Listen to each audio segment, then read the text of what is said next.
Dodge City and in the territory on West, there's just one way to handle the killers and the spoilers, and that's with a U.S. Marshal and the smell of Gunsmoke.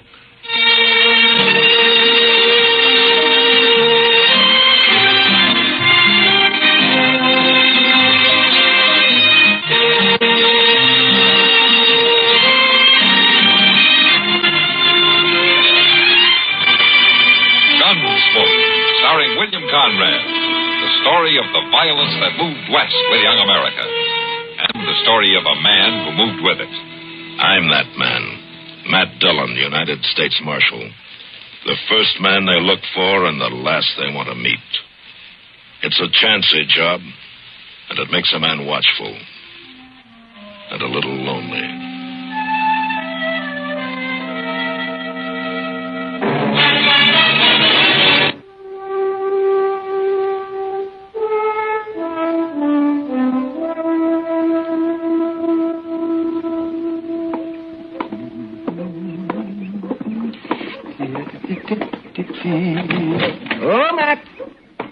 Oh, Matt.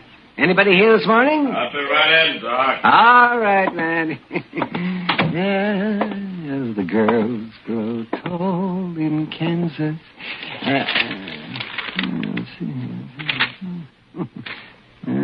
Poor man, he's so busy. The girls grow tall in Kansas. That's a poor way to start the day, Doc. And what's a poor way to start the day, man? Getting up in the morning. Well, I'm not going to talk to you. Where's Chester? I'd rather talk to him. Now, he's due back any time now. He's due back. We took a prisoner over to Wichita a couple of days ago. Oh, doggone it. If I'd have known that, I'd have gone with him. No, what for? Oh, just to get out of Dodge for a while. Well, you've been out of Dodge for the last 2 days. Oh, yes. Delivering a baby in a mud dugout isn't exactly what I was thinking about, man. I know what you were thinking about. Morning, Mr. Dillon. You're back, Chester. Well, how was Wichita, Chester? A big town, Doc. Real big, but I wasn't there long. Oh. The Santa Fe going east got there at noon, and the next one coming back here left at 2 o'clock. Well, you could have stayed another day, you know. Heavens, yes. Why didn't you? Oh, how often does a man get a chance to have a little fun? Well, I would have, but the sheriff there had some news he wanted me to tell to Mr. Dillon. Oh, some news? Yeah, it's about the Carp brothers. And the sheriff said he heard they was headed this way. I didn't even know the Carp brothers were in Kansas. I thought they worked the Dakota territory. Bank robbers, aren't they, man? So I've heard, Doc, but nobody's caught them at it yet. Well, we'll catch them if they come to Dodge. Yeah, maybe. They could be here right now. How come the sheriff didn't send me a telegram, Chester? It'd been a little faster. Well, I don't know. Well, by jing, I didn't think to ask him. I'm going to go down to the bank. I'll be back directly.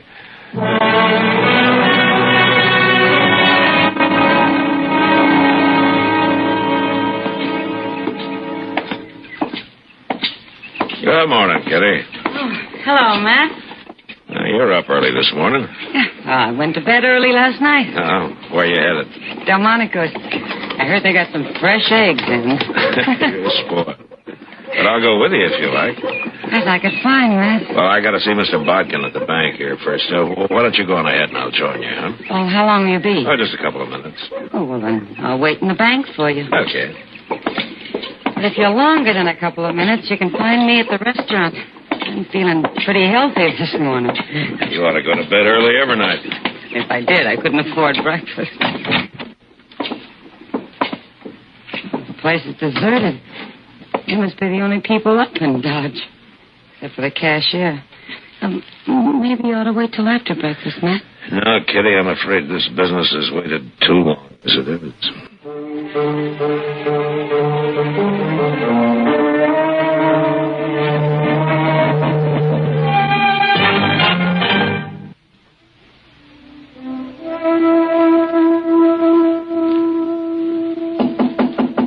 Come in. Well, Marshal Dillon, come in. Morning, Mr. Bodkin. You come to deposit money, Marshal, or to borrow some? Neither. I came to protect it. What? Mr. Bodkin, did you ever hear of the Carp brothers? Oh, no, Marshal, I don't believe I have. Well, they've never been around Dodge. All I know is that they're brothers, and the older one's name is Joe. Well, why are you telling me this, Marshal? Well, I've heard they're headed for Dodge, and I've also heard that they're bank robbers. Bank robbers? Yeah. Well, what do you plan to do? Well, I can't hire deputies until after a crime's been committed, Mr. Bodkin, but if you'd like to, it might be a good idea to let a half a dozen of them loaf around here for a while. Certainly, Marshal. I don't mind a little expense. What's that? Now, where's my gun? Don't shoot or we kill the woman. We're not shooting. You've killed the cashier. Hank, get around there and start filling that sack. Okay. All right, lady. You walk in front. Either one of you tries something, she dies. He's coming this way, Marshal. Shoot him. Don't be a fool. Kitty's in the way. Besides, he's got a gun in her back. They're robbing my bank. Will you shut up? Yeah. Well, I'll be. I caught the marshal himself, or I will have as soon as I get his gun. Now, don't move. I'm not moving. That was the first time I ever disarmed a lawman. Feels good. Joe Carp? How'd you know my name? Well, I heard you were headed this way, Carp, but I didn't hear it in time. You sure didn't, Marshal. That's your brother you came in with? What difference does it make? Look, take your money, Carp. Take it, and I'll ride out with you. Nobody will bother you. No, Matt. Shut up, Kitty. Ooh. I see. Nobody will shoot at you if I'm along. Not while we're in Dodge, maybe, but we'd be followed. All right, then take me with you as far as you like. No, Marshal. We'd be followed anyway. I got a better idea. We're taking her. Kitty. Don't do it, Carp. Of course I'll do it. The first sign I see we're being chased, whoever it is going to find Kitty laying right in the trail, fresh killed. And if you don't think I'll do it, I'll tell you something. First person I ever killed was a woman. So don't let nobody follow us. Nobody else will follow you, I promise you that. I hate to lose such a pretty girl. Matt, it's all right. Sure, Kitty. Come on, Joe, let's get. You go in that office and sit down, Marshal. Hank's got the money ready and we're leaving. So long, Kitty. So long. Hey, Marshal, if I do shoot Kitty, I promise you one thing. What? I'll do it with your gun.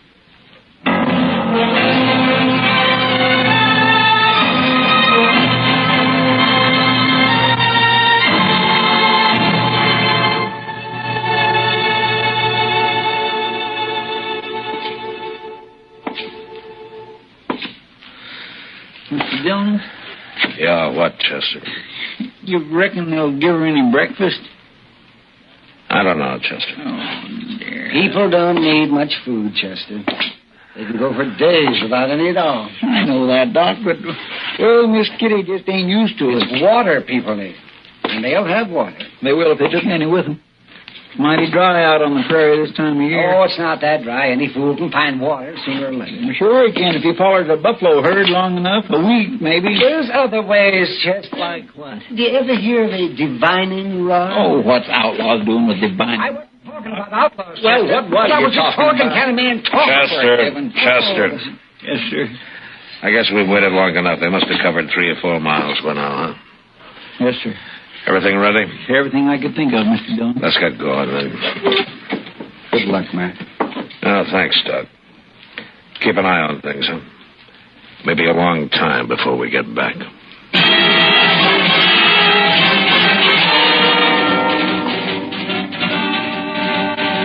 From the bank window, I'd watched the Carp brothers ride north out of Dodge. So Chester and I started in the same direction. And on the other side of the Arkansas, we picked up their trail and followed it easily all morning. But we were careful to stay far behind them and out of sight, although we probably could have run them down in a few hours. That was the hardest part of it, forcing ourselves to hold back and go slow. Mr. Dillon, you think Carp would really do it? Do what, Chester? You know. Do you?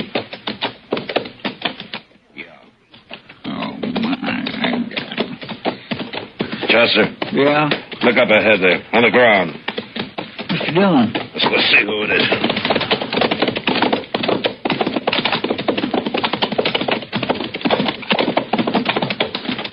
It's a man, Mr. Dillon. Must be some cowboy. Yeah, he's been shot. Bring your water bag. Yes, sir.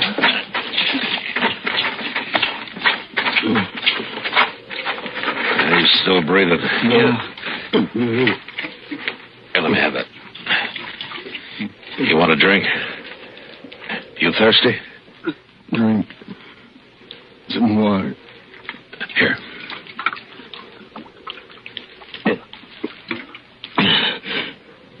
Who are you? I'm Marshal Dillon from Dodge. Tell me what happened. Marshal? And I was right. Right? Two men. And that girl. Hold my head up, Marshal. Yeah. There you are. Is that better?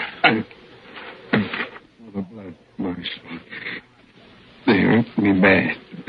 Yeah. My name's Blaine. Oh, what happened? Them two men, Marshal. You're after them, ain't you? I'm after him. I seen them. And I rode up. And then I asked them who they was. They didn't like that. No. I knew something was wrong. That girl and all. But I ain't no gunman. They shot me right out of my saddle. Both of them at once. We'll get him, Blaine.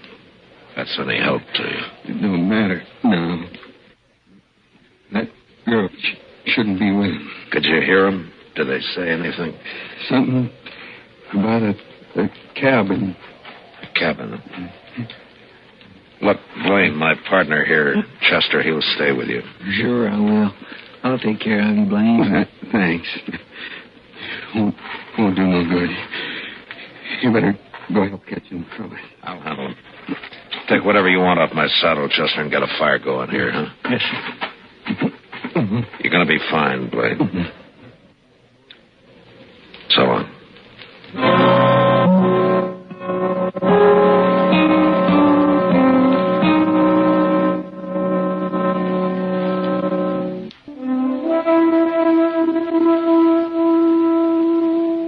I rode ahead, tracking slowly for a couple of hours, and then Chester caught up with me. He looked at me for a moment, and then without saying a word, we continued on the trail across the prairie. We traveled in silence until dark, and then we saw a cabin. I couldn't chance going up to it, so we unsaddled and turned our horses loose and crept into a little draw about 100 yards away and got down and waited. And we waited all night. Dawn came, and then the sun, hot as ever. Anything never coming out of that cabin, Mr. Dillon? Sooner or later, Chester. Look, they got a fire going now. Smoke coming out of the chimney. Breakfast, I am so hungry. Well, a man could get along without food, Chester, like Doc said. Well, at least Miss Kitty's going to get something to eat. Yeah. Mr. Dillon, what in the world are we going to do? Right now, there's nothing we can do but sit here and wait and keep quiet. You know what'll happen if they find out we're out here. I know. But I ain't thinking about it. You better get back down now. I'll stay up here where I can watch. Yeah, but they can see you, Mr. Dillon. No, I got a little bunch of buffalo grass in front of me. It's enough. Yes, sure. It's getting hot. Just be sure and keep your voice low. I will. You know, if it wasn't for them in the cabin, it'd be awful peaceful out here, wouldn't it? Yeah, it would. Mr. Dillon? What? Rattlesnake. Hmm? He's behind you on top of the hole, about 5 foot back your head. Chester. Whatever you do, don't move. He's a pretty big one. Maybe 3.5, 4 foot. Now, how far are you from him? Far enough. Unless he uncoils and moves up. All right, just keep very still. He may go away. He ain't about to go away. Did you just move? My hand, just a little. Well, don't do it again. Mr. Dillon, he's stretching out. He's moving. What? Which way? Toward you. Steady now. He stopped. He's coiling again. Chester? Yeah? If that snake strikes at me, don't yell. They'll hear you at the cabin. Just Start thinking about it now. If he strikes, you close your eyes and stop breathing. Do you hear me? Well, I'll try, Mr. Dillon. Well, you do it, you understand? Yes, sir. He's looking at me again. You moved, Chester. You must have. I got my rifle aimed at him. Would you stop it? Would you get your finger off that trigger right now? Well, I can't sit here and just watch that rattler. If you shoot Kitty, you'll die. Don't you know that? I didn't move, Mr. Dillon. Honest, I didn't. Wait a minute. I got an idea. What? Chester, you chewing? What? Chewing. Chewing? Oh, tobacco? Yeah. No, sir, but I got a fairly fresh quid in my shirt pocket. Okay, we'll chance it. Get that quid into your mouth, but do it slow, and as steady as you can manage it. Once you start moving your hand, don't stop. You understand? All right, go ahead. Okay. I already got my fingers in my pocket. There it is. Slow and steady now. I'm trying. Here. It's in my mouth now. All right. Now, juice it up, huh? Get a big mouthful. I am. All right, Chester, I've heard you brag about how good you can spit.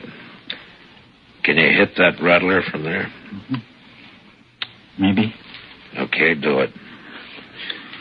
But I only got one shot. I can't make it. I just can't do Wait it. a minute, Chester. You got a mouthful? Yes, sir. All right. Take your time now. Move and make him look at you, and then you sputter him right in the eyes. Okay. Go ahead. Snake?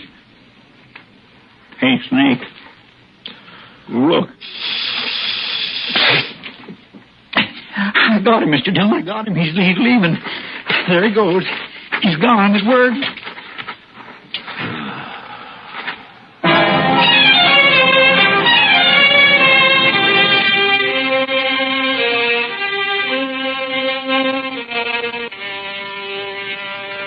Well, they can't stay in that cabin forever, Mr. Dillon. They'll die of the heat cooped up in there. It's only about 10 o'clock, Chester. Oh, my. I hope they gave Miss Kitty some breakfast. Chester? Mm-hmm. Look, the door's open. Can they come now? Get your rifle. Take it easy now. It's Miss Kitty. Yeah. Joe Carp's behind her, and there's his brother. They're all outside now. What are we going to do? We're going to have to kill him, Chester. You mean just shoot him down from here, cold-blooded? Well, how would you want to do it? I'm ready, Mr. Dillon. All right, then take the one on your side. I'll take Joe. Miss Kitty's standing awful close to him. Yeah, I know she is. When I say hold your breath, you do it. Then you count to yourself 1, 2, 3, and then fire. I'm set. All right. Hold your breath. All right, come on, let's go, Chester.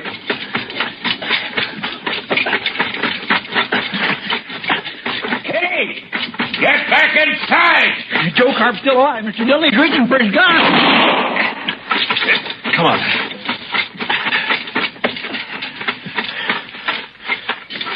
They're dead. They're both dead now.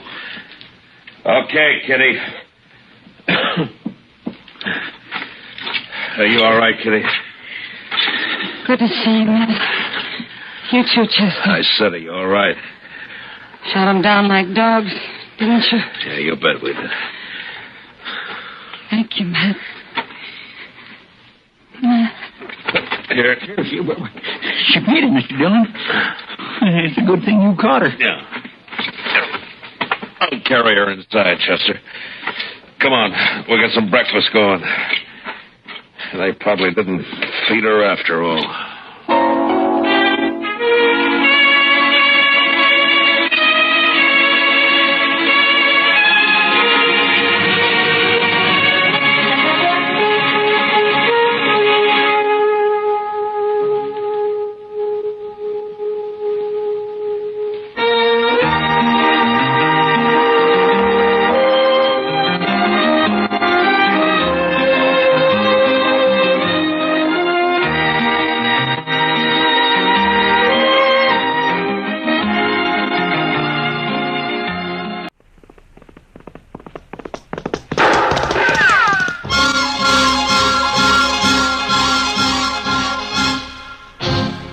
around Dodge City and in the territory on West, there's just one way to handle the killers and the spoilers, and that's with a U.S. Marshal and the smell of gun smoke.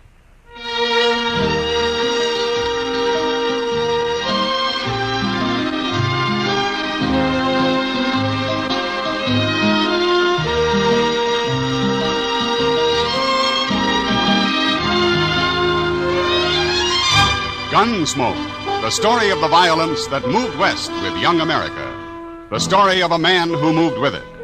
Matt Dillon, United States Marshal.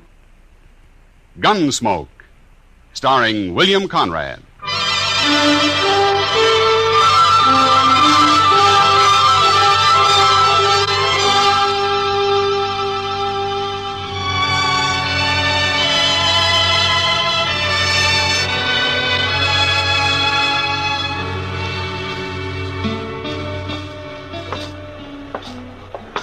Mr. Dillon, look at those men down there by the jail. Yeah, it's quite a crowd. Well, now, what's so curious about a wagon load of buffalo hides, I wonder? Maybe they got a white one, Chester. They must have something mighty interesting. Yeah. This your wagon, mister? Nope. It's Gatliff's. I skinned for him. What's the crowd for? Just curious. The other skinner got hurt and we brought him into the dock. Oh, what happened? Is he hurt bad? Bad enough Gatliff didn't see any sense in bringing him into town at all. Me and the cook, we made him, though. What? Oh, here's Gatliff now. Chester, go up to Doc's and see what you can find out, huh? Yes, sir. How is he, Gatliff? Doc will take care of everything, Toby. Never mind that. How is he? He's dead. Let's drive these hides on down to the shed, huh? Come on. Just a minute, Gatliff. Some other time, Marshal, I'm busy. So am I. But I want to talk to you anyway. You and the cook go get these hides unloaded, Toby. I'll be right along. Okay. Now, what do you want, Marshal? What happened to your skinner? Billy? He hurt himself, that's all. He's dead, isn't he? Yeah, he's dead. He got hurt and he died. That's all. When did he get hurt? Last night. Then why didn't you bring him in last night? And them other fellas, the cook and Toby, they figured he was done for anyway. They didn't want to bother, I guess. What happened to him, Gatliff? How did he get hurt? I don't rightly know, Marshal. He was alone in camp, and when we got there, he'd gone and burned himself. Burned? With what? Hot lead, Marshal. Spilled it all over him. Lead for bullets? Yeah, that's it. He was cooking up lead in a fry pan. That was one of Billy's chores to make my bullets. He always was a mite clumsy. He sure messed himself up this time. There must have been a lot of lead. 50, 60 pounds, I reckon. Mr. Gatliff, that man of yours, Doc's all through with him. He said you can bury him now. Oh, no, I ain't paying for no burial. He's just a skinner I hired. I don't even know his last name. You're his boss, aren't you? You brought him in here. He's just a bum who worked for me. Well, of all of me, hold it, Chester. All right, Gatliff, we'll take care of him. He caused me trouble enough. I don't want to hear no more about him ever. What about the skinner, Chester? Tell me. Oh, it was terrible, Mr. Dillon.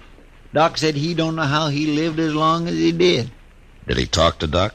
Oh, goodness knows, poor fella. How do you suppose it happened, Chester? Why, a hot lead. Had a whole pan full of it, they told me. Yeah, but what man's going to pick up 50 or 60 pounds of molten lead and spill it all over him? Oh, well, I hadn't thought of that. Of course, there's another way it could have happened. How's that? Somebody could have pushed him down into it. Oh, my. Who?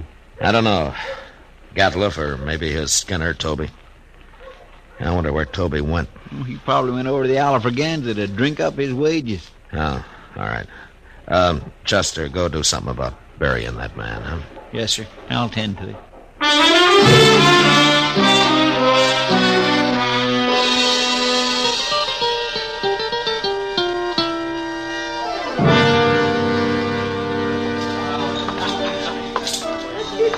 Hello, Toby. Huh? Oh, Hello, Marshal. Sam. Yeah? Set out a bottle of rye and another glass, huh? Sure, Marshal. I'll, buy you a drink. You will? Well, sure, Marshal, sure. Well, Toby, here's to your friend, Billy. He was no friend of mine, but he died a bad death. I'll drink to him.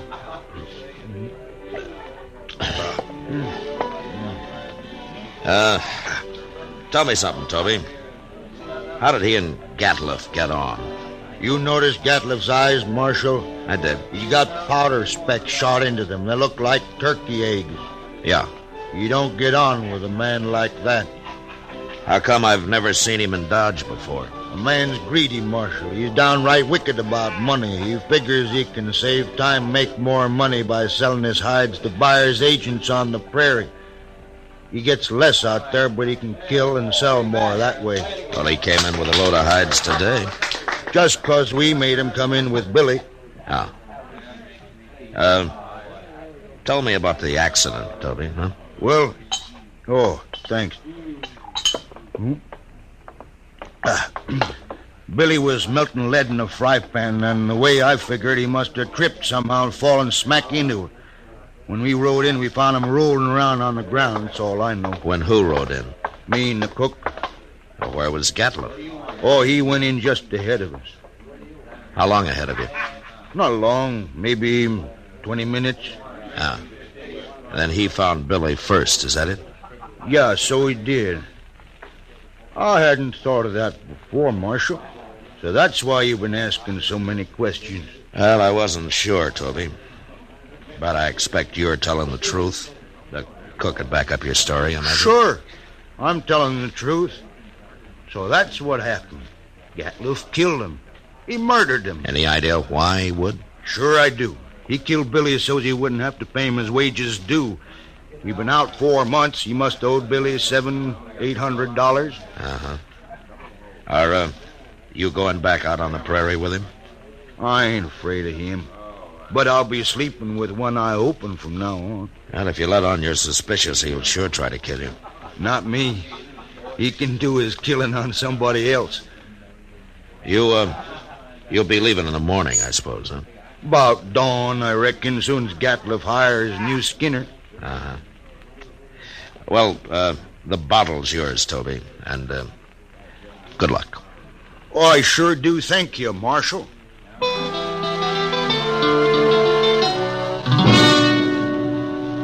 Later in the day, Chester and a couple of other men buried Billy out on the hill. As Toby said, he died a bad death. And it was made worse by the man who had done it to him going scot-free. But there was nothing I could do, and I tried to forget about it. They left Dodge next morning, and things were peaceful enough for a few days until one night word came that there'd been a knifing in a Nestor camp across the river. We rode over to see what it was about.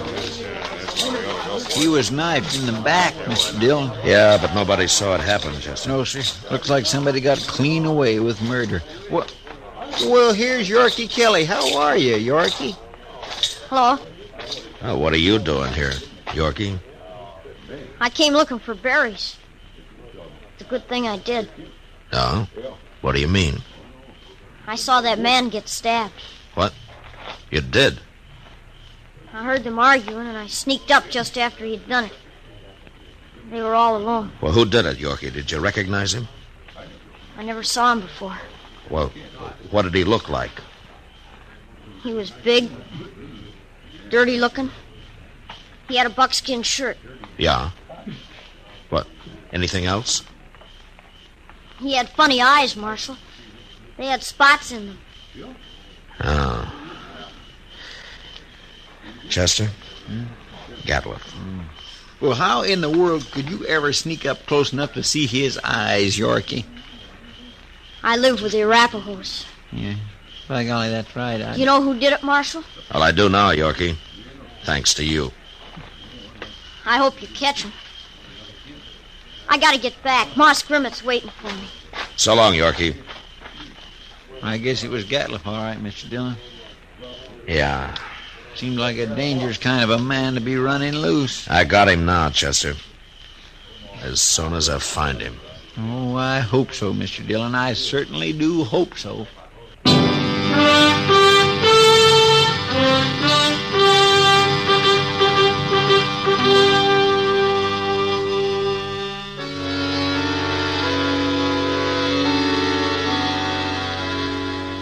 Since Gatliff would figure nobody had seen him, it wasn't likely that he'd run.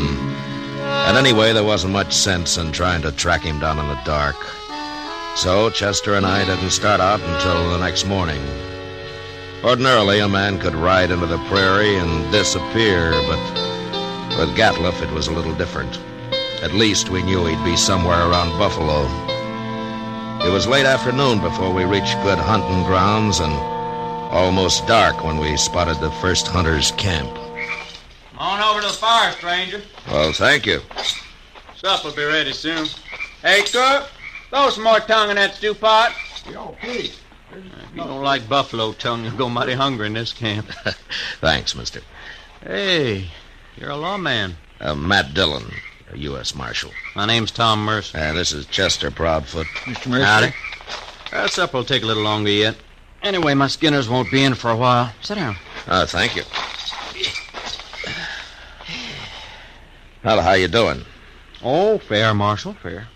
I killed over 100 today. Oh? Been here long? About a month. I'll move on a couple of weeks. I don't know, Marshal. I figure this whole southern herd's going to be clean wiped out for long. Next year, I'm going to Dakota. Too many hunters, maybe, huh? That's just it. That's it exactly. Have, you seen any in the last day or two? Just who you looking for, Marshal? A fellow by the name of Gatliff, a big man. Speckled eyes. What's they done? You know him? No, I don't. Nobody's come near us in over a week. Yeah. You're not much help, then. Except for that stew the cook's making. Oh, you'll like that. We're having dried apples, too. I mighty near could eat a buffalo raw, the entire beast. Hey, you must be part Injun. Well, no, I've seen one of them eat a whole liver raw. Yes, he got propped up against a tree and ate every bit of it. And then went sound asleep right there in the sun.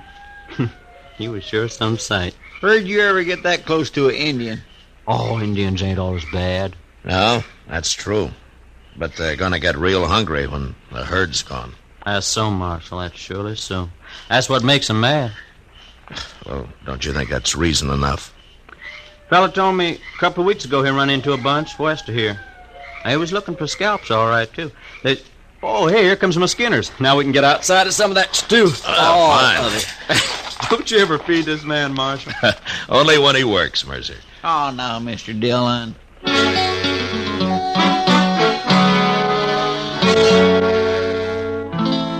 We spent the night in Tom Mercer's camp, and at dawn, just after breakfast, we said goodbye and rode on west. In the next 2 days, we met plenty of hunters, but we didn't find Gatliff. About noon of the third day, we cut the trail of a wagon train and figured it to be that of a hide buyer's agent who had come out into the prairie to do business on the spot. An hour or two later, we saw him. A long string of ox-drawn wagons piled high with hides. There was a man on horseback leading the train. We rode up to him. Hello there. That's quite a load you got, mister. 10,000 so far. Huh? What are you doing way out here, Marshal? I'm looking for a hunter by the name of Gatliff. You know him? Sure do. Just picked up a load from his rick early this morning. Is he in trouble? Yeah. Where is he? Straight south, couple of miles. Can't tell you exactly. He moves around a lot. Well, that's close enough for us. Thanks a lot, mister. Sure, Marshal. Never did like him anyway.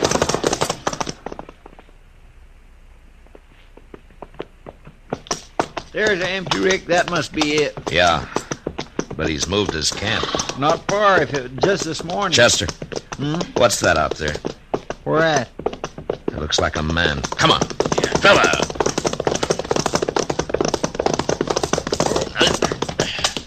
Why, Mr. Dillon, it's that Skinner of his. Yeah. Get some water, Chester. Yes, sir. Toby. Toby, can you hear me? He's been shot, Chester. Here's the wire. Yeah. Toby, it's Marshal Dillon. Give me a drink. Yeah, here. He shot me, Marshal. Well, what happened? Where's the rest of the crew? They run off. Took his wagon and the horses. He went kind of crazy when he found out. That's why he shot me. Where is he now? I don't know, Marshal. He shot me, and then he said he was going hunting. He's going loco. Loco. Now, take it easy, Toby. Take it easy. You're going to be all right. I could hear him shooting at Sharps a long time. And then he stopped. Where was he? Which way, Toby? Off. Behind me there. I could hear him. Yeah. Chester, stay with him, huh? I'm going after Gatliff. All right, you.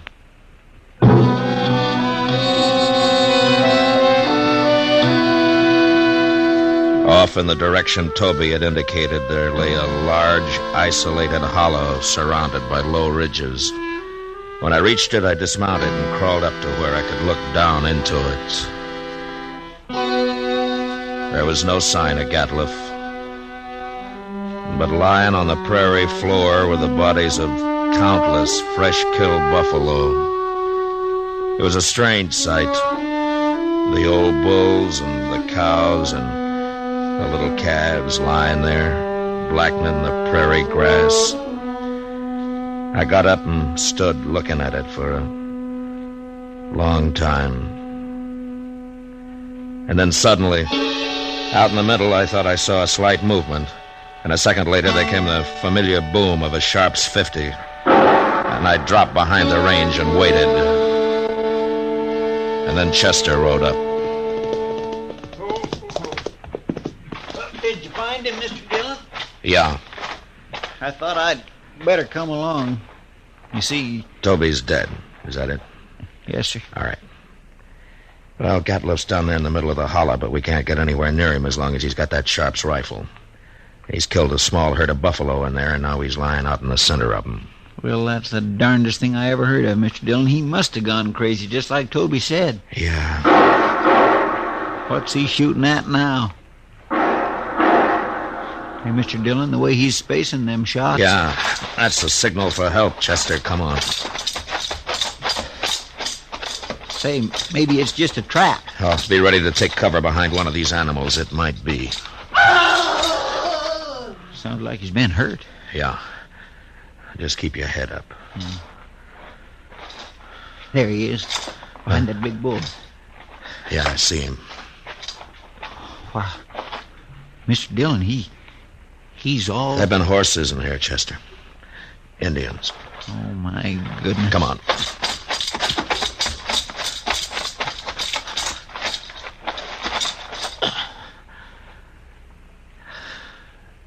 Well, that was his last effort, Chester. He's dead now.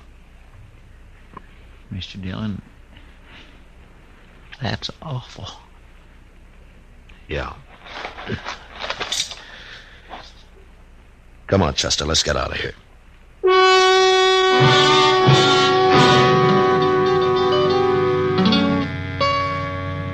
I don't know how the Indians caught Gatliff. He'd gone a little mad, and maybe that made it easy for him. But they'd finally got themselves a buffalo hunter. And into their unbelievably savage torture of him had gone all the hatred and desperation of a race being slowly starved and driven from their homeland. And then they'd put him there, surrounded by his own bloody slaughter, and they'd gone off with a gesture of contempt, leaving his rifle and his ammunition by his side. And having seen what they did to him, I'll never know how he managed to fire even one of those shots. For all of his evil, Gatliff had died harder than any man I'd ever seen. Chester and I rode back to Dodge, and it was never mentioned between us again.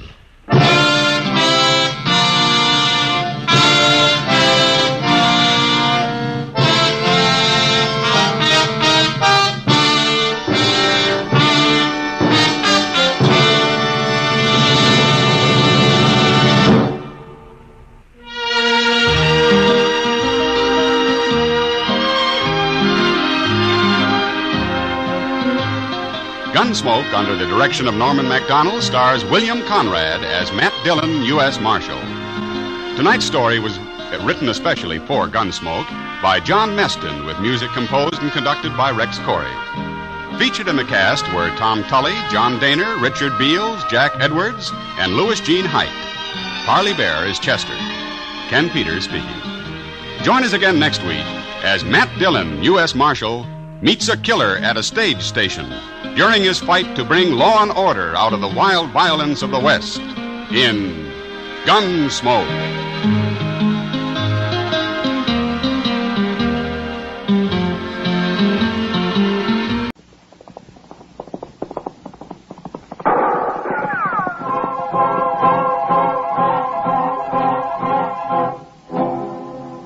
Around Dodge City and in the territory on West, there's just one way to handle the killers and the spoilers, and that's with a U.S. Marshal and the smell of gun smoke.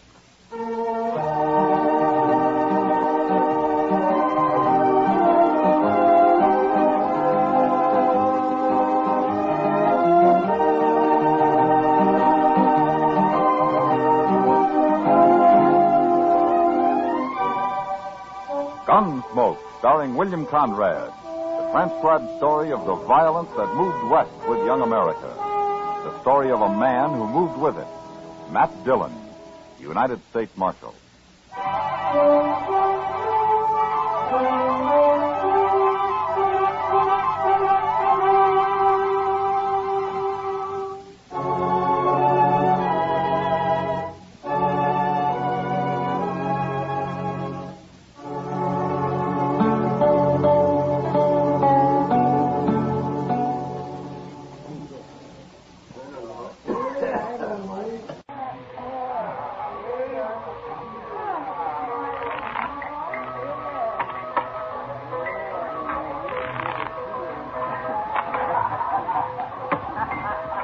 Cut? Sure. I'll cut.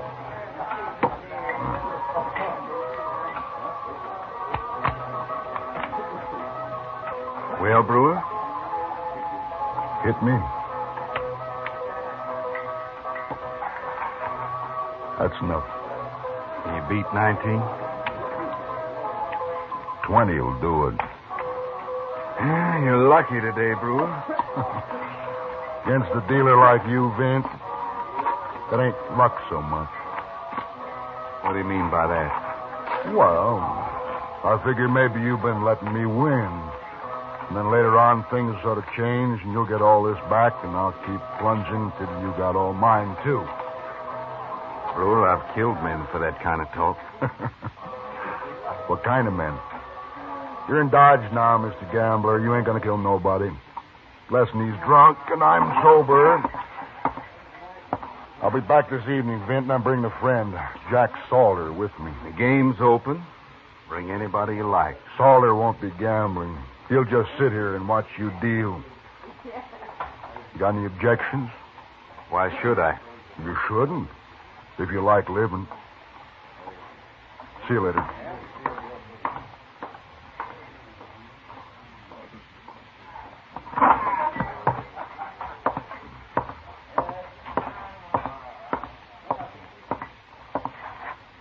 Sit down, Vince. Yeah. You look worried. I am. That fella Brewer just walked out of here with a lot of my money. He's coming back tonight to play some more. And what are you worried about? Sure, I was setting him up, Nan. Let him win a little and then take everything he's got. But he's bringing a friend back with him to help watch me deal. You mean he's on to you? Yeah. Who's the friend? Jack Salter. You know him? A little. Vince, I've heard he's quite a gunman. Oh. Man, you gotta help me. Help you how? Brewer's got $500 of my money now. And if he hits a streak of luck, it could be more. With both of them watching me, I don't dare deal cards my way. Well, what can I do, Vince? You're the gambler. I'm not. There are ways of getting that money back without gambling. How? You just get him off alone somewhere, and I'll take care of the rest. Oh, no, Vince, please. Nan, this is our money, yours and mine. It's part of the money we're running away on. If I lose this, we'll be a long time getting to St. Louis. No, but... You want to go on working in a saloon the rest of your life? Supporting your child and that worthless husband of yours? Or do you want to go with me? Back east. And be free. And have a decent home. You know I do, Vince. All right. And if Brewer's lucky and goes on winning, you got to play sweet to him. Get him outside in the alley, alone. You can do it, Nan, easy. It's for us, you know. I'm afraid. I'll do it, Vince. You know I will. That's a girl.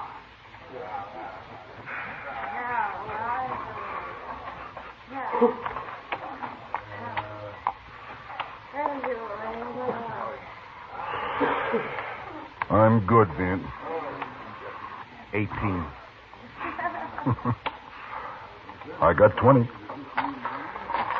This winning all the time gets tiresome. Think I'll quit. Whenever you like. You got about 700 of his money now, Brewer. Oh, that much, sort of, huh? Well, we'll have another little game sometime, Vint. What do you say? Any time, Brewer. Give me your chips. I'll cash them. Sure. Now spread the word you're an honest dealer, Vint. Real honest. He sure is. I'm going now, Brewer. There's a little girl at the Longhorn been waiting to dance with me. See you later, Salter. Sure. So long, Vint. It's been a pleasure. Goodbye.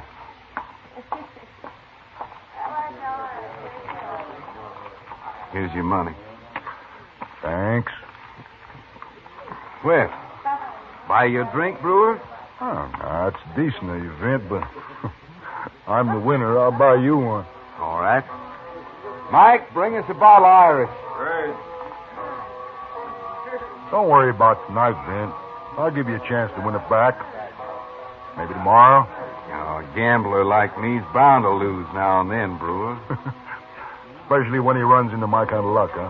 Well, I hope you gentlemen don't mind if I brought you a bottle of Jameson's. Mike's busy. Well, now, of course we don't. Sit down, man. Have one with us. Oh, thanks. I was sort of hoping you might ask me. You're honest anyway. I like that. How'd you make out at 21? Ask him. He won $730. Oh. Here, let's drink up. Mud in your eye.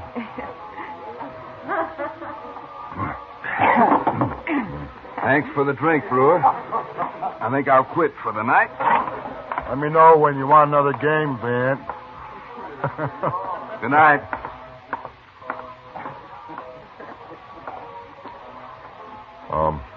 Man?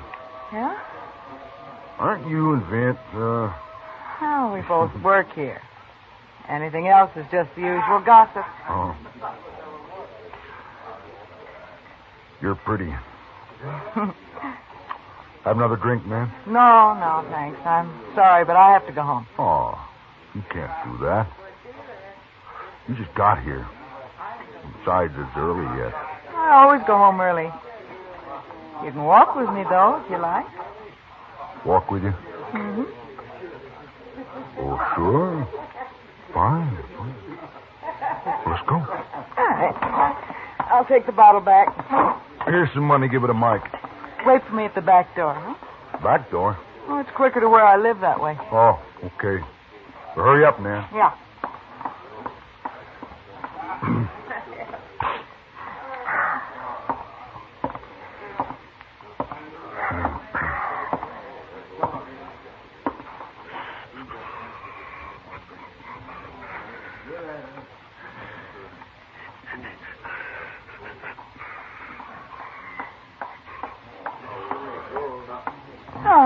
go.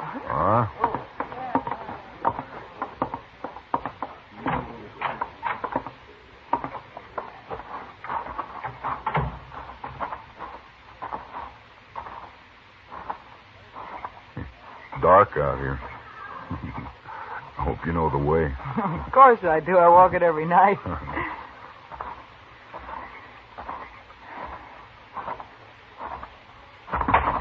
Oh, what? Oh, my ankle. Oh, here. I got you. I twisted it. Oh. Hold me, will you? No, wait, I'll carry you. Easy now.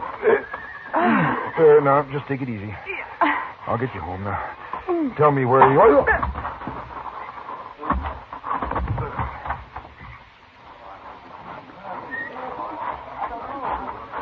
Right down this alley, Mr. Dillon, so they said. Yeah, I see some people back there. This is it.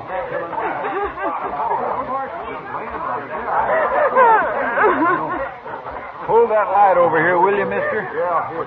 Thank you. What? Why, it's Charlie Brewer. Yeah.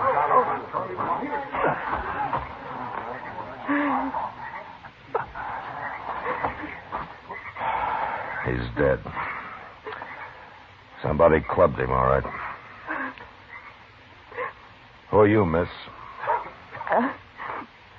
I'm Nat Miller. I work at the Elephorganza. What were you doing out back here? Well, he wanted to take a walk, and we got out here, and then somebody jumped us. Are you hurt? Well, they knocked me out, but I'm all right now. They? How many were there? I don't know. I got hit. And when I came to, I saw him like that. And I screamed. What's wrong there?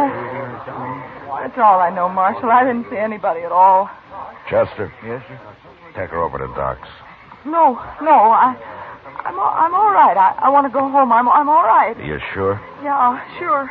Don't bother about me, Marshal. I'm fine. I'm fine. Okay, Nan. Chester, go find a piece of canvas. We'll take Brewer over to Doc's. Yes, sir.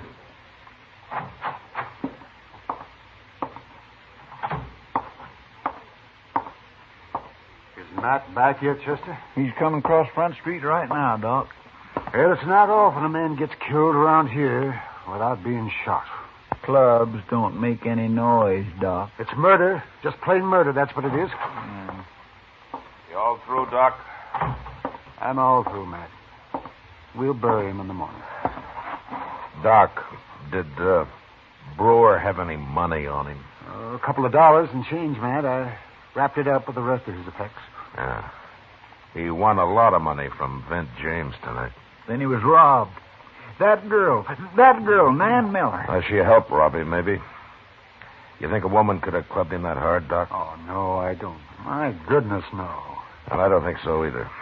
But I think she got him out in the alley so Vint could club him. As soon as Vint got away, she set up a holler.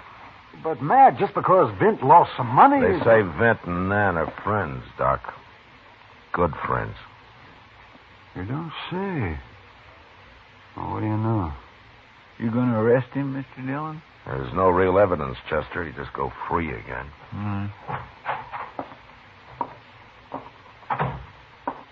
Marshal? Yeah. I want to talk to you. Now, you're Jack Salter, aren't you? I am. And I'm a friend, or was, of Charlie Brewer. I see. You don't see nothing, Marshal. Oh, what do you mean? That gambler, Vint, he murdered Brewer. Can you prove it? I don't have to prove it. Well, the law says you do, Salter. I ain't interested in what the law says, Marshal. I am. Look, Marshal, Charlie Brewer won over $700 off Vint tonight. That much? I was there, watching Vint so's he'd deal honest. Oh? I don't even have to ask you if you found that money on Brewer. No, it was gone. And why haven't you arrested Vint? Wouldn't do any good, Salter. There's no legal proof he did it. I told you I ain't interested in all that. So? So I'll kill Vent myself if I have to. That's what I thought. I'm warning you, Marshal. I'll give you till tomorrow night. And if he isn't in jail by then, I'm going out and I'm going to shoot him down. That's murder, too, Salter, and if you try it, I'll throw you in jail. We'll see about that, Marshal. After I kill Vent. Don't do it, Salter. Tomorrow night, Marshal. And you know I'll do it.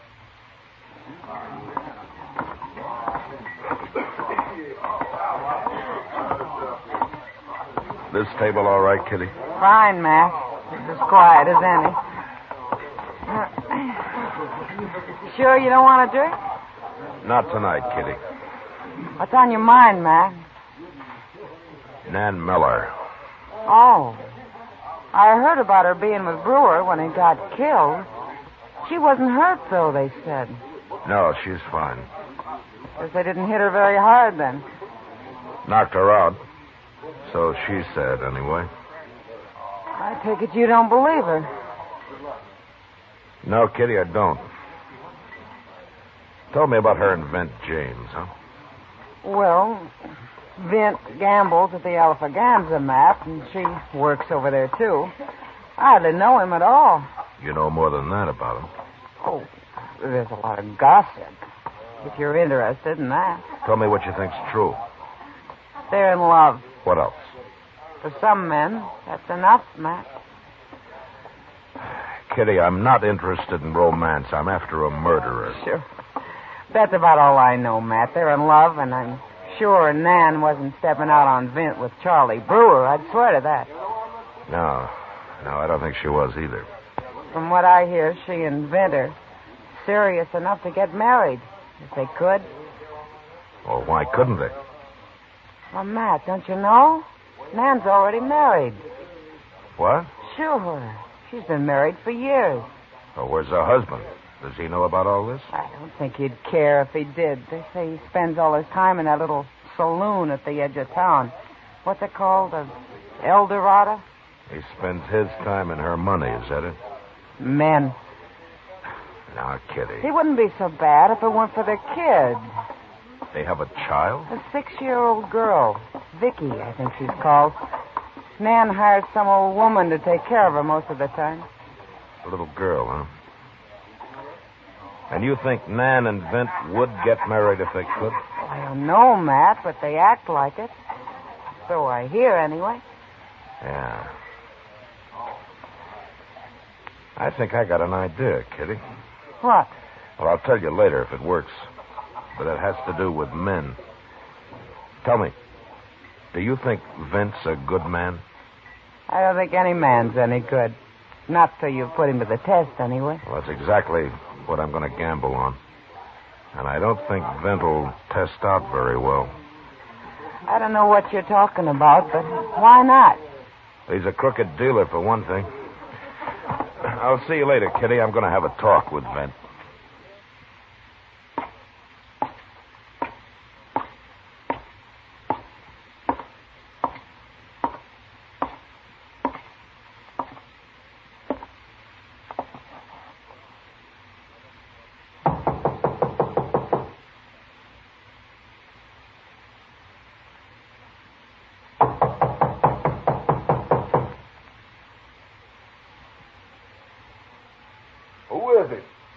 Marshal Dillon.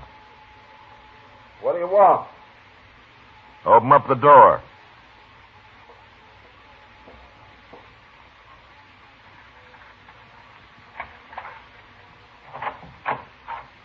It's late, Marshal. Is it?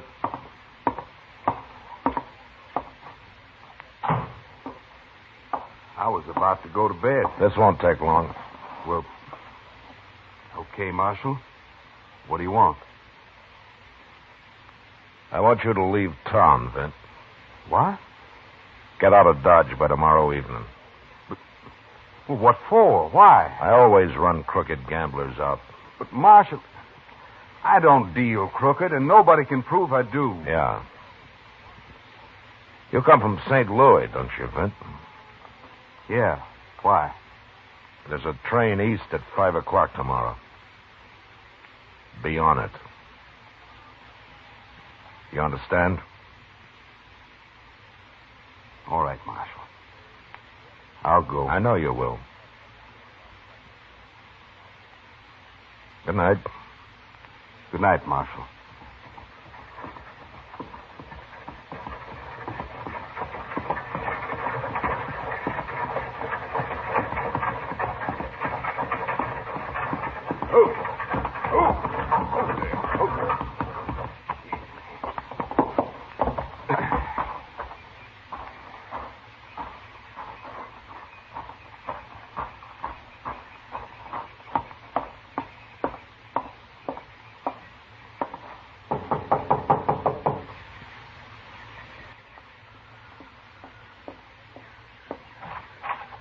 Oh, Vint, you're early. I said I'd be here at 4, Nan. I rented the wagon there to carry your trunk to the depot. Well, come on in. I'm not quite ready yet. Well, the Santa Fe leaves at 5. You haven't got much time.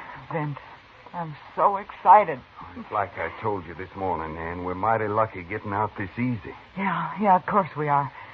But let's don't talk about all that now. Let's just think about the future. Wait till you see St. Louis. It's a real town with real buildings. Not a lot of ramshackle old rookeries like Dodge. Oh, I can hardly wait, Vint. And to see it all with you. I just can't believe it's really going to happen. Well, it won't happen if you don't hurry up and finish packing. Oh, I'm almost ready. Come along, you take Vicky's things out now. I packed them first. Vicky's things? Yeah, she's playing out back. I'd have never done a thing with that child in here. I just hope she isn't getting dirty. She's all dressed up for the train.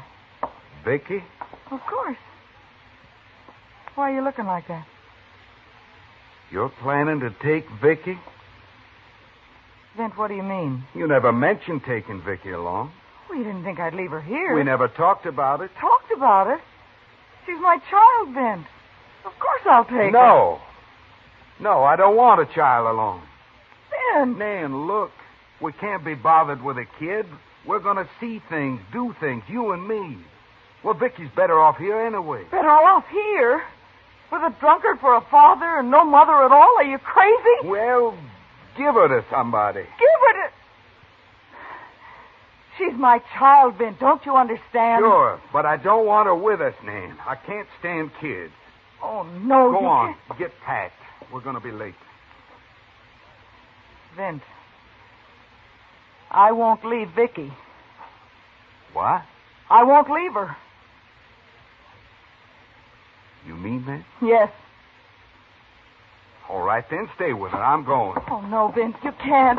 You can't leave me now, Vint, yes, no. I can. I can do anything. Vint, no, please. Goodbye, Nan.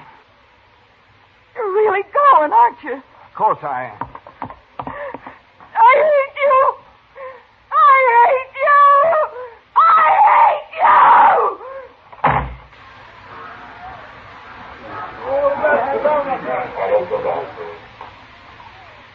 Radley at the depot. Once again, please. We'll just come out of the music into the outlets on the train. Real easy, not heavy, but they're there. Okay, once again.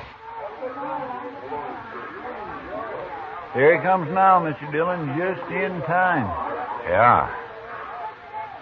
He's alone, too. What do you mean he's alone? Chester. What? You go tell the engineer not to pull that train out of Dodge until I give him the word, huh?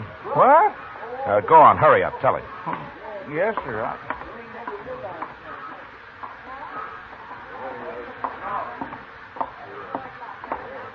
Well, Marshal, I'm leaving. Are you satisfied? Not quite, Vint. Oh? And here comes a man who isn't satisfied at all about your leaving. Who? Where? Right over there. See? Jack Salter. You remember him. Salter? Well, what's he doing here? Well, he'll probably tell us.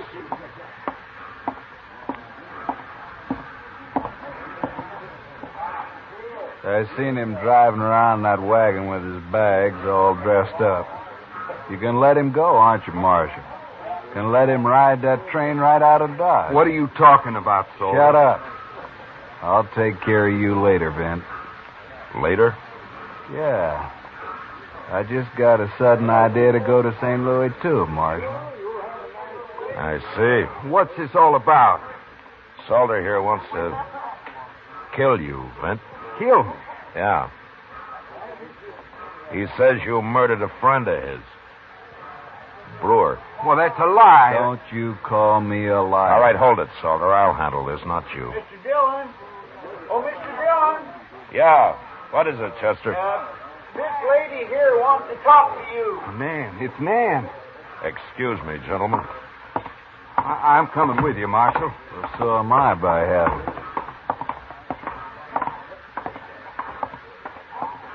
You, wanted to see me, Nan?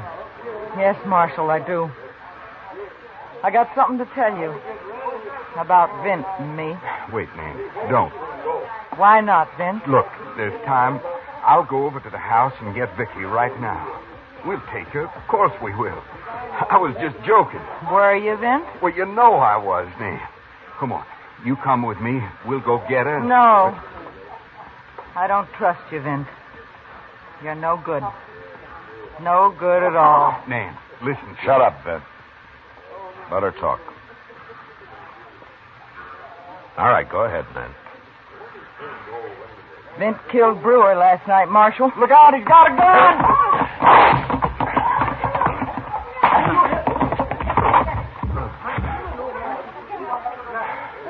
You got in the way, Marshal. I'd have shot him. He almost shot Nan. You jumped him just in time, Mr. Dillon.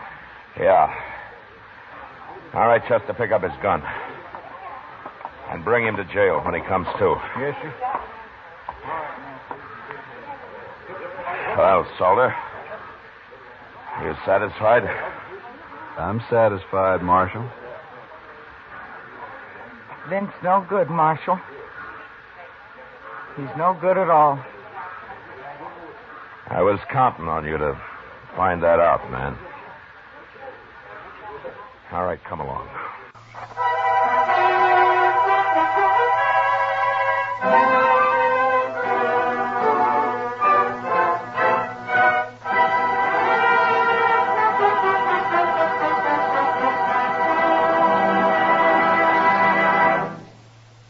Gunsmoke, under the direction of Norman MacDonald, stars William Conrad as Matt Dillon, U.S. Marshal. Tonight's story was specially written for Gunsmoke by John Meston, with music composed and conducted by Rex Corey. Harley Bear is Chester, Georgia Ellis is Kitty, and Howard McNear is Doc. Gunsmoke has been selected by the Armed Forces Radio Service to be heard by our troops overseas. Join us again next week as Matt Dillon, U.S. Marshal, fights to bring law and order out of the wild violence of the West in Gunsmoke.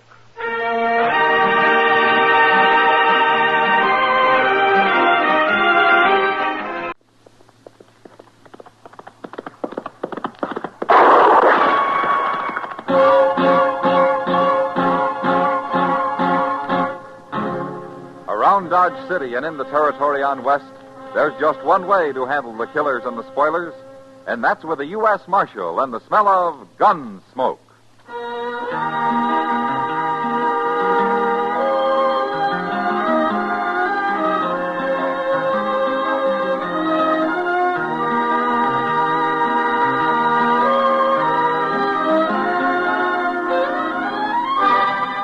Gunsmoke, starring William Conrad, the transcribed story of the violence that moved west with young America, and the story of a man who moved with it. I'm that man, Matt Dillon, United States Marshal. The first man they look for and the last they want to meet. It's a chancy job, and it makes a man watchful and a little lonely.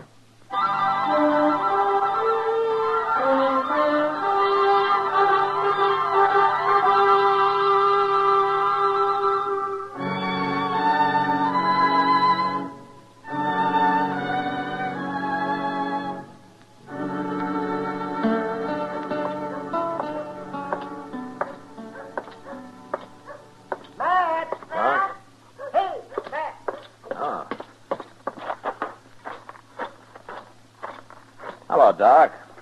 Kitty. Hello, Matt. Well, how you like my new buggy, Matt? That's a nice rig. Nice. It's a beauty. Yeah, it sure is. Doc took me for a drive up the Arkansas a ways, Matt. This buggy ride's about as easy as anything I was ever in. Yeah, it's okay. For summer. Sure, it's okay.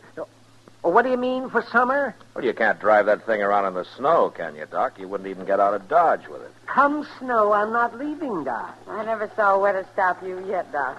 But don't pay any attention to the marshal. He's just talking because he'd like to have one. I wouldn't even get into one of them unless I had a busted leg. Listen, I don't know why we stopped to talk to him at all, Kitty. And besides, I thought you were supposed to have left town, Matt. I'm leaving right now, Doc. What? Where you going, Matt? Chester and I are riding over to a place called Elkader. What for? Well, word came in that Carrie Post is holed up over there. Carrie Post? I never heard of him. He's a killer from the Dakota Territory. Elkader's as far south as he's ever come. I don't know him, Kitty. All I got's his picture on a wanted poster. Oh, hello, Marshal. Hello, John. I was in Elkader once, Matt. Oh, it's a nice little town. Yeah, so I've heard. At least if you've never been there, nobody knows you. And you can ride in free and easy. That ought to help some. Yeah, it will, Kitty. A lot. Good luck, Matt. Thanks, Kitty. I'll see you when I get back. So long, Matt.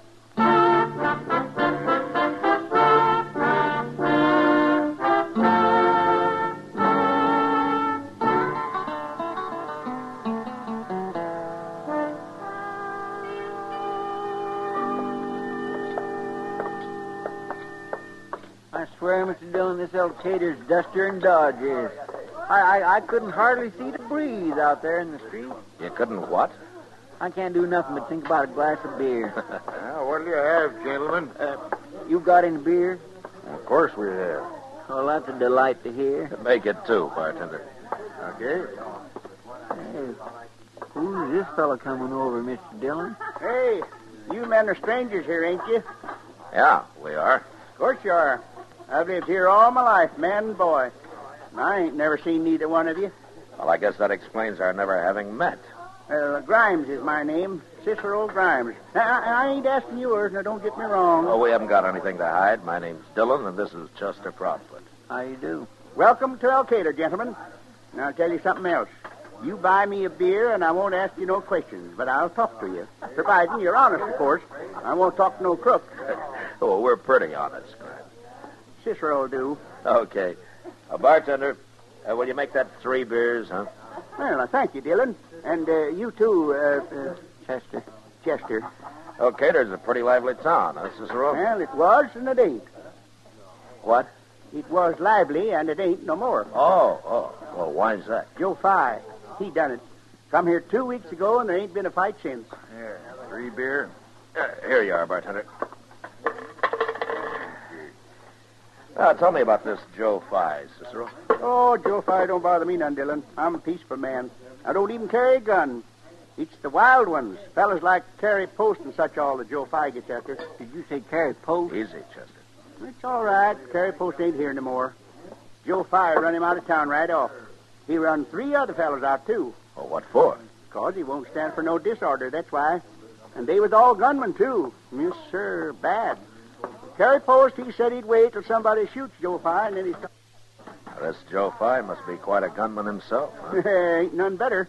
Ain't a man in the whole country that'll stand up to him. Is that so? Yeah, been here 2 weeks. Nobody's faced him yet. Well, if nobody ain't faced him, how do you know he's such a good gunman? Well, you'll find out, Chester, when you see him. It don't make sense to me. What's his game, Cicero? Why does he want to run Elkader? It's his job, Dillon. His job? Well, sure. That's what they sent him here for. Well, who sent him? The government. What? Oh, maybe I didn't tell you. Joe Fye's a United States Marshal. He's a what? He's a U.S. Marshal. What's wrong with that? What? Cicero, maybe you don't know it, but there's only one U.S. Marshal in this whole territory, and he's standing right... Hold it, Chester. We'll find out what's going on here soon enough. Yes, sir. Meantime, don't worry about Joe Fye, huh? He isn't after you. No, he won't bother you none, Chester. But Dillon here, that's different. What do you mean? Well, Dillon looks like a gunman to me. And if there's one thing Joe Fye won't stand for around here, it's a gunman. Yes, sir. He's going to run Dillon right out of town first time he lays eyes on him.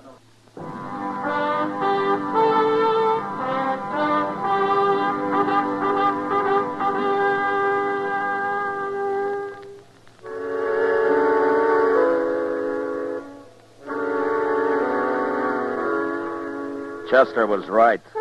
I was the only U.S. Marshal in that part of the country. So who or what Joe Fye was, I had no idea. But I figured if I kept quiet and waited around a while, I might find out. So Chester and I went over to the one restaurant in town and filled up on hogback and pinto beans, and then found ourselves some shade on the boardwalk facing the main street and sat down. We hadn't been there long when a man dressed in a fine suit of buckskin and wearing a big white John B. Stetson crossed the street and came up to us. He had one gun tied to his hip and another stuck in his belt. Good afternoon, gentlemen. Hello. Don't believe I've seen you men in Elkader before. Well, we've never been here before. Staying along? I hadn't thought about it, one way or the other. You know who I am? Marshal Fye, isn't it? Good. You've already heard of me. Yeah, we have. And that'll save us time. Gentlemen, I don't like gunmen here. I ain't no gunman. I was thinking more of your friend than you. Now, you move in pretty fast, Marshal. I mean business, gentlemen. You make trouble here, and I'll kill both of you. What? Many a man has died who was a little slow believing me, mister. You've killed a lot of men, huh? Everyone that's ever crossed me. And how many's that? I don't keep count. Doesn't matter. No, I don't guess it does.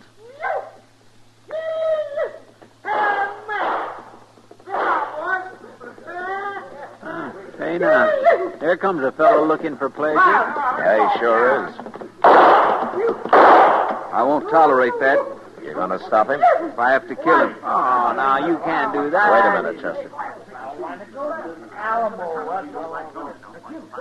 Must be friends of his. They're shutting him up. They just told him. See, they're pointing over here at me. The man doesn't know. He hasn't been to town since I took over. Well, he sure calmed down fast enough. There he goes, mild as milk. You should thank those men for that. They just saved his life. It's a pretty tight town you keep, Fye.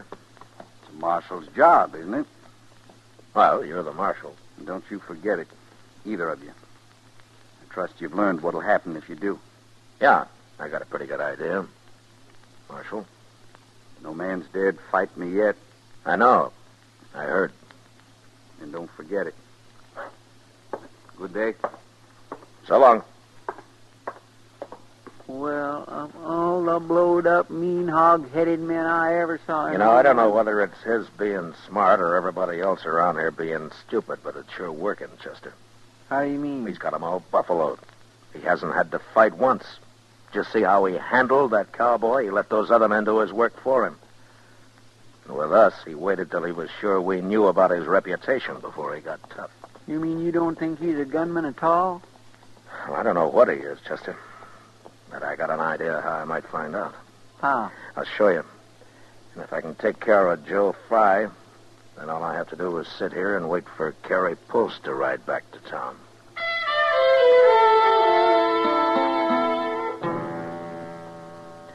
The first thing I did was to go to the general store and buy an old Navy pistol. It wasn't much of a gun, and for $5, the storekeeper threw in a worn-out holster and a cartridge belt. He tried to sell me some ammunition, too, but I was afraid the pistol might go off by accident and blow up if anybody was to carry it around loaded. Now, from there, we went back to the Alamo Saloon and spent the next 2 hours talking to Cicero Grimes. This time, I told him who I was. And after I explained the whole deal to him a couple of times, he seemed willing to sit in. And there's only one thing I don't like about it, Marshal Dillon. Oh, what's that? Well, supposing you guessed it wrong. Supposing Joe Fye is something of a gunman after all. Oh, don't you worry about that, Cicero. I'll be right there. Well, it could still go wrong, and if it does, I'll get shot. Well, that's the chance you're taking to help the law, Cicero. You don't have to do it if you don't want to. Man, you get paid for taking chances, Marshal, and I don't. No, you don't. But there is one thing. You'll be the kind of hero after. Say, I will, won't I? Oh, everybody'll be buying you drinks from here on out, Cicero. Why, you'll be famous, like George Washington and all them fellas. Yeah. Say, that's kind of getting paid, ain't it? Sure it is. Hey, Marshal. Yeah? How come you picked me out for this job? I'm a pretty worthless sort of fella. Oh, no, you're not, Cicero. Maybe you don't do much but just sit around in here and sponge drinks off everybody, but you ain't worthless. Right now, Cicero, you're the most important man in Elkader. Oh, Marshal, you're just talking. There's lots of fellas could help you out. No, there aren't. You're the one man in town that's least expected to stand up to Joe 5. You've never even worn a gun before. No, sure ain't. I don't believe in guns. Well, don't you see? This way we'll really show him up, huh? Well, I guess you're right, Marshal. And I sure hope nothing bad happens. Well, I promise you that I'll do everything I can, Cicero. But on a deal like this, something can always go wrong. I'm not going to try to fool you about that. You know, that's what I like about you, Marshal. You don't try to hide nothing from me. Hey, you're all set, then? I guess so. But I feel sort of funny with this gun on my hip. Well, you look fine, Cicero. Well, let's get going. Now, you know what you're going to do now, huh? Yeah, I got it all, Marshal. At least I think I have. Well, don't think too hard. Just let it happen. It'll come to you once you get started. Sure, yeah, I'll do that. I'll just let it happen. Well, go ahead, then. We'll follow you. Okay. Cicero, quite a fella, ain't he, Mr. Dillon? Yeah, he sure is, Chester. Hope I'm right about this. I'd hate to see him get hurt. Or killed.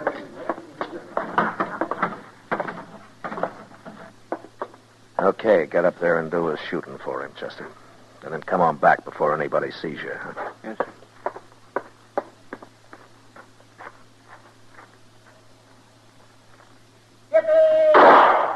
Yippee! Hello! Hey, Pop! Don't fly! Come on out with play, Marshal. Yippee! Hey, where are you, Pie? Down your hole. Come on, Pie. All right, that's enough, Chester. That's enough shooting. Come on back. Yeah, you're scared. That's what's the matter with you. There he comes, Mr. Dillon. Right across the street. Yeah. What's going on here? What's the matter with you, Cicero? Ain't nothing the matter with me, Marshal 5. What are you doing with that gun? Take it off. Take it off, I said, before I kill you. Go ahead, Pie. Go on. Kill me if you think you can. You didn't know about me, did you? I'll show you who's a gunman around here. You must be drunk talking like that.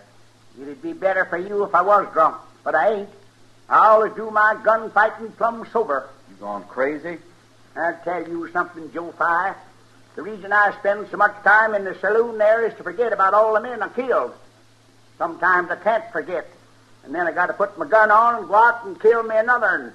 He ain't making much sense, Mr. Dillon. It doesn't matter, Chester. You're Let lying. him talk. You're drunk and you're lying. Am I? Get your hand away from that gun, Cicero. I'm warning you. Well, I can't shoot without pulling my gun out, can I? You're not going to shoot anybody, especially me. Yes, sure I am. I am. I just told you. I got to do it, Pie. I'm sorry for you, but I got to do it. I've had enough of this. Cicero, you get your hands up before I kill you. No, you don't. Now, stay away from me. I never saw a man so eager to die. Now, do as I say. No, I won't do nothing you say. You can't hurt me. You don't know it, but you can't hurt me at all. I can kill you. Now, go ahead. Go ahead, try it.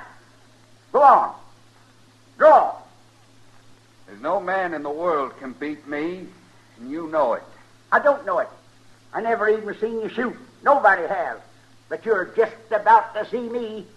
For the last time, take your hand off that gun. Now, watch me, Fire. Watch me. I'm just about to draw. I'm about to draw, everybody.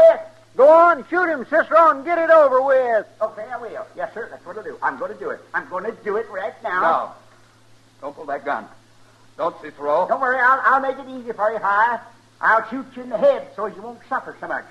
Right in the nose, maybe. No, don't. Now, you see? There, now, I got you covered. Why, you didn't even try to draw. Don't kill me. Please don't kill me. Don't shoot, Cicero. Don't shoot me. I'm going to... I wouldn't draw on you. I was only fooling. Yeah, sure. Yes, sir. He was only fooling. But you're all through fooling now, Joe Pye. Here, I'll take those guns of yours. First this one. Now, throw it away. Then I'll take this and do the same thing. There. Come on out, everybody. I got your lion tamed. Shut up, everybody. Look at here. My gun ain't even loaded, see? Yes, sir. You're all through here, Joe Pye. Go find your horse and ride him out of town. You ain't no U.S. Marshal anyways. You've been lying the whole time. Now, get going. Wait here, Chester. I want to talk to Pye. Oh, wasn't nothing to it, man. You all got taken in by windbag, that's all.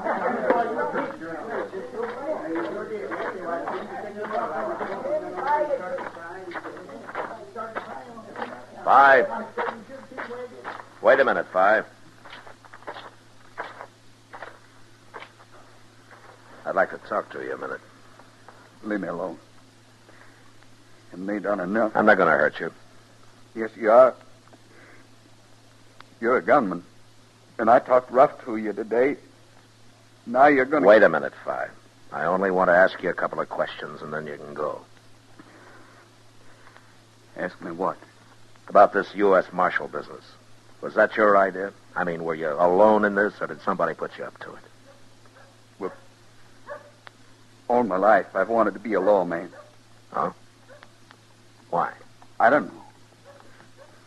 Maybe so as everybody sort of look up to me. But I knew it couldn't last long. I knew something would happen sooner or later. Well, if you wanted to be a lawman, why didn't you go be one somewhere? Why did you come here and lie about it? You don't understand. I couldn't be a lawman, not a real one. Well, why not? Well, you saw what happened with Cicero Grimes. Yeah, I saw it. I'm a coward, mister. That's what I am, a coward. Always have been. I couldn't be a marshal, not for long. That'd take somebody like you, maybe. You could be a marshal. Maybe. But you're saying the only reason that you came here and told everybody you were the law was just a kind of a game you were playing? Sort of like a kid? Like a kid. I guess you're right. What do you care about me? Well, I thought you had some other reason for wanting to run this town. Oh, no. No, I'm not a crook, mister. I never did anything bad. I believe you, Pye. Where you from, anyway? Boston. Boston? A long time ago. I ran away when I was 15. I see. I want to go now, mister. I want to get out of this place. Okay. No offense, but I sure hope I never run into any of you people again. I understand. But there is one thing, Pye. What? You go on wearing guns and somebody's going to kill you for sure. I never wore a gun in my life till I came to Elkader. I always wanted to, but I never dared. You know, it was kind of fun while it lasted. Yeah. So long, Pye. So long, mister.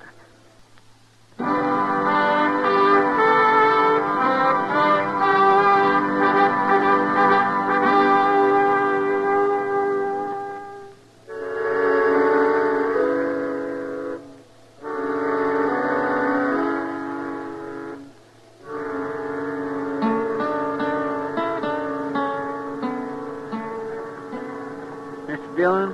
What, Chester? We've been here in Elkader most of the week now, and that carry post ain't showed up yet. How do you know but what he went back to Dakota Territory? Maybe the word about Joe Pye hasn't got to him yet, Chester.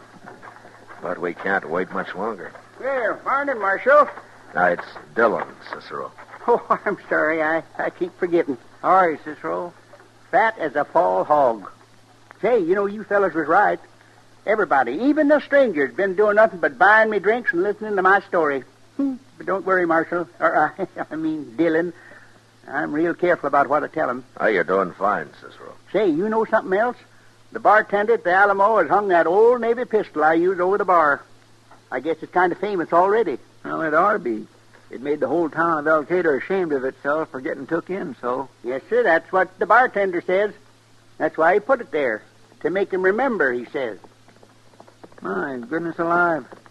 Fellow's sure raising a lot of dust. What's he in such a hurry for? Well, that's... Hey, Marshal. Yeah, I see him, Cicero. What is it, Mr. Dillon? It's Carey Post, Chester. You two stay out of the way now. Not me, I ain't. No, I'm going to watch this. Then you sit right there, Cicero. What he means is don't follow him.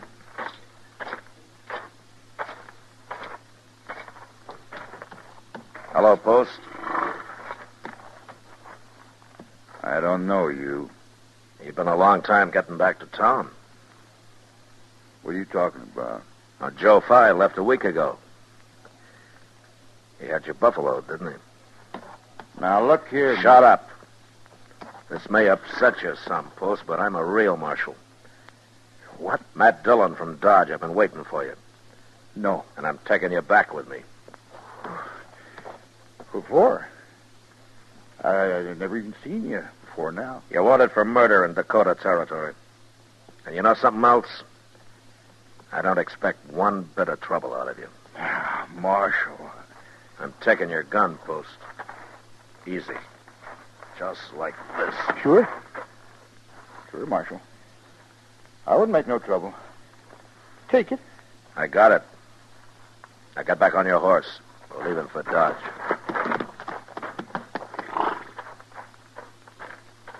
Well, Mr. Dillon, that was the easiest thing I ever saw. How'd you know he wouldn't fight? Post's nothing but a murderer, Chester. He's not a fighter. Well, you got him. And you got rid of that Joe Fye, too. Him pretending to be a marshal. It was sure worth coming up here. I don't know, Chester. Joe Fye ran this town pretty well. But the lid's off now. And it's too bad I couldn't have left him alone. He was doing fine.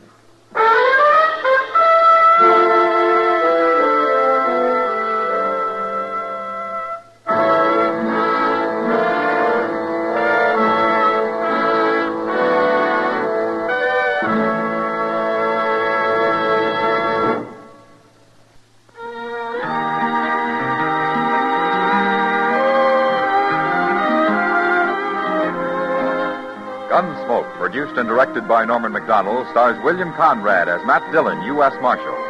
Tonight's story was specially written for Gunsmoke by John Meston, with music composed and conducted by Rex Corey. Featured in the cast were Ralph Moody, Vic Perrin, and John Daner. Parley Bear is Chester, Howard McNear is Doc, and Georgia Ellis is Kitty. Join us again next week as Matt Dillon, U.S. Marshal, fights to bring law and order out of the wild violence of the West in Gunsmoke.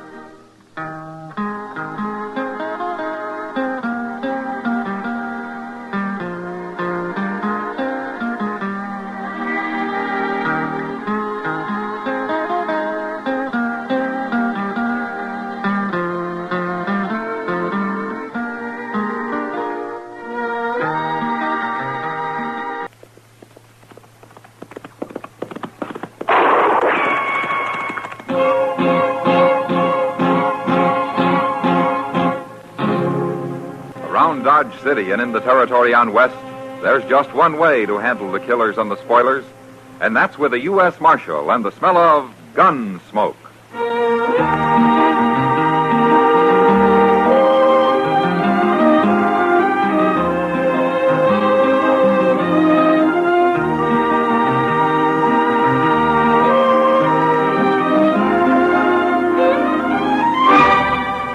Gunsmoke, starring William Conrad. The transcribed story of the violence that moved west with young America, and the story of a man who moved with it. I'm that man, Matt Dillon, United States Marshal. The first man they look for and the last they want to meet. It's a chancy job, and it makes a man watchful and a little lonely.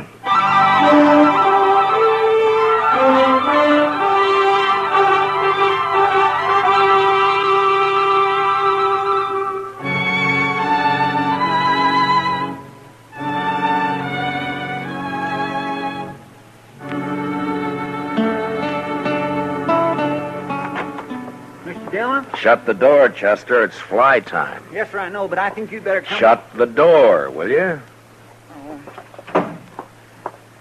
Mr. Dillon? All right, Chester. Now, what are you so riled up about? Ples Braden and Howard Rabb. Braden and Rabb? It's too hot for those two to be causing any trouble, isn't it? Oh, it sure is hot, sir, but that don't bother them. They get a chance to bully somebody. They do it in the middle of a blizzard. Yeah, we were talking about heat, not cold, Chester. Yes, sir. But don't let that stop you. No, sir. Why don't you start right from the beginning, huh? Yes, sir. Good. Well, sir, there's a little Chinese fella with a pigtail and all, a real Chinaman. He just come in to Dodge on a freighter's wagon, and right now, Braden and Rabb, they got him pushed up against the wall out there. What? Well, what for? What are they doing to him? Well, they're not hurting him, but they're kind of deviling him and poking fun at him, and I don't think they are. I told them to leave him alone. But, Mr. Dillon, I sure do wish you'd go tell him. All right, Chester, I'll go tell him. I do declare, if there's anything I hate, it's a bully. Well, maybe they're just curious about him, Chester. I guess he's the first Chinaman that's ever been in Dodge. Wait till you hear him. There they are yonder. I don't think he understands a word they're saying. He's just backed up there staring at him and holding tight to that little box he's got. Well, maybe that's what they want. That little box? Well, there couldn't be much in it. Probably just his medicine or something. He's not an Indian, Chester. No, sir, but maybe them Chinese fellas have medicine, too. Look there how he's hanging on to it. You sure don't talk very good, do you, Rab? Somebody must have split his tongue. No, Chinese boys always sound like that. Here, now look, fella. I'm just gonna ask you once more. What you doing here in Dodge? Me come catch a job. Me all time work hard. Job, huh? Well, you're the first Chinaman I ever seen around here.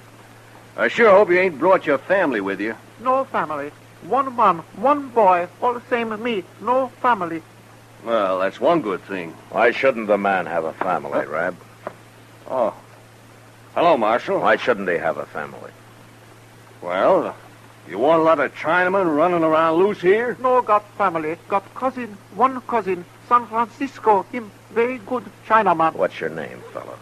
Chen Long Wang. Me good boy. Got place, Dodge City. All time work hard. Well, you go all the time work hard in San Francisco, 'cause we sure don't need no Chinaman here. Chen, I'm the marshal here, and you're welcome in Dodge. You can stay here just as long as you like. What are you mixing in this for, Marshal?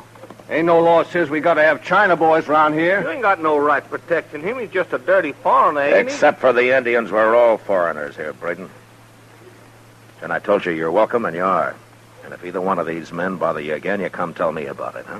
No fight. Very bad men fight. Whoever heard of the law standing up for China? I don't care if he's an Eskimo, Rabb. You leave him alone. Well, look at that box, Marshal. It's probably full of money he stole somewhere. No money. Chen, very good boy. No steal money. Oh, who's gonna believe Get you? out of here. What? Both of you. Go on. Move. See about this later. I never heard of nothing like it. Me very sad, Marshal. Chen no right bring trouble. Well, I'll worry about the trouble, Chen. Tell me, what kind of work do you do? Me catch place. Very good cook. A cook, huh? What kind of cooking do you do, Chen? All kind. Chinese cook, American cook, all kind. Say now, I never ate no Chinese food. What's it like? Very good. You see when I catch job. You know what, Mr. Dillon? We ought to take him over to the Dodge house. Oh, why? Well, sir, Mr. Green fired the cook he had yesterday. Might be he ain't found another one yet. Well, all right, Chester. You take him over, huh? I got to do some work back at the office. Okay, sir. You come on along with me, Chen. Very good. We come. And remember what I said about Rabb and Braden, Chen. You come tell me if they give you any trouble.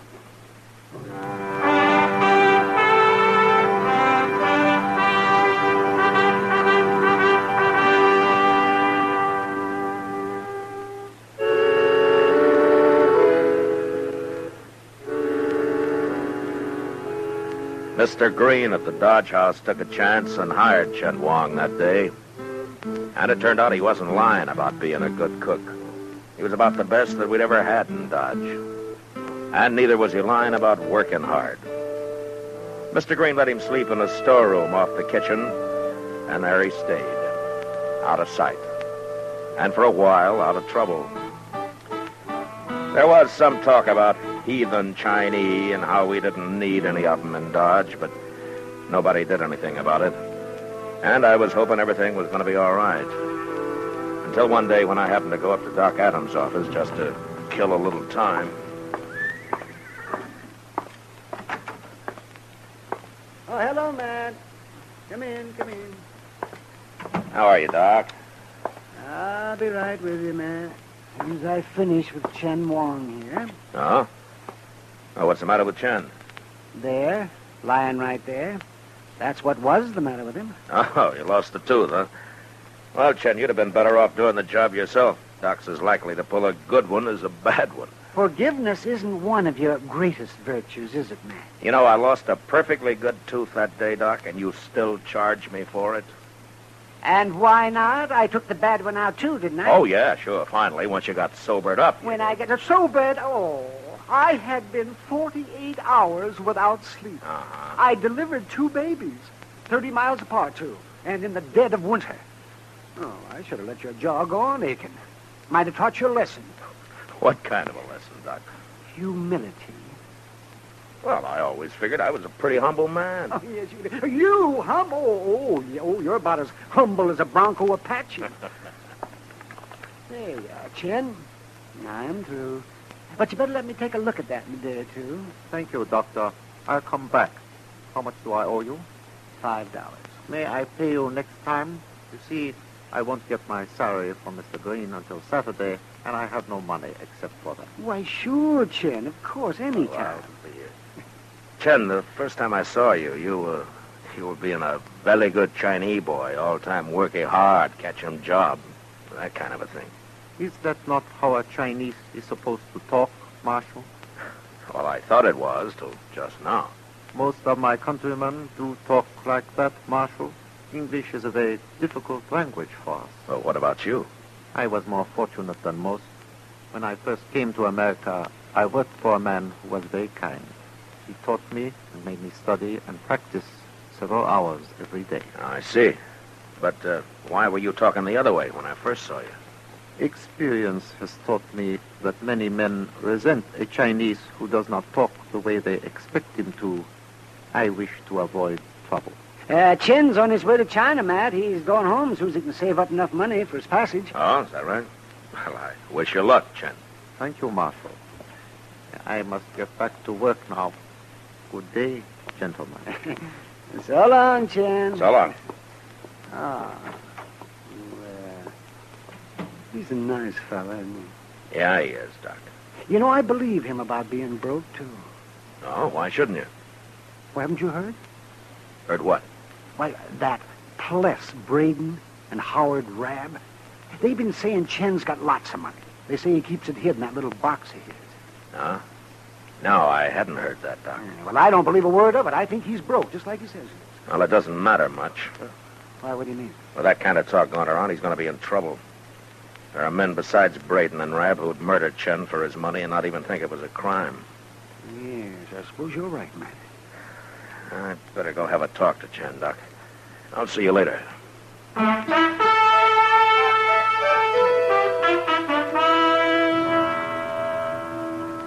I had a talk with Chen.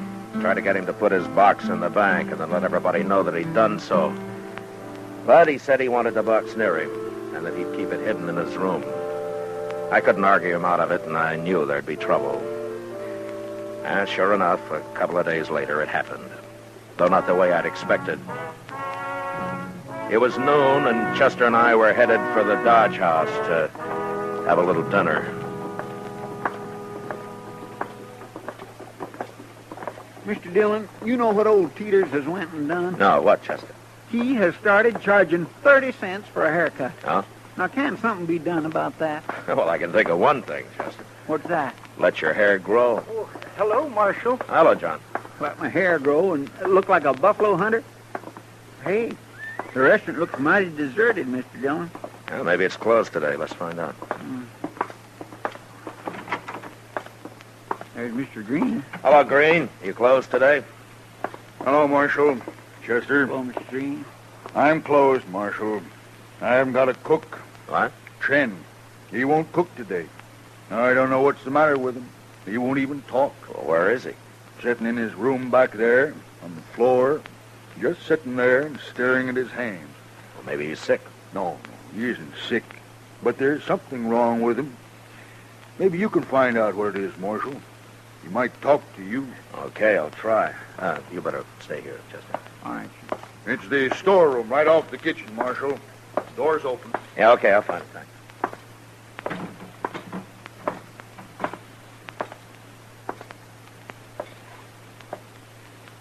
Hello, Chen.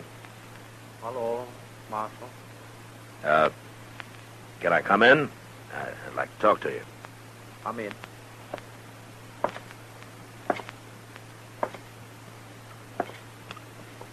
What's the matter, Chen? Are you sick? No.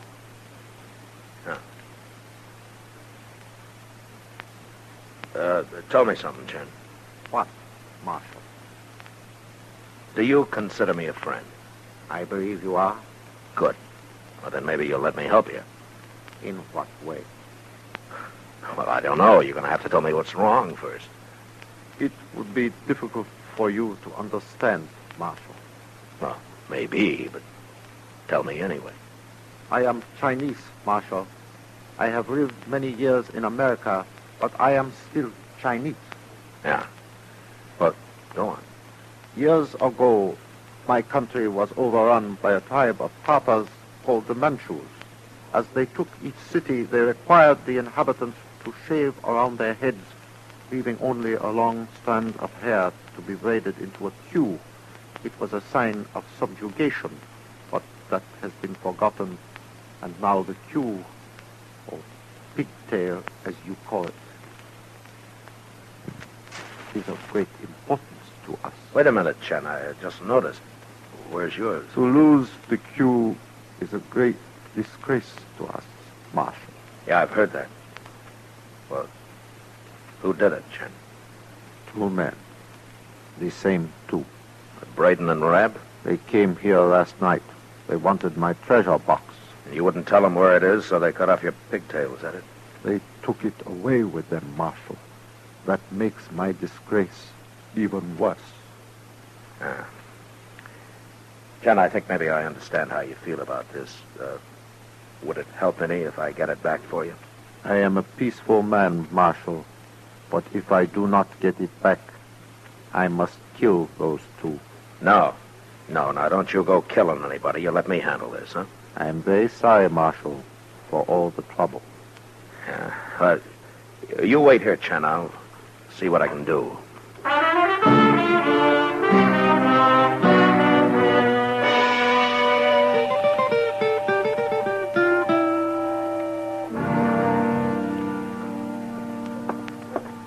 You find them, Chester? Yes, sir.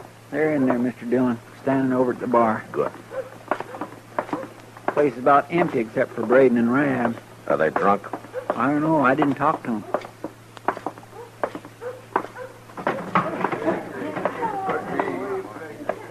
There they are. Yeah. Pretty good family. Well, it ain't Marshal Dillon. Hey, you gonna buy us a drink, huh, Marshal? I thought I told you men to stay away from Chen Wong. Chen Wong? Well, now what's he yelling about? His pigtail. He wants it back. I don't know what you're talking about, Marshal. We ain't seen Chen since the day he first come here. You went to his room last night, didn't you, and cut off his pigtail when he wouldn't tell you where his treasure box was? No, we didn't, Marshal. I don't even know where his room is. Chen's been lying to you, Marshal. All them heathen foreigners is liars. I want that pigtail, Rab. Now, where is it? I don't know nothing about it, I tell you. What are you standing up for him for? He ain't even a citizen. I don't care what he is. I'm standing up for him. Well, it wasn't us, honest, Marshal. We didn't do it. Well, maybe I ought to beat the truth out of you, huh? We're telling you the truth now, Marshal. I don't believe you. You get that pigtail back to Chen or you're in trouble. What do you mean, trouble? You'll find out when it's too late. And there's nothing I can do to stop it.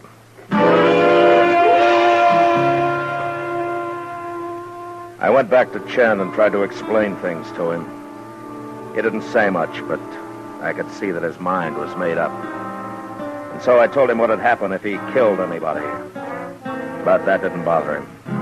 He said he'd kill himself when it was over. And then I got mad at him for being so stubborn. And I was sorry for it right away. I guess he figured I didn't understand after all. So I left him, feeling pretty helpless. Well, that night he made his first move. I found out about it at the Texas Trail, where I dropped in to say hello to Kitty. It sure has been a long day, Matt. I'm worn out, and I got the whole night ahead of me yet. Oh, what happened today, Kitty? Oh, Sam over there got the bright idea of offering every other drink on the house to any soldier that walked in here. Well, that's one way of keeping this saloon full. Sure is. If it goes on, I might as well move out to Fort Dodge and join the Army. I think it'd be easier. You know something? I think they'd be glad to have you, Kitty. I mean as a soldier. Hey, that's an idea. Lady soldiers. There are darn few jobs women couldn't do, anywhere. Marshal Dillon? Marshal? What's on your mind, Rap? That Chinaman, that's what. He's haunting us, me and Braden. And if he don't stop it, I'm going to put a bullet in him. What do you mean he's haunting you? Well, all afternoon he's been following us. Wherever we go, he just stands around staring at us. Drives a man crazy after a while. I'm warning you, Marshal. I'm going to shoot him. Good. And I can come to your hanging. What's the matter with her, anyway? Rab, I told you before to give Chen back his pigtail. He won't bother you if you do. You still believe him, don't you, Marshal? Yeah, I believe him. It's a fine thing when a U.S. Marshal takes the word of a stinking, dirty little... Shut up! Get out of here, Rap. Go on. All right. I'm going. Matt, you better do something about that. They'll kill Chen, sure. Unless he kills them first, Kitty. And I'll go tell Chester to keep an eye on him. I'll see you later. Sure.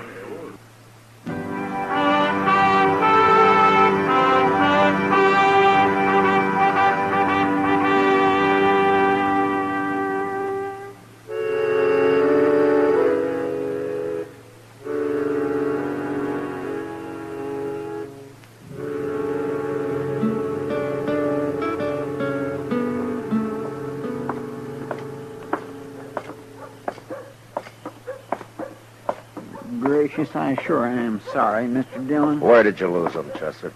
Well, sir, they was in the Alfraganza having a drink, and I was watching them like you told me. Then a fellow come up to me, and we started talking, and next time I looked, they was gone. All three of them. So I come after you. Well, we'll find them. Yes, sir, I sure do hope so. Ken was carrying his little box, Mr. Dillon, right under his arm, and he... Hey, look over there. What? What's everybody crowding up the alley for? Well, let's go see.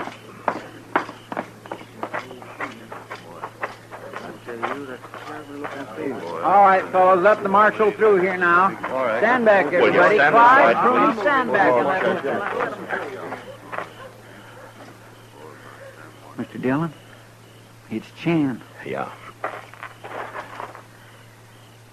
He's been strangled, Chester. Strangled? With his pigtail. Yeah, they gave it back to him, all right. Say, look there. It's a knife. Got blood all over it, too. Yeah, give it to me. It's a butcher knife. Chen must have cut one of them. Maybe both. That'll make it easier to track them. Yeah. All you men stay here. I don't want anybody following us, you understand? All right, come on, Chester. Easy now. They may be waiting for us. Yes, sir.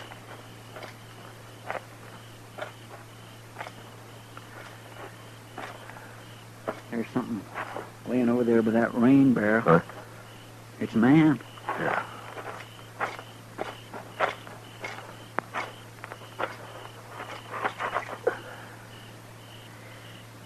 That's Howard Rabb, Chester. Looks like Chen cut him up pretty bad. Is he dead? Yeah, he's dead. Well, now let's find Braden. Get out, Chester! Go on back, Marshal. You ain't gonna take me. He's out by that shed there, Mr. Dillon. Yeah.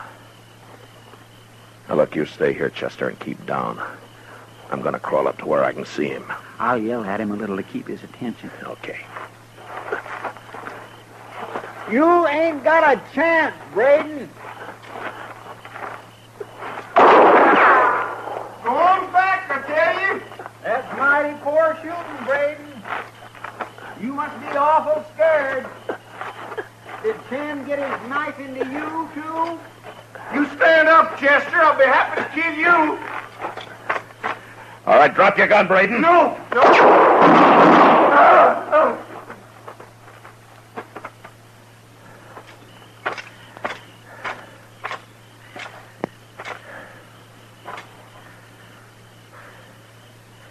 Okay, Chester. Did you kill him? Yeah, I killed him. Well, sir, I guess you had to. There's Chen's treasure box, Chester. Pick it up, will you? Here it is, sir. I guess that's what they killed him for. Must be full of money after all. Here, let's take a look. Yes, sir. By golly, it is money. Yeah, this much is money, Chester. $4. $4? Is that all? Yeah, that's all. What's that other paper? Strike a match, Chester, will you? Hold it over here. Well, looks like kind of a document, don't it? What's it say? And I can't see it very well. Yeah, something about Chen Lang Wang was of invaluable service, intelligence, General McClellan's Army of the Potomac, Peninsular Campaign, March 1862.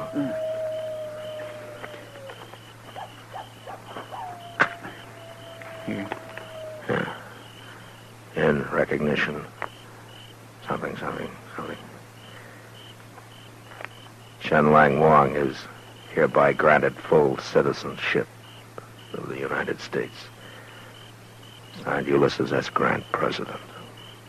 Well, I'll be doggone.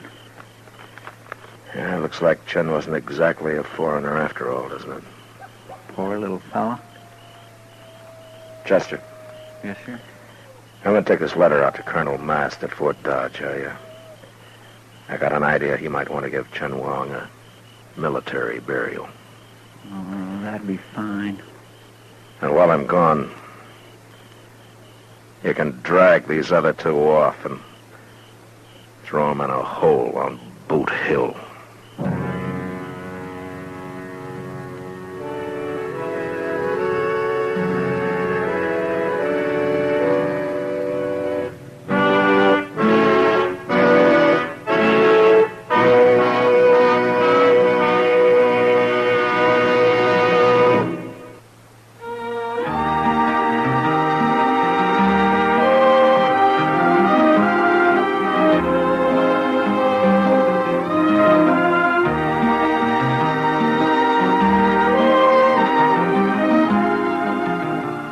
Gunsmoke, transcribed under the direction of Norman Macdonald, stars William Conrad as Matt Dillon, U.S. Marshal. Tonight's story was specially written for Gunsmoke by John Meston, with music composed and conducted by Rex Corey. Featured in the cast were Edgar Barrier, Lawrence Dobkin, Paul Dubov, and John Daner. Parley Bear as Chester, Howard McNear as Doc, and Georgia Ellis as Kitty. Join us again next week as Matt Dillon, U.S. Marshal, fights to bring law and order out of the wild violence of the West in Gunsmoke.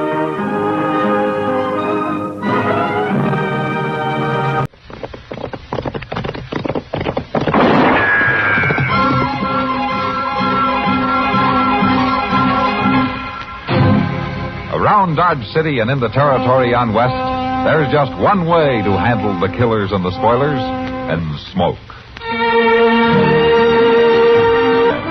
The story of the violence that moved west with young America, and the story of a man who moved with it. I'm that man, Matt Dillon, United States Marshal. The first man they look for and the last they want to meet. It's a chancy job, and it makes a man watchful and a little lonely.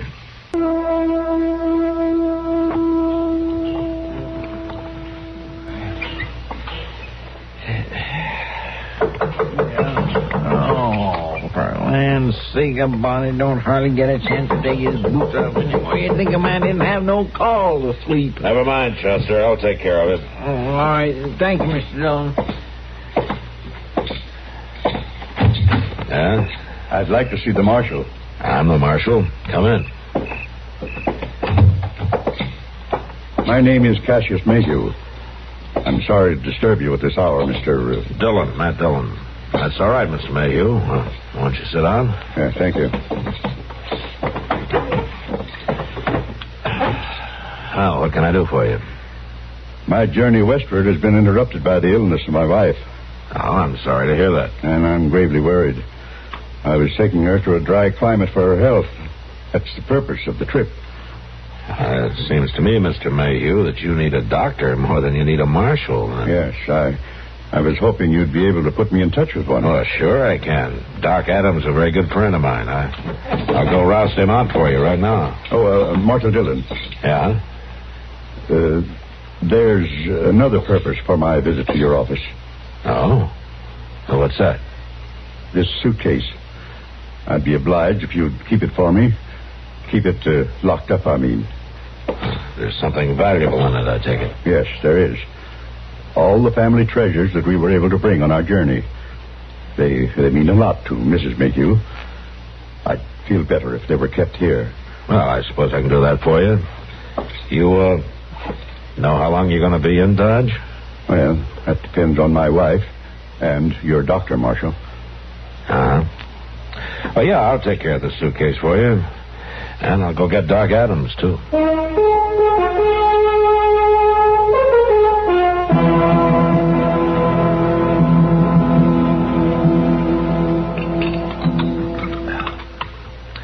Go ahead, Doc. Eat up. Chester told me that he had 3 helpings of that stew. Well, that's no recommendation. Chester's got 4 stomachs, like a camel. It doesn't look as bad as all that, Doc. Not as bad as usual, anyway. Maybe not, man, but I'm not very hungry. I want to get back up to the Dodge house to see Mrs. Mayhew. No. How's she getting on? Not good, man. Not a bit. Still can't travel then, huh? No. Between you and me, be a long time before she's able to head west. How's the old man taking it? Well, he's taking it hard, man. Oh, well, he's the soul of devotion and taking care of his wife. Nobody could be kinder and more patient. But it's clear to me that he's mighty anxious to move on. Yeah. He trying to hurry you, Doc, so you will say that she can travel? Oh, no. He's too fond of her to do anything like that. I can just kind of sense it, though. After all, you can't blame him. It's,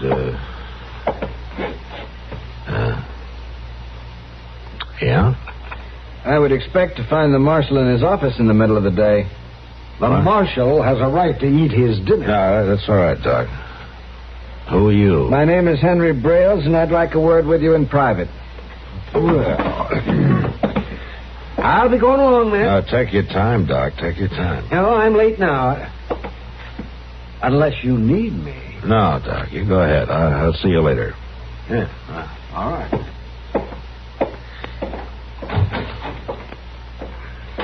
Okay, Mr. Brales, what do you want? An office is the proper place to transact business. If you don't have anything to say to me, you're wasting both our time. All right, Marshal, but we'll have to go to your office anyway. Oh, what for? Why, to open the suitcase, of course. Are we going to open the suitcase? Why, certainly. The suitcase left with you by Cassius Mayhew the other night. Oh? Well, go on, Mr. Brales. You seem to have this all worked out. Why, it's perfectly simple, Marshal. Cassius Mayhew is my brother-in-law. He left the family home very suddenly to take this trip. I followed him. I want to be sure that he's not making off with some of the things that belong to me. Mrs. Mayhew is your sister, huh? She is.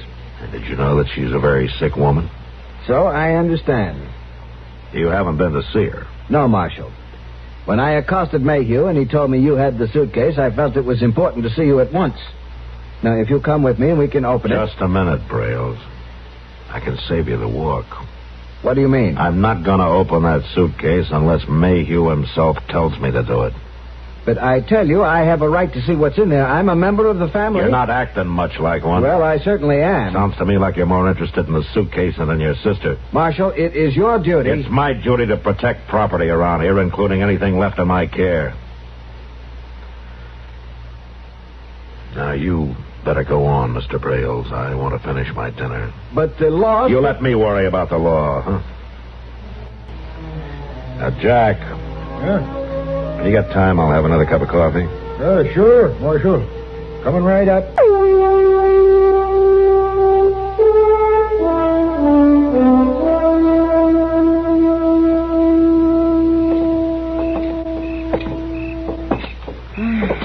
It's an awfully pretty night, Matt. I enjoyed the walk. Yeah, so did I, Kitty. You know, it's the first time I can remember that I've walked when I didn't have to. You suppose your horse got on all right without you? I sure hope so. But I wouldn't want to make a habit of covering much ground without him. You coming in for a drink, Matt? No, thanks, Kitty. I think I'll go on back to the office. I thought you said the jail was empty. Oh, it is. Of people. Dillon? Yeah, Chester. Excuse me, Miss Kitty. Oh, sure, Chester. Mr. Dillon, that fella Brailes is fixing to raise an awful row up the Dodge House trying to get in to see Miss Mayhew. Oh, I better come with you. Good night, Kitty. Night, Matt. And thank your horse for me. Yeah. What do you mean by that? Never mind, Chester. Tell me what happened. Oh, yes. Well, Mr. Dillon, I was there at the desk, talking to Mr. Dobie about trying to buy one of his hotel pillows off him. Mine's getting awful hard. All right. You go on, Chester. Well, this fellow Brailes come in, and he tells Mr. Dobie he wants to know what room is Miss Mayhew in. What did Dobie tell him? No, sir, he didn't. It was late and all, and he knowed Miss Mayhew was terrible sick. So he tried to tell Brailes to come back in the morning. But Brailes wouldn't leave, huh? Not by a jugful, he wouldn't. He kept right on at Mr. Dobie, and then pretty soon Mr. Mayhew come out on the landing. Brailes seen him, started heading up the stairs, and that's when I come for you. All right, Chester. Let's go in. And you have no right, sir, to keep me from seeing my sister. I'm going in that room. I would respect the necessity of shooting you, Henry. Oh, Mr. Dillon, Mr. Mayhew's got one of them little derringers. Yeah, hold it up there. You better put that gun down, Mr. Mayhew. Marshal? I demand to see my sister. You sure picked a funny time for it. He has no right to keep her locked up in a strange town, not letting her be seen by a member of her own family. I am protecting her health, Marshal. I don't intend to allow her to be distressed by anyone. You mean you don't want to ask any questions about what's in that suitcase? That's what you mean. Get down those stairs, Brailes. I wouldn't want to have to push you. This is outrageous treatment, Marshal. It'll get a lot more outrageous if you don't do what I say. Now go on, get out of here. I'll go, for now. But no country marshal's going to deprive me of my rights. I'll be back. You can count on that. I'll be here.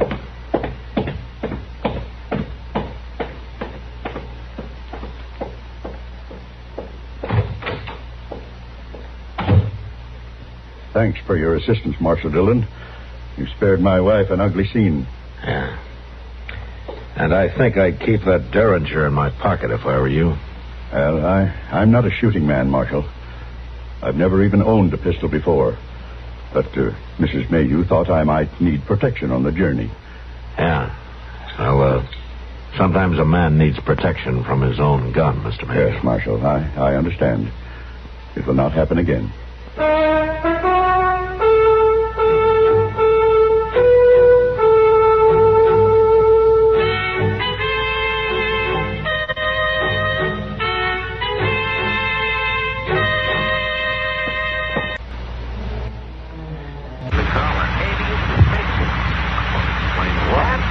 Outside of Mrs. Mayhew's room at the Dodge House. I would have thought that you'd have had better sense. I don't know where you got your information, Doc, but I was trying to stop it. Doc. I should have you, but you're doing your best to keep a woman alive. And grown men stage a riot outside of her door. I tell you, it just makes you wonder. No, I don't blame you, Doc. I'm sorry it happened. I've been meaning to talk to you about Miss Mayhew, though. I'm glad you came by. Well, I can only tell you that she's a very sick woman. Too sick to talk to me? Too sick to talk to anyone. What in the world would you have to say to her? Doc, this whole business is a little hard to understand. One half of a family against the other half. Braille's accusing Mayhew, and Mayhew keeping him off at gunpoint. I thought maybe Ms. Mayhew could give me a couple of answers to a couple of questions so that I could get Braille's out of here for good. Well, maybe she could now, but I couldn't be responsible for what it might do to her. That scene outside her door last night almost finished her off. Yeah, all right, Doc. Never mind. All right, thank you, man. Brought the mail, Mr. Dillon. Hello, Doc. Chester, how are you? You were gone long enough to write some of it, Chester. Well, I was noticing things. Man can't hurry himself when he's noticing. No, of course not. Well, and what did you find to notice this morning? Oh, my land, there's lots of things going on in one place.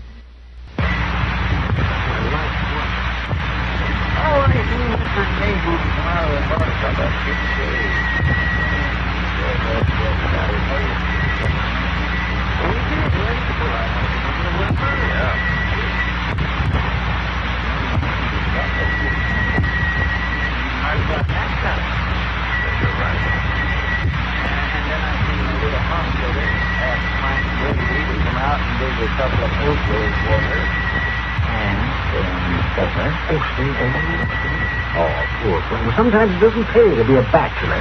And I seen that Braille fellow. What was he doing? He was going Chester, but we will have to bet that he'll be the first one to see that we find out.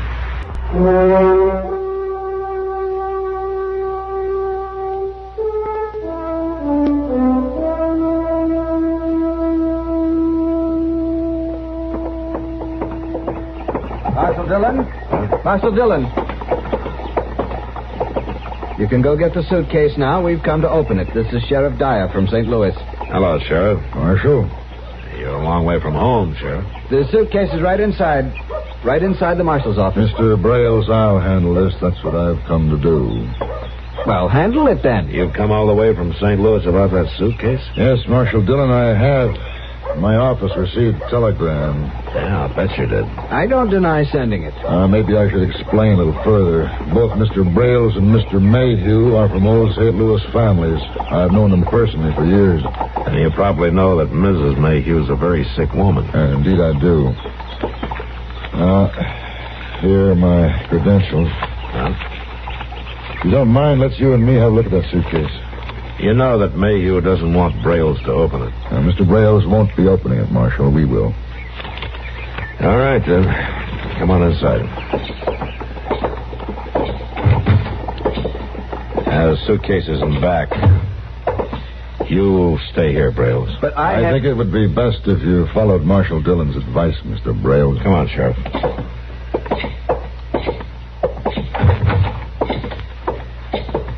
Suitcase is in here.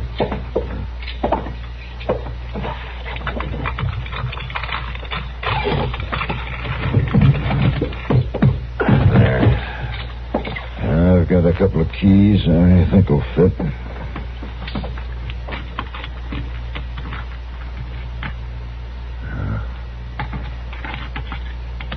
This one fits. It'll open.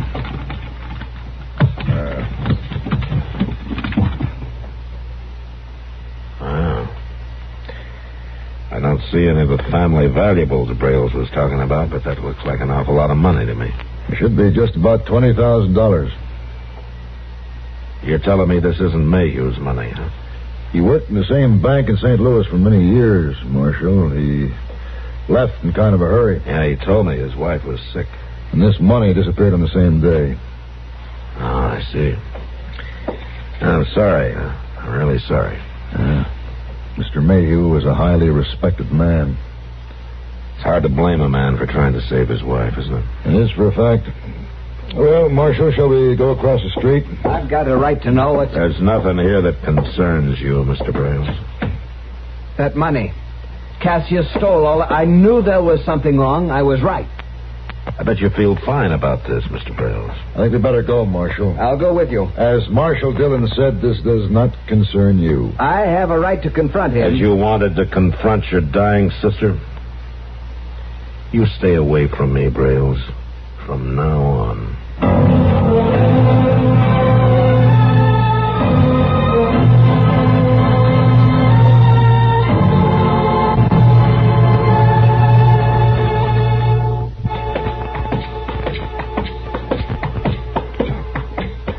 Room at the top of the stairs, Sheriff. Oh, Matt. I want to see Mayhew, Doc. I don't want to bother his wife. You can't. She's dead. Oh. I'm sorry to ask this at such a time, Doctor, but would you tell Mr. Mayhew that I'm here? Matt? This is Sheriff Dyer from St. Louis, Doc. Well, all right, Matt. He's in pretty bad shape. I am able to face up my responsibilities. Hello, Sheriff Dyer. Hello, Mr. Mayhew. I'm sorry about your wife, sir. Thank you. You know why I'm here? Yes, I know. The money. I took it to give her a chance at a new life. Now, her life is gone. Mine is gone with it. I'm sorry, Mr. Mayhew. I'm sorry, too, Marshal. Sorry for imposing on your good faith and kindness. Sorry for betraying your trust. Mr. Mayhew, she never knew that you took the money. No. She never knew.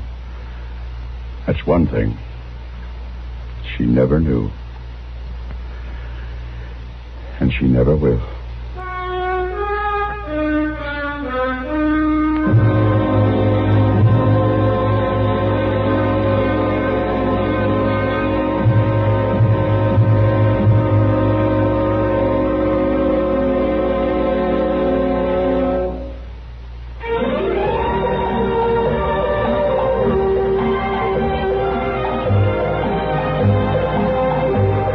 Gunsmoke. Produced and directed by Norman McDonald, stars William Conrad as Matt Dillon, U.S. Marshal. The story was specially written for Gunsmoke by Marion Clark, with editorial supervision by John Meston. Featured in the cast were Ralph Moody and Harry Bartell. Harley Bear is Chester, Howard McNear is Doc, and Georgia Ellis is Kitty.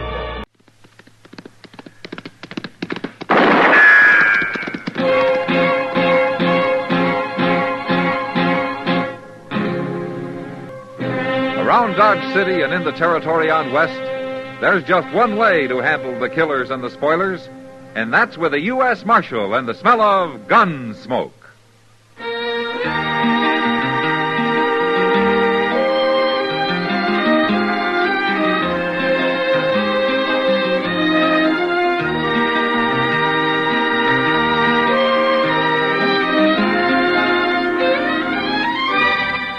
Gunsmoke, starring William Conrad. The transcribed story of the violence that moved west with young America. And the story of a man who moved with it. I'm that man. Matt Dillon, United States Marshal. The first man they look for and the last they want to meet. It's a chancy job, and it makes a man watchful. And a little lonely.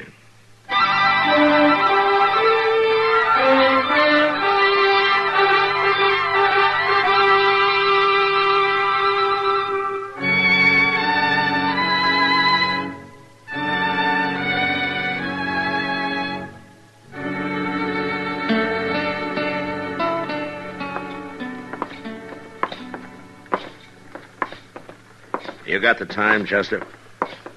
Why, Mr. Dillon? Why? I'd just like to know what time it is, that's all. Well, yes, sir, I figured that. But I wondered how important it is. Well, it isn't this important, Chester, believe me. Well, see, if it was, I could run over to Mr. Hightower's and find out. Mr. Hightower? Yes, sir. His watch broke down, and he sent it to St. Louis to get fixed, so I'd give him the loan of mine. But I can still go in and look at it whenever I need to. Oh, well, that's a very good arrangement, Chester. Yes, sir. I figured time's a whole lot more important to a man like him than 'tis to me. It ain't but seldom it matters none one way or the other where I'm concerned. You understand? Oh, I surely do. Yes, I do. I understand, Chester. Yeah. Why did you want to know, Mr. Dillon? I mean, about what time... You're making me sorry I asked, Chester, but I'm supposed to meet a man at the Dodge House at 2 o'clock. Oh, well, it ain't nowheres near 2 o'clock yet. Well, how do you know? The sun. It lacks 15 minutes of being 2 o'clock. Chester. Yes, sir? Why don't you sell that watch to Mr. Hightower? Oh, I wouldn't want to sell that watch. My Uncle Arthur gave me that watch, Mr. Dillon. He got it from a fellow on the upper Now, get out and Rappahannock stay out. And don't you come back in this store ever again.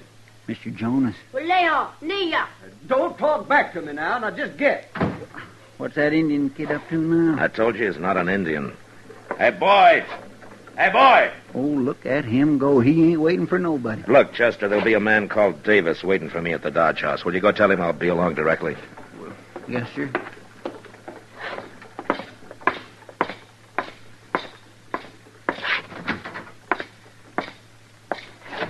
Oh, hello, Marshal.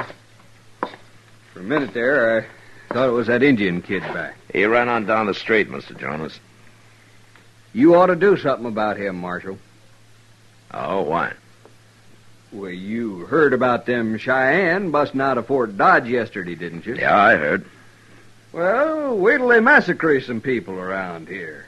Then what'll folks think of that boy running loose? Why should they think anything? He's an Injun, ain't he? He's a Cheyenne. No. His name's Cullen, and he's white. The Army found him with them Injuns, didn't they? The Indians stole him from Miss Cullen 8 years ago, down on the Medicine River. You know that. I don't know it. Now, I hear it ain't her kid at all. He sure don't look like her. Why did you throw him out of here, Mr. Jonas? He was trying to buy ammunition for his Sharp's rifle. What? Said Miss Cullen. Well, now, you know that's a lie. I'm telling you, Marshal, what with them Cheyenne loose, it ain't safe having a boy like that around. You ought to lock him up. He's not supplying the Cheyenne, Jonas, and don't worry about them. Colonel Honeyman's got 2 troops out after him. You'll never catch him again. And I mean it about that boy, Marshal. You better lock him up before somebody knocks his brains out.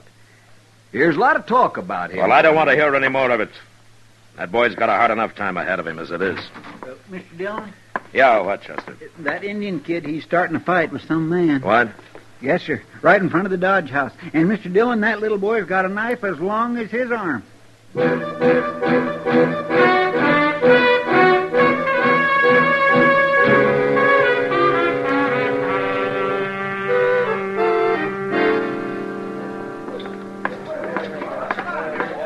Who is that man, Chester? I never seen him before, but I hear he's been plaguing that boy lately. So the boy came looking for him with a knife, huh? Hey, that man's got a knife out now. All right, hold it, mister. Let him alone, Will Marshal. you get out of my way, please? Move aside there. All right, drop the knife, mister. Not hardly. Drop it. No. His kid's been asking for it. He started this. What's the matter with you, fighting a boy? Dirty little savage. Grab the boy, Chester. That's where I got him. All right, drop the knife, mister. He cut me. You saw him. I'll open him up like a melon. No, you won't. What's the matter with you, Marshal? I'll keep this knife. And if you're hurt so bad, go see Doc. You're going to wish you hadn't mixed in this. Am I? All right, I'll take the boy's knife, Chester. Here he is. All right, son. You come with me. I'm going to take you home before you kill somebody.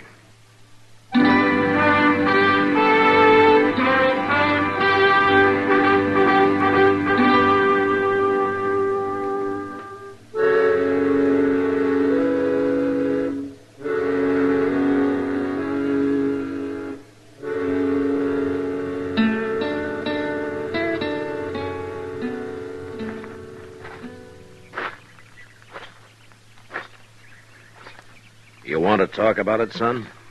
Name Viho Khan. Viho Khan, huh? Does that mean something to Cheyenne? Mean white boy. Oh, I see. Well, Viho Khan, you want to tell me why you fought that man? Man talk bad to me. Hit me in mouth. Kick me. Different man give me big knife. Then I fight. You stop or I'll kill him. Make big coup. You're not a brave, Viho Khan. You're not an Indian. You're white. You got to remember that. Viho Khan have many Indian brothers. Ah, but you're home now. You're living among white men. You have a white mother. And you got to stop thinking like an Indian, or you're going to get into real trouble. Mrs. Cullen talk hard at Viho Khan for fight. No understand. Ah, she'll understand, all right. That's why I came home with you. Now, let's go in, and I'll tell her that it wasn't your fault.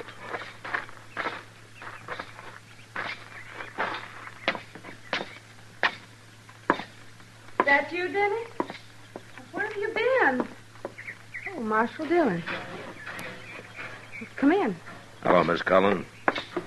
You came home with Dennis? Name Viho Khan. No Dennis. Please, Dennis. Let's don't argue that now. And look at you. Where are your shoes? Nowhere shoes. Your shirt. I've made you such nice shirts. You can't run around in nothing but a pair of pants. Oh, you'll be the death of me yet, Marshal. No do harm to you. Oh, I know that, Dennis. You just don't understand yet, do you? You go to your room now and put on those shoes the soldiers give you. And a shirt, too, a nice blue shirt, I go. And take that arrow point out of your hair. Sit down, Marshal. Oh, thank you, ma'am. It's not easy. A woman of 40, a widow, raising a boy like that. No, ma'am, I know. But I want to. And I've got to. What? What do you mean, Miss Cullen? He's a white boy. Anybody can see that. But he isn't mine, Marshal. What? I knew he wasn't the first day I went to Fort Dodge to see him. He's not my son. But he's the same age, and I've given him the same name, and I treat him just like he was. No, he won't suffer for lack of a mother's love, I promise that. I'm sure he won't, ma'am. Why did you bring him home, Marshal? You heard about the Cheyennes, the band he was taken with? They'd broken out of Fort Dodge. Well, the boys heard it too, Miss Cullen. Why do you say that?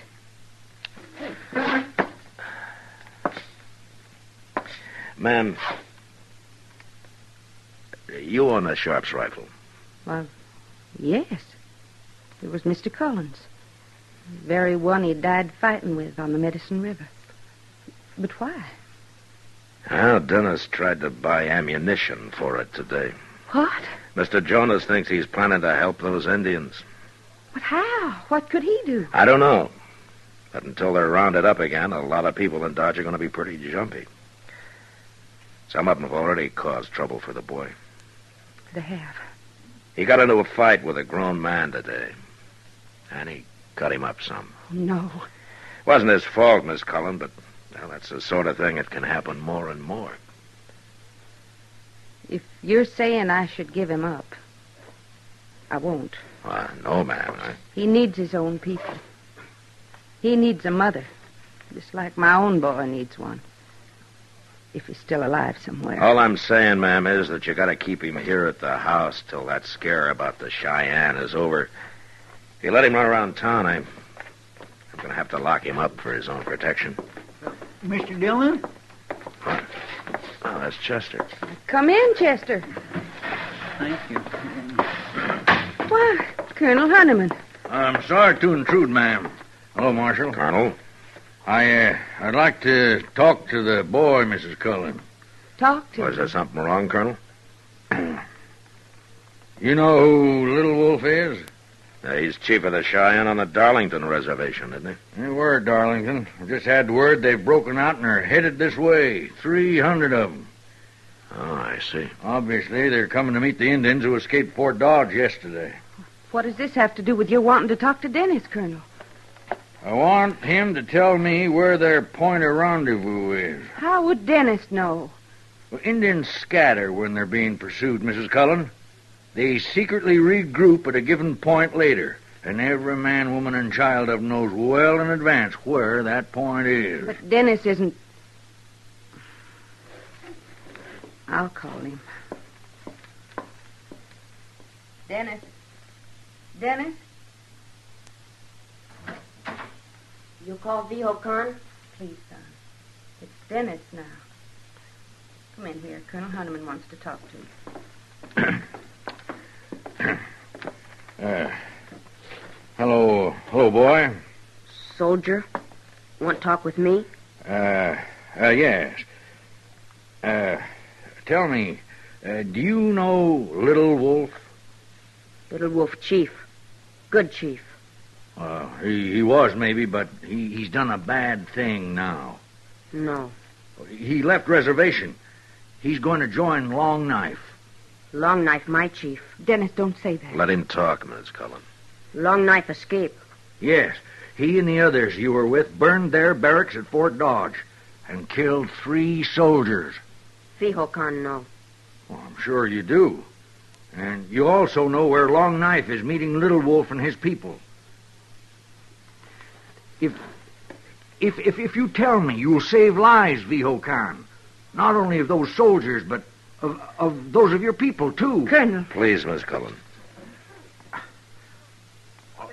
Tell me, Viho Khan. Dennis not know meeting place. Well, you can't beat it out of him, Colonel. No. Well, I'm sorry to have bothered you, Mrs. Cullen. Goodbye. I'll go with you, Colonel. Miss Cullen, will you remember what I said? I'll keep an eye on him, Marshal. Fine. Goodbye. Miss Cullen. Chester.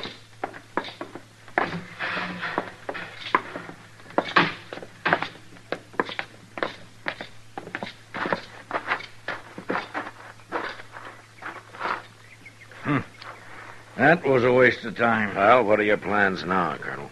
Plans? Marshal, I was down to half strength when Long Knife broke out. And now, with 2 troops after him, I haven't enough men left for the post-fatigue detachments, let alone to scout the country. You, want civilian help? No. It'd only end in a massacre of some kind. So, I'll have to do the best I can. Well, good luck. Yeah. Oh, that boy could have helped. Hey, you better keep a close watch on him, Marshal. Well, let's get back to the fort, Sergeant. Yes, sir.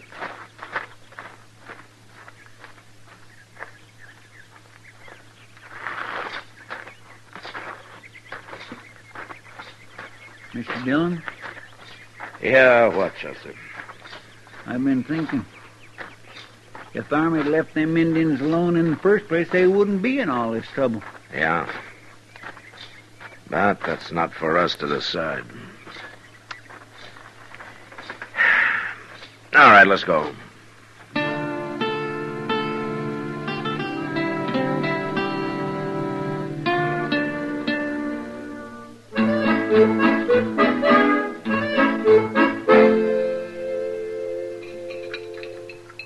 Well, now, Kitty, how about you? More coffee? No thanks, Doc. You, Matt? Yeah, I think I'll have some, Doc, just a little. Good. You know, that coffee's 3 parts chicory and 1 part lye. And that's why it needs a little cream, Kitty. It softens it a bit. Kind of hard on the cream.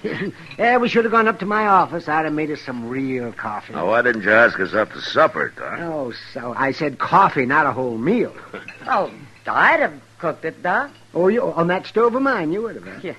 Do you know I learned to cook on an open fire? You did? Not out in the prairie, in a fireplace. We couldn't afford a stove.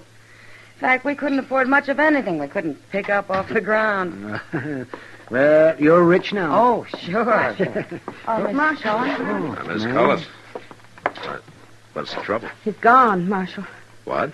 Dennis, he's gone. Well, gone where? I don't know. Well, where did you see him last? After supper. We ate early, and then I had a talk with him. I told him how much I love him and how I need him. And then I told him about how people in Dodge feel right now. And until things changed, he'd have to stay at home. Well, he didn't say much, but he went to his room, and I sat out on the porch for a while. Then I heard a noise out back. And when I looked, he was gone. Maybe he just wandered around somewhere. No, he's gone. Well, how do you know? That arrow point he always wants to tie in his hair. He took that, Marshal. So? That isn't all. He took his horse, too. He's gone to join the Cheyenne, Marshal. And you've got to go after him, right now.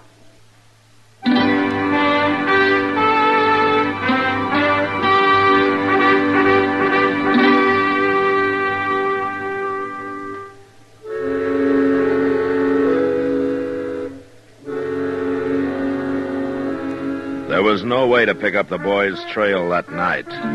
But next morning, Chester and I rode out after him. We tracked him all that day, all the next, southeast into the Gypsum Hills country. The land was different down there, dotted with buttes and cut by narrow, winding canyons. This was ambush country, and ideal for what Colonel Honeyman called a rendezvous point. We traveled slowly, eyes open, ready for trouble. And then finally, the trail led down into a rocky canyon. And at the bottom, we found the boy, crouched over a small fire.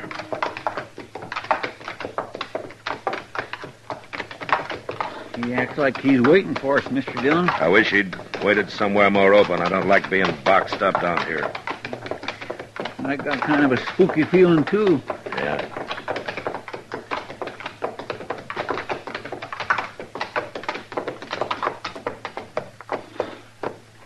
All right, let's leave him here, Chester. All right, sir.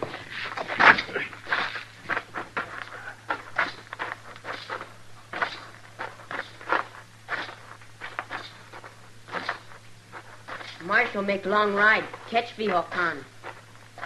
Well, you travel fast, son. White lady send Marshal. Miss Cullen's mighty worried about you. Soldier. He worried, too? Now, Colonel Honeyman didn't send me. He follow? No, he didn't follow. Silaho! Niyava! What's he yelling about? Look over there, Chester. Over what? Oh, my goodness. Indians. Oh, there must be 20 of them. Don't move. Oh, I ain't about to. Yeah, they're warriors. Every one of them.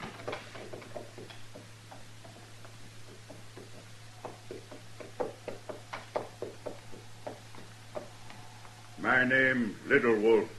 That's the chief Colonel Honeyman said was meeting them Cheyenne that busted out of Fort Dodge. Yeah, and the boy knew where they were meeting all the time.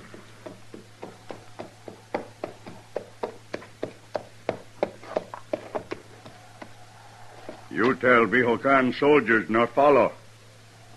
The soldiers are hunting for you, Little Wolf, but they're not with us. Daishlayi. Naya.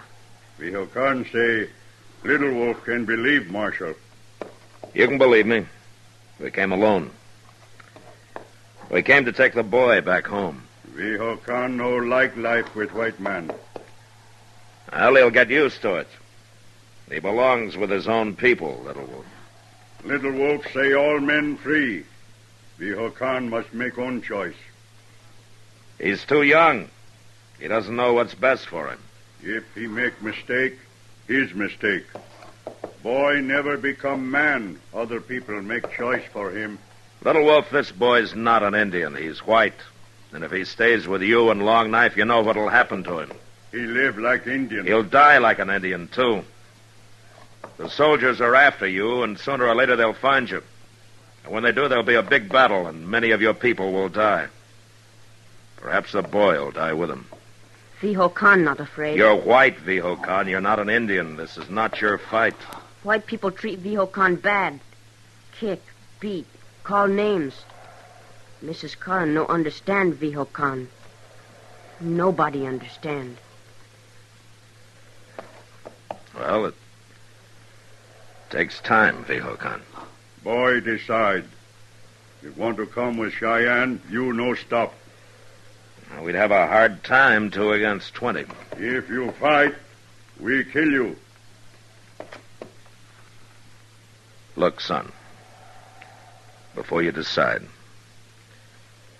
you remember these Indians are poorly armed. Probably a lot of them are sick. When winter comes, many will die, and the soldiers will get to rest. Soldier not like Indian. Soldier get tired. Go back. Indian go north. Powder River home. Hunt. Fish again. White people not my people. Vihokan stay with Indian. Vihokan decide. Leave now. Maybe someday come back. Great chief. Not with the army chasing you. Medicine River, Vihokan. The other. Move out.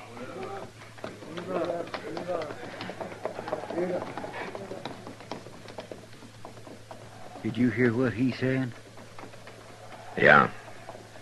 Medicine River, Vihokan.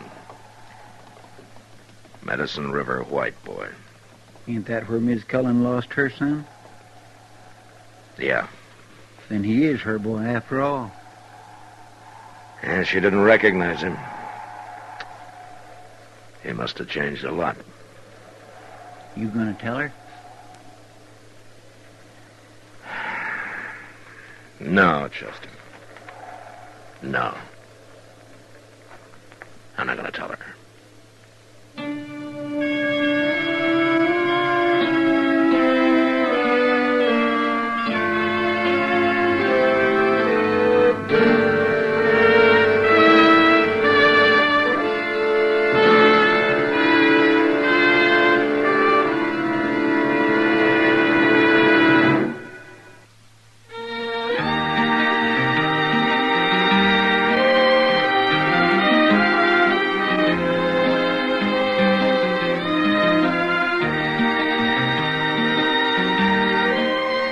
Gunsmoke, produced and directed by Norman MacDonald, stars William Conrad as Matt Dillon, U.S. Marshal. The special music for Gunsmoke was composed and conducted by Rex Corey. Sound patterns by Bill James and Ray Kemper. Featured in the cast were Sammy Ogg, Virginia Gregg, Joseph Kearns, Harry Bartell, John Daner, and Ralph Moody. Harley Bear is Chester, Howard McNear is Doc, and Georgia Ellis is Kitty.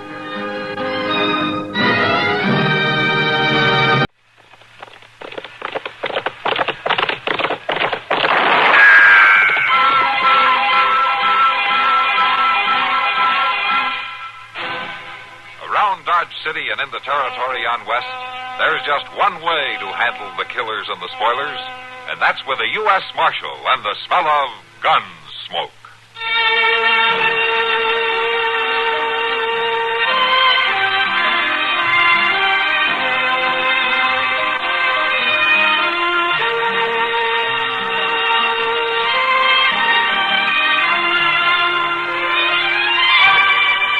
Gunsmoke, starring William Conrad, the story of the violence that moved west with young America, and the story of a man who moved with it.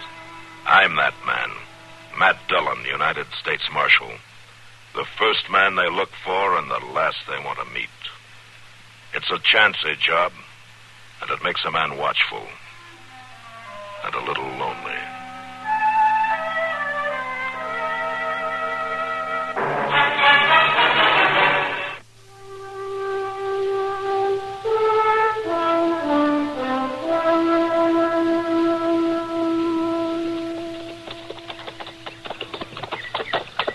Mr. Dillon? Yeah, what, Chester? Just look at them doggone prairie dogs skittering all around everywhere, scurrying down all them holes. Well, what about them? Well, I was just wondering, did you ever give them much thought? Oh, I can't say that I have. Well, they ain't good for nothing. Not one cussed thing. You're right about that. But all they do is increase theirself and pock up the prairie at them holes. You figuring on doing something about it, Chester? Well, yes, Mr. Dillon, I thought I might just maybe write a letter to the government about it. Oh? Well, you go right ahead and do that. You think it'd do any good? Well, sure it would, Chester. The government would turn it over to the nearest marshal's office. Then I could turn it over to you right away. And you could spend your time rounding up prairie dogs. Well, come right down to it. I ain't such a hand to write letters after all. Look yonder, Mr. Dillon. A buggy pulled up to the side of the road there. Yeah. Now, let's see if anything's wrong, huh?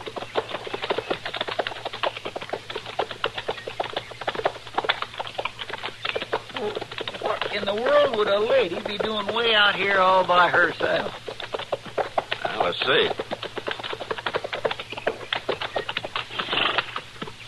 You need any help, ma'am? It's that rear wheel. It just seemed to give way. We'll have a look. In Wichita, they said this was a sound buggy. You come all the way from Wichita? Alone? Without no man? Well, I hope to meet him in Dodge City. Well, but it just ain't safe for a woman to go driving all over Kingdom Come without no man. Chester. Well, yeah, I know, but it's just plain foolish. Chester, let's have a look at the wheel, huh? Yes, sir. Yeah, let's see here. Yeah, look at there. The pin that holds the wheel on the axle's gone. Uh-huh. Wonder that wheel ain't rolling way across the prairie till yet. Yeah. No, there's not much we can do about it out here. No, sir. That needs some first-rate blacksmithing. Well, ma'am, looks like you're stuck here. Can you ride a horse? Well, I've ridden a horse, certainly, but never on a saddle like that. Well, don't worry about it. We'll lift you up and you can sit sideways. We'll walk the horse in. It's not too far to dodge. Well, I'm not sure. I'm not accustomed to traveling with gentlemen I don't know. Well, I'm the marshal out of Dodge City, ma'am. Marshal, I suppose it's all right then. My name is Sarah Howell. Oh, Mrs. Howell. Is Chester proud for it? I do, ma'am. It's Miss Howell, Marshal. I'm not married. Yet. As a matter of fact, you might be able to help me about that. Oh, how's that? I'm coming to Dodge City to find my fiancé, Marshal. And maybe you can help me find him. Maybe you even know him. Well, what's his name, Miss Howell? His name is Guy Porter. He's a tall man and very handsome. Do you know him, Marshal? No, ma'am, I'm afraid I don't. Are you sure he came this way? He told me he was heading west. I have reason to believe he may be in Dodge City. Oh, a lot of people come and go in Dodge, ma'am. You'll help me find him. I know you will. Well, a man can lose himself out here if he wants to, you know. Oh, Guy isn't trying to hide from me, Marshal. He said he was coming back, and I know he meant it. No, I'm afraid something's happened to him. I'm afraid there's trouble. Well, if there's trouble, ma'am, I'd stand a better chance of locating him for you. Yeah, come on. Let's get going.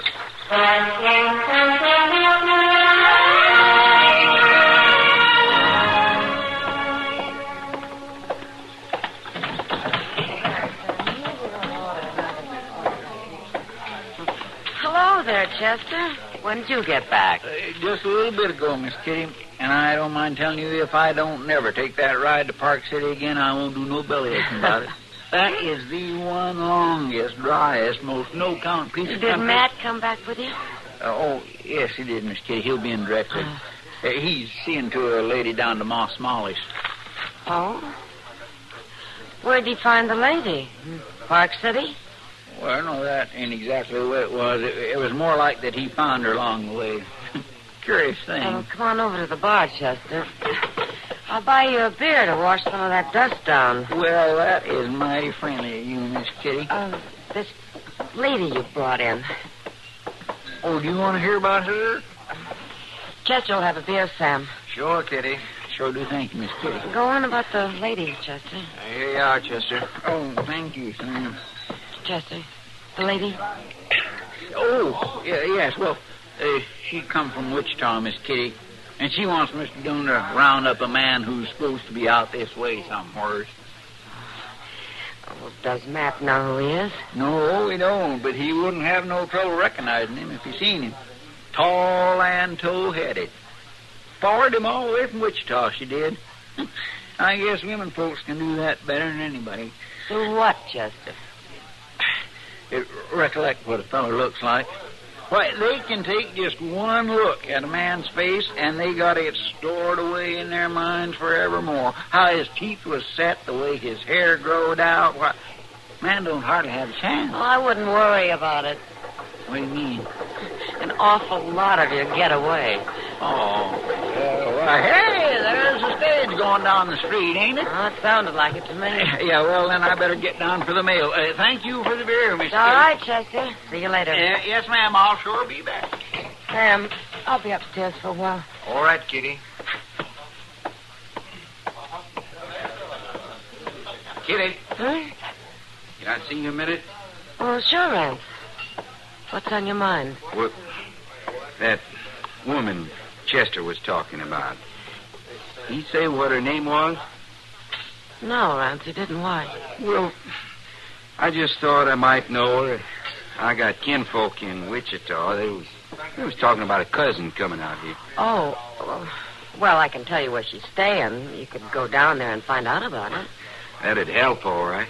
Matt took her to Moss Smalley's, the boarding house in the south end of town. Thanks, Kitty. I'll go down there right off.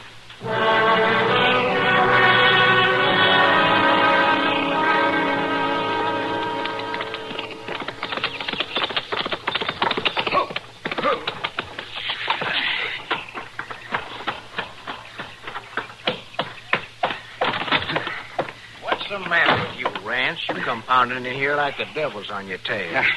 You better start worrying about that a little bit, Joe. What do you mean?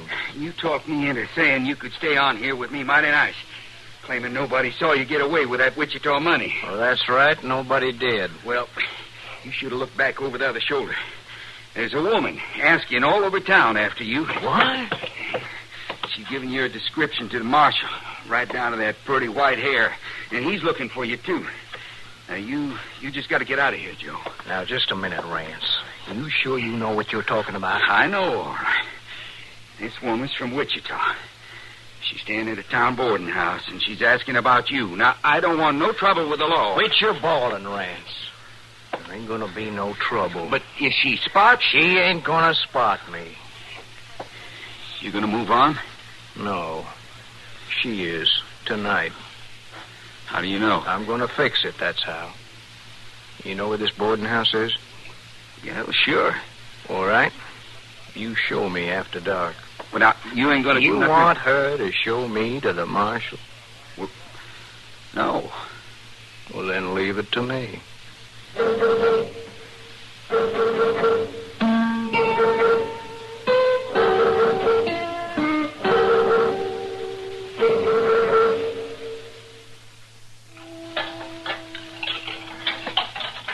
Oh, I tell you too, Miss Howell.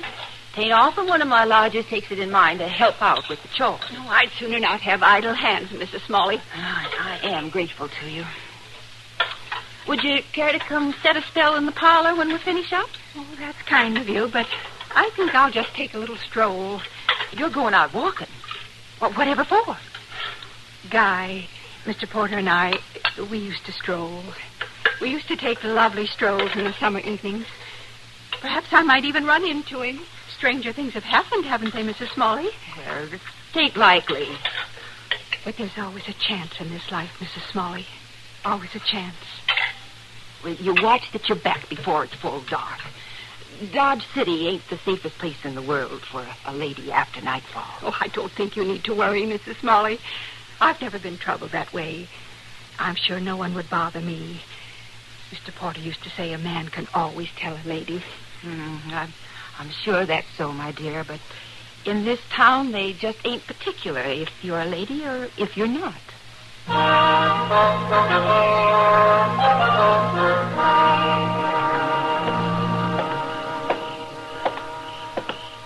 Rance, here, come over here.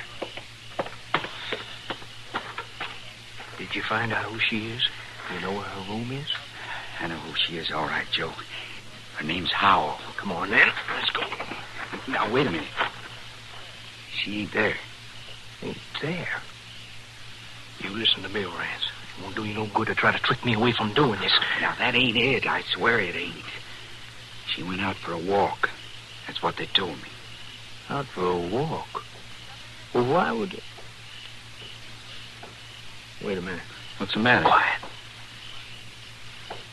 It must be her walking alone. And don't you do nothing, Joe. Don't you hear? You be quiet.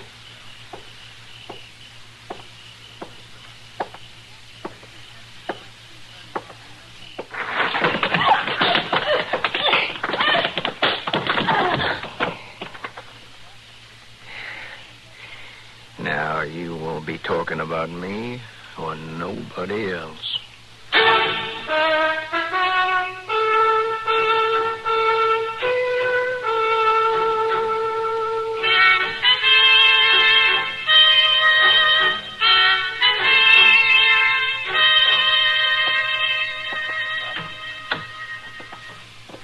Oh, hello, Matt.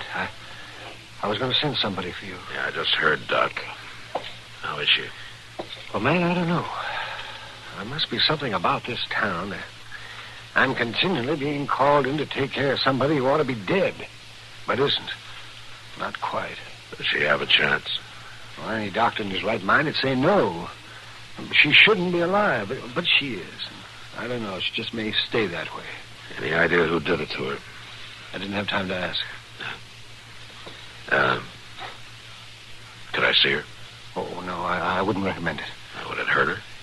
Well, no, I guess it won't hurt her, but it won't do you any good. She's delirious, Matt. She just keeps moaning and calling for somebody named Guy. She's not able to tell you anything. Well, I guess that's the way they wanted it.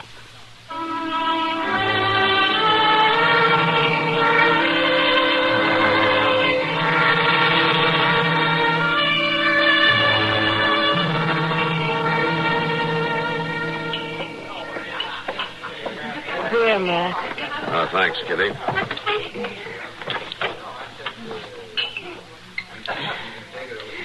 Well, it's hard to figure why anybody would do such an awful thing. What could that poor woman have done to anybody? I don't know, Kitty. It's pretty bad, even for Dodge. She hasn't been able to tell you anything yet, huh? I don't suppose she will be able to, even if she gets well. It was dark, and whoever it was jumped her from behind. Dodge seems a strange place for a lone, middle-aged woman like her to come to, doesn't it, Matt? Especially when she said she came to find the man she was engaged to. Do you think he could have done it? I'm not even sure there is such a man, Kitty. Well, Rance Matson couldn't have been the one. He's much too young. Rance Matson? You know, that young farmer lives out of town away. Oh, yeah, I know who he is. Well, what's he got to do with this? Oh, maybe nothing, but he was in here earlier asking about the woman who came from Wichita. Thought she might be one of his kinfolk. Oh, what do you want to know? Her name, where she was staying. Matt, do you think... I don't know, Kitty, but I'm sure going to find out.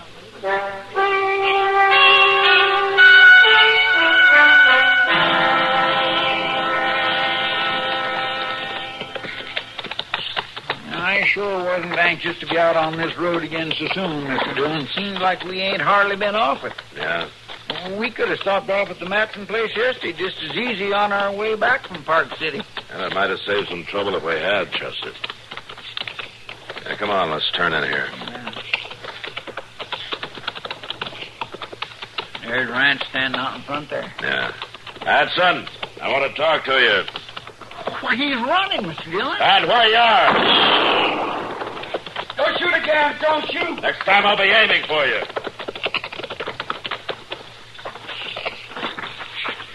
Get his gun, Chester. Yes, sir. Now, look, Marshal, I don't want no more trouble. Chester, keep an eye on him. I'm going up to the house. Yes, sir. There's nothing inside. All right, come on out of there. Come on. There are two of us here. Don't shoot anymore. I'm hit. Then come on out.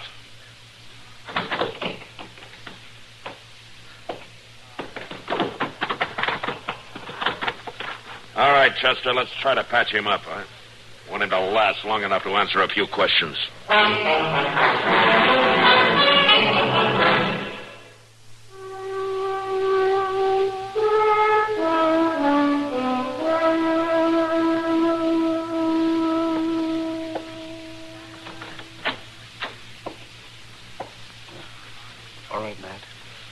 Come in.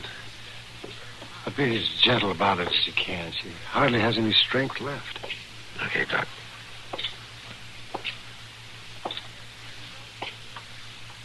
Miss Howell? Miss Howell? Oh. It's Matt Dillon, Miss Howell. I'd like to talk to you for a minute. Oh, Marshal. Nice of you to come to see me. About the man you were looking for. Guy? You found Guy? Well, we might have, Miss Howell. Guy. I knew I'd find him. Now, you said that he was a tall man? Tall, Marshal. Straight as a young tree. And yellow-headed. He has light-colored hair, all right. And it shines in the sun. Well, we found a man that looks something like that. When can I see him? Where is he, Marshal? Well, now, just a minute, Miss Howell. You might not be so glad to see him as you think. Oh, Marshal Dillon, you mustn't talk that way. I've never had a thought for any other man. No, ma'am, I didn't mean that, but this man, he may have changed some since you last saw him. Oh, not Guy.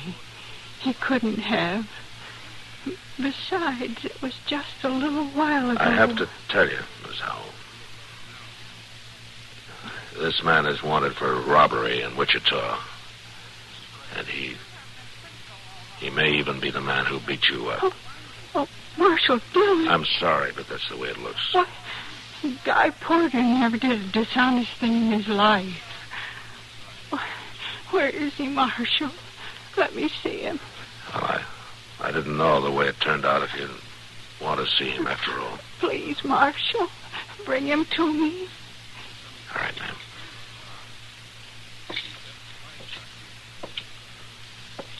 She wants to see him, Doc. All right, ma'am. Chester? Yes, sir. Bring him in. Yes, sir. Along now, mind you step soft. Take your hat off in a lady's bedroom. Here he is, Miss Howell. Guy? Guy? Come closer. Well, go on, step up there. Tall and slim. But you're old. Old. Oh, no, you're not Guy. You sure about that, ma'am? Of course I'm sure, Marshal. Why, Guy's young. Young. He's only a couple years older than I am, Marshal. Young? Mr. Dillon. You better take him out of here, Chester. All right, Doc. Matt? Yeah, Doc, I'm ready to leave. Just a minute, Marshal, if you please. Yes, ma'am.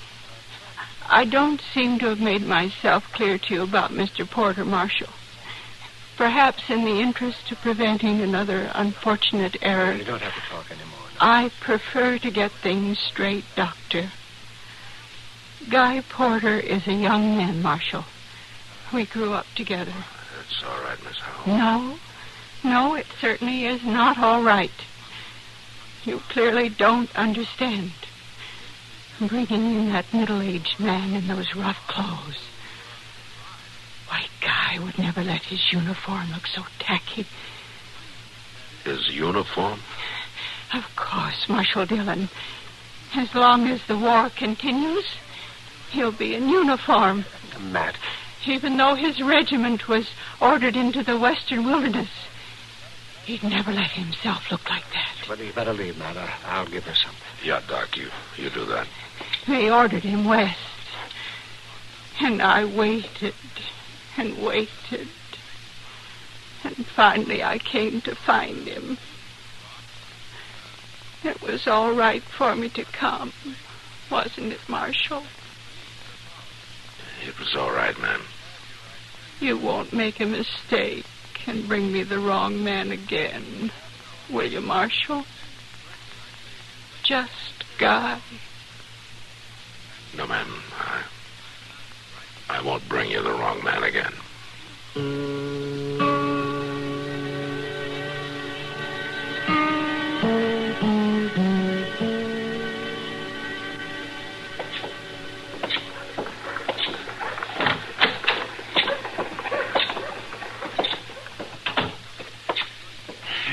By jing, I tell you for sure, Mr. Dillon, I'm glad they sent a deputy to take that outlaw back to Wichita on the stage.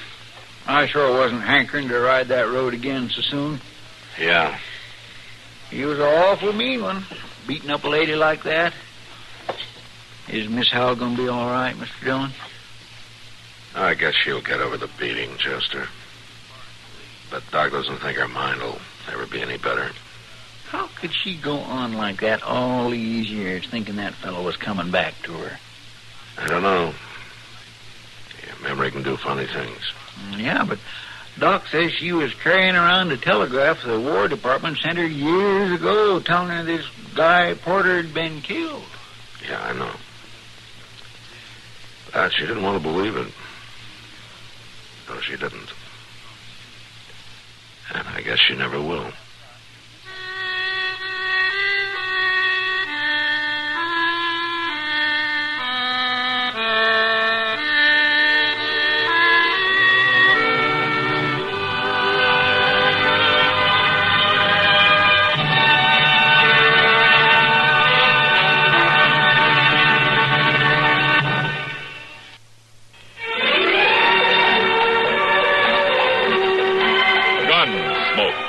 Produced and directed by Norman McDonald, stars William Conrad as Matt Dillon, U.S. Marshal. The story was specially written for Gunsmoke by Marion Clark, with editorial supervision by John Meston.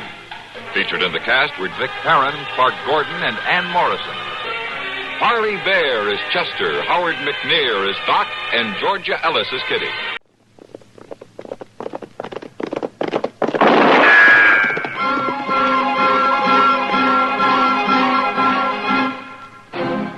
Around Dodge City and in the territory on West, there's just one way to handle the killers and the spoilers, and that's with a U.S. Marshal and the smell of gun smoke.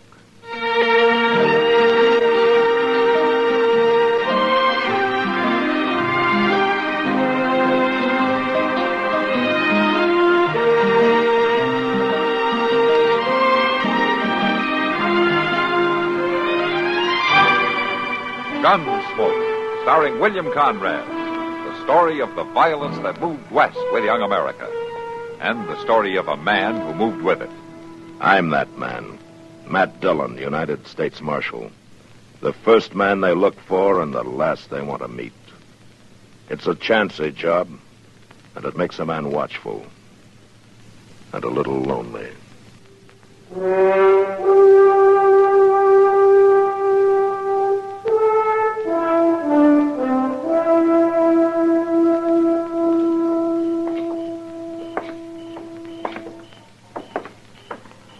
Mr. Dillon, I sure would feel a lot safer if we had Brad Cotter locked up there in jail like his brother. Yeah, so would I, Chester. You'd think if he was around town, somebody would have saw him. Maybe he doesn't want to be seen. It's a mighty upsetting feeling not knowing if any minute you might get a bullet in the back. And that's probably the way you'll try it, too, in the back. Yeah, let's take another look in the Long Branch. All right, sir.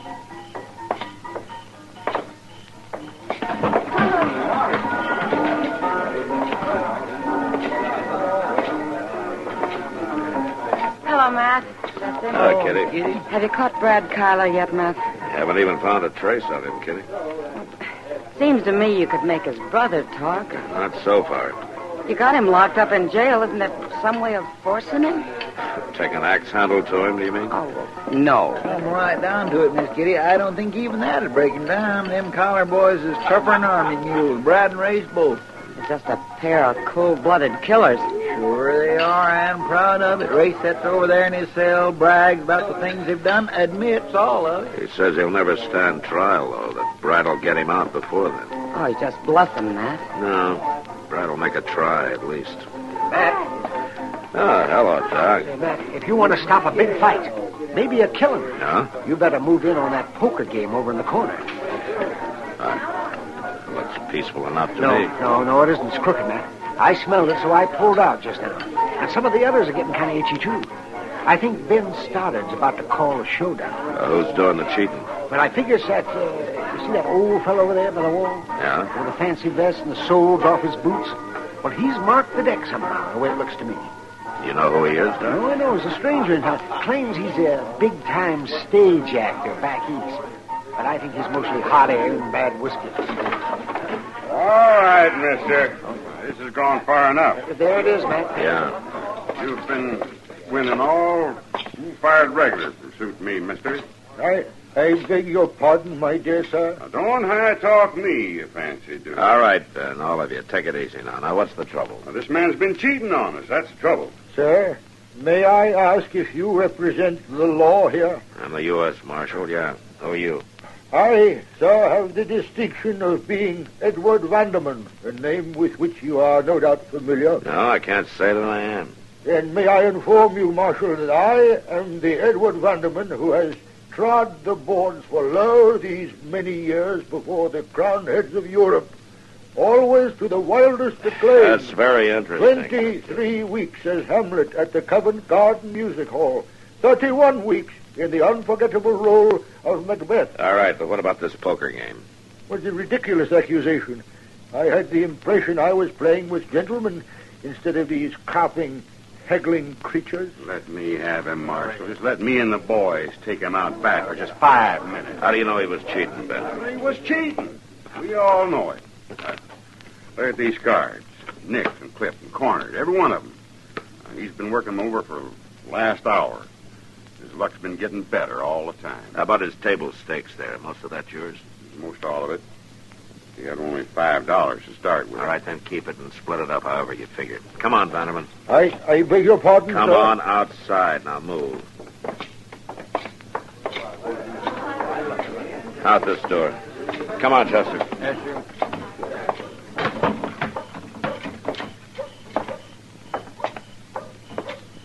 All right, Vanderman, I'm going to make this short.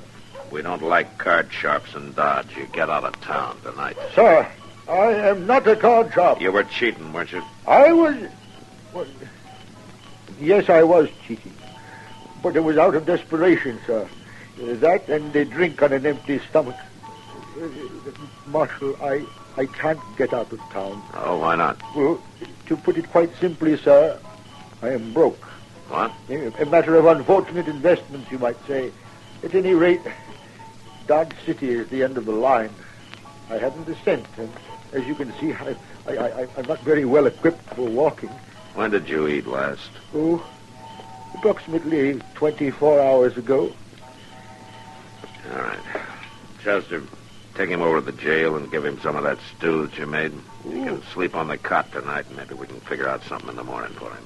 Okay, Mr. Dillon. Oh, Marshal, you have not only earned my undying gratitude, but I promise I will never crimp another deck as long as I live. Furthermore, you may call me Edward. All right, Edward. But you should save your gratitude until you taste that stew at Chester's.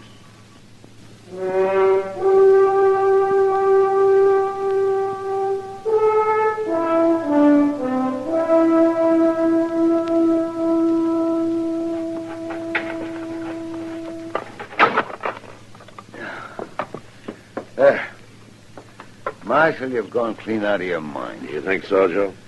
Instead of running that old feller out of town, you stand here and ask me to give him a job. Joe, you need a waiter. You said so yesterday. And where else you going to find one who can fill in as cook if you want to take a morning off now and then? How do I know he can cook? Well, he says he can. Try him out. Well, what have you got to lose? My restaurant, maybe. If he was to take a notion to sell it while my back was turned. Oh, don't you worry about that, Joe. Nobody'd buy it once they got to look at all them cockroaches. I got no more cockroaches than anybody else in Dodge. Yeah, but yours is bigger. That's because the food here's better. Well, what do you say, Joe? Edward's waiting outside. You want to give him a try? I can't figure what you're up to, Marshal. Spending time trying to get some stranger a job ain't got much to do with law enforcement. Well, it might have in the long run. He was broke and desperate. That's why he cheated in that card game. And he's still broke and desperate. Now, how about it, Joe? All right, Marshal. Call him in. Thanks, Joe.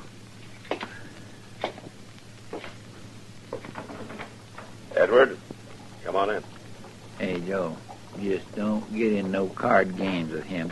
Why, that fella can Edward, get from the bottom of the... This is Joe Carpy, your new boss.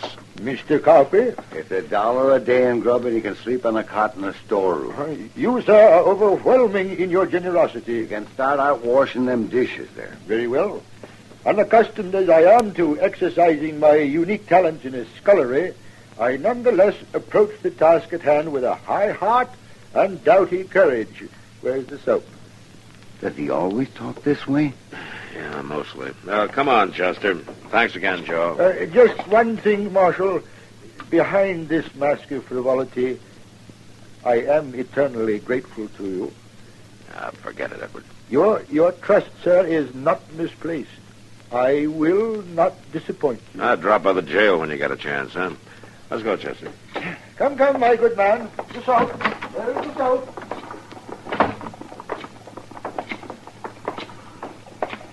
What's the matter, Chester? You don't look too happy. Aren't you glad he got the job? Well, yes, sir, but I just suddenly remembered Brad Kyler. You ain't forgot about him, have you? Chester, when a man like Kyler's gunning for you, you don't forget it too easy.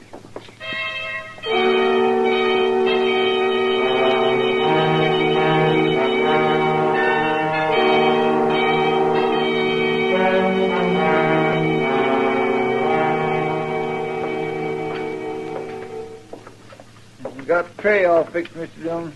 We can take it back to him whenever you're ready. All right, Chester, let's get it over with. I swear it sure ain't much pleasure to fix supper for somebody that don't appreciate it. Race Kyler wouldn't appreciate anything we did for him. You still don't have to be so mean about it. Yeah, being mean's what got him in jail in the first place. Race, here's your supper. What is it? That same slop you've been bringing every night? There. Whatever it is, it's what you get. Take it or leave it. I'll take it. It'd make you too happy if I was to starve. All right, get back away from this cell door.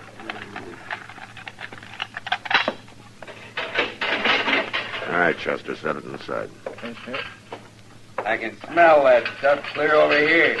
By golly, tomorrow night I'm going to cook you grits. Tomorrow night I may not be here. All right, Chester, come on. You'll be here, Race, until the day you stand trial.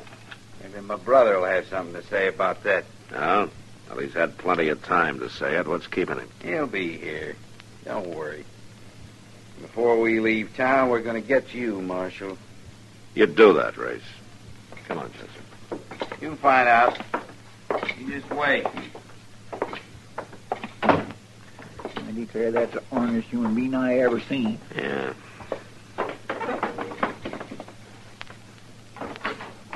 Marshal? Huh?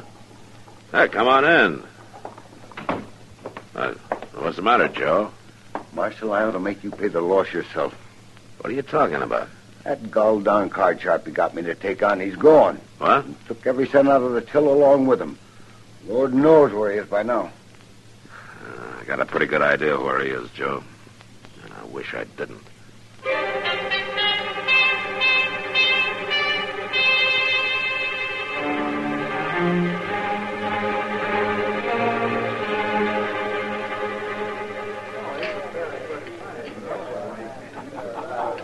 Yeah, here, Matt. Whooping it up down there by the end of the bar. I see him. He had a few drinks before he came in, and he's had more since. But where'd he get the money, Matt? Stole it. Huh? From Joe Carpy. Oh, no.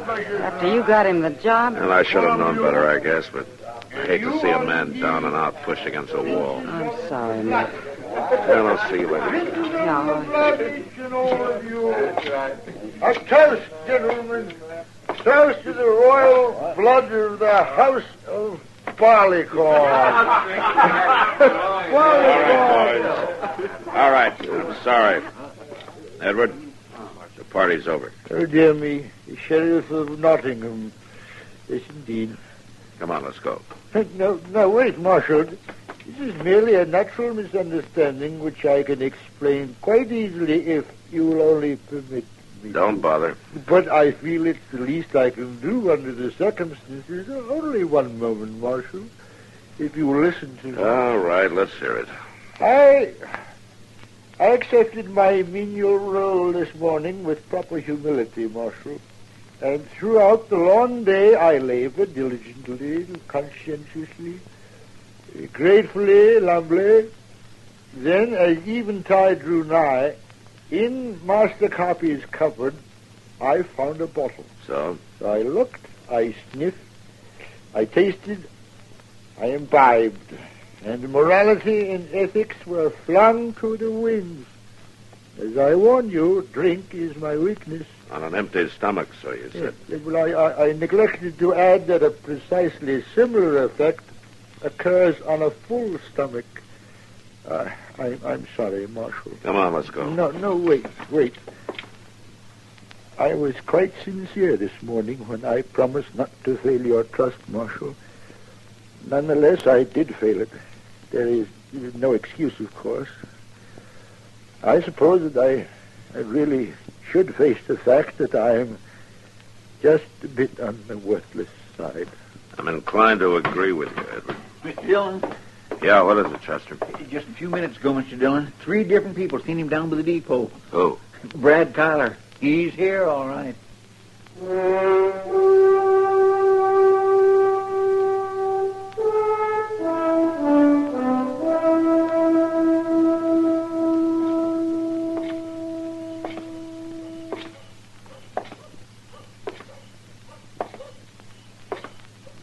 What?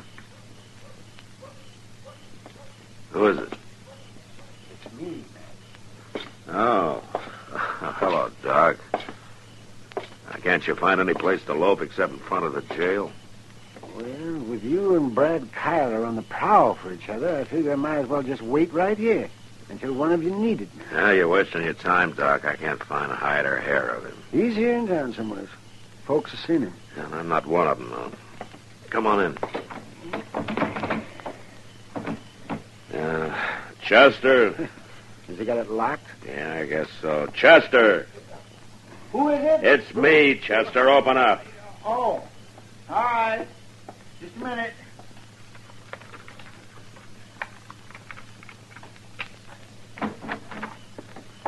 Hello, Doc. Yeah, Chester. Sure am glad to see you, Mr. Dillon. I've been sitting here at this rifle and jumping out of my skin every time an owl hooted. There are no owls this time of year, Chester. Well, I know that, Doc. It's just kindly a...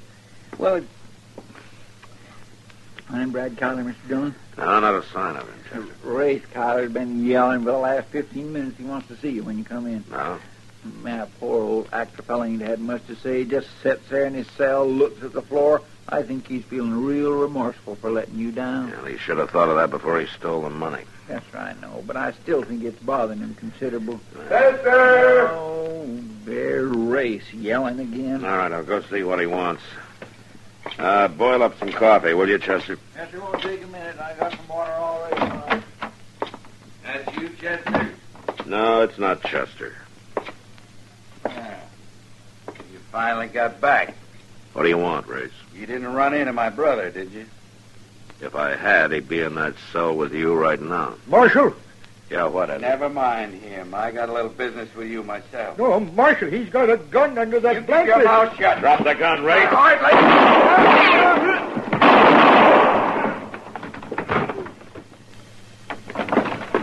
You all right, Mr. Dillon? Yeah, I'm all right, Chester. Get the cell keys. Chester?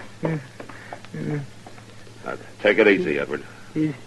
His brother came outside, threw the gun in, through the cell window a little while ago. Don't try to talk, Edward. Which one first, Matt? Never mind, Race. I had to kill him. Here, let me get the cell. Marshal? Yeah, I'm right here, Edward. All right, Doc, see what you can do for him. Race planned to shoot you. Said he'd kill me if I'd warned you. Yeah, but you did warn me, Edward. It's no use, Matt. His brother is waiting. 2 horses, north end of River Bridge. I'll get him. You trusted me, Marshal. Nobody has for a long time. Funny, never much good at living, but on stage, I was always very good at dying. Death scenes, they were always my best.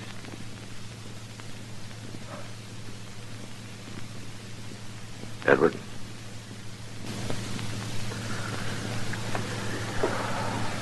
That's it, Matt.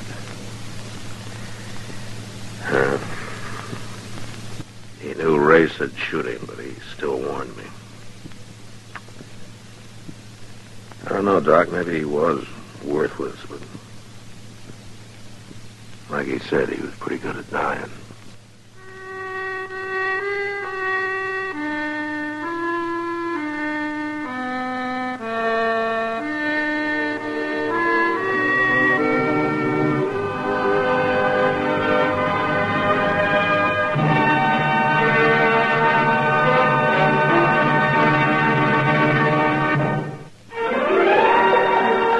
Gunsmoke. Produced and directed by Norman McDonald, stars William Conrad as Matt Dillon, U.S. Marshal. The story was specially written for Gunsmoke by Les Crutchfield, with editorial supervision by John Meston.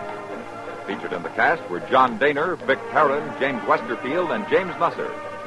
Farley Bear is Chester, Howard McNear is Doc, and Georgia Ellis is Kitty.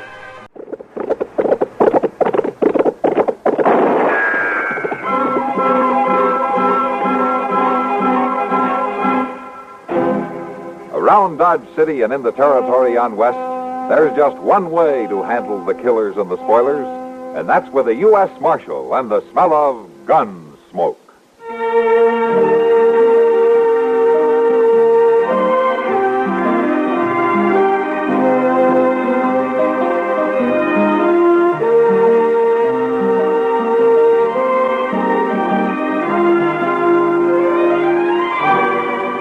Gunsmoke, starring William Conrad, the story of the violence that moved west with young America, and the story of a man who moved with it. I'm that man, Matt Dillon, United States Marshal. The first man they look for and the last they want to meet. It's a chancy job, and it makes a man watchful and a little lonely.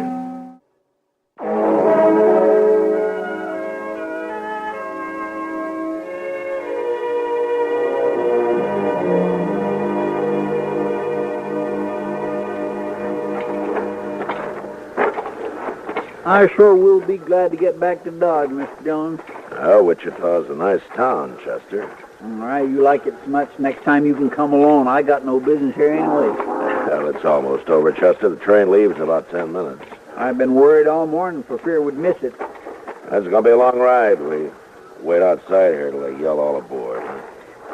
My, you sure do hate setting down, don't you? Well, I like fresh air. But you can get on if you want. No. You could be finding us a couple of seats, you know. The train guarantees a seat to everybody who buys a ticket, Mr. Jones. Well, I was only trying to give you an excuse to get off your feet, Chester. Well, I ain't so tired of all that. Well, I do declare, look what's coming. Where? Yonder. Oh, she's a right pretty girl. She is, ain't she? Say, you reckon she's going to Dodge, too? Oh, why don't you ask her? Oh, my goodness, Mr. Dillon, I don't even know her. Well, it's not going to stop him. Who? That gentleman standing by the car. He's seen her, too. Gentleman? He looks more like a drunk rowdy to me. Yeah. Let's kind of mosey over there, huh? Say, maybe he does more, Mr. Dillon. Yeah, maybe. I misdoubt it, though. He's too mean and ugly looking. Well, miss, as long as we're going to be traveling together, we'd best get acquainted. Now, my name is Laster. Ab Laster. How do you do? How do you do? I'm meeting my partner in Dodge, Joe Garrett. Maybe you know him? I'm sorry, but I've never been in Dodge. No? Make two of us. At least we ain't gonna be lonely, are we? Well, that depends. It depends on what? If you're a gentleman. If I'm a... Oh, of course I am, honey. Hey, I know. Look, I got a bottle here. Let's just get aboard, and then we have a little drink, huh? Please, Mr. Lass. Oh, come on. No. The train... What's the matter with you? Start out real friendly, and then you freeze up. Come on, get in that train like I say. Let me go. Come on, let's have a little drink. What do you want? Let the lady go. You're asking for trouble, ain't you? No. He tried to force me onto the train, and he wanted me to drink with him. Now, don't you worry, miss. He won't bother you anymore. She wasn't minding it none until you busted in. Ab Blaster, huh? How do you know my name? Well, I heard you tell the lady. You're real snoopy, ain't you? Sometimes, yeah. Do you know what you're getting into, mister? Now, you tell me. I'll show you. Well, you're carrying a gun. But I don't always use it. You hit him.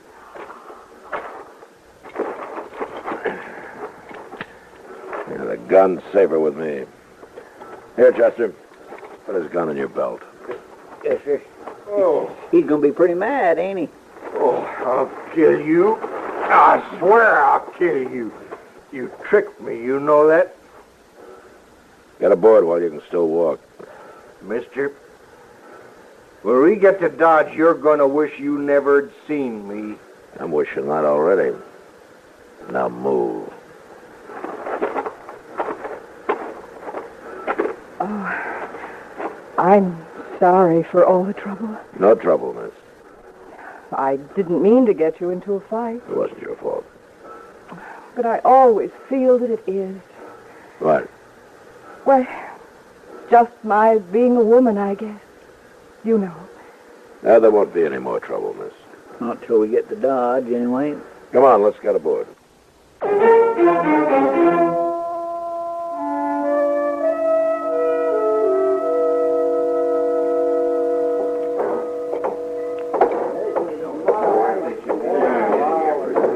Well, what do you think of Dodge, Rena? Well, Marshal, I can't tell much from the depot. I will show you the rest. Chester, go get our baggage, will you? Yes, sir. Well, Dodge kind of frightens me, Marshal. Oh? Why? Well, I'm only a woman, and I've heard so much about the terrible things that go on here. Well, don't you worry, Rena. Nothing's going to happen to you. Well, I do feel safer when you're... Marshal! Oh, excuse me a minute, Rena.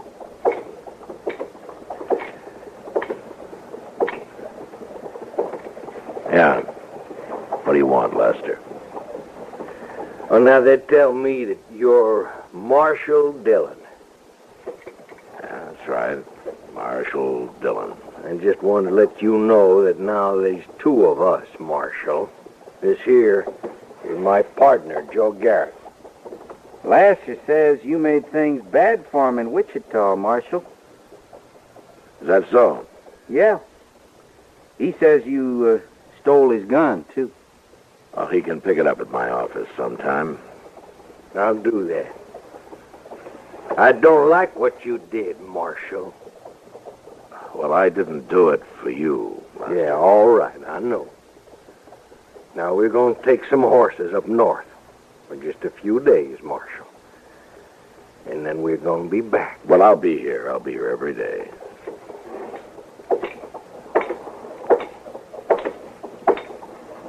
What did those men want, Marshal?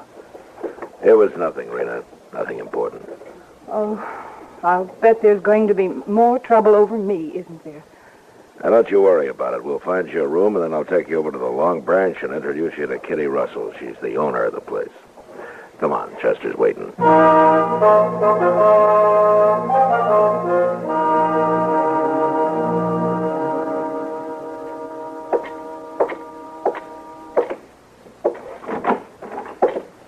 There he is. Come on in, Matt. It's your office. Ah, how have you been, Doc? Oh, fine. Oh, Matt, Chester's been telling me about this new girl, Irina Decker. Oh? Sounds like a mighty sweet little apple. Is that what Chester said? No, I didn't say no such a thing. Well, that's what you meant. Is it true, man? Hey, you can go see for yourself, Doc. She'll be working at the Long Branch. Oh, the old Kitty hired her, huh? I left them talking together about an hour ago. Good. I'll drop by there tonight, if I have the time. You'll find time, Doc. Well, I will if some idiot doesn't fall off his horse or jump out of a window or go get himself shot. Leave him die. It'll be worth it. It's a good thing nobody has to depend on a sybarite like you, Chester. Doc, I don't know what that means, but it sure don't sound nice. Well, then don't ever let me catch you saying. Well, Miss Kitty. Come on in, Kitty. Join the fun. Oh, I'm afraid I'm going to spoil the fun, Doc. Oh, what's the trouble, Kitty? I thought I'd better come tell you before you hear it from her, Matt. What? Rena Decker isn't going to be working at the Long Branch. Oh, why not? I didn't hire her.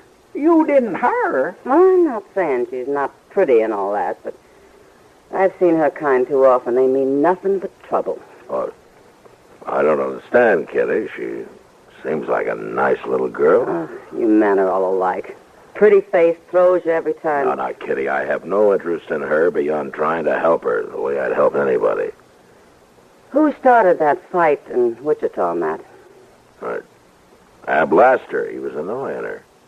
She didn't lead him on? Oh, now, Kitty, you're being unfair. That girl's here all alone. She doesn't know anybody, and she needs a job. Sure. And when I had to leave her at the bar a few minutes after you brought her in, she almost got another fight started. What? Kitty, why would she do that? Some women like men fighting over them. Kitty, what really is it that you don't like about her? Doc, you haven't seen her yet, huh? No, but I sure am interested now, Kitty. Oh, you'll be just as stupid as they are. Now, Kitty. All right. Just to show you, I'll hire her. But don't blame me when somebody gets killed, because it's bound to happen.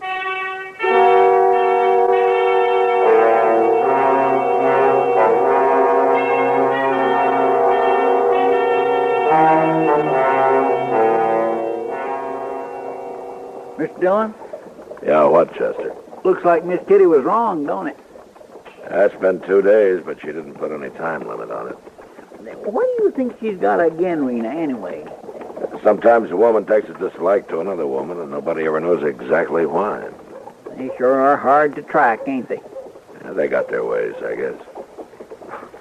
But then so have we. That's right. We ain't always so plain and simple, are we? Where are you going? Those men in front of the Long Branch. What about them? Hey, they're going to fight, Mr. Dillon. Look at them. They're about to draw. All right, hold it, you men. They're both down. They both got hit. Go get Doc, Chester. Well, they look dead to me. Get him anyway. I'll see if I can find out what this is all about. Yes, sir.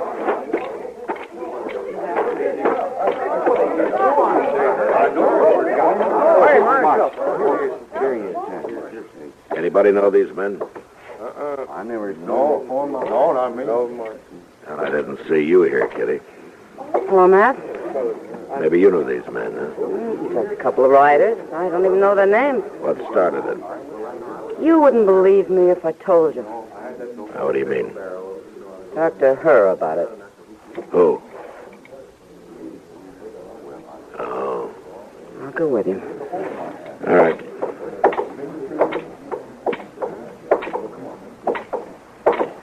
Oh, Marshal. Oh, wasn't it terrible?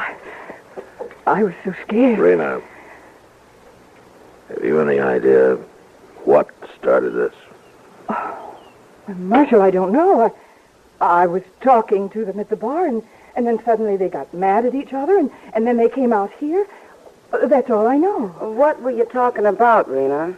Why, nothing. Just talking. Then why'd they get mad?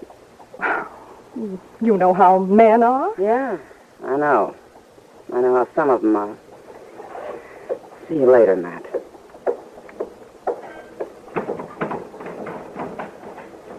Marshal. What, Rena? Marshal, sometimes it's an awful burden being a woman. You understand, don't you? I don't know, Rena. I'm not sure what I understand.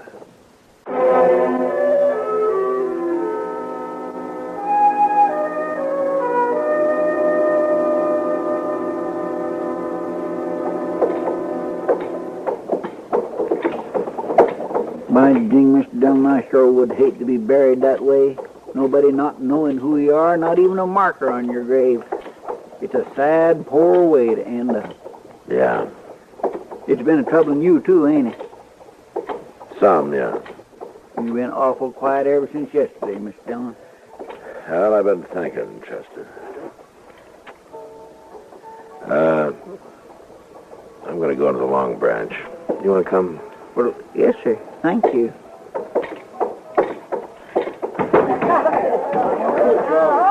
My land, they're busy, ain't they? Yeah. Hello, Matt. Chester? Yeah, well, hello, Miss Kitty. I missed you at the burying, Kitty. Oh, that must have been real fancy. Is Rena around? Right over there at the bar. 2 men, as usual. Oh. Miss Dillon, it's Ab Laster and that Garrett fella.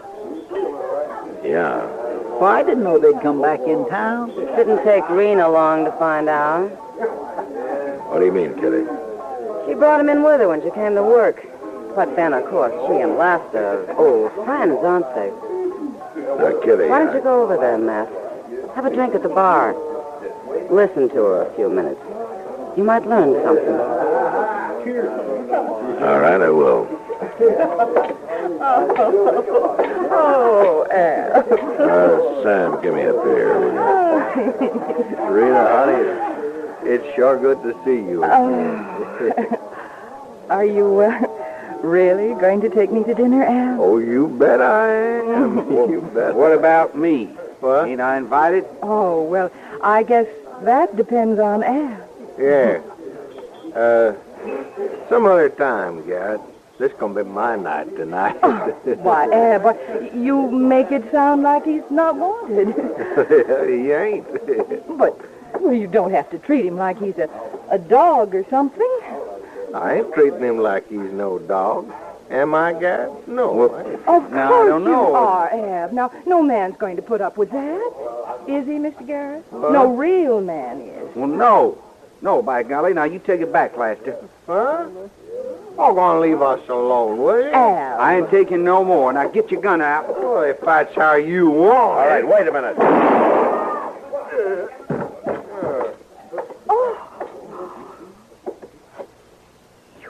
Killed him. You killed him, Ab. Give me your gun, Lester. No. Give it to me. No, I expect to take a man's gun when he's already got it in his hand, Marshal. Now, don't be a fool. Marshal, he killed him. Don't let him get away with it. Shut up, Rena. Stay where you are, Marshal. Don't you back away from me. Rena's tricked you into 2 fights, Lester. You're going to let her do it again? Stand still, you hear? She likes men fighting over her, don't you see? You leave her out of this. And stand still. You put your gun up, Lester. No.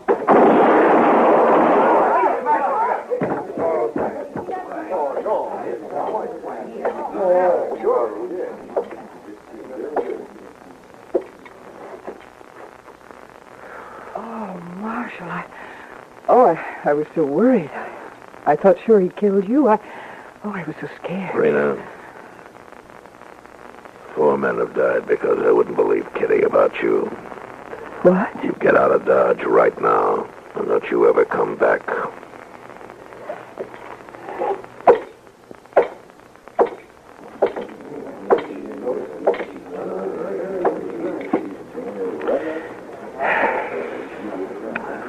Well, Kitty... It's not your fault, Matt.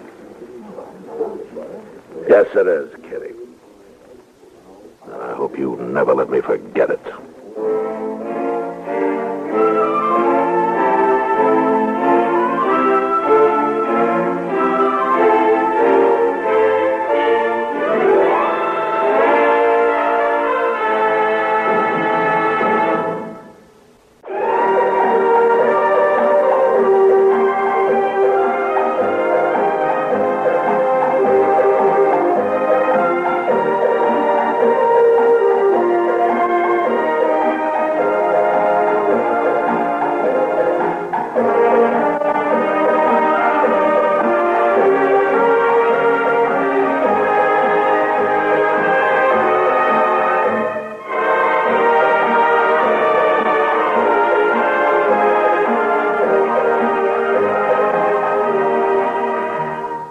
Gunsmoke. Produced and directed in Hollywood by Norman Macdonald, stars William Conrad as Matt Dillon, U.S. Marshal. The story was specially written for Gunsmoke by John Meston. Featured in the cast were Lynn Allen, Lawrence Dobkin, and Vic Parrott.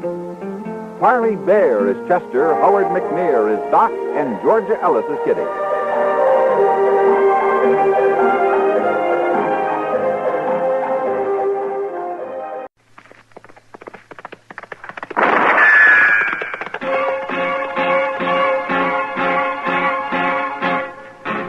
Around Dodge City and in the territory on West, there's just one way to handle the killers and the spoilers, and that's with a U.S. Marshal and the smell of Gunsmoke.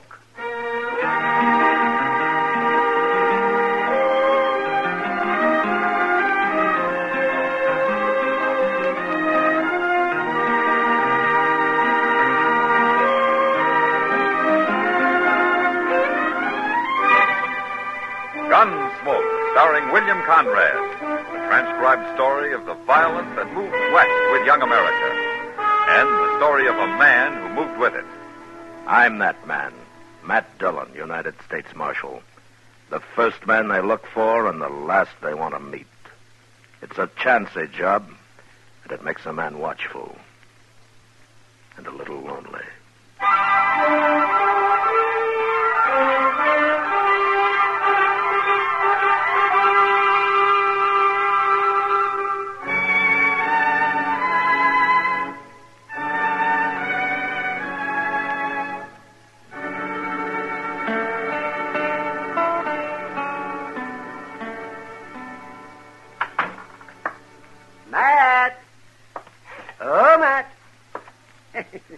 Anybody here this morning? I'll be right in, Doc. All right, Matt.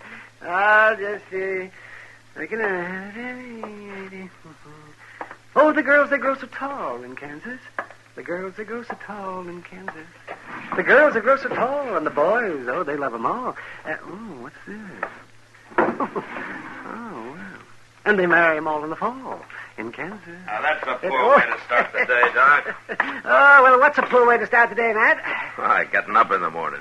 Getting up the way you do, maybe it is, Marshal Dillon. But not out on the prairie, where all the little birds are. What started you off being a happy little bird this morning, anyway? Oh, where's Chester? I'd rather talk to him. Well, he's due back any time now. He's due back? Yeah, he took a prisoner over to Wichita a couple of days ago. He did? Oh, say, if I'd have known that, I'd have gone with him, Matt. Well, what for? Oh, just to get out of Dodge for a while. Well, you've been out of Dodge for the last 2 days. Oh, yes, but delivering a baby in a mud dugout isn't exactly what I was thinking about, Matt. Yeah, I know what you were thinking about. Morning, Mr. Hello, Chester. How are you, Doc? How was Wichita, Chester? Oh, see, that's a big town, Doc. Real big. Isn't it? Yeah, but I wasn't there long. The Santa Fe going east got there at noon, and the next one back here left at 2 o'clock. Oh, you could have stayed another day. Heavens, yeah. Oh, how often does a man get a chance to have a little fun? Well, I would have, but the sheriff there had some news he wanted me to tell Mr. Dillon. Some news? Yes, sir, it's about the Carp brothers. They've been hanging around Wichita the past month, and then they left. The sheriff said he heard they were headed this way. I didn't even know the Carp brothers were in Kansas. I thought they worked the Dakota territory. Well, that's what the sheriff said, but they must have got drove out. Anyway, he said they was awful broke and hungry looking, but as long as they didn't try nothing there, he left them alone. Bank robbers, aren't they, Matt? Yeah, so I've heard, Doc, but nobody's caught them at it yet. Well, we'll catch them if they come to Dodge. Yeah, maybe. But they could be here right now. How come the sheriff didn't send me a telegram, Chester? It'd have been a little faster, wouldn't it? Well, I don't know. I didn't think to ask him. I think I'll go down to the bank. I'll be back directly.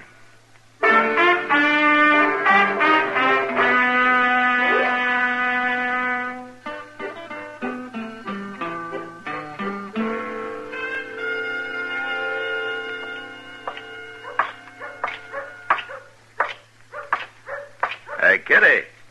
Hello, Matt. You're up early this morning. I went to bed early last night. Where were you headed? Delmonico's. Heard they got some fresh eggs in last month. You're spoiled. But I'll go with you if you like.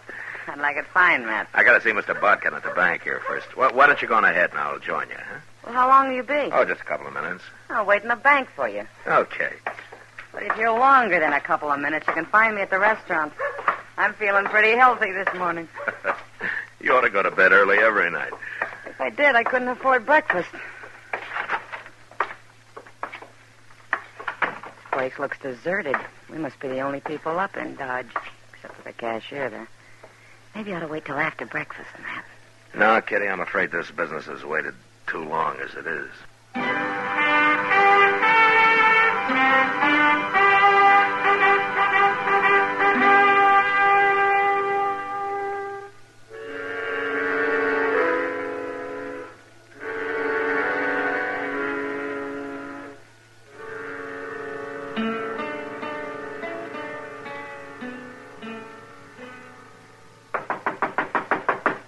Come in. Well, Marshal Dillon, come in. Morning, Mr. Bodkin. You come to deposit money, Marshal, or to borrow some? Well, neither. I came to protect it. What? Mr. Bodkin, did you ever hear of the Carp brothers? Why, no, Marshal. I don't believe I have. Oh, they've never been around Dodge. All I know is that they're brothers, and the older one's name is Joe. Well, why are you telling me this, Marshal? Well, I've heard that they're headed for Dodge, and I've heard that they're bank robbers. Bank robbers? Well, what do you plan to do? Well, I can't hire deputies until after a crime's been committed, Mr. Bodkin, but if you'd like to, it might be a good idea to let a half a dozen of them or so loaf around here for a while. Certainly, Marshal. I don't mind a little expense. What's that? That's them now. Where's my gun? Don't shoot, or we'd kill the woman. They got Kitty. We're not shooting. They'd kill the cashier. Hank, get around there and start filling that sack. Yeah. All right, lady. You walk in front of me.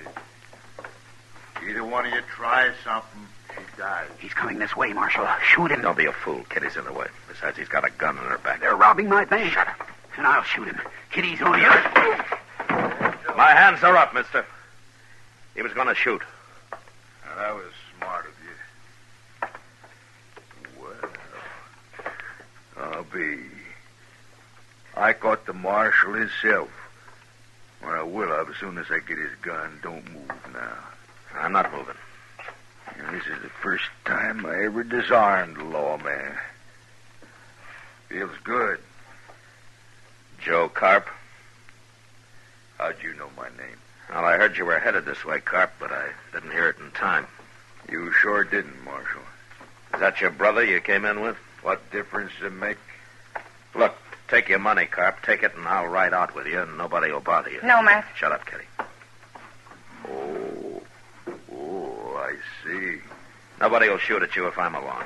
Not while we're in Dodge, maybe, but we'd be followed. Then take me with you, as far as you like. No, Marshal. We'd be followed anyway. I got a better idea. We're taking her, Kitty. Don't do it, Carp. Of course I'll do it.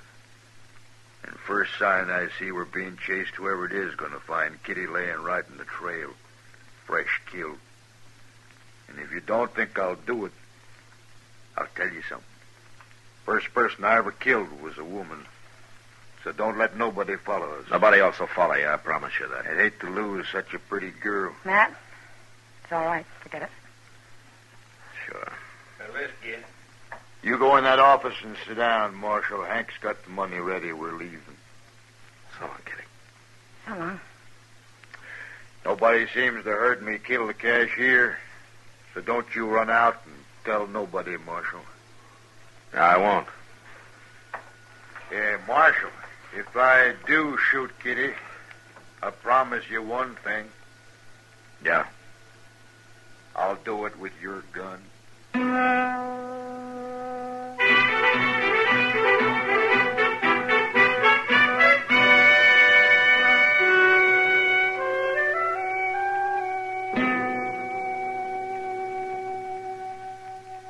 Mr. Dillon? Yeah, what, Chester? You think they'll give her any breakfast? No. People don't need much food, Chester. They can go for days without any at all. Well, I know that, Doc, but Miss Kitty just ain't used to it. It's water people need. They'll have water. They will if they took any with them. It's mighty dry out on the prairie this time of Well, year. it's not that dry. Any fool can find water sooner or later. Sure, if he follows a buffalo herd long enough, about a week, maybe. There's other ways, Chester. Like what? Ever hear of a divining rod? Oh, for land's sake. What's outlaws doing with divining rods? I wasn't talking about outlaws. Well, what was you Well, I wasn't talking talking. Can't a man about? talk Just about a- here? Yes, sir. I guess we waited long enough. They must have covered 3 or 4 miles by now. Yes, sir. Is everything ready? Well, everything I could think of, Mr. Dillon. All right, let's get going then. Good luck, Matt. Thanks, Doc. Keep an eye on things. It may be a long time before we get back.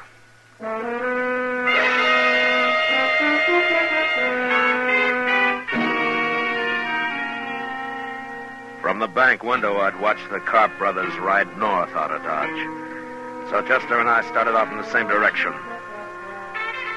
On the other side of the Arkansas, we picked up their trail and followed it easily all morning.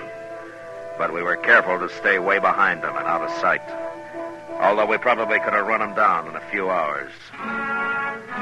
That was the hardest part of it. Forcing ourselves to hold back. Go slow.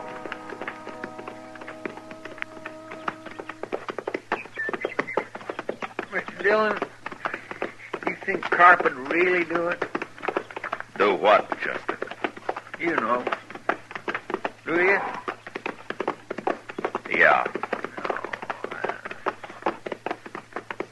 Chester, look up ahead there on the ground. Mr. Dillon. Yeah, let's see who it is.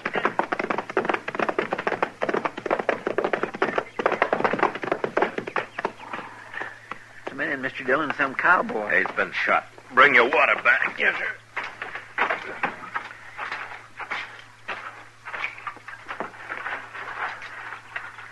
Well, he's still breathing. Yeah, pour a little water on him, huh? Yes, sir.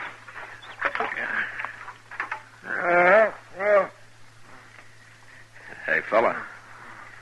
You want a drink? Oh. Hey, you thirsty? Well, some water.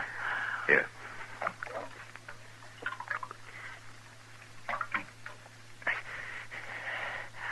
Who are you? Marshal Dillon from Dodge. Tell me what happened, huh? Them 2 men and that girl, it was... Hold my head up, Marshal. Is that better? Yeah, full of blood, Marshal. They hurt me bad. Yeah. Blaine is my name, Blaine. Well, what happened? Well, them 2 men, Marshal, and I knowed that girl oughtn't to be with him. I could tell the way she looked at me. You're after him, ain't you? I'm after him. Well, I seen him, and I rode up, and I asked them who they was. They didn't like that, Marshal. No. I knowed something was wrong with that girl and all, but I ain't no gunman. They shot me right out of my saddle. Both of them to once. We'll get him, Blaine. If that's any help to you. Well, it don't matter now. That girl hadn't ought to be with him. Could you hear them? Did they say anything? Yeah. Something about a cabin, but I don't know where. Yeah. Look, Blaine, my partner here, Chester, he'll stay with you. Sure will. I'll take care of you, Blaine. Oh, thanks, but it won't do no good. You better go off and help catch them fellas. I'll handle them. Take whatever you want off my saddle, Chester, and get a fire going here. Yes, sir.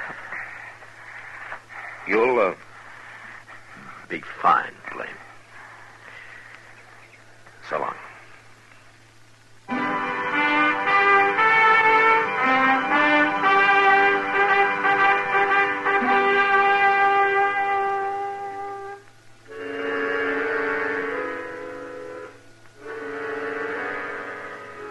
I rode ahead, tracking slowly for a couple of hours. Then I saw a dust cloud behind me. I stopped and waited. It was Chester. He rode up and looked at me for a moment. Then, without saying a word, we continued on the trail across the prairie. We traveled in silence until dark. And then we saw a cabin. I couldn't chance going up to it, so we unsaddled and turned our horses loose and crept into a little draw about 100 yards away. And got down and waited.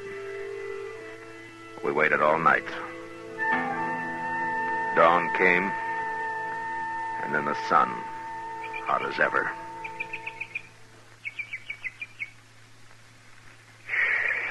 Ain't they never coming out of that cabin, Mr. Dillon? Yeah, sooner or later, Chester. Look, they got a fire going now. Smoke's coming out of the chimney. Breakfast. I'm so hungry. Why don't you chew on some of that slippery elm bark of yours? Slippery elm don't fill your belly. Well, a man can get along without food, Chester.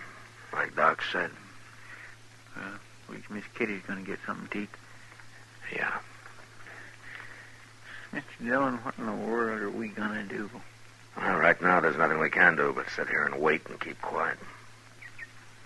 You know what'll happen if they find out we're here.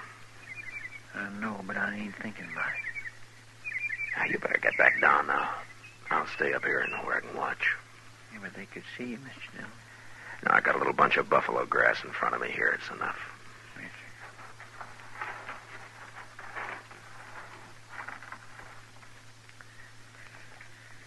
Getting hot. Keep your voice low, Chester. Okay. You know, if it wasn't for them in the cabin, it'd be awful peaceful out here, wouldn't it? Yeah. Mr. Dillon. What?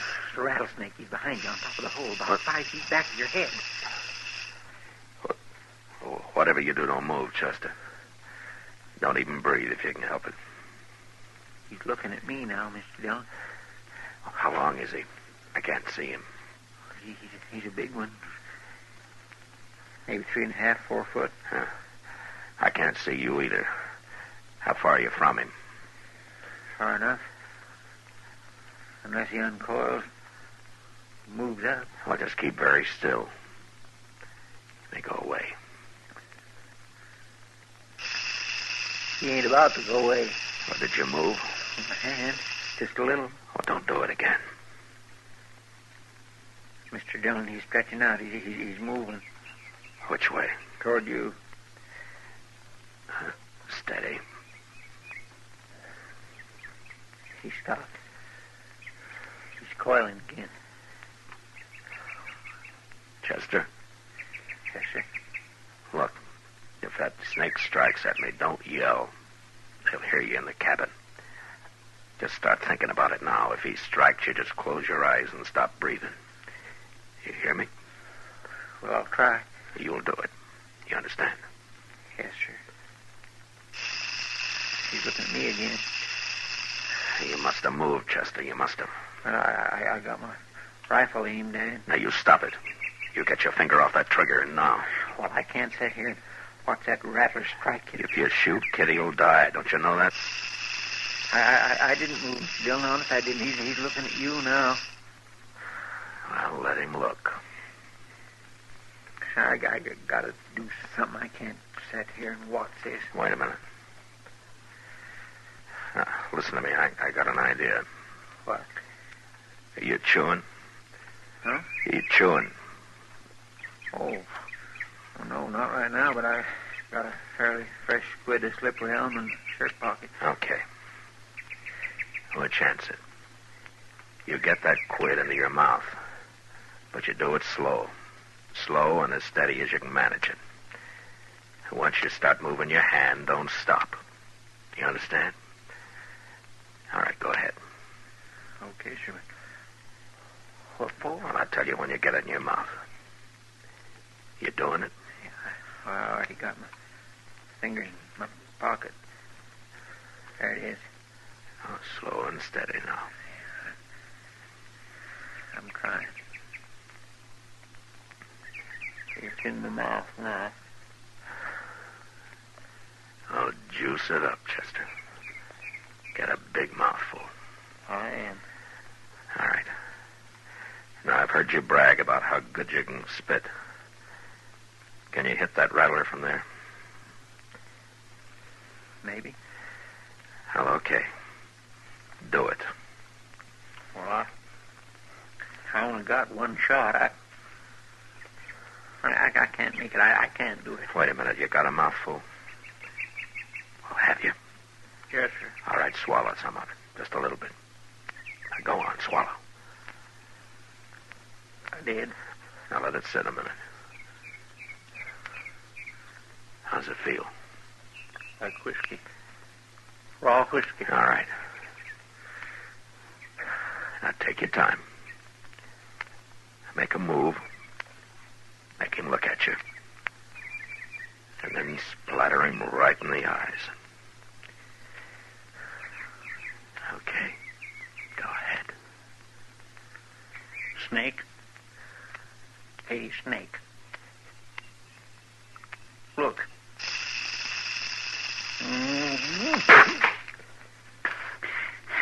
I got him. Mr. Dillon. I got him. He's leaving. There it goes. He's gone. It worked.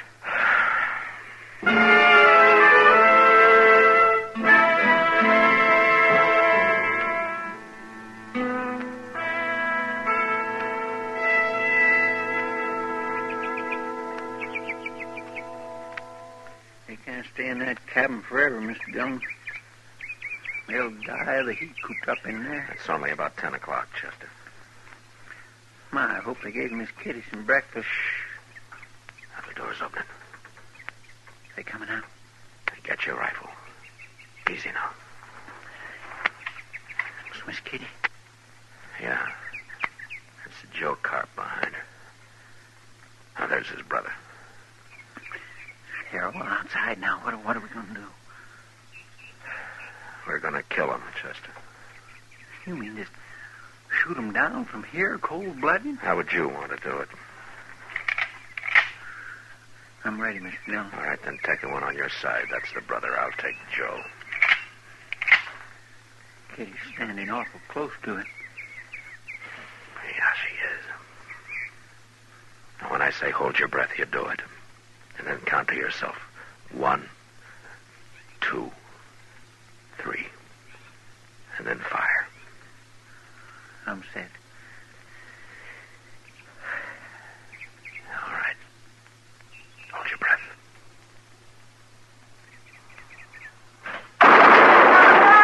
All right, let's go, Chester. Get back inside, Kitty. Joe Carp's still alive, Mr. Dillon. He's reaching for his gun. What?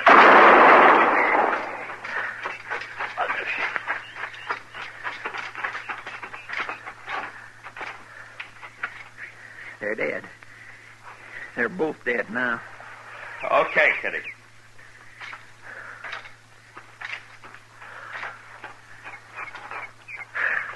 You all right? Good to see you, Matt. You too, Chester. You all right, I said? Shot them down like dogs, didn't you? Yeah, you bet we did. Thank you, Matt.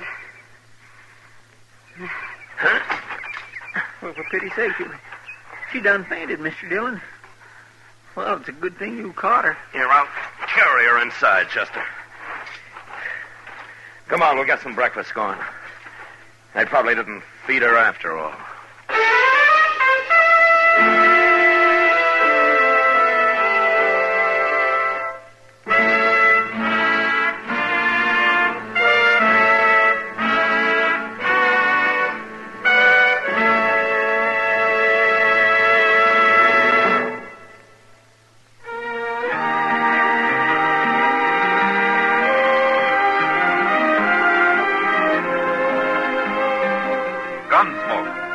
Under the direction of Norman McDonald, stars William Conrad as Matt Dillon, U.S. Marshal.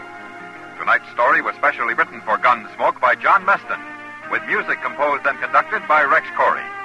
Featured in the cast were John Daner, Lawrence Dobkin, and Joe Duvall. Harley Bear as Chester, Howard McNear as Doc, and Georgia Ellis as Kitty. Join us again next week as Matt Dillon, U.S. Marshal, fights to bring law and order out of the wild violence of the West in Gunsmoke.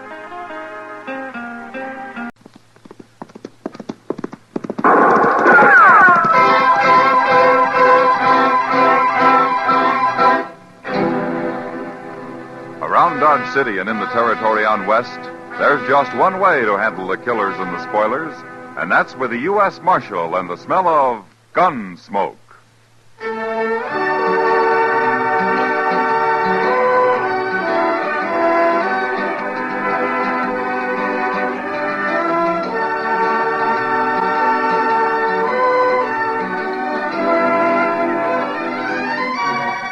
Gunsmoke, starring William Conrad. The story of the violence that moved west with young America. The story of a man who moved with it. Matt Dillon, United States Marshal.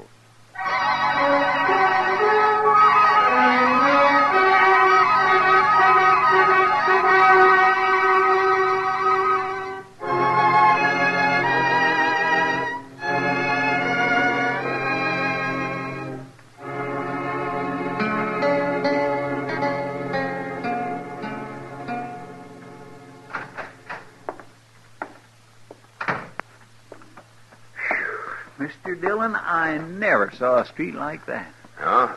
What do you mean, Chester? Dusty, sir. Just plain dusty. It's only spring and already the plaza's just vulgar with dust.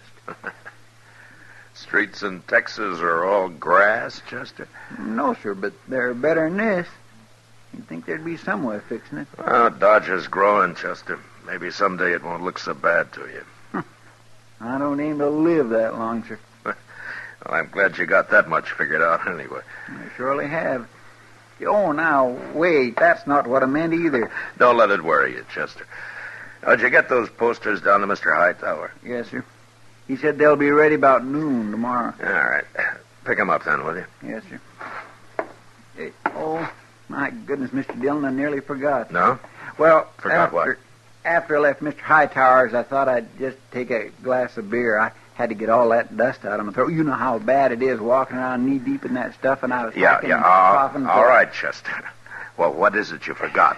Well, sir, I dropped into the Texas Trail, and Miss Kitty was there, and she said she thinks there might be trouble over there before long, and she said to tell you. Oh?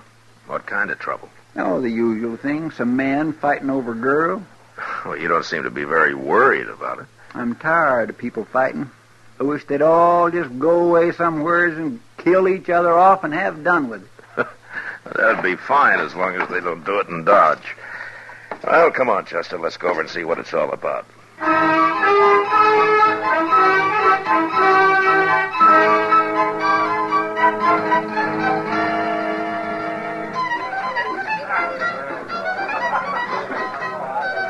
Tacetta's a new girl, Matt.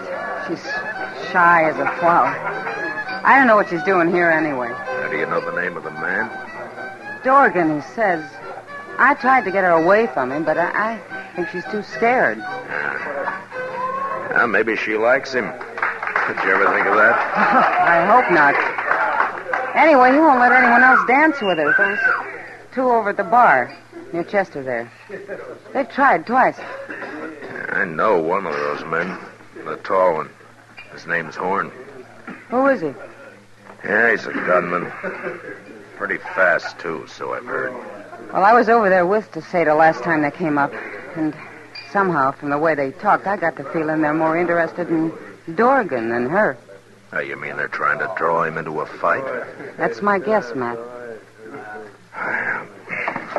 All right, Kitty. I'll see what I can do.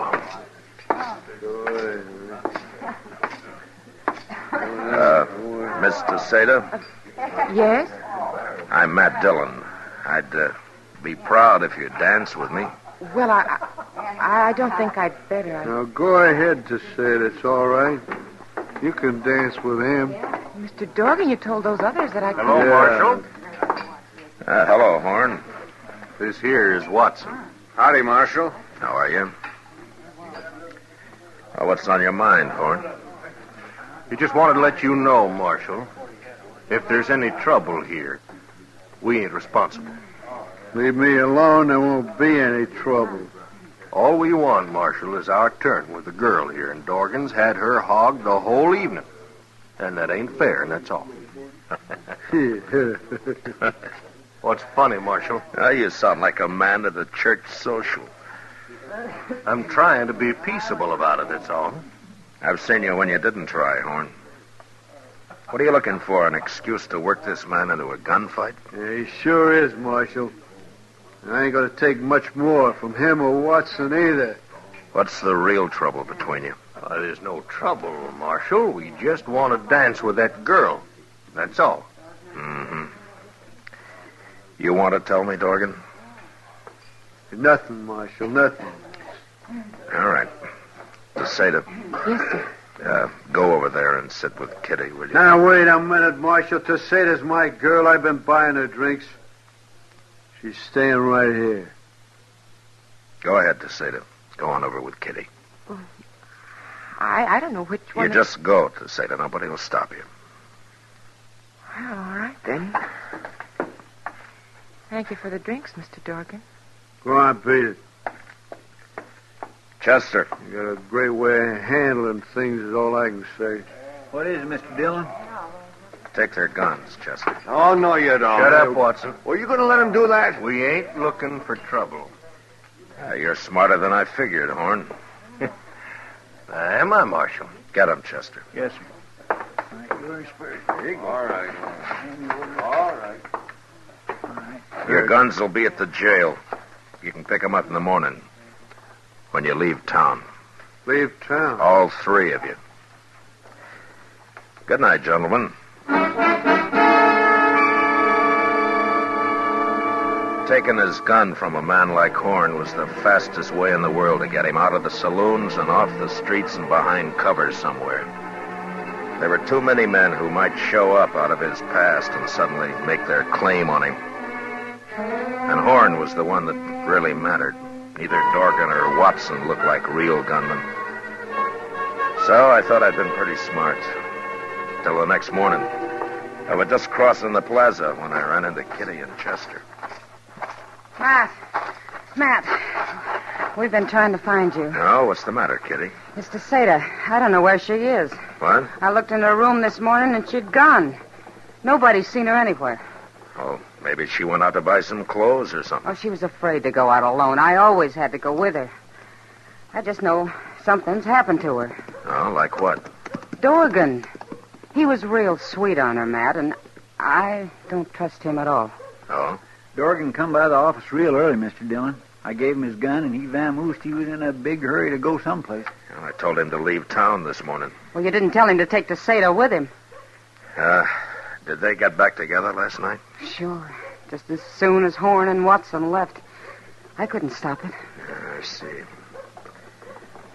Tell me, Kitty, can she ride? Oh, no.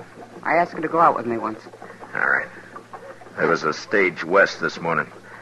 Go see if they got on it, will you, Chester? All right, sir. Kitty, if she did leave with Dorgan, maybe it's because she wanted to. Oh, maybe. She wouldn't say anything about him last night, one way or the other. I told you I think she's afraid of him, Matt, but even if she did want to go, well, she isn't his kind, that's all. Well, that may be, Kitty, but it's not the law's job to chaperone every girl that hits Dodge. What if she didn't want to go, Matt? What if he forced her to? Well, that'd be different. A whole lot different. You bet it would. They was on him, Mr. Dillon. The agent described him exactly. Left an hour ago, right on time. I knew it. Will I get our horses, sir? No, wait a minute, Chester. Dorgan might put up a fight, and if he does, we can't shoot around that girl. Well, then how can you stop him, Matt? Well, somehow I don't figure Dorgan is a really brave man. I think we can bluff him. He might try to fight two of us, but if there were more, say, maybe a dozen men... Well... You mean we'll take a posse? Yeah, well, this time it might just work, Chester. But I'll pick 'em. Men I can trust not to do any hasty shooting. Chester, you go round up Arnold Winters and John Kemp, Marty Walter, and Bob Gast, and I'll get the rest of them. All right, sir. And tell them we'll all meet at the jail in 20 minutes.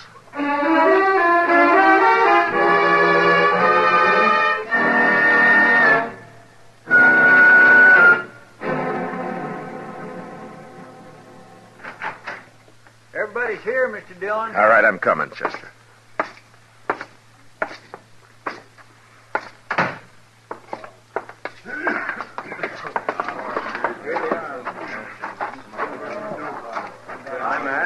All right, men. All right, listen to me now. Now, I've picked you men because I know that you're steady. Every one of you. Now, there's a girl on that stage, and whatever happens, we can't return fire. Is that clear? Yep. Sure. All right.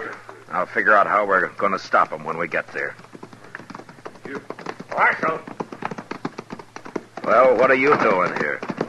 Hold it. Marshal, me and Watson heard you needed help. Thought I told you to get out of town, Horn. We just want to be sure you got Dorgan before we left, Marshal. I don't need your help. And don't you be here when I get back, either one of you. How do you like that, Watson? All right, men. All right, let's go.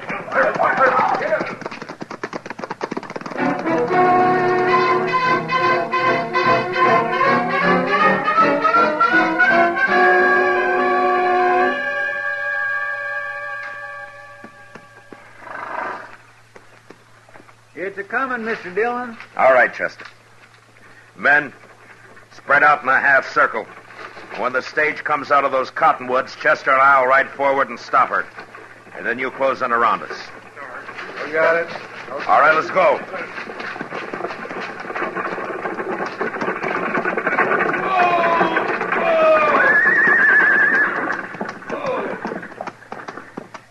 What's the matter, Marshal? It's all right, Jim. I just want to talk to a couple of your passengers. You, Dorgan, come on out. You try anything to say to be right in front of me, Marshal. I figured that, Dorgan. Come on out anyway. All right, Tacetta, get out.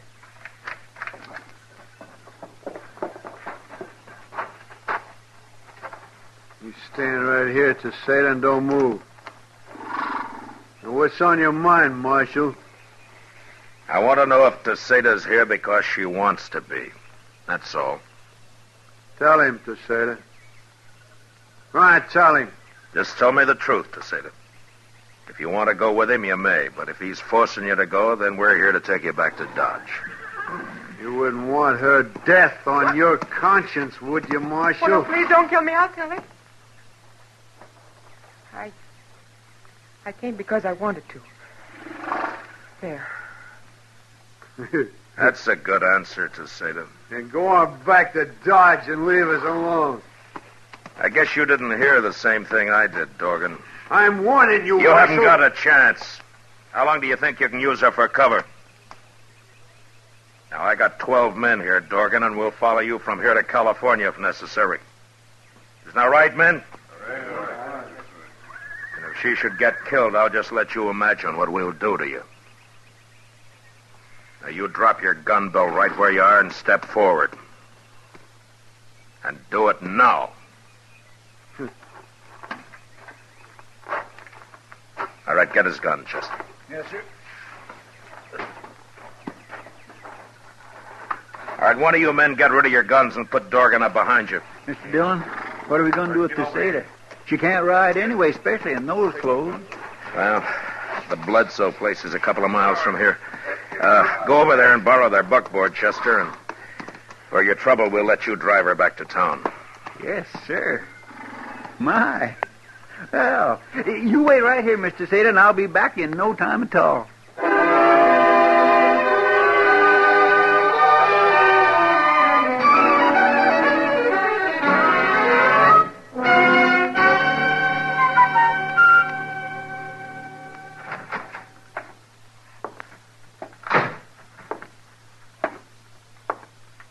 Morning, Mr. Dillon. Oh, Chester. What time did you get back with Tacetta last night, Chester? Oh, now, a buckboard ain't like a horse. You can't drive it a lope all the way. That's all right, Chester. Well, what have you got there? Dorgan's breakfast. You'll probably have to wake him up. He hasn't made a sound so far. Oh, there are the keys on the desk. Yes.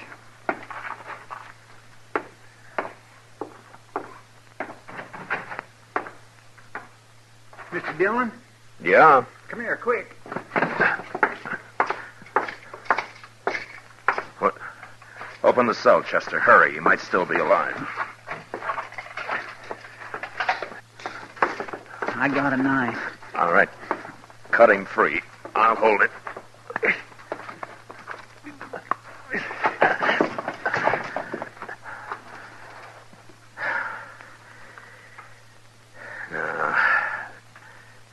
been dead a long time. Now, who'd have thought he'd go hang himself? He didn't, Chester. What? There's no rope in his cell. Somebody called him over here to the window, knocked him in the head and slipped the rope around his neck and tied him tight to the bars. This isn't suicide, it's murder. Horn and that fellow Watson, they did it. Well, they're the only ones I know who've been wanting him dead. Will we go arrest him? Yeah, they just go free again. I got no evidence the court would accept. I'll bet those two don't think any more of strangling a man than shooting a wolf and throwing his skin over a fence. Yeah, they're killers, Chester. But right now they got nobody to kill. Except maybe me.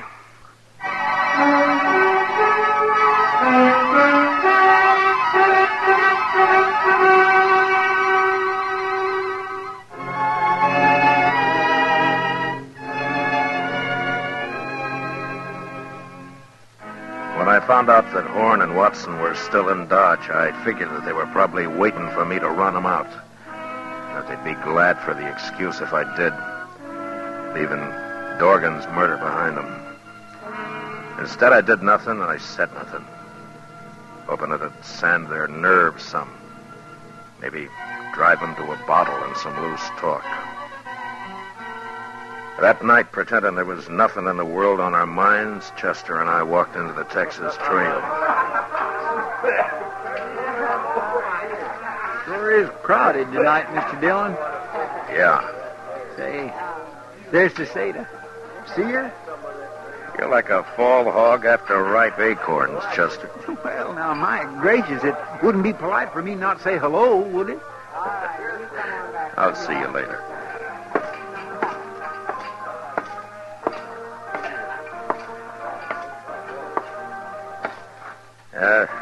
That fella who just left, is he coming back, Kitty? He went broke. Sit down, Matt. You drinking? No, not tonight. Oh, expecting trouble, huh? Yeah, maybe. Look at Chester and Tacetta there. I sure wish this place were quieter. I'd give anything to know what they're saying. It may get noisier. What? Look over there. Watson just came in. Oh. Say, he's drunk, Matt. He's real drunk. Yeah.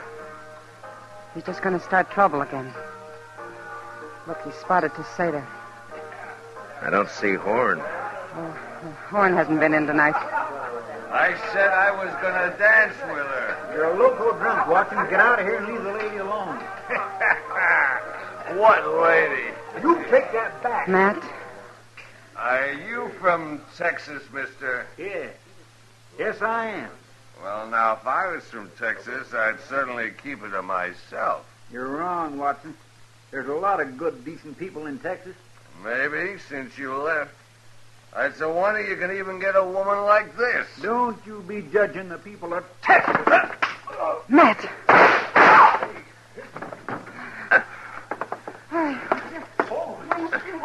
All right, get out of the way. Let me through here.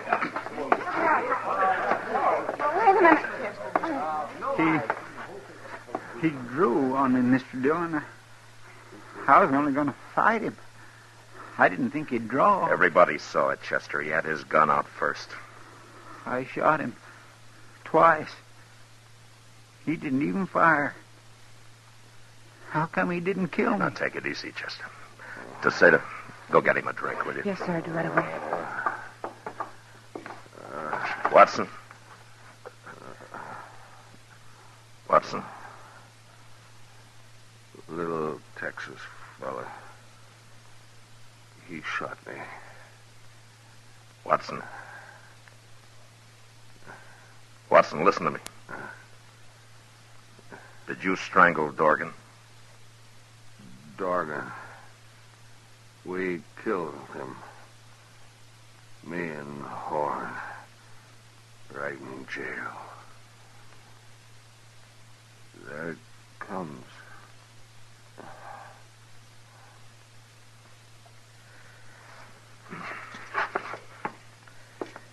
If I take Horn alive, I'll call on some of you men as witnesses to Watson's confession here. Well, a couple of you take him out back.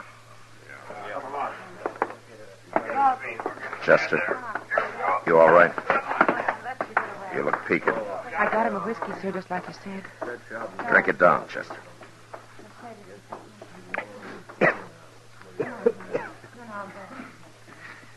Mr. Dillon? Yeah. Mr. Dillon, if he hadn't have been drunk, I couldn't have shot him. Well, that may be, Chester. But don't forget one thing. Drunk as he was, he drew to kill you. If you'd given him another second, he would have. You had to shoot him. It was self-defense, pure and simple. Yes, sir. That's sure true, but I... Now, you stay here for a while. I'll be out in the plaza. Tacetta, get me one more drink.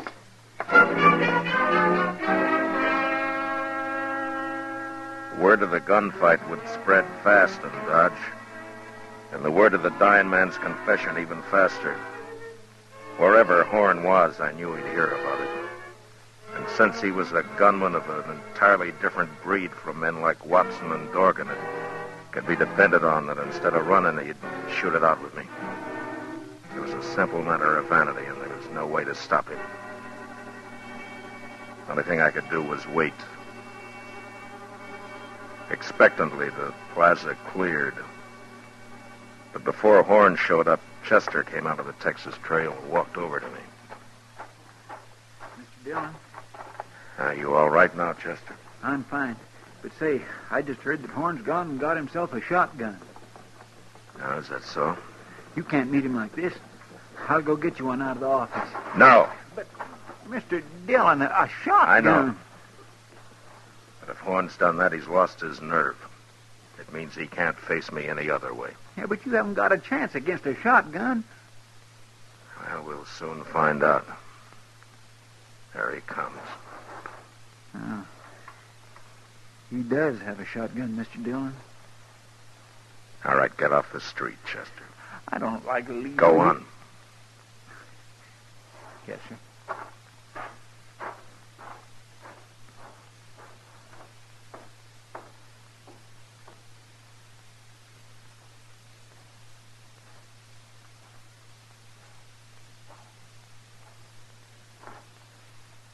Evening, Marshal.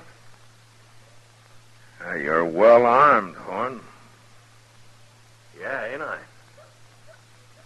This is the first time, isn't it? First time what? You had to get behind a shotgun? I ain't taking no chances, Marshal. Sure. But from what I've heard, that never bothered you before. Meaning? You're fast enough with a 6-gun to have lived this long, Horn. You must be pretty good. But you're through now. You've lost your nerve. You're not a gunman anymore. You're just ordinary dirt common. That's enough of that. I could find a dozen men like you in any saloon in town. It was different before, Horn. You kind of stood out a little. But nobody's going to worry about you after this. You think not? You think I need this shotgun? Of course you need it. Everybody can see that. I ain't scared of you, Marshal. I ain't scared of no man alive. Talk's cheap. I ain't talking. Yeah, now. Ain't got no shotgun. Now don't you tell me I'm scared. You don't have to draw, Horn. You can still take your chances in court. You was right, Marshal. I was scared. I ain't no more. Look, I'm giving you a chance. Why don't you take it? Never mind.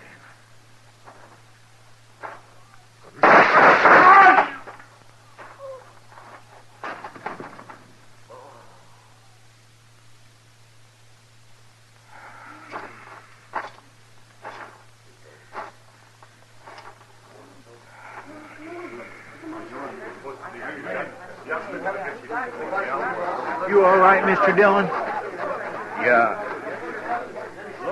Yeah, Chester. It's been a long day. Let's go somewhere and try and forget it.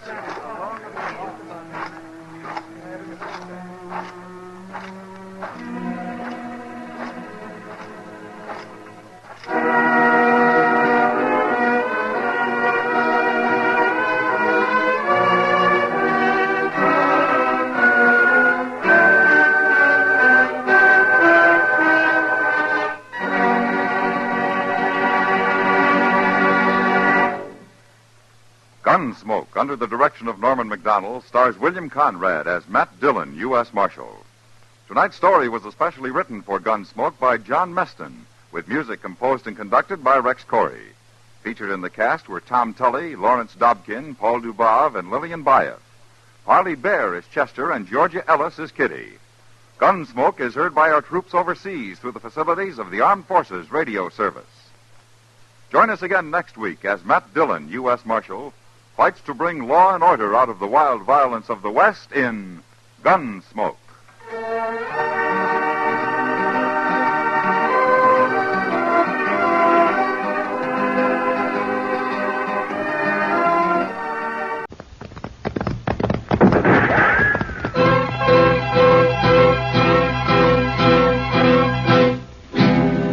Around Dodge City and in the territory on West, there's just one way to handle the killers and the spoilers, and that's with a U.S. Marshal and the smell of Gunsmoke.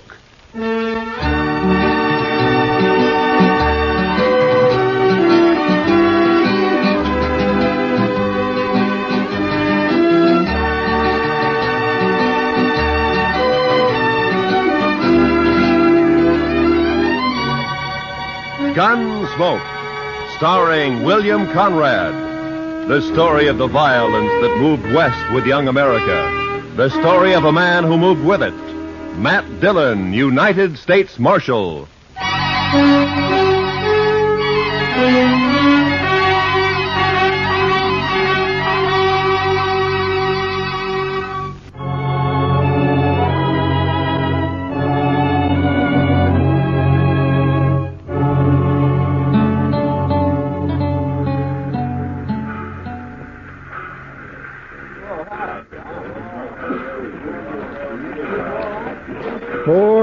p.m. We got in right on time, Mr. Dillon.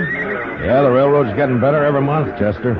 Looks like they're going to civilize this prairie yet. Well, I'm glad to hear it. All right, let's go. Well, Abilene sure don't change much.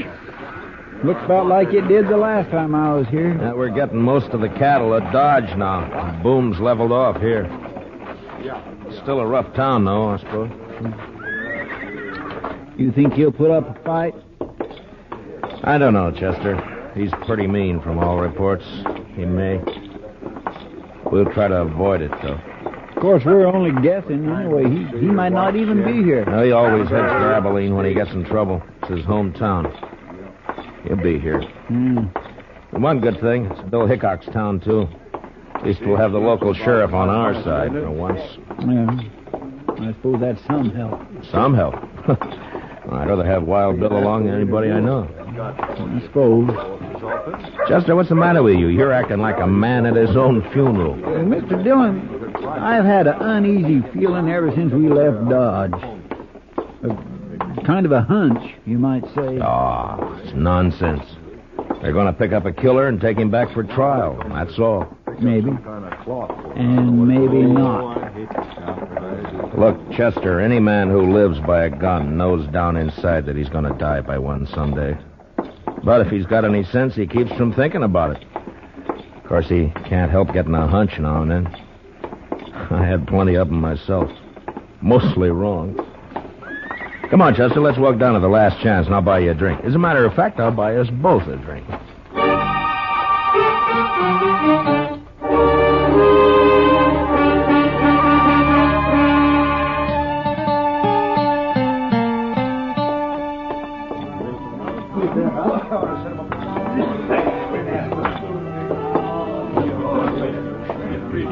We're have, boys? Rye for me. Yes, sir. You can make mine the same. A bottle of rye and a couple of glasses. Quite a crowd in here for this time of day. Yeah. I've been looking around for Wild Bill, but I don't see him. Suppose the Daggett kid might be in here? Well, he spent most of his time hanging around the saloons while he was in Dodge. Here you are, boys. Drink up. Thank you. Oh, by the way, bartender, do you happen to know a kid around town by the name of... Who, mister? What? Oh, never mind. Well, he's here, Chester. Down there at the end of the bar. Yeah, that's him, all right. Well, Sir Mr. Dillon? He's what we're here for. We gonna wait for Mr. Hickok? No. Come up on his left side, Chester, and watch his gun handle. Yes, Sir Mr. Dillon. It was the funniest sight you ever seen. The bullet knocked that scrawny hound dog end over end. First shot fired. Caught him right in the back of the... looks like the law. You're Jack Daggett, aren't you? That's right, mister. What about it? My name's Dillon, U.S. Marshal from Dodge. You're under arrest. You're kind of out of your territory, aren't you? Marshal's territory's anywhere. I'll take that gun of yours now. You will, huh? All right. Drop it. Drop the gun. Let go of my wrist. The gun. Drop nothing. You heard the marshal. That was easy, Mr. Dillon. A lot easier than what I thought it'd be. All right, Chester, put the cuffs on him. Yes.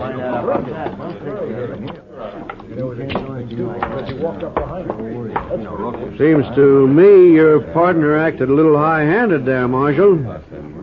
It does, huh?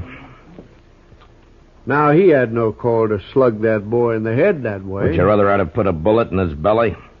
Chester saved his life, that's all. He was drawing on me. Well, now, if you'd come around and seen me before you started anything, you wouldn't have had this trouble. My name is Rourke. I'm the town constable here. I see. Young Jack here told me all about that shooting out in Dodge. Said they ganged up on him in a poker game, tried to cheat him.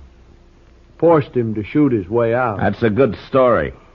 It's too bad it didn't happen that way. All right, Chester, let's get him on his feet and go find the sheriff. I reckon you won't be finding him, Marshal. Why not? Hickok's up at Topeka. Won't be back for a week or 10 days. Meantime, I'm the law in Abilene. And I got a favor to ask from you. I'd like to use one of your jail cells until 9 o'clock. That's when the next train leaves for Dodge. I'm sorry, Marshal. I got no authority to do anything like that. What difference does that make? If Wild Bill were here, he'd let me do it. But Wild Bill ain't here. I see. A lot of us folks here like to run our own town. We don't like outsiders coming in and taking over. It's 4 hours till that train leaves, Marshal. I think you're going to find 4 hours is a long time. Meaning? This young fella you arrested has got a couple of older brothers. The Daggett boys. You've probably never heard of them, but you're going to. They're not going to like this. I don't care much what they like. Maybe they'll teach you to care when they hear about this. And they'll hear. Like I said, 4 hours is a long time. Look, I want you to get this straight. I came here to arrest the killer and take him back to Dodge to stand trial. I got him under arrest now, and I'm going to take him back. Maybe. All right, Chester, let's get him out of here. Get hold of his other arm there. Lift him up. Yes, sir. Take him out if you want. Mr. Dillon? What is it, Chester? Maybe it was too easy.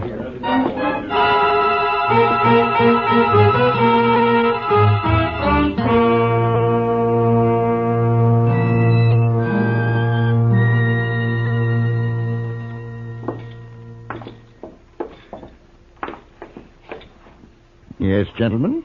What can I do for you? We'd like to get a room, please. Well, I have a very nice one right at the head of the stairs. If you'd care to look at it... That won't be necessary. We'll only need it for about 4 hours until the train leaves for Dodge. Mm-hmm. Well, if you'll just sign the register here... Thank you. Your friend seems to have suffered quite an injury. Yes, sir. He bumped his head. Oh, really? Well, it's certainly a bad cut just to have had... Boy, that's one of the Daggett boys. Young Jack Daggett. Yeah, that's right. I got him under arrest for murder. Now, where's the room? You arrested Jack Daggett? Right here in Abilene? Yeah. You said the room was up... And you're planning to keep him here at my hotel for the next 4 hours? Well, I can't stand out there on the street with him. Marshal, do you know what's going to happen when the Daggett boys hear about this? No, but I understand they may not like it very much. May not like it? I'm sorry, sir, but you cannot stay here. I will not let my hotel be made the scene of a bloody massacre. Now, just a minute, mister. You've rented me a room. I've signed the register, and I've got the key. I'm going to use that room until 9 o'clock, whether you like it or not. It's the second door at the top of the stairs. Thank you. Come on, Daggett. Move. You heard him, son. Come on. Keep your hands off. There's just one thing, sir. Yeah. It's not a question of your honesty, you understand, but in view of the circumstances, I wonder if you'd mind paying in advance.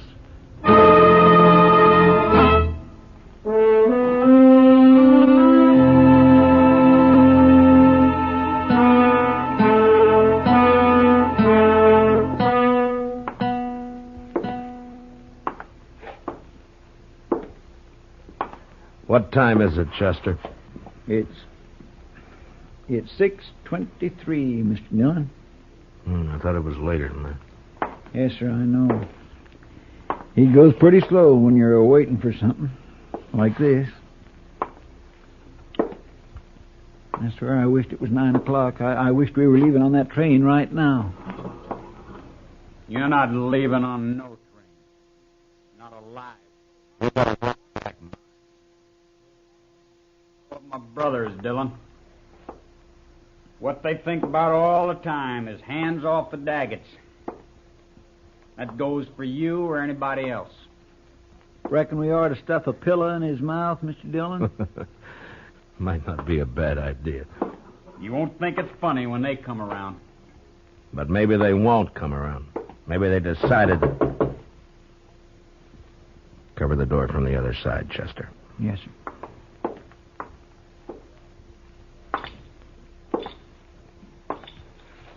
Yeah, who is it? It's me, sir. The clerk.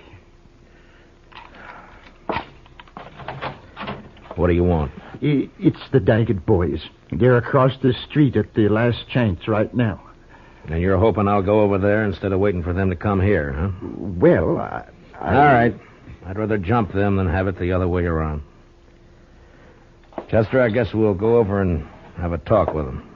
What about him? Well, he's cuffed hand and foot to a pretty solid iron bed. I don't think he's going anywhere. I'll bet on it. You ready, Chester? I'm ready whenever you are, Mr. Dillon. All right, let's go.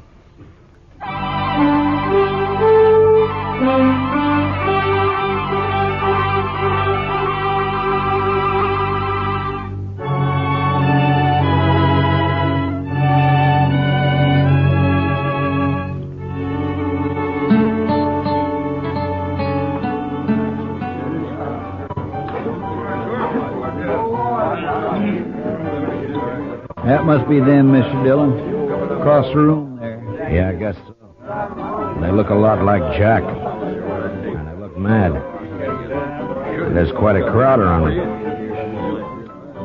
Well, Chester, the only way to get it over is to get it started. Yes, sir. How will we do it, Mr. Dillon? I haven't got a plan, Chester. Face them down, that's all. Yes, sir. Go ahead, sure deal. You the Daggett brothers? What if we are? This is him, Jim. This is a fellow I was... Shut up, Rourke. You've been glad enough to stay out of this so far. Stay out of it now. My name's Dillon, United States Marshal from Dodge City. I got your brother Jack under arrest for murder. You probably heard about it. Yeah, rumors got around. I'm taking him out of here on the 9 o'clock train. He's going back to Dodge to stand trial. My guess is he's going to hang. Now, the point is, what are you going to do about it? Why didn't you wait? We'd have looked you up. You didn't answer my question. Still 2 hours and a half till 9 o'clock. I reckon we got plenty of time yet. We'll wait. Why wait? What's the matter with now? We'd rather wait. Maybe you're trying to pick up some helpers among this bunch of hangers-on, huh? Well, look at them. Each one trying to sneak behind the man next to him. If you're counting on any help there, you better forget it. You're pushing your luck, Dillon. I don't think so. You boys are full of talk, and that's all. You never even intended to start anything. You're a dirty liar. We're going to do plenty... Now, don't you move, either one of you. You covering my back, Chester? Yes, sir. All right. I'll take that gun. Thank you. Yours, too. Sure. Sure play, Dillon. Where it stands now. Thank you. Here, Chester. Kick those back onto the tables. Yes, sir. All right, folks, just leave them lay, please. Don't nobody touch them. Here, Chester. Now hold on to my gun. All right, Mr. Dillon. Now just keep them off my back. Yes, sir. You. Come here. Sure.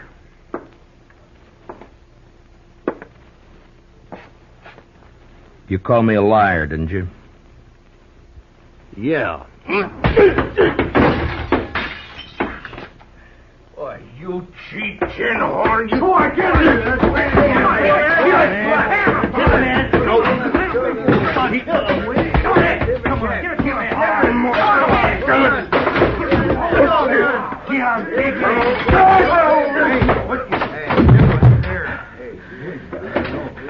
I thought you Daggetts were tough. Hey, watch this. Watch.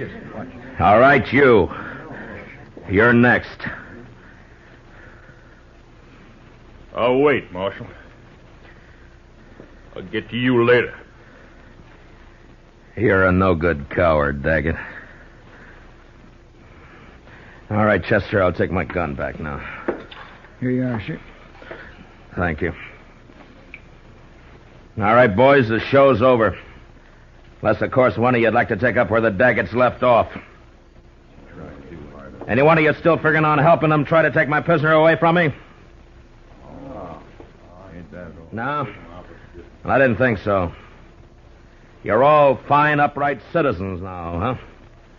A pride and joy to Constable Rourke here. That's enough, Dillon. I thought I told you boys the show was over. All right, get out. Go on, get out, all of you. Move! All right, let's get out.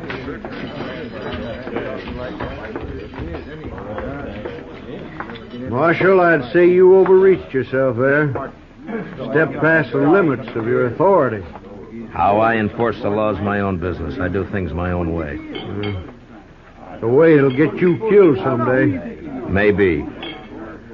I have to live in this town, Dillon. You don't know these Daggett brothers. If you cross them, you're through. I've seen it happen. Come on, Chester, let's go. All right, Mr. Dillon.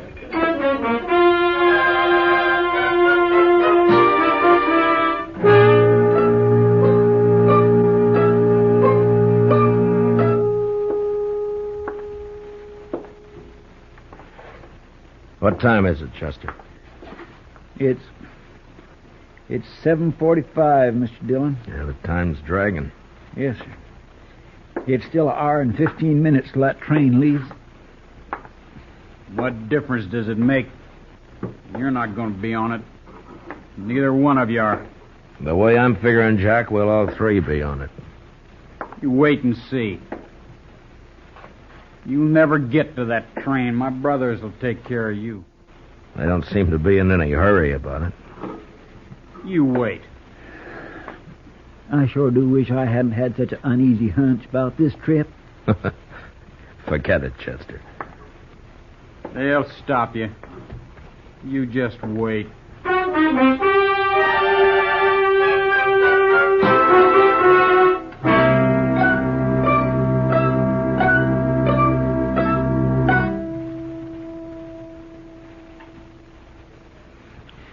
It's only 8:15. Mr. Dillon seems to be going slower all the time. Yeah, adds up, though. Won't be much longer now.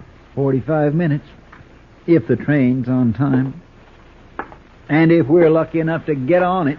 Chester, you're wearing yourself out. Why don't you sit down and relax, huh?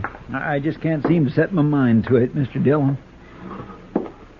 No Daggett will ever leave this town wearing handcuffs as long as the other two are alive. Well, I'd think that's up to them, Jack. Sure. And they'll take care of it, too. I swear and declare, Mr. Dillon, I almost wish they would try something and get it over with. The waiting's always the worst part, Chester. You find out what the worst part is. I could slug him, Mr. Dillon. No, let him talk. Let him talk, Chester. He's only got a few more weeks to do it in. They'll never hang me. I'll never even stand trial. You wait and see.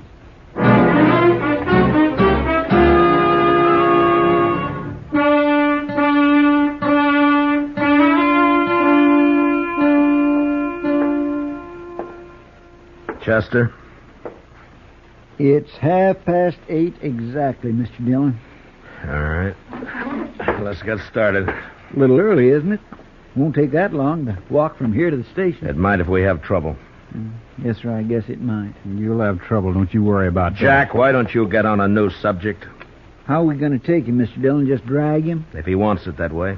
Otherwise, he'll walk handcuffed to my left wrist. Keep him covered, Chester. I'll unlock these cuffs and get him loose from the bed. Yes, sir. Dillon, if you're smart, you leave me here and run while you still got the chance. Well, I've never been smart enough to run yet. Stick out your right wrist. All right. On your feet. Come on.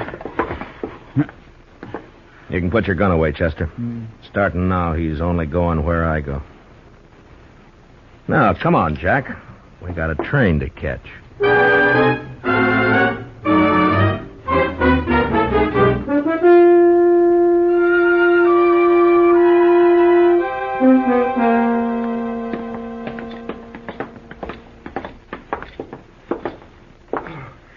Thank heaven, gentlemen, you're leaving. Yeah, we're leaving. And I want to thank you for your wonderful hospitality. I'll be glad to recommend your hotel to anybody who plans to stop over in Abilene. Oh, I hardly know what to say, Marshal. You simply don't understand. You don't know these Daggett brothers. Personally, Jack. I have to live in this town, and I... Come on, Jack. Well, you boys must run quite a bluff. You got everybody in town. You'd be smart if you did, Dillon. Good luck, gentlemen. Best of luck to all of you. All of us. Well, that's hedging his bet. Look there, Mr. Dillon. Not a soul on the street. Quiet as a graveyard. Yeah. They're going to make a play, Chester, somewhere between here and the depot. We can count on that. Yes, sir, I kind of figured they would. Especially after getting beat up over there at the saloon. Well, they would have anyway. And jumping them like that did one good thing. It scared the pack off. At least we only have to worry about the Daggets, and not a mob. You'll think it's a mob Shut by up. the time... Now, from here on, you keep your mouth shut. If you don't, so help me, I'll slug you and drag you to the depot. All right, now let's go.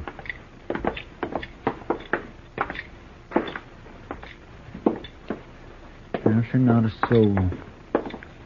I never thought I'd see the main street of Abilene deserted at this time of night. It's not deserted, Chester. They're inside, behind the shutters. But at least they're staying out of it. I wonder if coyotes are as lonesome as they sound, Mr. Dillon. They couldn't be, Chester. Watch that left side up ahead of us, sir. It's pretty dark along there. Yes, sir. They might jump us from behind. I don't think so. Too many people watching. They gotta keep up their reputation. I hope you're right. Chester, they're at the corner of the bank. Somebody moved. Across the street, too. In the shadow. Take the one in the shadow, Chester. Yes, sir. There's one down, Chester. The other one's still there in the shadows. Get him if you can. Jack here's ruining my aim. I'll ruin more. Good for you, Mr. Dillon. You ought to have slugged him sooner. I didn't slug him, Chester. He caught a bullet that was meant for me. Shot by one of his own brothers. Here, let me unlock those handcuffs, Mr. Dillon. No time. Here, I'll get him up on my shoulder and... All right, let's move in and keep firing. Yes.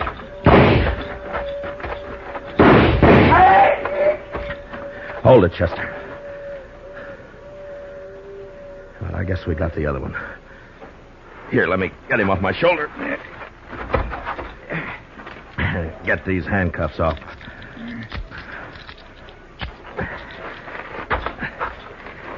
Well,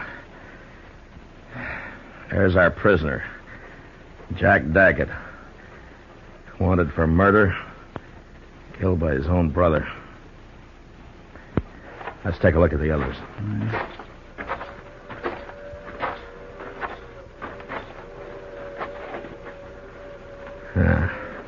Three men dead. Look down the street there, Mr. Dillon. They're all starting to crawl out of their holes. Sure. They're all on our side now. Oh, come on, Chester. The train's coming. I gotta get on it and get out of here. Yes, sir. Let Rourke clean up this mess. He ought to be good for something. That sounds more lonesome than the coyotes. Gives a man the creeps. Yes, sir, it sure does.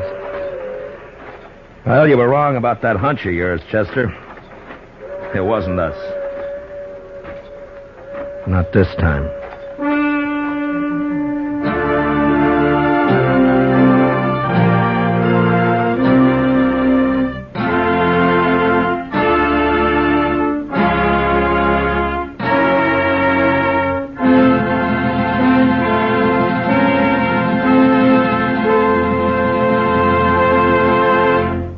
Gunsmoke, under the direction of Norman MacDonald, stars William Conrad as Matt Dillon, U.S. Marshal.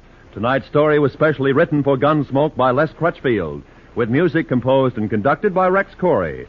Featured in the cast were Sam Edwards and Barney Phillips, with John Daner, Tom Tully, Larry Dobkin, and Jim Nusser. Parley Bear is Chester. Gunsmoke is heard by our troops overseas through the facilities of the Armed Forces Radio Service. Join us again next week as Matt Dillon, U.S. Marshal, fights to bring law and order out of the wild violence of the West in Gunsmoke.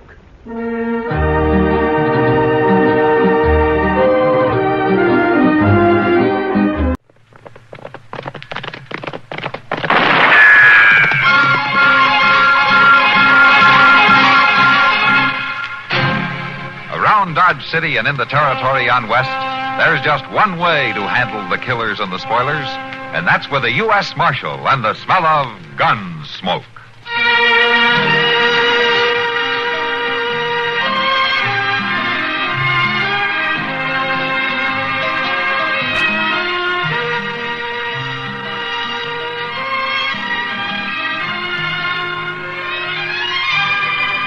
Gunsmoke, starring William Conrad. The story of the violence that moved west with young America. And the story of a man who moved with it. I'm that man. Matt Dillon, United States Marshal. The first man they look for and the last they want to meet. It's a chancy job, and it makes a man watchful. And a little lonely.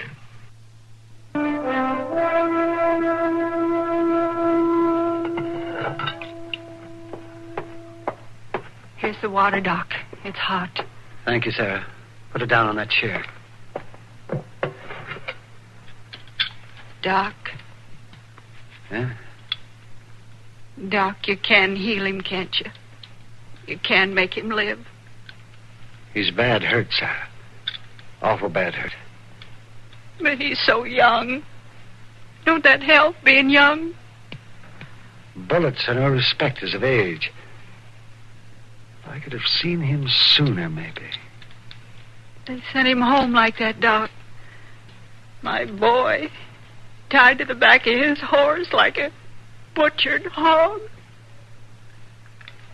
Hand me that cloth, Sarah. Here it is. They was brutal, whoever they was. You don't know? He never said who he was seeing. But I know why they shot him. Oh? Why? Because he was through with them. He told him he wasn't going to ride with him no more. Oh, Lemmy. There's the bullet. He's coming too, Doc. Lemmy. Lem, who did this to you? Tell me, Lemmy. Don't be afraid. Tell me who hurt you. I can't see. Try, Lemmy. Try to speak. Who shot you?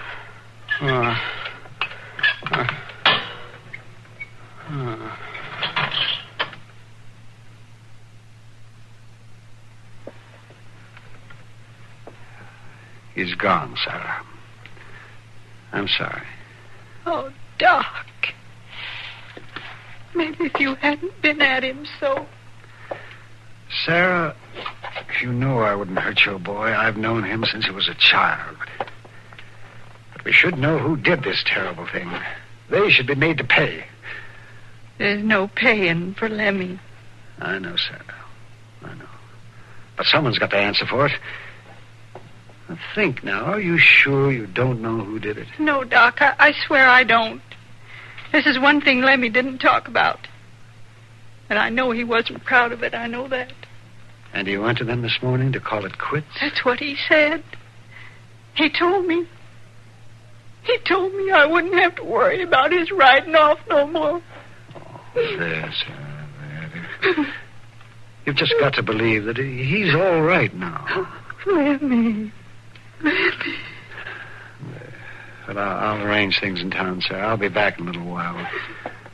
Will you be all right until then? Yes, Doc. I'll be all right.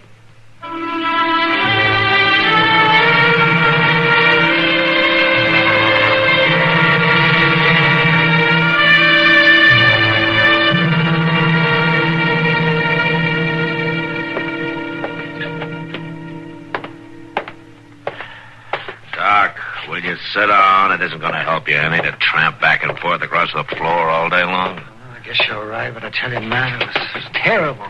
Doesn't sound very pretty. Shot in the back and sent home tied to his horse. A young boy like that. You think his mother was telling the truth about not knowing anything about it? Yes, Matt, I do. The boy was evidently trying to get out of some kind of trouble. You think he'd been mixed up in something? Yes, that's the way it looks to me. But he wasn't really a bad boy, and I figure when he found out what he was in for, he wanted no part of it. And whoever it was, he killed him to keep him quiet. I think that was it, Matt. Seems funny, though, that they'd send him home then. Well, whoever it was thought he was dead. There was barely a sign of life in him when I got to him. Yeah. He might have been sent home as a warning to his mother, in case she did know anything.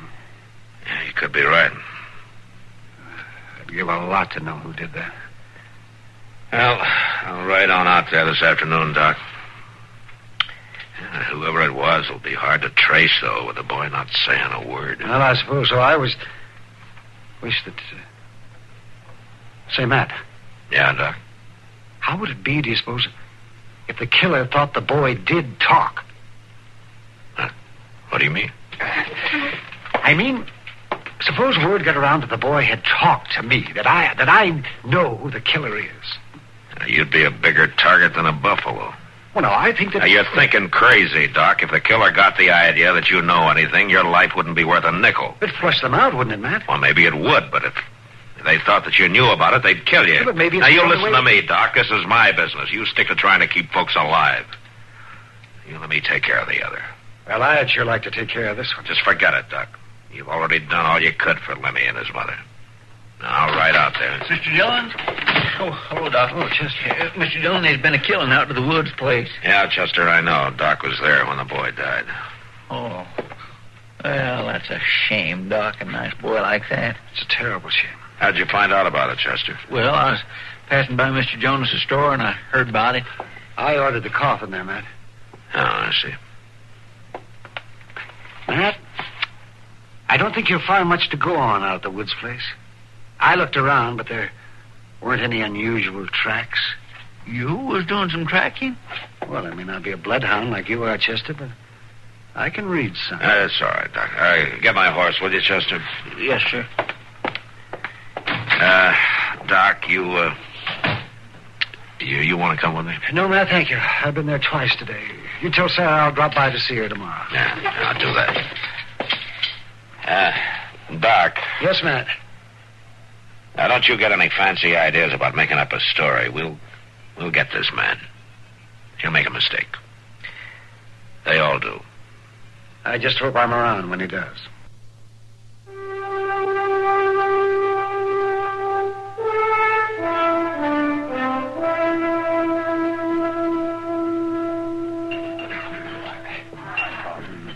Yes, sir, I've seen a lot of killing since I came to this misbegotten town, but I do believe this is the worst. Sounds awful, Doc. Shooting the boy in the back. That poor kid didn't even have no chance to see who done it. Oh, he saw who did it, all right. Oh, yes. He knew who killed him. I thought you said he was already out when you got to him. Well, he was, yes. He was. But he roused himself just before he died. Enough to say a few words. And you heard him, Doc? I heard him all right. Well, who done it then? Not so fast. No, not so fast. I'll do my talking at the proper time and not before. Seems to me you're doing an awful lot of talking right now. Yeah. Oh, hello, kid. He's telling us he knows who killed the Woods boy. Oh, that's so? Why don't you come over to my table, Doc, and talk to me for a while, huh? Yeah, well, it's all right, Kitty. You bet. Sam, another round of beer over here. I'll see you later. Yeah, sure. Sure, Doc. You ever hear anything like that? Yeah. All right, Kitty. Now, Doc Adams, what are you up to? Well, just have a beer, Kitty. You've seen me drink beer before. I never seen you buy it for the whole crowd before. Well, Here we are. Now, sit down, Doc. Thank you, Kitty. And you were gossiping like an old woman, bending the ear of anybody in the place that'd listen. Well, there's always a lot of talk about a killing. A killing isn't usually your favorite kind of talk. Is it true you know who killed the boy? Well, yes, Kitty. I was there when Lemmy died. Does Matt know this? Well, not exactly. Does Matt know that you're spreading the word around that you know who the killer is? No, Kitty, he doesn't know. No, I'll bet he doesn't. Are you trying to get yourself killed, Doc? Oh, now, stop worrying about it. This is a man's work. You mean you're doing this on purpose? Now, Kitty, you listen to me. I'm not anxious to get myself hurt. But whoever did this must be brought in. So you've been telling this story all over town? What's the best way I know of flushing him out? He'll kill you, Doc. Sure as you're sitting here. But then we'd know who did it, wouldn't we? Doc, you're a stubborn old fool. I just hope you get a chance to grow older.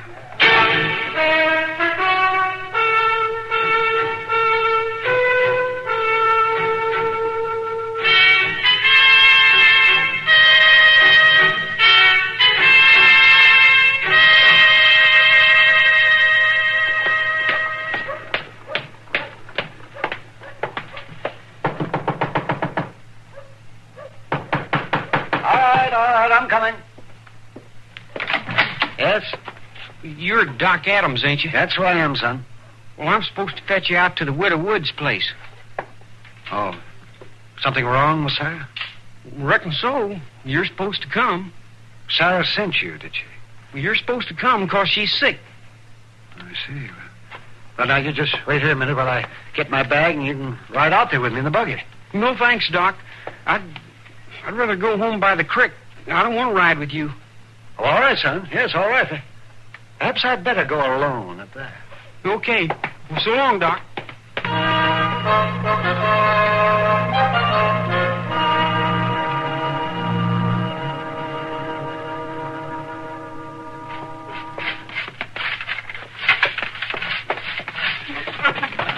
Jing, it's a woman's work sweeping and dusting and keeping things in order. Ain't that so, Mr. Dillon? What? What's that, Chester? I say, ain't redding up a woman's job. Well, you have to find the woman first. Well, I wasn't cut out for it, I can tell you that. Seems to me a man ought to stick to what he is cut out for. You take old Doc now. He'd sure be better off he'd stick to his line. Yeah. You ain't been down the street this morning, have you, Mr. Dillon? No, Chester. I've been trying to get through this pile of stuff that came in the mail, and I'm still trying. Well, it's just a caution. That old busybody's been covering the town, telling his story about the way the woods boy got killed. What's that, Chester? Will you put that broom down? Oh, my. Now, what were you saying? Well, I was telling you about how Doc should ought to stick to his own business, Mr. Dillon, instead of bragging around about how much he knows about the shooting. I tell you, he ain't missed nobody in the saloon, at the livery stable, nowhere. You mean he's saying he knows who killed Lemmy? That's what he's been saying ever since it happened. I thought you told him to keep his mouth shut. I did, Chester, and I guess I better go tell him again. Well, he ain't up to his office. You know where he went? Yes, sir, I do. I seen the whole thing. Ragtail boy come in a little bit ago and fetched him out to the Widow Woods'. How do you know that? Well, 'cause the kid come flying down the stairs from Doc's office looking like somebody was after him, and I grabbed him. I thought he might have stole something. Well, go on, Chester. What did the boys say? Well, he just said they sent him to get Doc out to the Widow Woods', that's all. Then I seen Doc drive off in his buggy. Come on, let's get our horses. What? Looks like Doc talked himself into a trap. Come on.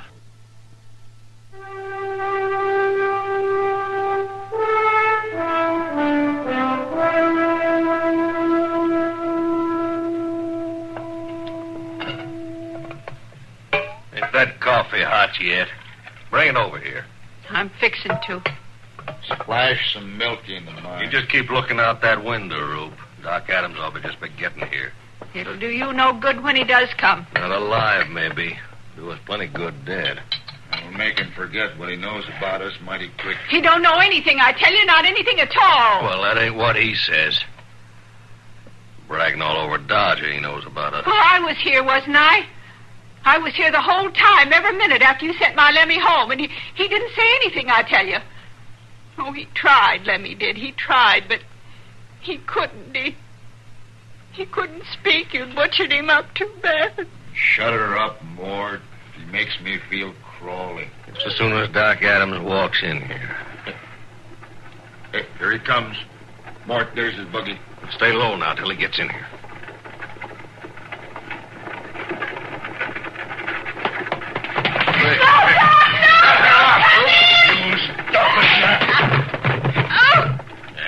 Hey, you heard her shout. He's heading for the barn. Come on, we gotta get him sure.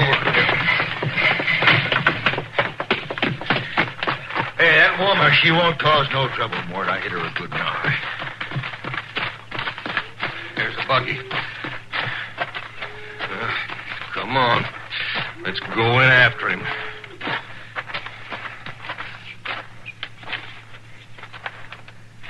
All right.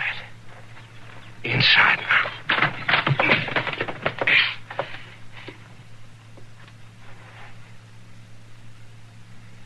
He's mighty quiet. We get him. I'll go down the stalls this side. You stay here. Keep your eyes open. Maybe he ain't got a gun. I don't think he's that crazy. You cover me now. Okay.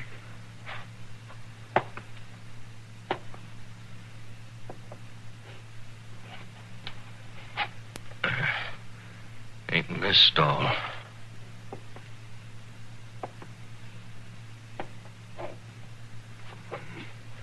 No. This one neither. Mort. Mort. He's in the law. I seen something moving up there. You get him, Rope.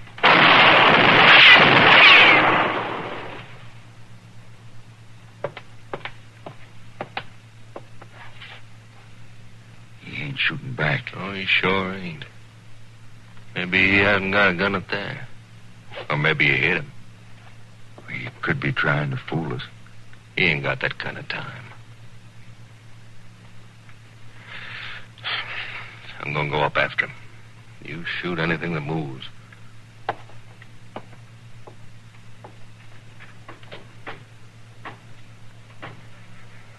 All right, drop your gun. It's a marshal. Get it!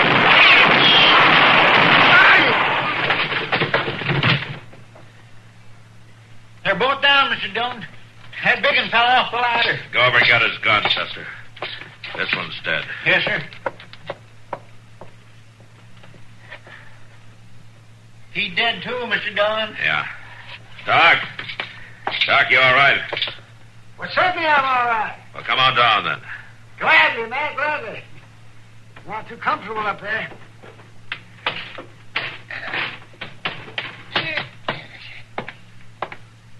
Now, where's your gun? Well, tell you the truth, man, I guess I must have left it in the buggy. Well, if that don't just beat all. You make your brags around town to get yourself in a fix. We have to come all this way out here to save you, and then you don't even carry a gun. Of course, it probably don't make no difference. You couldn't hit the broadside of a barn anyhow. Well, I got to see Sam, Hatch. She tried to warn me. They may have hurt her. All right, Doc. Well, that's better. It's about time you start doing what you're supposed to do, taking care of folks, instead of kiting off on a wild goose chase. Yes, well, maybe you're right, Chester, but it wasn't exactly a wild goose chase, now, was it? No, Doc, I guess it wasn't. Yeah, well, explain that to Chester, will you? I got work to do. Well, I'll say one thing, Mr. Dillon. Doc maybe wasn't too smart about the way he handled things, but he sure has got heart. Yeah, he sure does, Chester. Old Doc's got a lot of heart.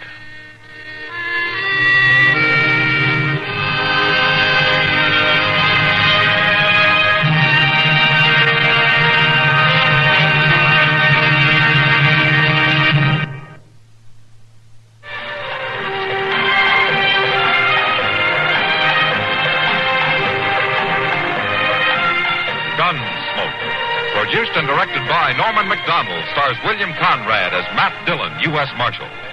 The story was specially written for Gunsmoke by Marion Clark, with editorial supervision by John Meston.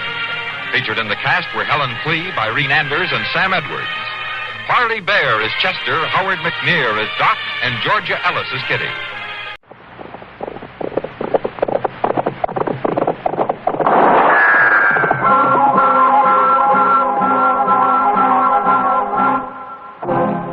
Around Dodge City and in the territory on West, there's just one way to handle the killers and the spoilers, and that's with a U.S. Marshal and the smell of gun smoke.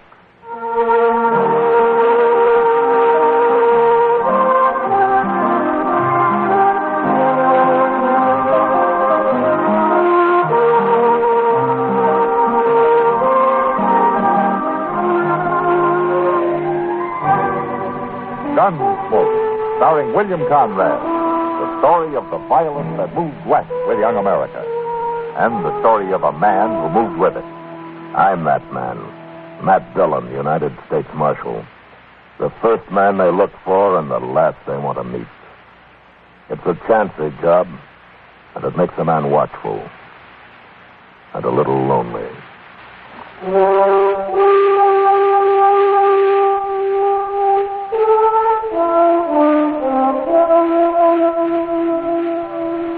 Chester and I were 30 miles from Dodge when we ran into the buffalo hunters' camp. We'd been holed up for 2 days in a deserted sod hut, taking cover from one of the worst blizzards in years. But it was over now, and a warm, dry Chinook blew out of the west, down off the Rockies and across the prairie into Kansas. It was Chester who first saw the camp. A pile of buffalo hides, half covered with snow, and the skeleton of a wagon, its canvas torn and shredded by the blizzard. The camp was silent as we rode up and got down.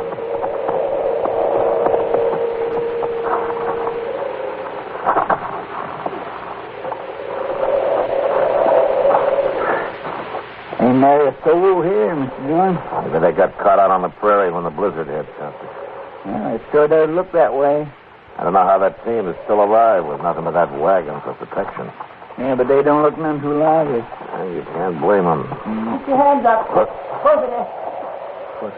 Better do what the old man says, Chester. Must been hiding in that wagon. Come over here. Closer.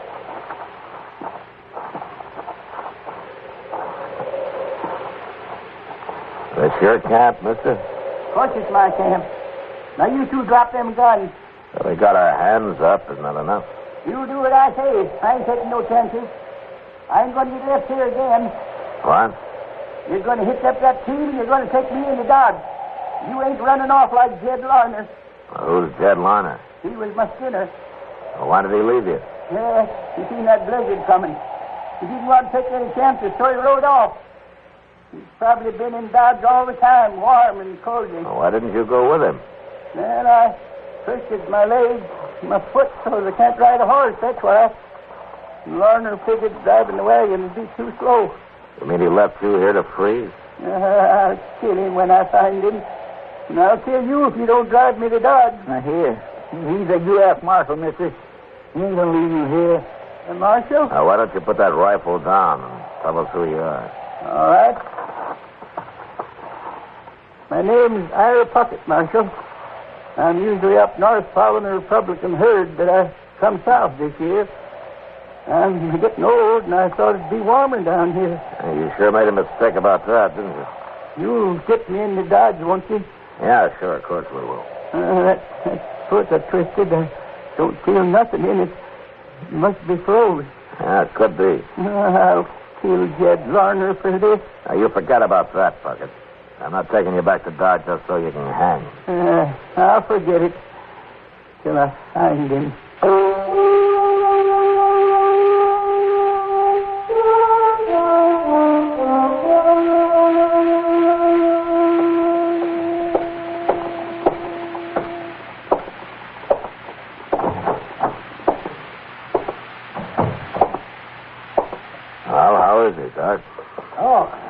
He'll be all right, Matt. In time. Then his foot wasn't so bad after all, huh? Well, he didn't have much foot left when I got through with him. Oh. You'll be able to walk there. With a cane. But these buffalo hunting days are over. Uh-huh. Does he know that? I told him. Ira Pucket, the proud man, man. A little too proud. Oh, what do you mean, Doc?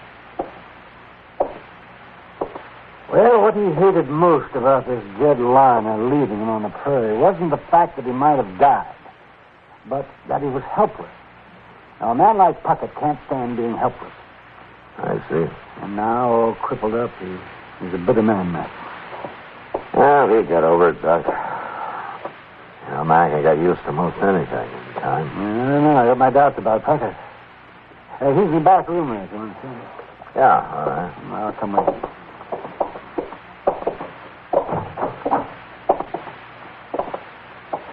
Hello, Pucket. Marshal?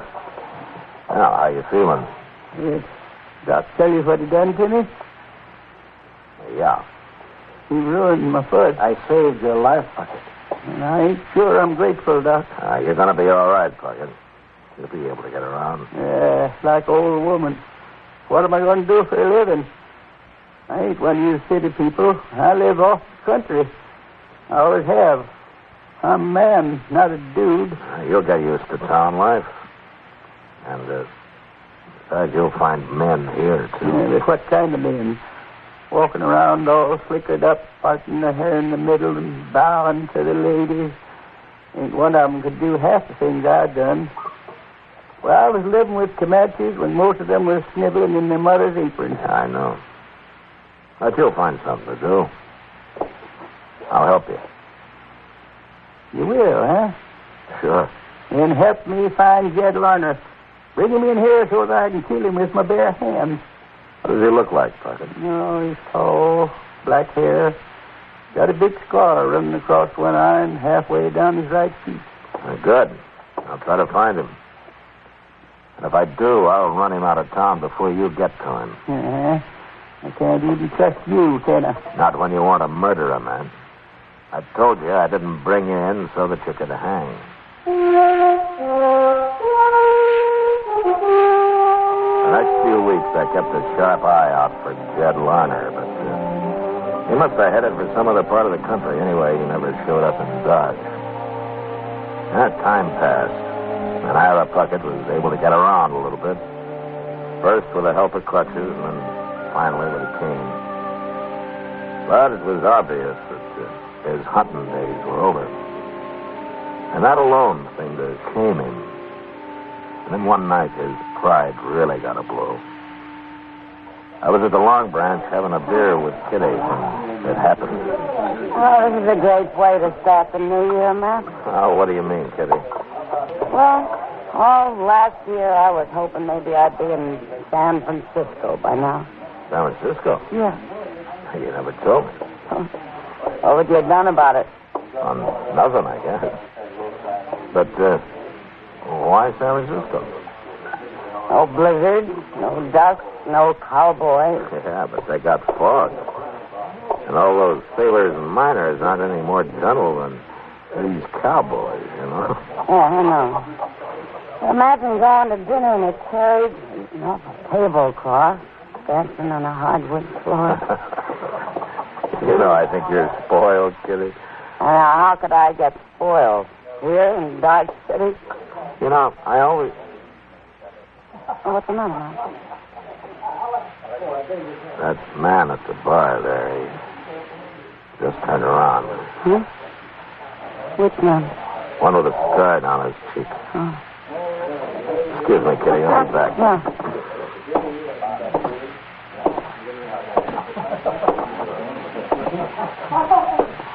Oh. Evening, Marshal. Evening. What for are you staring at me, Marshal? Your name's Jed Larner. What if it is? How long you been in town? About an hour. Marshal, something wrong? You remember the big blizzard we had? Whoa, who don't? We all do, I guess. Especially Ira Pucket. What? He didn't die, Larner. Well, that's fine. I went back looking for him. I wondered where he'd got to. Yeah, I couldn't... sure you did. Well, it's true. Pucket's here in Dodge, Larner. He is? And if he finds you, he'll kill you. But he isn't gonna find you because you're leaving right now. And don't you ever show up around here again. Well, now, just wait, Marshal. I can't arrest you and I can't put you in jail, but I'll tell you what I can do. What? Suppose I just let everybody here know that you're the man who ran off and left Ira Pucket to die. Oh, no. You know they'd tear you apart, Larner. Don't say nothing, Marshal. They'd set you on fire. Don't tell him. I'll leave, Marshal. I'm leaving right now.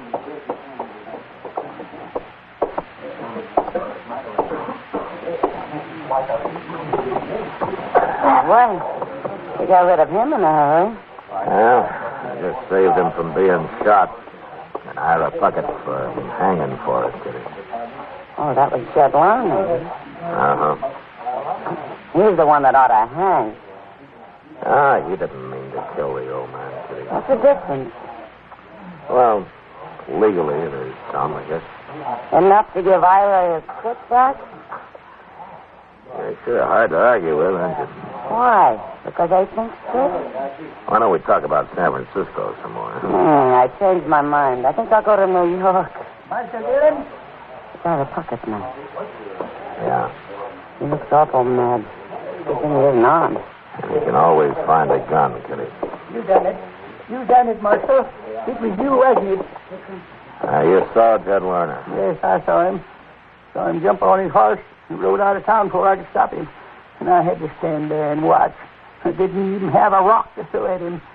Why'd you do it, Marshal? I'll tell you why I did it. I wanted to save you from hanging. I'd rather hang than live this way. I wasn't born to become a helpless old man. And the least you could have done would be let me fight my own battles like I always did on the plains. You took my manhood away from me, Marshal. You're living in a town now, Ira, among people. Why don't you try to get used to it? All right. All right, I will. I'll start living like you town people. You're going to get a job? Am I going to? I sure am. And it's going to pay me a lot of money, too. What do you mean? You'll find out, Marshal, when it's too late.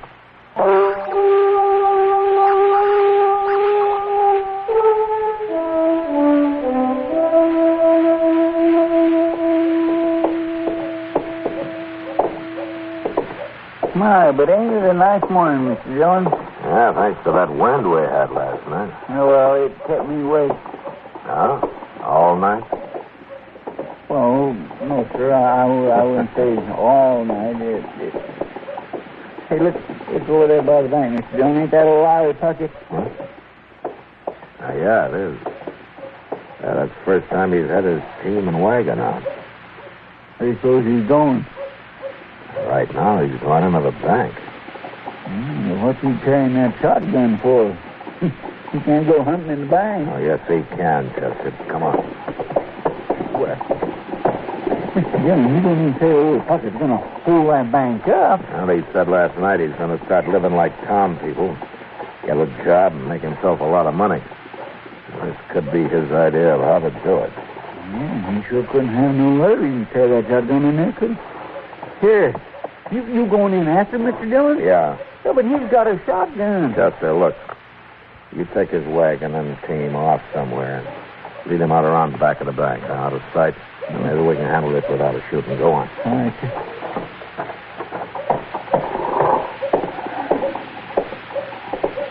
Go on. Hurry, Chester. He's coming out.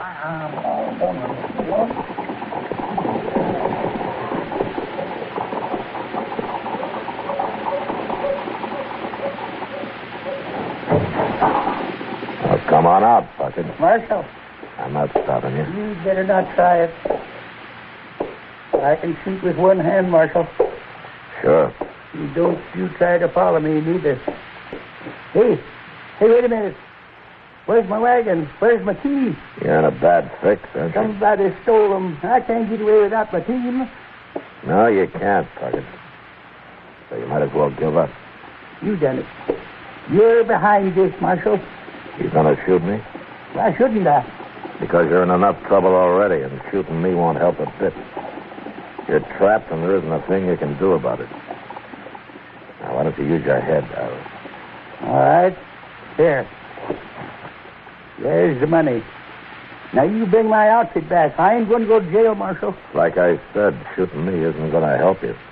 And I'm not going to do a thing about your outfit. You think you've outsmarted me, don't you? Give it up, Harold. You're licked. Yeah, I can't shoot you, Marshal. Here, take the gun.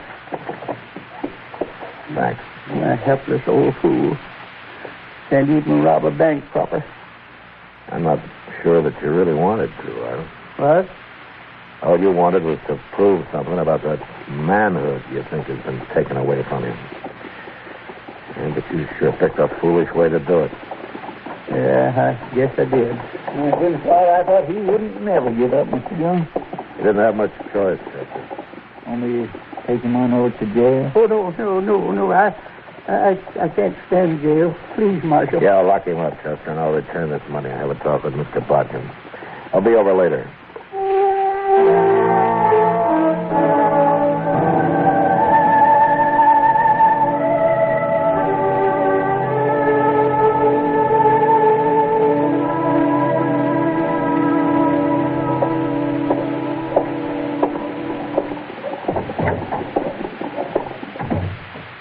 I told you to lock him up, Chester.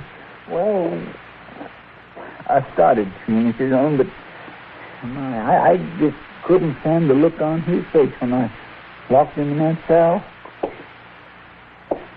You know, Ira, it seems to me that everybody treats you pretty well. Yeah, everybody but Jed Larner. Yeah, that's true, but Chester and I brought you in. Doc saved your life. I kept you from hanging, and if I hadn't outsmarted you at the bank, you'd probably be lying dead somewhere right now. You know, it seems to me everybody's gone to an awful lot of trouble for an old man full of a lot of foolish pride. What do you think? I've been thinking, Marshal. Sitting here thinking. And you know what? You're right. It's too late now. No, it isn't. What? I explained everything to Mr. Bodkin at the bank, and he's willing to drop any charges against you. But on one condition. What's that? Well, to be honest with you, it was my idea, but Mr. Bodkin agreed. You get a job here, and you quit being so doggone ornery, huh? Otherwise, you'll go to jail. What can I do with this crippled foot? Well, seeing that you're so handy with a shotgun, I think that Jim Buck might hire you to ride messenger on the stage for him. You think so? Well, he told me he would. You went and saw him? And it doesn't take any walking, Anna. How about it? I never had a job like that. But a man's got to make a change once in a while, don't he? And it'll sure be a good way to start the new year.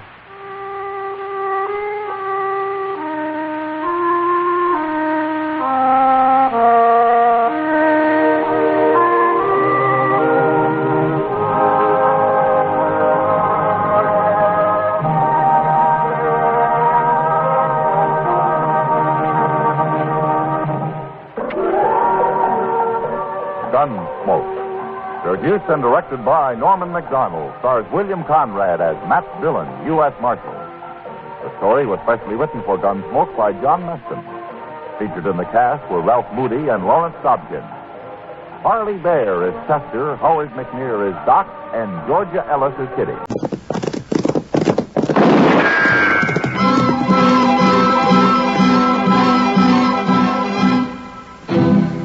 Around Dodge City and in the territory on West, there's just one way to handle the killers and the spoilers, and that's with a U.S. Marshal and the smell of gun smoke.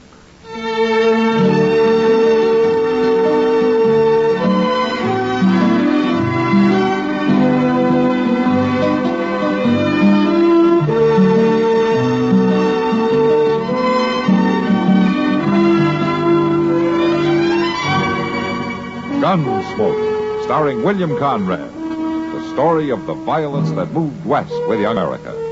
And the story of a man who moved with it. I'm that man. Matt Dillon, United States Marshal. The first man they look for and the last they want to meet. It's a chancy job, and it makes a man watchful. And a little lonely.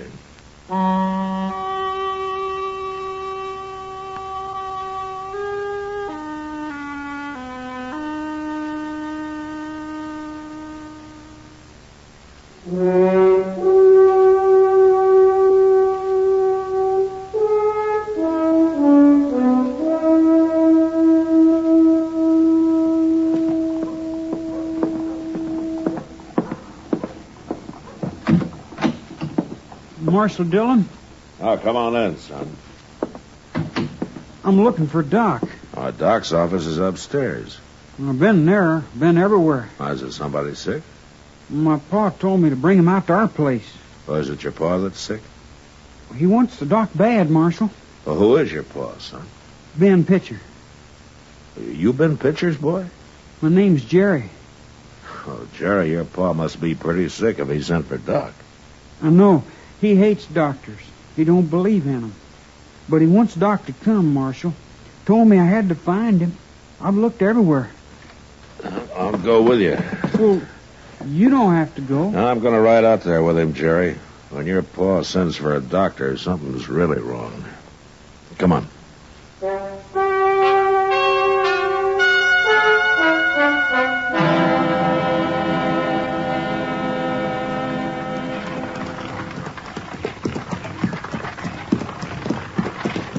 How do you like riding in a buggy, Matt?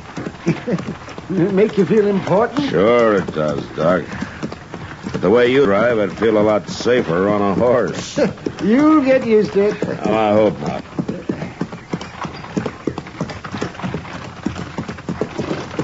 Oh, there you go.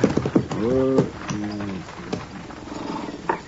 Hey, don't see anybody around, man. You expect a sick man to be waiting on the porch for you? I'd expect most anything of Ben Pitcher.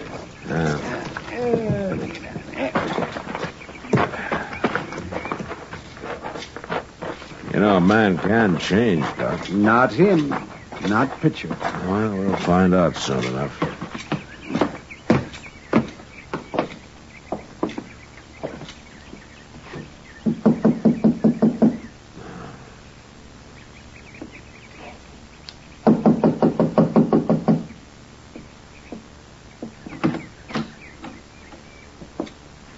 What are you doing out here, Marshal?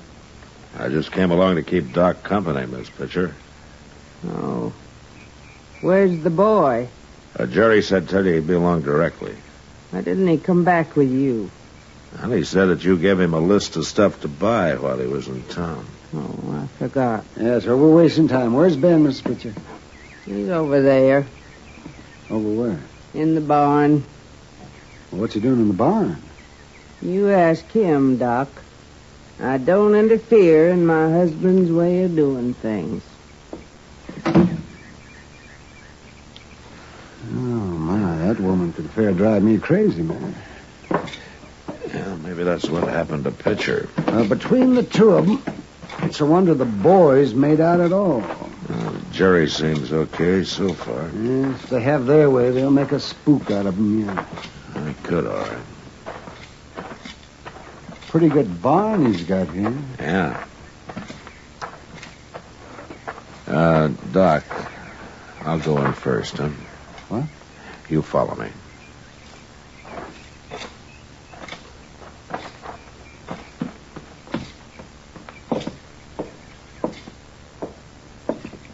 Hey, Pitcher. Hey, Pitcher. I'm back here. Oh, come on, Doc. Over here in this stall.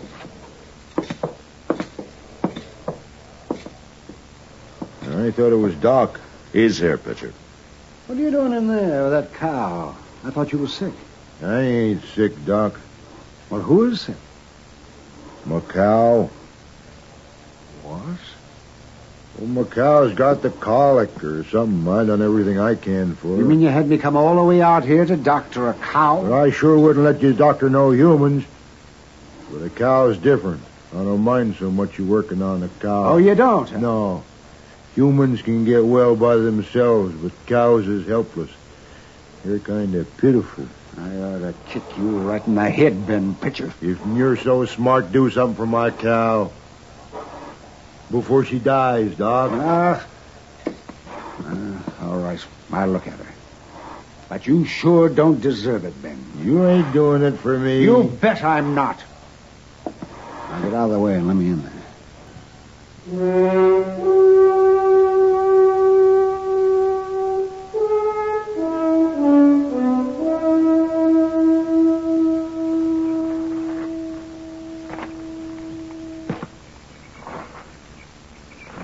What's he doing in there all this time, Marshal? Leave him be, Ben. He'll let us know if he wants any help. I guess he's through. How's my cow, Doc? Here's your knife, Ben. Did you stick her with it? I did, and she's going to feel a lot better. You can give her all the water she wants, but don't let her eat anything for a day or two. Is she going to live? I don't know, Ben. If she dies, I ain't going to pay you. I wouldn't take money from you anyway. What's wrong with my money? It's not your money. It's you. What do you mean? Hey, Paul, I'm back. I got all the stuff Ma wanted. You'd better have. Oh, Doc, Marshal. Jerry? Say, Doc, you missed all the excitement. Yeah? What's that? It happened just after you left.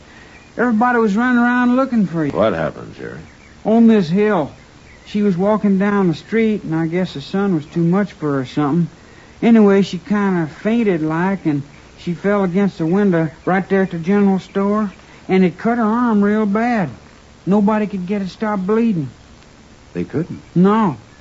That's why they was looking for you, Doc. I told them you'd come out here, but they wouldn't believe me. Well, what happened to Mrs. Hill, Jerry? She died, Doc, just before I left. She died? Did you hear that, Pitcher? A woman died. If I'd have been there, I could have saved her. but she died. Don't talk at me. She died because of you and your rotten, lying ways. Hey, take it easy now, Doc. I'll show you. Nobody eats me. Pa's got a knife. No, Pitcher. Oh, he cut him. Pitcher. Here, I got your Doc. There. You ripped me with that knife, Matt. Yeah. You hurt bad. It's bleeding. Help me into the house, Matt. We can look at it there. Sure, Doc.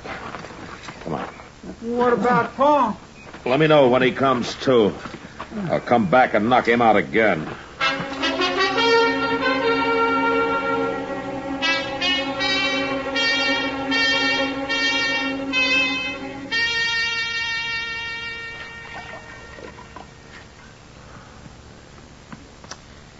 Yeah, it's pretty clean now, Doc.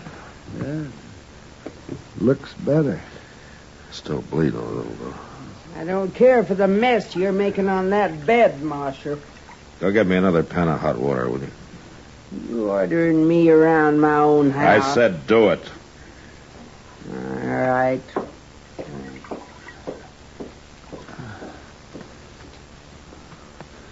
Matt? Yeah, Doc. I'm not sure, but I don't think that knife ruptured anything. Oh, good. Yeah, but a couple of those veins have to be tied off. And then I got to be sewed up. Huh? There are needles and thread in my bag. Oh, I'd do it myself, but I can't reach it easy enough. Oh, you mean you want me to do it? Well, I'll tell you how. You think I can? Oh, it's easy, especially for a gunfighter. Yeah, that's what I was thinking. Yeah, I can bleed to death this way. Yeah. I won't have any trouble, Doc. I'll go get your bag. Now, here, you hold the cloth on it, huh? I've got it. Thanks. Marshal? Huh? Get out of here, Pitcher. You hit me awful hard. Did I? He jumped me first. You saw him. I was protecting myself. Pitcher, if Doc doesn't come out of this all right, I'm going to quit being a marshal, and I'm going to come after you as a plain man looking for revenge. You're threatening Now, I me, know it's wrong of me, but I'm going to kill you, Pitcher. Now, where? Get out of here. Now, you stay out. Out of this house. I'm going. I'm going.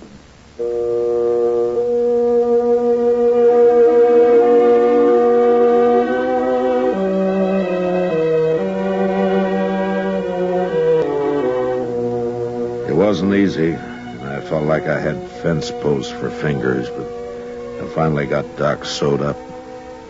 He'd lost an awful lot of blood, and he passed out before I finished, so all I could do was just sit there and watch him. Yeah, maybe that was the hardest part. In the morning, however, he seemed better, and he insisted that I take him into Dodge. So I made a bed in Pitcher's wagon and had Jerry drive the buggy alongside. He was in bad shape by the time we reached town, but I got him into his own bed and then sent for Kitty to help me out. I don't know what I'd have done without her for that next week. Matt? Yeah, I'm coming, Kitty. You know what he wants now? Oh, what? He's tired of drinking plain water. He says if we don't start cutting it with some good corn, he won't drink any more. Then let him go thirsty. He won't hold out long. No public servants can tell me what's good for me. Send that lawman down for some whiskey.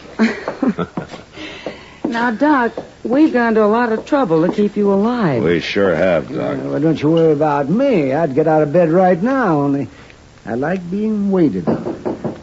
Who's that? That's a dumb question. How'd I know? Go look. You know, Doc, I never thought anything could make you any ornerier than you've always been, but by golly, getting stabbed did it. Never mind the gap. Just answer the door. Come on in. Oh, what manners. Come on in, I said. Good heavens, man. All right, go ahead, Doc. Fire me. Doc? Doc? Oh, in here. Hello, Doc. Why, it's Jerry. Well, here, come in, son. Well, what are you doing in town, Jerry? I come for Doc. You what? Pa's sick. He's about to die. He's so sick. Oh, now look, what is this? It's the truth, Marshal. Pa made me lie last time, but he don't even know I'm here now. He doesn't know you're here? He's too sick, Doc. It's like he's out of his head. He don't know nothing. Well, what about your ma? She know you're here? I didn't tell her. She'd have stopped me. Doc? Look, Jerry, your pa tried to kill Doc the last time. Now, Doc's still in bed. He can't go anyplace. Please, Doc. Why should he risk his life for your pa? Wait, sister. I'll come, Jerry. No, Doc. No. A man's dying. Doesn't matter what man. I'm a doctor. I knew you'd come. I knew you would. You're crazy, Doc. You'll open that wound riding out there. Besides, you're not strong enough. You're taking an awful chance. Jerry? What? How'd you get to town? I figured you'd need it, so I brought the wagon. I thought so. Well, you gonna help me, Matt? All right, I'll help you, Doc.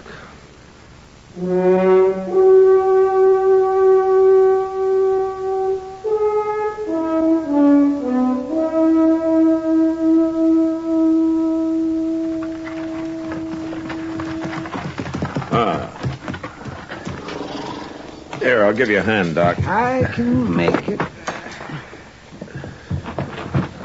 There. Wish you'd let me carry you. I said I can make it. He's awful weak, ain't he? Yeah. Here, I'll get the door. Come on in. Ma's probably in the bedroom. It's over this way. Yeah, we know where it is, Jerry.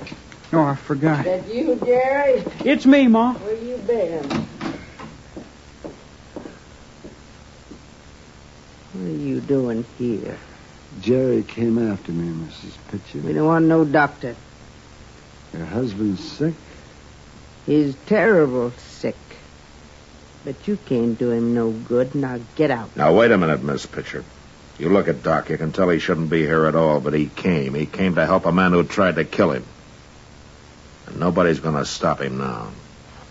Come on, Doc.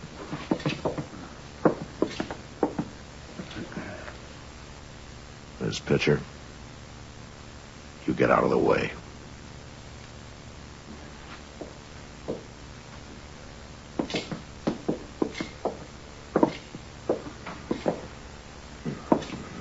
Yeah, I'll get you a chair, Doc. Thank you. There you are.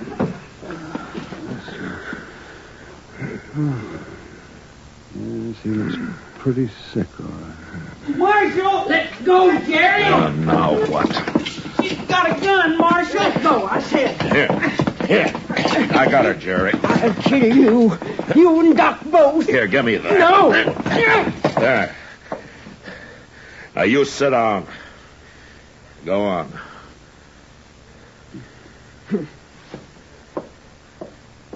Jerry, you go see if Doc needs any help, huh? Okay, Marshal. You don't deserve Doc being here, Miss Pitcher. You don't deserve it at all.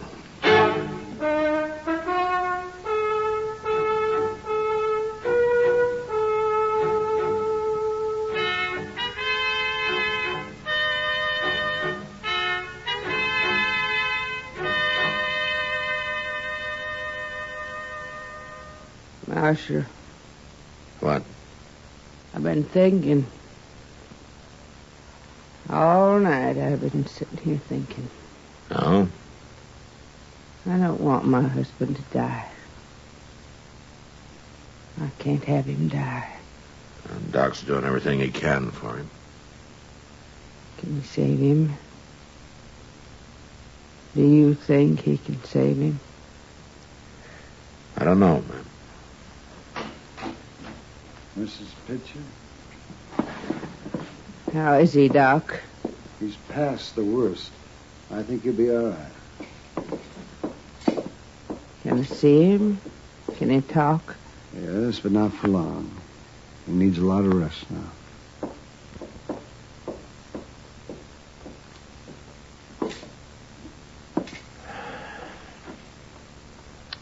look like you could use some rest, too, Doc.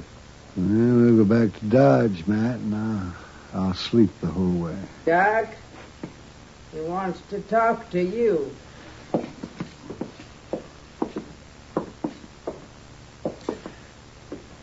What is it, Pitcher? Ma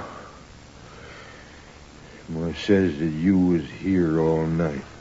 I was, yes. She says you saved my life. Maybe I helped. Maybe. But what I want to say is that I ain't gonna pay you. You what? I didn't ask you to. Doc saved your life, Pitcher. Maybe he did. But I ain't gonna pay him. Doesn't matter, but why not? 'Cause my cow died. Elfin. No, Pitcher. Matt. Yeah, what, Doc? Don't bother. Let's go. Okay. Doc, Yes? he means what he says, Doc. I can't change him. It's all right, ma'am. I can't change him. But there's something I gotta say. Yes? I'm proud to have you in my house, Doc. I'm real proud. I can't say no more.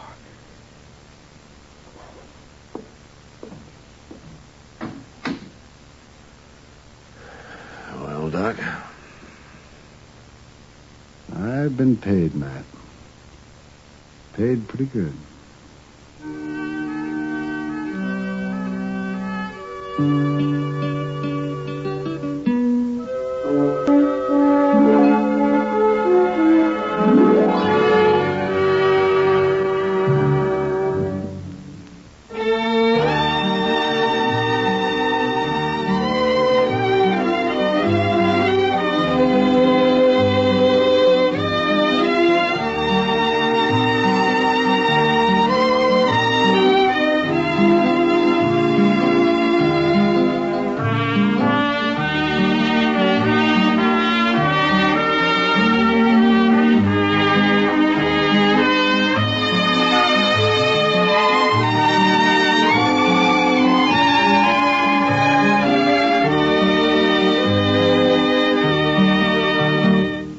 Gunsmoke, produced and directed by Norman Macdonald, stars William Conrad as Matt Dillon, U.S. Marshal.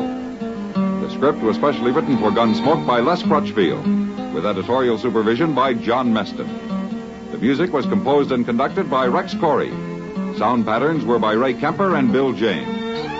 Featured in the cast were Parley Bear as Chester, Howard McNear as Doc, and Georgia Ellis as Kitty.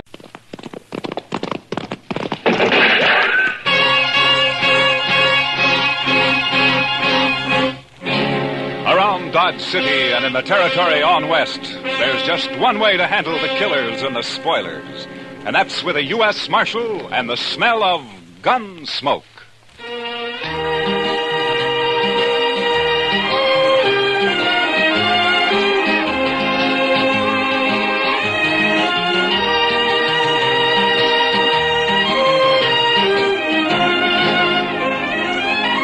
Gunsmoke, starring William Conrad. The transcribed story of the violence that moved west with young America.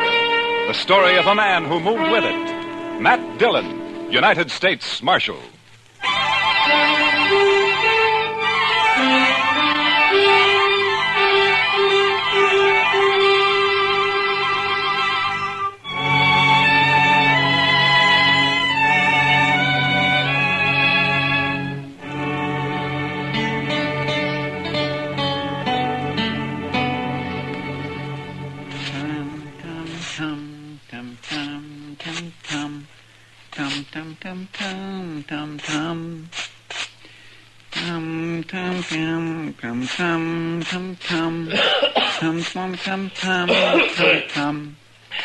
Chester, do you have to do that? You're just stirring up a lot of dust. Well, cleanliness is next to godliness, Mr. Dillon. Yeah, I know, Chester, but all you're doing is getting it off the floor into the air. Man can hardly breathe in here.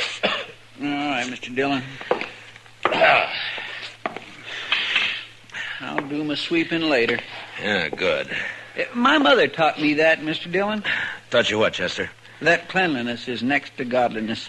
She was a fine woman, too. Oh, look, Chester, it's a good saying, and it's probably true, and I got nothing against your mother, except that she also should have taught you how to sweep. Well, maybe she just didn't have the time, Mr. Dillon. You see, there was an awful lot of us, and what with chores and... Oh, hello, Doc.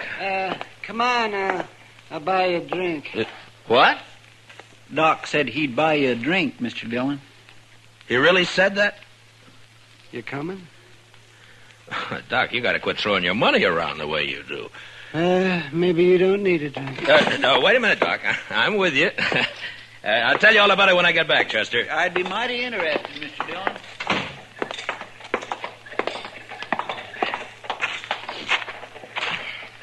Oh, sure be glad when it gets winter again. Why, Doc? You'll just complain about the cold, then. I suppose.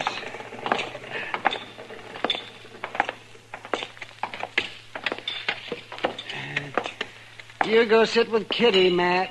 I'll bring a bottle of Irish. Okay, Doc.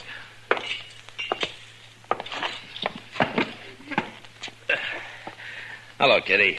Hello, Matt. What are you and Doc up to? Hey, he wants someone to talk to, so he picked me. And you. Fine. I'm a good listener. Lots of practice.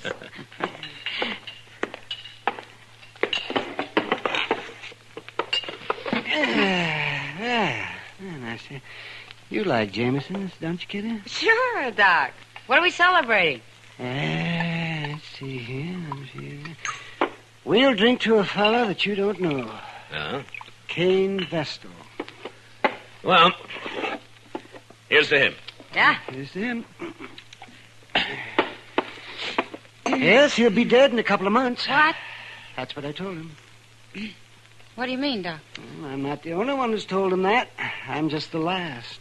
Well, who is this Cain Vestal, Doc? Oh, he's just a fella. Came in on the train last night, leaving for Arizona tomorrow. Huh? That's where he's going to die, in Arizona. He's a musician. He plays the guitar, he tells me. Well, how's he going to die? Consumption. He's got it bad. I'm the last doctor who's going to ask about it, he says. Poor fella. Yeah, the climate out there keep him going for a little while longer. I don't know. He's such a sad man for some reason. Well, who wouldn't be, Doc? No, Kitty. I think Cain's been sad for a long, long time. He's a very nice fellow, too. Nothing can help him, huh? No, nothing. You know, it's a funny thing, Doc. I'm just sitting here thinking. Sometimes you have to tell men they're going to die. Sometimes I have to. Yeah, that's right, man. Oh, say, there he is. See that fellow with the car there? He just came in. No. Yeah, I don't think he knows anyone around here. You mind if I ask him over? Well, sure. Your party, Doc. Oh, good. Cain? Cain? Over here?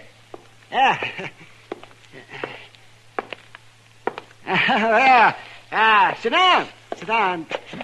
Cain, this is Kitty. Hello, Cain. Kitty. This is Marshal Dillon. Hello, Marshal. Pleasure to meet you. He's doing it, yeah. There we are. Have a drink. Well, thank you, Doc. This your first trip west, Cain? Yes, Marshal, it is. Well, where are you from? Why, no place in particular, Miss Kitty. I seem to spend most of my life on the Mississippi River. I thought you were a musician. I am. I was hired to ride the river boats and play my guitar for the passengers. Oh. Well, at least you've had a constant change of scenery. Yeah. After 20 years of going up and down that river, it got pretty familiar, Marshal. Well, Cain, I knew a young fella back in St. Louis before the war, and he was learning to be a river pilot. Say, I wonder if you ever ran into him. Name of Clemens, Sam Clevens? No, Doc, I don't believe I did. Oh, he was a very amusing fella. He was just chock full of stories. You leaving Dodge tomorrow, Cain? I'm headed for Arizona, Miss Kitty. No reflection on Dodge, though. If you hit a place out there called Tombstone, I wish you'd look up Virgil Earp for me. Tell him I sent you, huh? Thanks, Marshal. I'll do that. Say, Cain, I wonder, Could I ask you a favor? Well, certainly, Miss Kitty. Anything at all.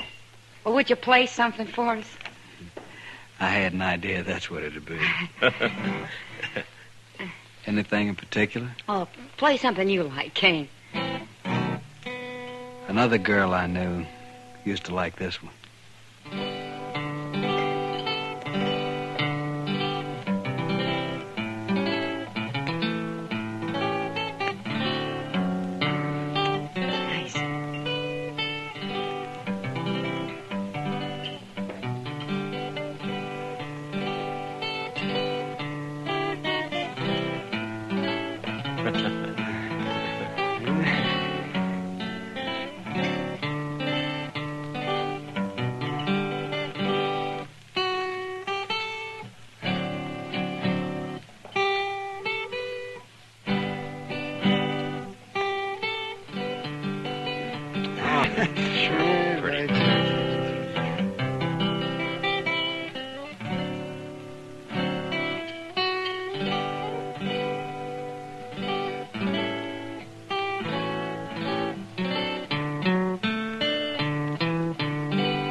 Thank you, Miss Kitty. I wish you were going to stay here a while.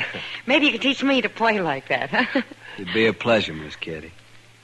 But I'm afraid I won't be around for long.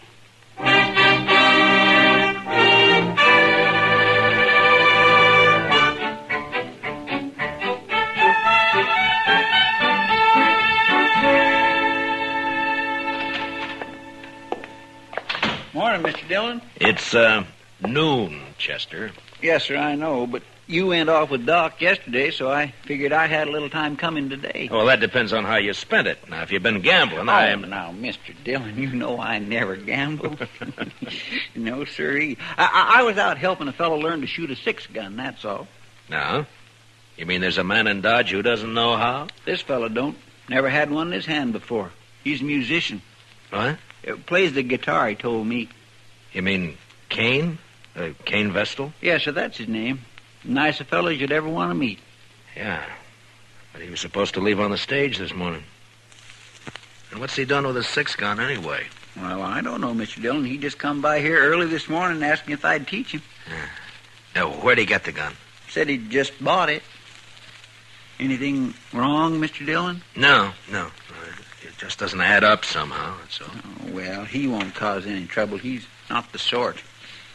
You never know, Chester. No, sir. And my Kitty looks pretty this morning. She's got a yellow parasol, Mr. Dillon. Kitty? I think I'll go see her for a minute. I'll be right back, Chester. Yes, sir, Mr. Dillon.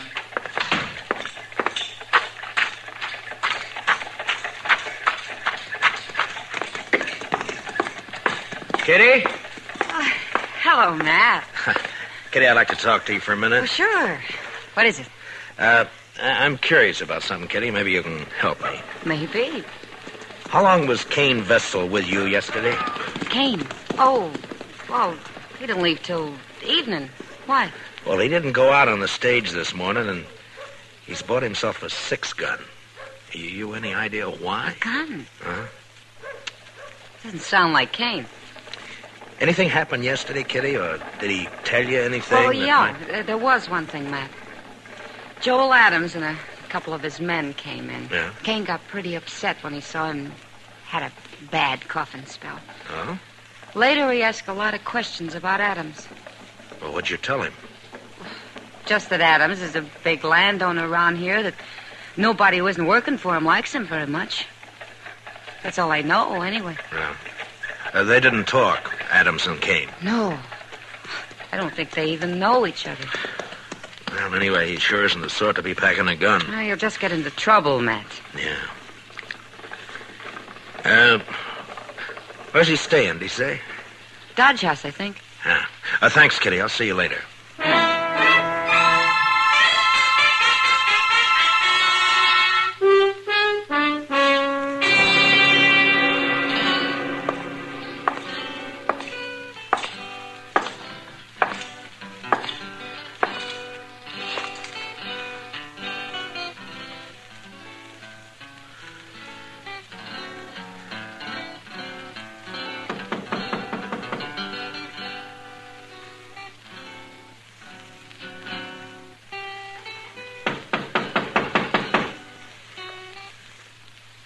Come in. Hello, Cain. Why, Marshal Dillon. Come in. Thank you. What can I do for you, Marshal? I thought you were leaving Dodge on the stage this morning. Well, I was, Marshal, but I changed my mind. You know how it is. Sure, Cain, sure. Now, we're glad to have you around.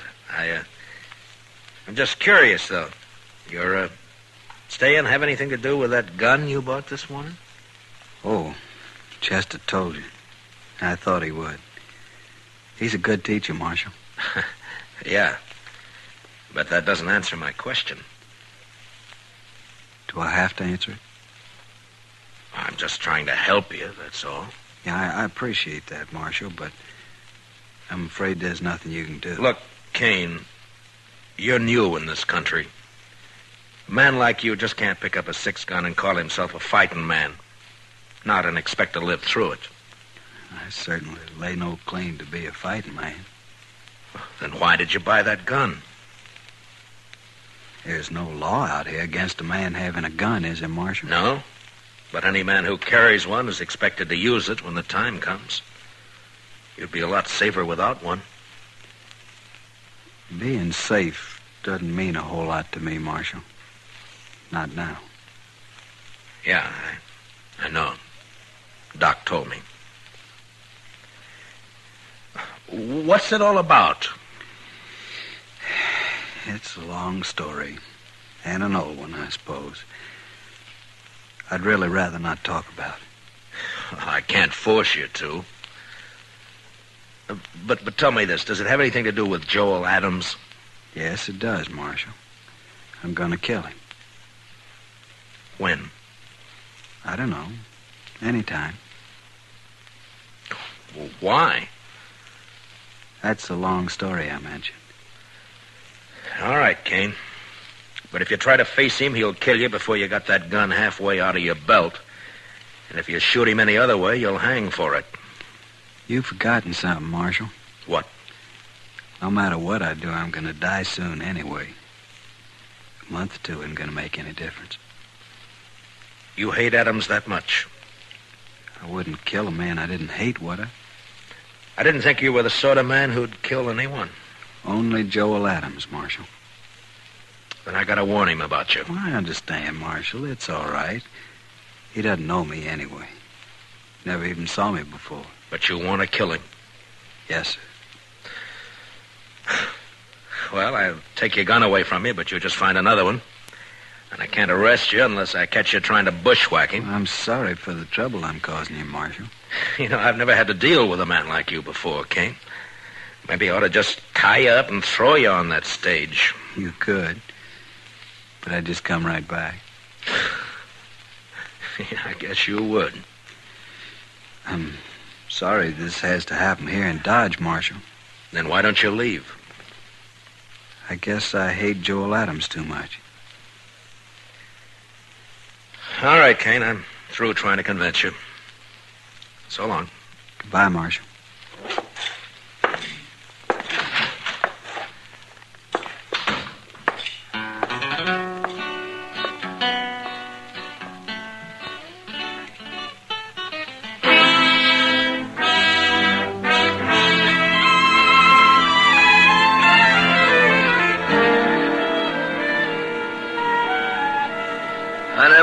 Cain Vestal, Marshal. I never saw him before last night. You must have known him somewhere, Adams. You're trying to make me out a liar, Marshal. I'm trying to save Cain's life and yours, maybe. Oh, he ain't gonna shoot me. I'll kill him first time he looks sidewise. Maybe you won't see him. Oh? Shoot me in the back, eh? Well, in that case, In that case, what? Why, nothing, Dillon, nothing. Forget it. If Cain's shot in the back, you'll be the first man I'd take in, Adams. I don't even know him. Why should I shoot him? I'm only warning you. Well, just leave me be, Marshal. I can take care of myself. See that you do, Adams, and only yourself. Why, sure, Marshal. Only I don't much like the idea of some stranger gunning for me. Makes me sort of uneasy. There must be some reason for it. Don't start it again, Marshal. Ain't no reason. I know. You've led a blameless life. You never hurt anyone. I told you twice. There are men around here who'd shoot you on sight if they thought they could get by with it. I don't think you were ever any good, Adams, so don't tell me Cain's got no reason. I don't believe it. You're pushing me now, I'm Marshal. tired of your talk, that's all. Maybe it's true you don't know him, but he sure knows something about you. Well, then he'll wish you didn't. That's all I got to say. Well, just keep out of his way. Give it a little time, and maybe there won't be any killing at all. Why, sure. All the time in the world. All right, Adams. I've done all I can. Just don't worry about me. I'm not. Then goodbye, Marshal. Goodbye.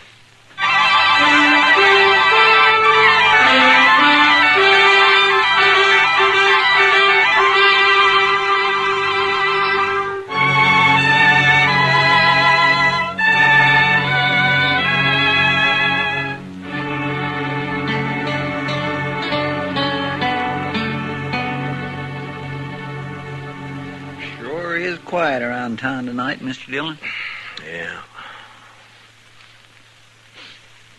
There's a trail herd due in a couple of days. I suppose business will pick up then. You'd think those cowboys be too tuckered out after a ride like that to have any juice left in them at all, Mr. Dillon. Yeah, they're too poor to cut loose any other time. Well, that don't stop them down in Texas, Mr. Dillon. No? No. It's just like an uncle of mine back in Waco. He was poor, he was mean poor. But he always said the only good money was to have fun with. Oh, did he have fun? But no, sir. He was too poor, like I said. All right, Chester, all right. All I ask is that you don't try to explain it to me. Well, but there's nothing to explain, Mr. Dillon. It's just that he was the one poorest Chester. man you'd ever... Marshal, say, you want to talk to Cain Vestal?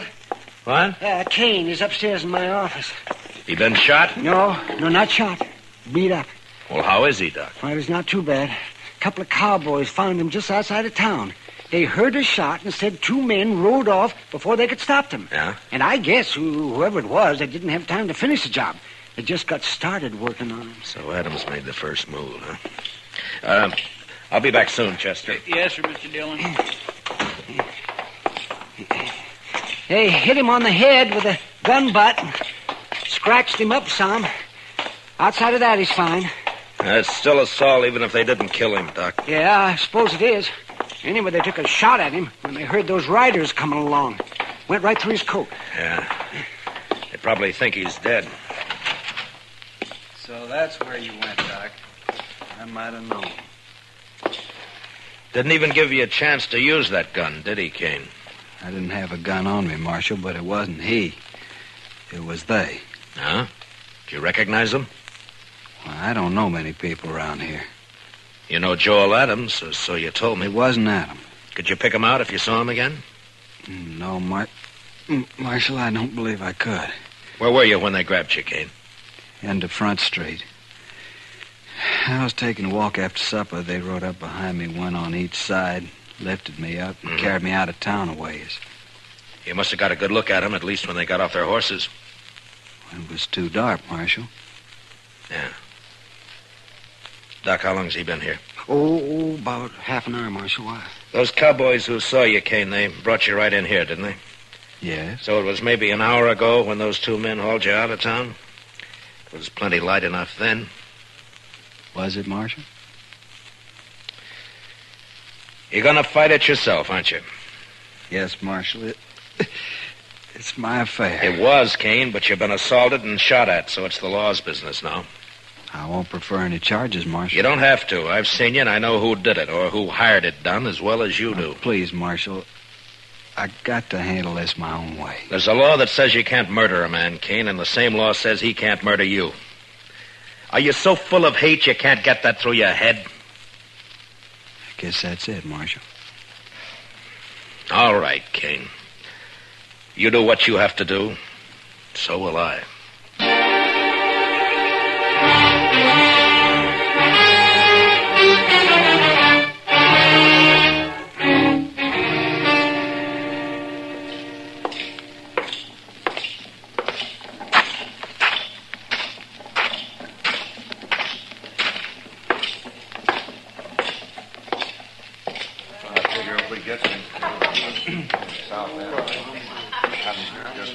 Hello, Adams.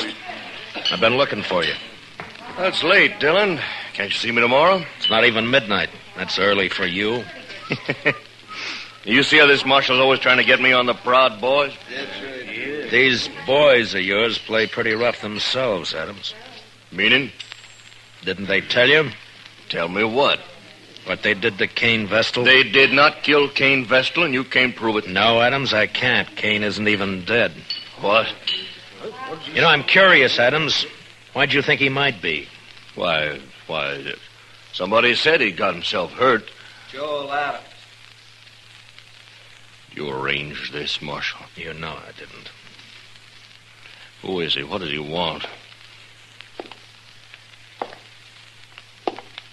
Hello, Joel Adams. Don't strain yourself so you don't know me. Who are you? Cain Vestal. But my name doesn't matter. What are you haunting me for? I never saw you before in my life. That's true. You didn't. But we had a friend in common once. A friend? Who? Julie Travis. What about Julie? You were a riverboat gambler then, Adams, and you had money and fine clothes and a way with women, especially young girls. Julie was only 16 at the time. Never mind all that. So she went away with you to be married, you told her. Oh. I think I guessed the rest. You wanted to marry her, but I got her instead. Is that it? That's it, Adams. That's exactly it. Oh, now I thought you really had something on your mind, Vestal. Well, all right, why don't you get out of here and quit bothering people while you can still walk? Julie killed herself, Adams. She committed suicide. What? You didn't know that, did you? Well, it's got nothing to do with me. Because you never married her after all. It was just a year after you abandoned her in New Orleans. I think it has a lot to do with you, Joel Adams. What are your plans, mister? I see you got a gun in your belt. Gonna kill you. Oh, so? When? Now. Right now. All right, Vestal, draw. Leave the gun where it is, Cain. One thing I always promised myself, Adams. Someday I'd spit in your face. Why, you...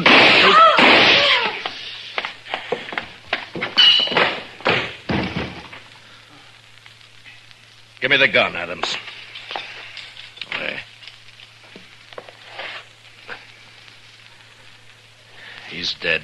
Well, he was going to kill me. You heard him. He wanted you dead, Adams, any way he could manage. I know it. That's what I say. You're under arrest for murder. For... What? It was a gunfight. Cain never even moved for his gun.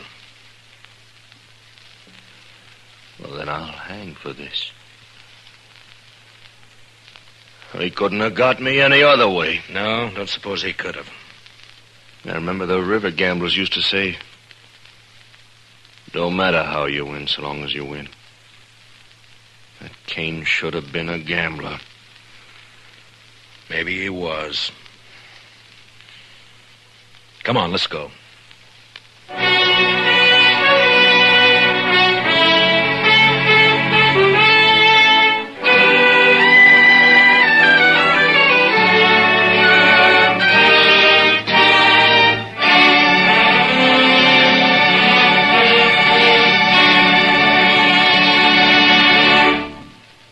Gunsmoke, transcribed under the direction of Norman MacDonald, stars William Conrad as Matt Dillon, U.S. Marshal. Tonight's story was especially written for Gunsmoke by John Meston, with music composed and conducted by Rex Corey. Featured in the cast were Harry Bartell with Georgia Ellis and Larry Dobkin. Parley Bayer is Chester. Howard McNear is Doc. Clancy Cassell speaking. Join us again next week as Matt Dillon, U.S. Marshal, fights to bring law and order out of the wild violence of the West in Gunsmoke.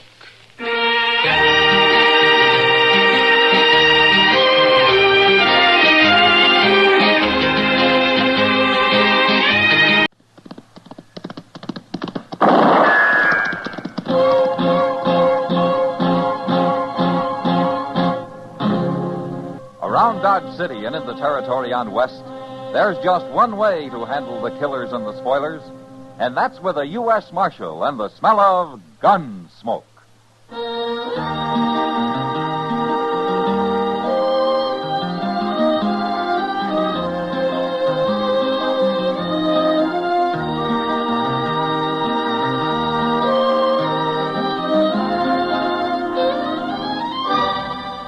Gunsmoke, starring William Conrad. The transcribed story of the violence that moved west with young America.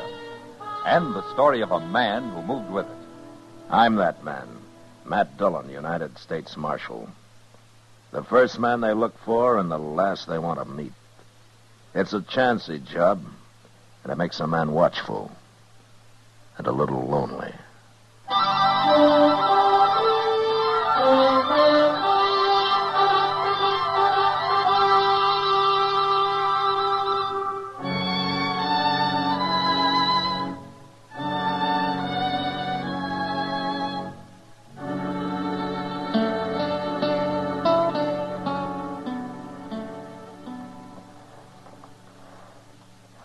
This fellow riding in, Morgan?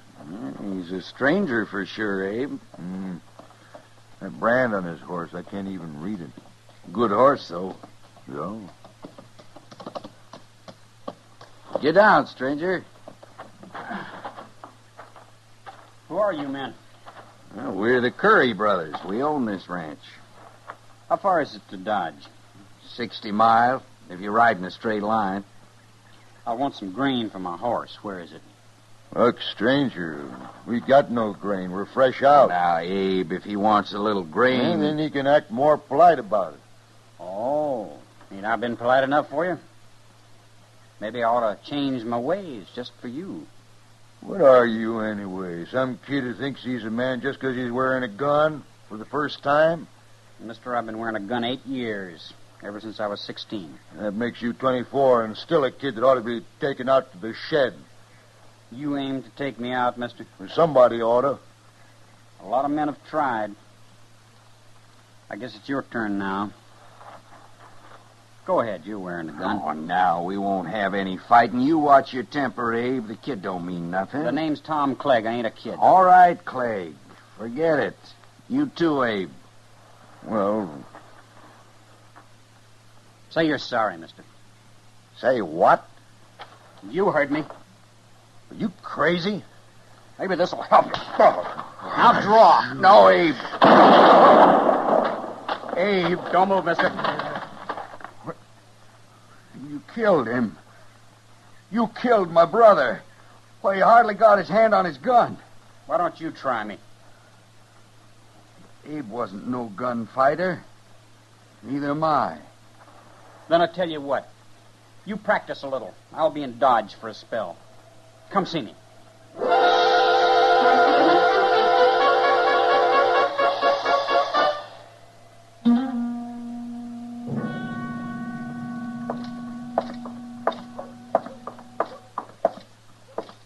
Oh, now, say, there is a good-looking horse, Mr. Dillon.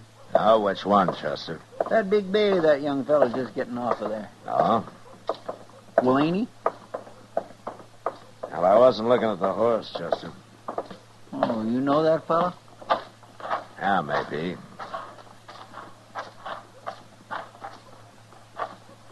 What are you people staring at? Aren't you Tom Clegg?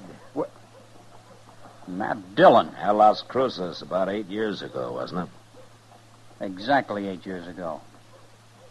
I've changed some since then, Marshal Dillon. Yeah, I'm a marshal. This Chester Proudfoot, Clegg. How do you do? Hello. Well, Marshal, I suppose you're remembering how I didn't dare draw on that fella in Las Cruces. You were smart not to. He'd have killed you, sure. I left there. I went out by myself. I practiced for 2 years, every day. I got pretty good with a gun, Marshal. Did you? That fellow's dead now. I went back and I killed him. It wasn't much of a quarrel, Clegg. I don't need much, Marshal. Oh, I've killed a lot of men since then. But don't you worry about me. They always draw first. Are you telling me you turned gunman, huh? I've got me a pretty fair reputation in New Mexico. And now you want to be known in Kansas. That's why you came here. I didn't say that. I know you're kind, Clegg. I ought to. I've killed enough of them. Not me, Marshal. You ain't going to kill me. I'm too fast for you and I'm too smart. I'll show you someday.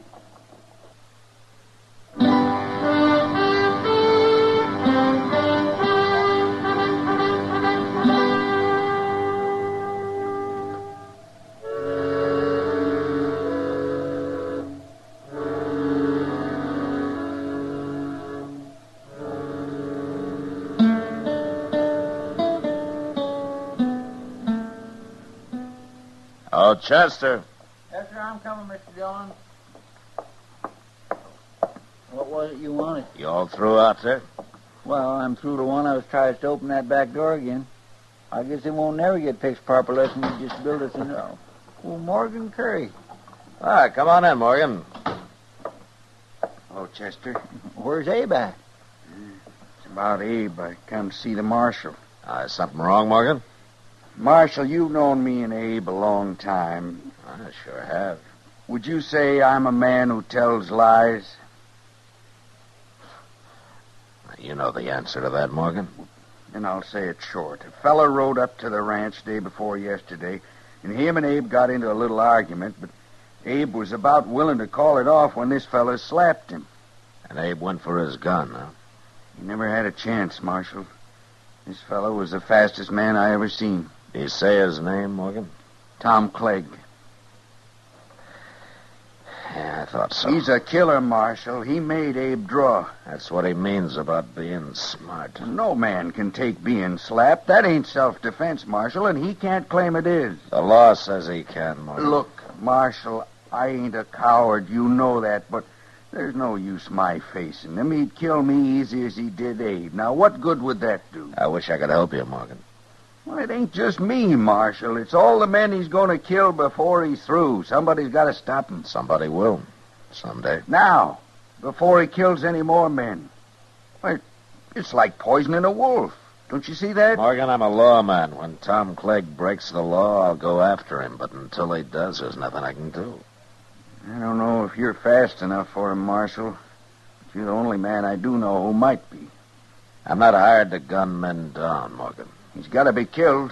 I'll admit the world would be better off without him. You said something about his being smart. Now, he claimed that.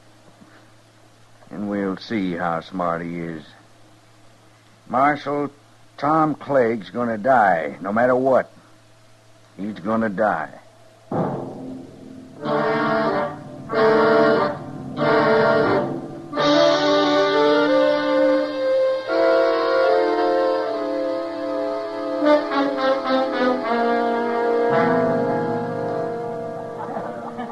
Another beer, Matt? Now, one's my limit, Kitty. One?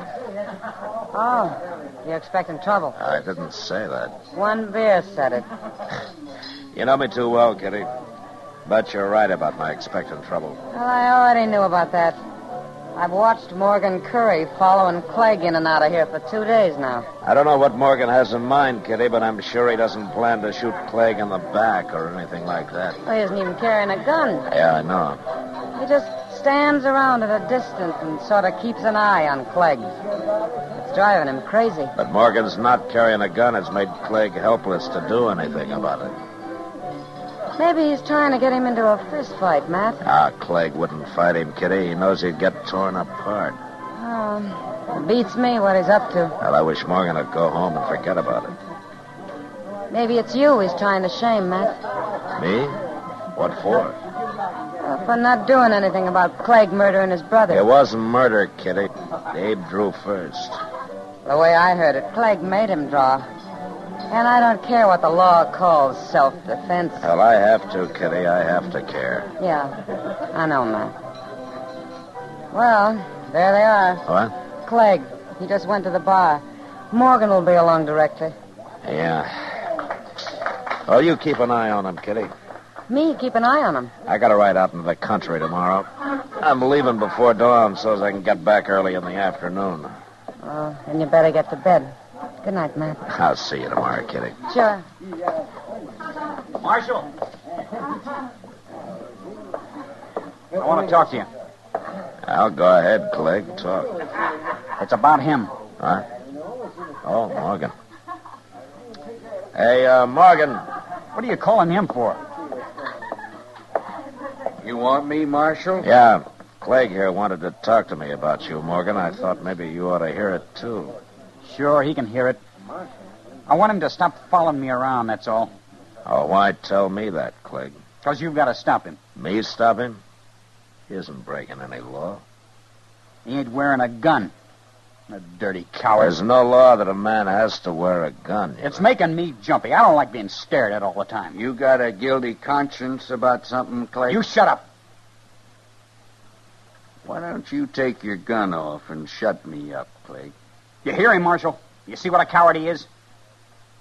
I can't help you, Clegg. Lock him up, Marshal. Go on, lock him up.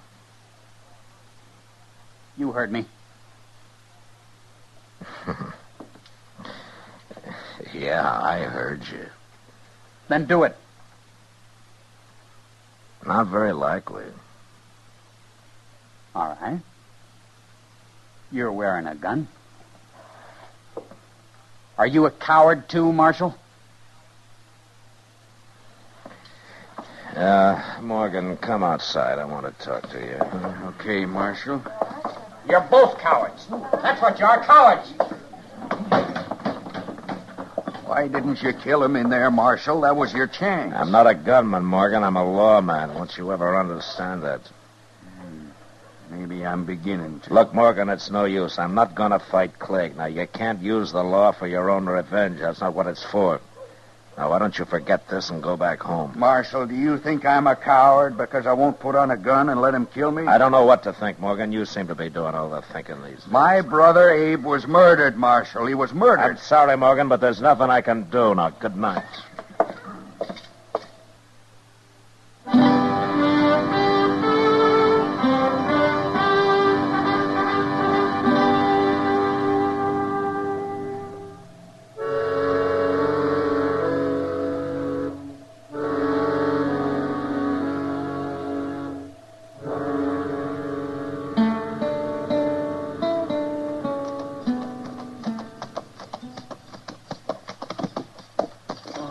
Dillon? Oh, where is everybody, Chester? Why's the town so quiet this afternoon? Everybody seen you riding in, I guess. Huh? They've been waiting for you to get back. Waiting for me? Why? I told them you'd be back early afternoon. There's trouble here this morning, Mr. Dillon. You mean a shooting? Yes, sir. Morgan? Yes, sir, it was Morgan. Yeah, so he put on a gun after all, huh? No, sir, he was unarmed. What? He ain't dead, though. At least not yet. He's up at dock. Where's Clegg? Clegg must have saw you ride in, too. He's standing across the street now. Behind you there. Ah. Well, I won't keep him waiting.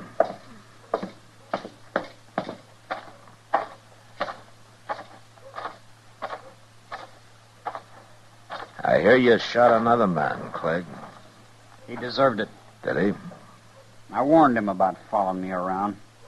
It drove me half crazy. So you stopped him? He slapped me. No man can take that. No, not even his brother Abe could. Say, I plumb forgot about that. You told me once how smart you are, Clegg. I guess you forgot about that, too. What do you mean? Morgan was unarmed. You gonna try to put me in jail, Marshal? Mm-hmm. I'm gonna try. Now you're forgetting. I also told you I'm too fast for you. Maybe you are. I'm arresting you, Clegg. Keep your eyes on mine, Marshal. I want to see the look in them when it hits you. That's the best part. Now?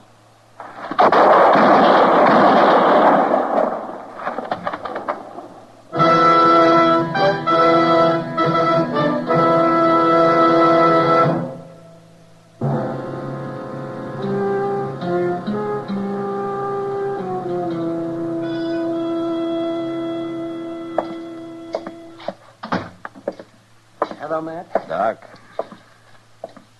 I heard the shots, Matt. I see Clegg still lying there. Not if he's got any friends, they can move him. I doubt if he has. A man like that. I guess not, Doc. You did it the only way possible. I was trying to arrest him, Doc. I didn't walk out there to shoot him down. How's Morgan? With 2 bullets in him, he's doing as well as might be expected. I don't mean in what? He's dying, Matt. Yeah. Now, let's go see him. Matter of fact, there's no reason at all he should have lived this long.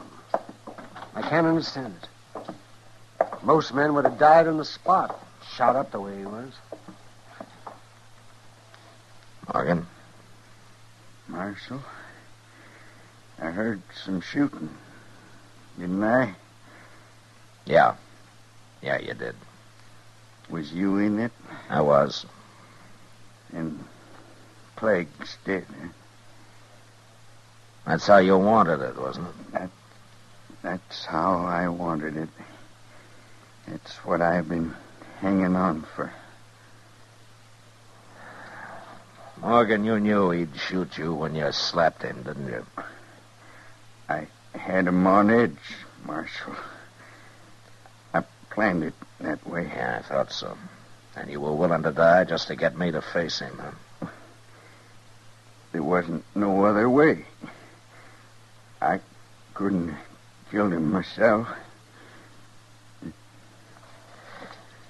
Well, I can't say I admire your thinking, but you're sure not a coward.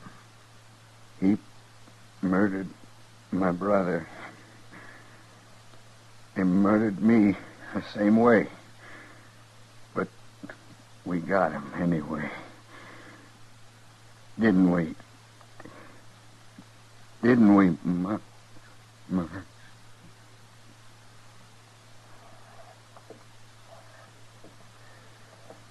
Well, he was right. He won. Even if he had to die to do it. Yeah. But you know something, Doc? I feel like a hangman. You made an executioner out of me. And I don't like it. I understand that, Matt. But you'll forget it. You'll forget it. In time. Yeah, sure. One more thing to forget.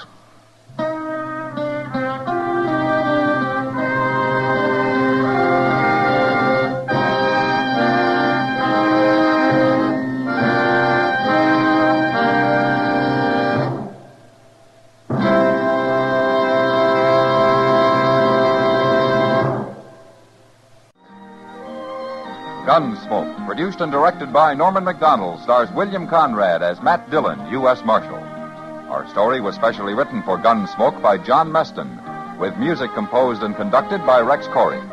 Sound patterned by Ray Kemper and Bill James. Featured in the cast were Sam Edwards, Vic Perrin, and John Daner. Parley Bear is Chester, Howard McNear is Doc, and Georgia Ellis is Kitty.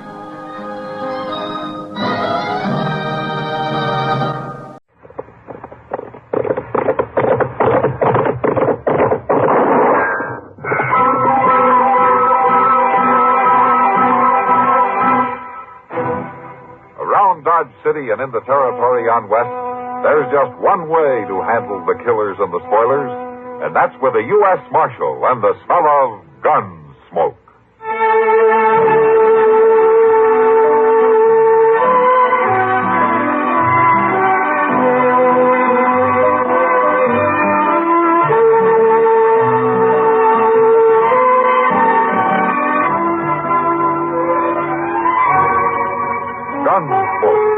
starring William Conrad. The story of the violence that moved west with young America. And the story of a man who moved with it. I'm that man. Matt Dillon, United States Marshal. The first man they look for and the last they want to meet. It's a chancy job, and it makes a man watchful. And a little lonely.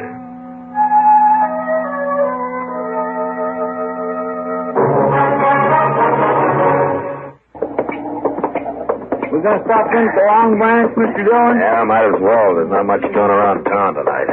Sure do hope they got a rip smarting fire going. Yeah, that wind's got a nip to it, all right. It's going to blow up worse for morning. It might.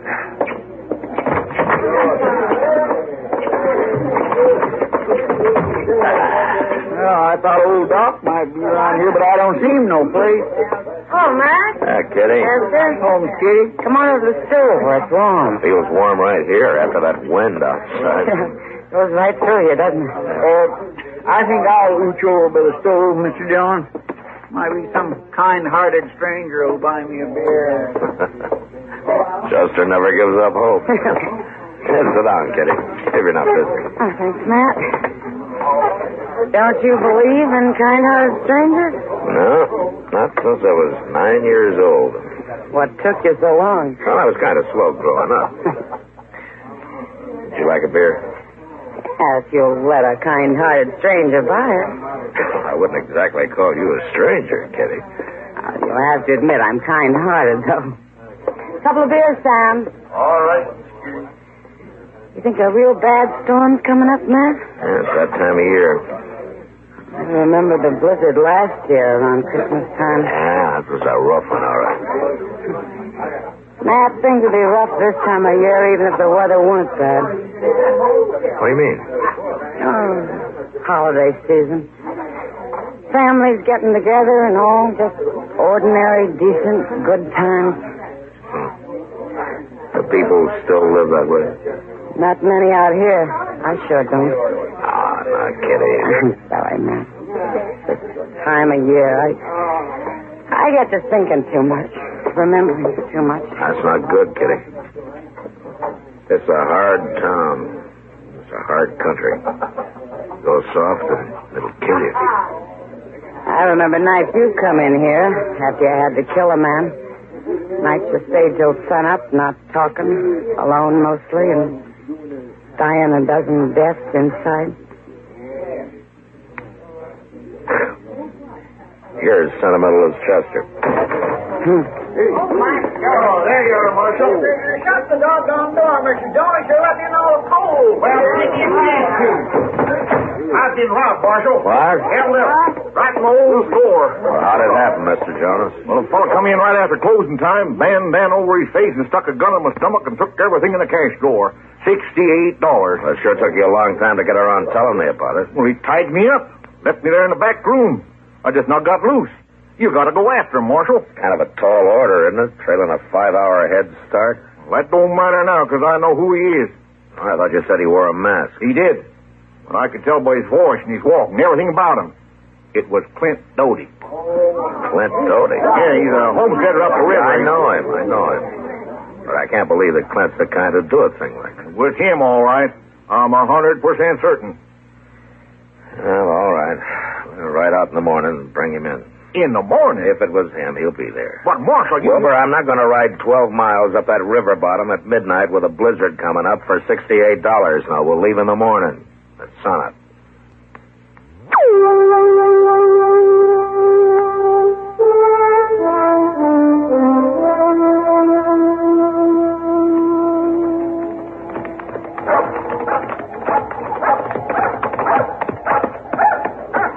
Probably heard us ride up, Mr. Dillon. Yeah, you'd think so. You suppose he's going to hold up the house and try to shoot it out? I doubt he's not that tight, Chester. Yeah, nobody never thought he was the type to hold up Mr. Jones, neither. Well, morning, Marshal.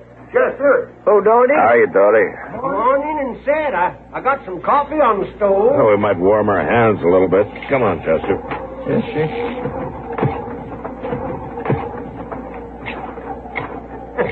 I reckon Medora can rustle up some eggs inside me if you ain't ate. Well, thanks, Doty, but we had breakfast before we left Dodge. And you can get warm at least. Hey, what you trying to do, Marshal? Blow up a storm? That looks that way.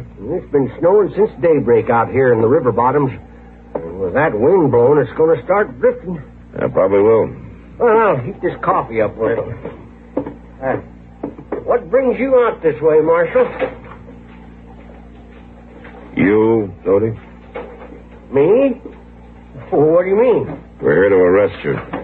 Take you back in. What for? Armed robbery. Armed robbery? You mean that hold up at the general store? That news seems to travel fast, doesn't it? How'd you know about it? Well, What's all this about armed robbery? Oh, you know my wife again. Yeah, sure. How are you, Medora? Good morning, man. Did I hear you accusing Clint of robbery, Marshal? That's more a matter of Wilbur Jonas accusing him, man. When did this happen, Marshal? Yesterday evening around 7 o'clock. Clint hasn't been away from this place for 2 days. Yeah, no, Medora. Well, a wife's word might not stand for much under the circumstances, Medora. Are you calling me a liar? No, Medora, stop that. There's people seen me in town yesterday evening. And Wilbur Jonas claims he's one of them. Well, the way I heard it, the fellow that held him up was wearing a mask. He says he recognized your voice. Wilbur Jonas couldn't recognize sour apples if he had a mouth full of them. Well, I guess that would be something for the judge to decide, man. And you're going to take me into jail? Unless you can prove you were somewhere else at 7 o'clock last night. Well, that might be kind of hard to do, Marshal. Yeah, then we better get started. We've got a hard ride ahead of us. Oh, no, wait a minute. I can't go off and leave Medora like this with a storm coming on. Well, maybe one of the neighbors could come over and stay with her. There's none closer than 5 miles, Marshal, and they all got plenty of troubles of their own this time of year. I ain't even got enough firewood to split it up to last her more than a day and a half. I was aiming to get some laid in today. I'm sure she's made out before. Oh, well, maybe so, but not in her condition. Clint. Condition? What are you talking about? Well, she's going to have a baby, Marshal. Oh, for the love of... It's mighty hard on a woman having her man took off to jail and not even wood in the house to keep warm. Now, look, Doty. You know, it wouldn't take no time at all if the 3 of us was to pitch in together. All right, Doty, let's get at it.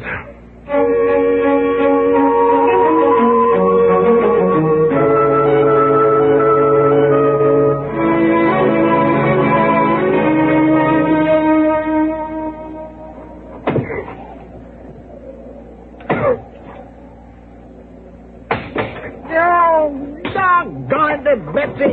What's the matter, Chester? Well, this cussed axe needs sharpening again, Mr. Dillon. It ain't too good a steel. The Marshal's got the best one. Well, you couldn't prove it by me. Oh, listen, sure don't hold its edge none. Oh, here, Chester, let me touch it up with a stone. Oh, my gracious, that edge is mighty easy. If you ask me, we've already chopped enough wood to last through this winter and half of that. Stop that, Doty!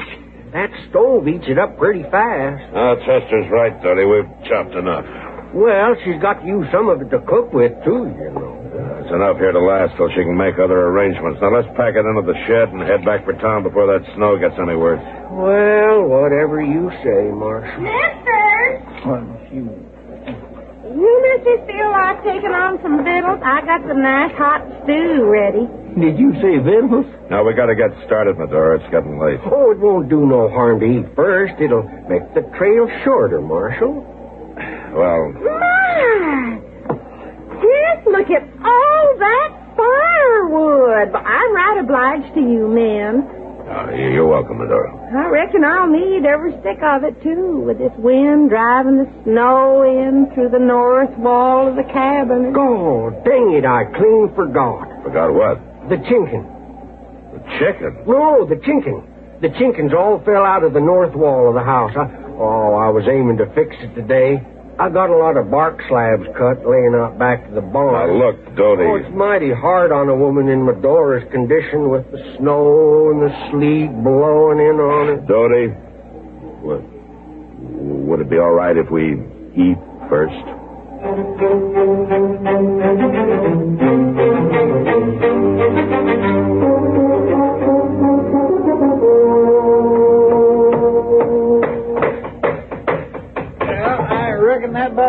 job done at this end. Yeah, I'm just about through here, too. You know, that ain't a bad piece of work if I do say so myself. Oh, sir, a carpenter couldn't have done one bit better. Yeah, that ought to keep the wind out. Oh, that looks fine, Marshal, just fine. I'm mighty obliged to you, man. Oh, that's all right. Well, I know you got your duty to do. You got to take me in, and I want you to know there's no hard feelings about it. Oh, sure, Dodie. And I appreciate the way you've been so decent. Help me get things in shape so the door will be all right here alone. Oh, there ain't many lawmen that take the trouble. Well, she's got enough problems without making it worse for her. So let's put the tools away and get started. It's going to be dark before we get to Dodge. Yes, sir, you sure are right about her having plenty of problems, Marshal. In her condition and all. And now, the cattle gone. The cattle gone? Oh, of course, we only had about 20 head, but with me going to prison, maybe it would have been enough to see her through, her and the little one. What do you mean, the cattle gone? Oh, I had them there in the meadow back of the corral, letting them pick clean what pasture was left. I guess they drifted off. Well, of course they drifted off. When that storm hit, they turned tail and moved along with the wind. Cattle always do that. Well, I guess it don't matter much, though. Medora couldn't take care of them nohow, not in her condition. Well, she could if you'd hold them in the corral there next to the barn. All she'd have to do is push the hay out of the loft door. I reckon they drifted down south there about 3 miles and come up against the bluffs. Oh, they'll probably mill around and freeze to death there if the storm keeps up. About 3 miles, huh? Mm-hmm. I was aiming to go after them, but of course, one man alone wouldn't have had much chance. All right, Dodie, come on. Let's go find your cattle.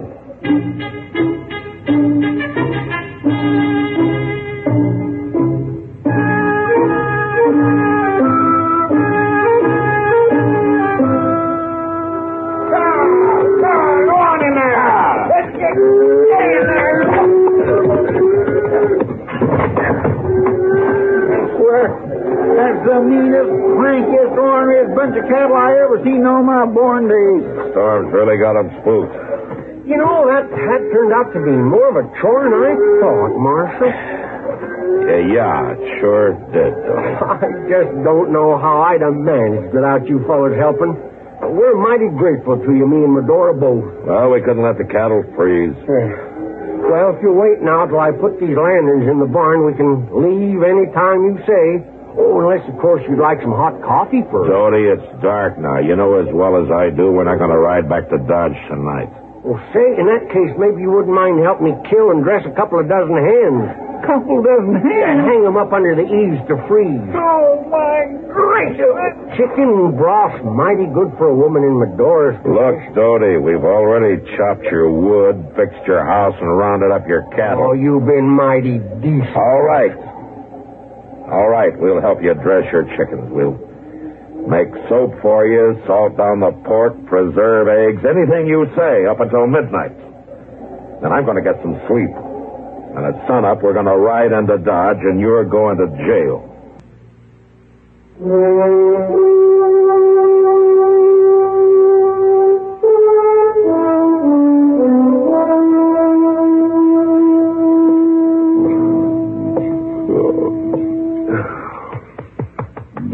Chester. Hey, Chester, come on, wake up. What's the matter, Mr. Dillon? You told me you're the one who's supposed to be on guard. Huh? Why, it's after daylight. I must have dozed off for a second. You need a couple of hours, don't you? Dodie, did he get away? No, he's in there. I just woke him up. Oh, well, I kind of figured he wasn't going nowhere in that storm. What storm? Why, it's over. That died out during the night. You better get yourself collected, Chester. We're heading for Dodge.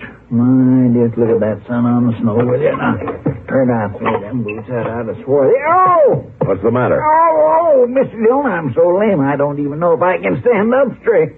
Well, keep trying. I swear I'm going to have to be spoon-fed for a month. I ain't never worked so hard in all my life. Hello? Is anybody home? Somebody outside. Yeah.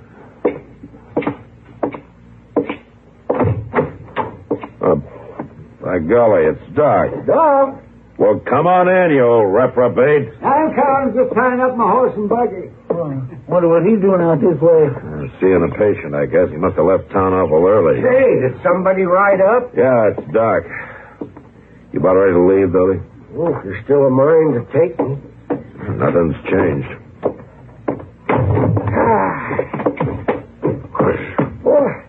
Well, Matt, Chester, this is where you've been hiding out. How are you, Doc?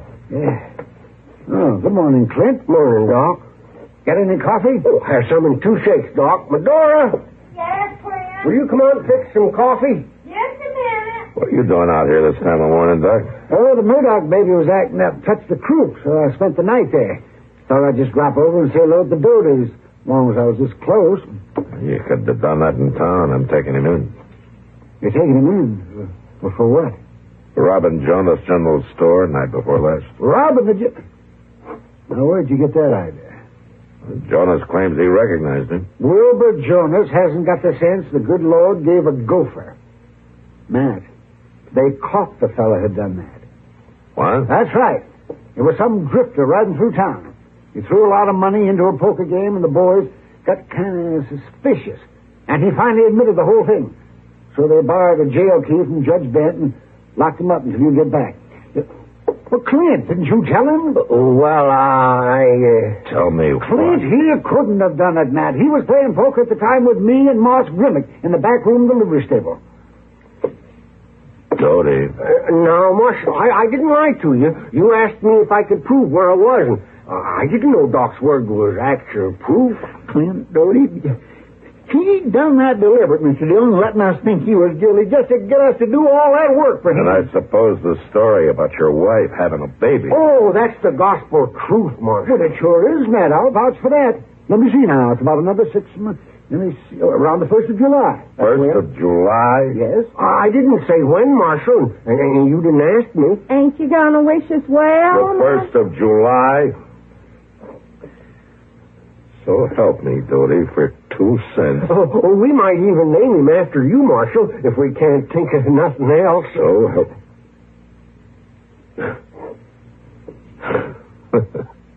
All right.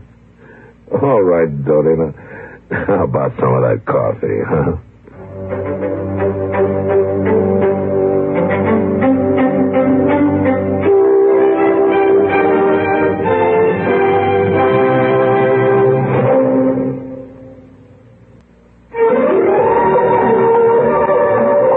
Gunsmoke. Produced and directed by Norman McDonald, stars William Conrad as Matt Dillon, U.S. Marshal. The story was specially written for Gunsmoke by Les Crutchfield, with editorial supervision by John Meston. Featured in the cast were Joseph Kearns, Virginia Gregg, and Ralph Moody. Harley Bear is Chester, Howard McNear is Doc, and Georgia Ellis is Kitty.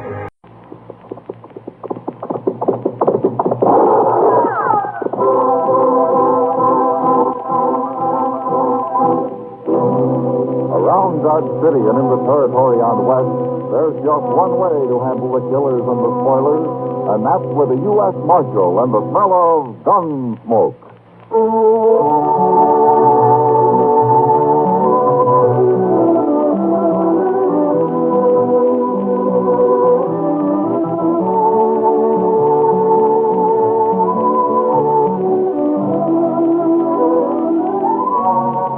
Gunsmoke, starring William Conrad, the transcribed story of the violence that moved west with young America. The story of a man who moved with it. Matt Dillon, United States Marshal.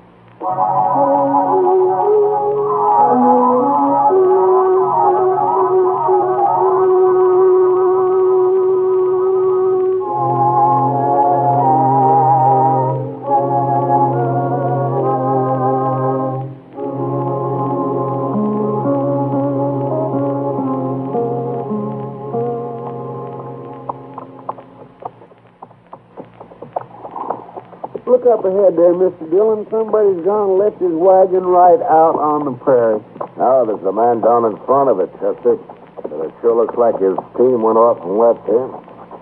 What would he be doing out here with a busted wagon and no team?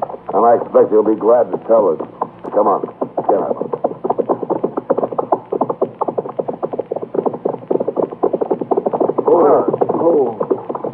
What? it's Mike Blocker. Yeah. Hello, Mike. Hello there. Oh, this is a poor fix for a man to be in the day before his wedding, Mike. Sure is. Well, it'll keep me sober, Marshal, and Matilda will appreciate that even if I don't make Dodge tonight. What happened, Mike? Where's your team? Oh, Chester, we hit a hole back there, and the whiffle tree busted, and that team, they just run off like they was glad to get shed of the whole dang thing. Well, it must have been quite a hole you hit to do this. No, not much. Look here, Marshal. The bar's been sawed half in two. Sure. It's them boys again. What boys? Them two crazy cowboys I hired on last fall. Plummer and Webb, you mean? Yeah. They've been funning me a lot lately. You mean this is just a joke? It's what they figured, I guess. Well, it ain't much of a joke to leave a man stranded on the prairie this way, especially when he's trying to get to town to be married.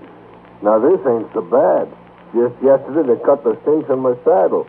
Good thing the bronc got loose and busted off before I could get mounted. I wish I were as even-tempered as you are, Mike. Well, Marshal, it don't pay to get mad. No, but it seems to me Plummer and Webb are going a little far with their jokes. Don't they want you to get married? I don't know. I never asked them. Where are they now? Oh, they rode into Dodge this morning. They'd see me at the wedding. I had to bring the wagon so that I could carry Matilda back to the ranch. Well, we'll find your team for you. Maybe we can rig up a whiffle tree of some sort. You can buy a new one in Dodge. Oh, I'd be beholden to you, Marshal. You'll get to town in time for a drink yet. We'll ride along with you to see what you do, Mike.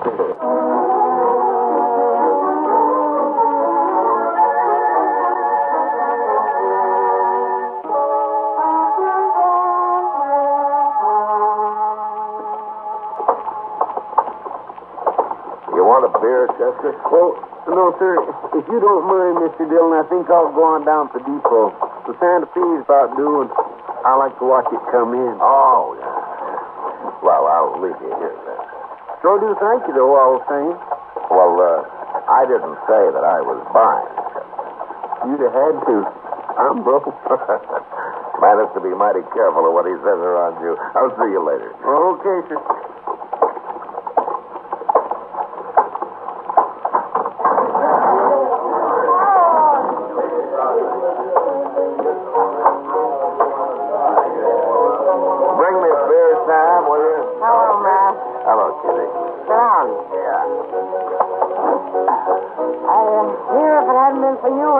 Mike Blocker never would have got to town today.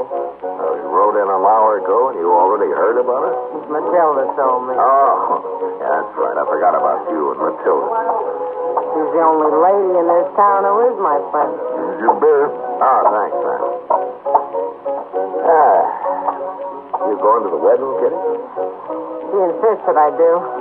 You're pretty close friends, aren't you? Pretty close, Matt.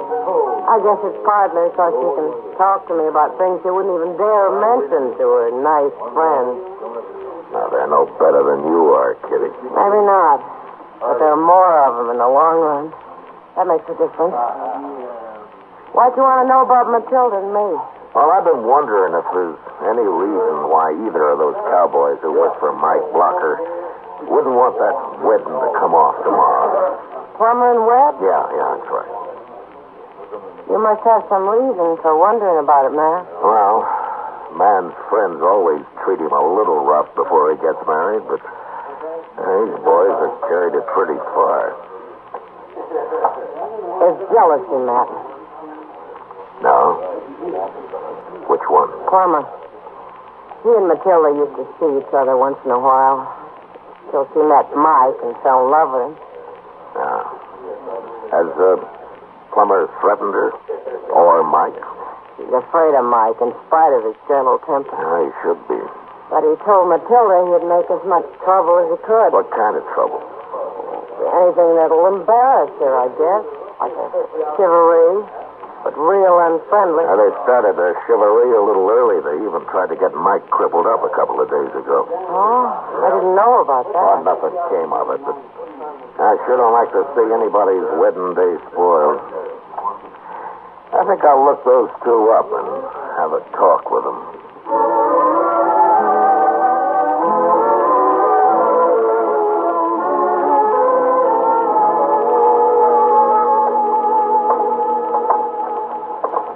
swear I've been in every saloon in Dodge, Mr. Dillon.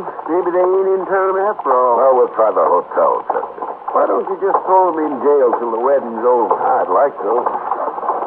Now, wait a minute. Here they are. Yeah. It's them, all right. I saw Mike over at the Longhorn taking on a few. Well, even marrying a good woman makes a man nervous, Chester. Oh, it sure does. Why, just the thought of it, and I want to go live with the Comanche. Well, you can't let other men do all the marrying. Why not? I don't know, Chester, but it's what they say.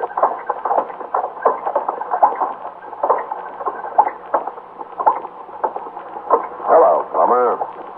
Hello, Marshal. What's on your mind, Marshal? I seen you come all the way across the plaza. Well, I wanted to talk to you about the wedding tomorrow. Oh? You ought to be talking to Mike Blocker. He's the one that's getting married. We ain't, are we, Webb? No, we ain't. Did you think we were? All right, that's enough. You're not dealing with Mike Blocker now. You're dealing with me, and my temper's a whole lot quicker than his. No offense, Marshal. Webb didn't mean nothing. No, I didn't mean nothing. We're just in kind of good spirits. On account of the wedding and all. Oh, sure, you know how it is, Marshal. You call it good spirits to try to get a man hurt 2 days before his wedding? How? Cutting the cinch on his saddle? Oh. Mike told you. He did. He didn't seem to mind as much as you do, Marshal. Don't be fooled by that. If Mike ever does get mad, there's going to be trouble. And I'm telling you to leave him alone. Oh, we ain't going to do nothing. Maybe a little chivalry after the wedding, that's all. I don't want either one of you anywhere near that wedding. Oh, now, Marshal, we was invited. The invitation's off. You understand me? Oh, but Marshal... Shut up, Webb.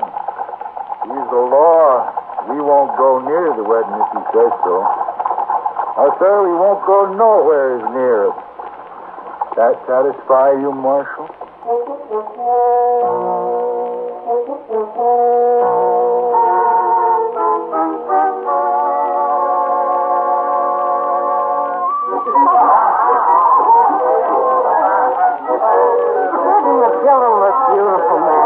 Being a bride sure does something to a woman, Kitty. It's the groom that really does things, too. Chester, you're jealous. If you'll excuse me now, I promised her I'd rush to her room and help her get packed. You should see all the lovely new clothes she has. She's been saving for years. Yeah, I know. Mike told me. He's real proud. You're going to wait around to see him off, aren't you? Yeah, we'll be here. I couldn't get Chester away from that free liquor anyway. This liquor may be free, but it ain't too stout. I'm on my third glass, and I don't feel a thing. You don't have enough blood in you to move it around, Chester. That's your trouble. Well, I'd have plenty of blood if it wasn't for old quacks like you bleeding me every time I get cold. I never bled a man in my life, and you know it. Well, maybe you didn't, but I sure have been bled by other doctors. Don't blame me if you're fool enough to let him do it. See, you know, Matt, I've always said if people would just stand up to their doctors once in a while, it'll improve the whole medical profession. Well, you may be right, Doc. Of course I might. I'm going to go see if that jug is empty yet. Yeah, I think Mike's drunk half of it himself. Take a look around outside while you're at it, huh, Chester? For Plummer and Webb? Oh, they haven't showed up yet, but they might be waiting. All right, sir, I'll do it. Oh, it's a nice wedding. Wasn't it, Matt? Yeah, fine. I brought some ammonia along in case Mike got too weak to go through it. His entrance was a little shaky, but he got his color back about the halfway mark. Matt.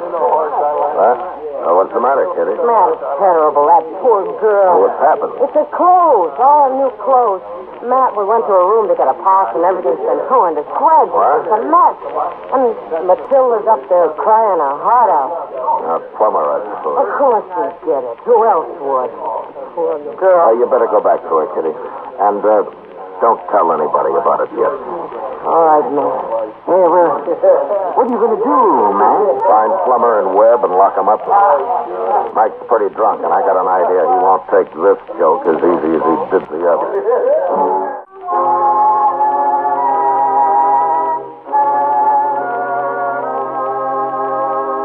I found Chester outside, but there was no sign of Plummer and Webb. We figured they must have sneaked into Matilda's room during the wedding ceremony, and while she stood downstairs happily becoming Mike's bride, they were up there ripping her trousseau to pieces. Still, I was less worried about her than about Mike. It was one thing to plague him, but to practice this cruelty on Matilda might well be the last straw. Chester and I went from saloon to saloon, but Plummer and Webb seemed to have disappeared. They must have left town, Mr. Dillon. Yeah, the Oasis over there's the only place we haven't been into yet. Might as well have a look. It's making pretty bold calling this place the Oasis. Oh, why? It's the poorest saloon in town. A thirsty jackass wouldn't stop here to sniff a rain barrel. Yeah, not if he knew his way around, he wouldn't. Look at there. Even the door's busted off. Yeah, it sure is.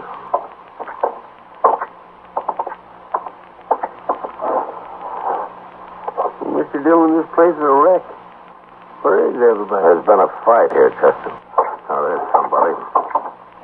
Look at his head. He's laying funny. What? Well, that's Webb. Yeah. He got his neck broke, Chester. Where'd that come from? They're behind the bar there.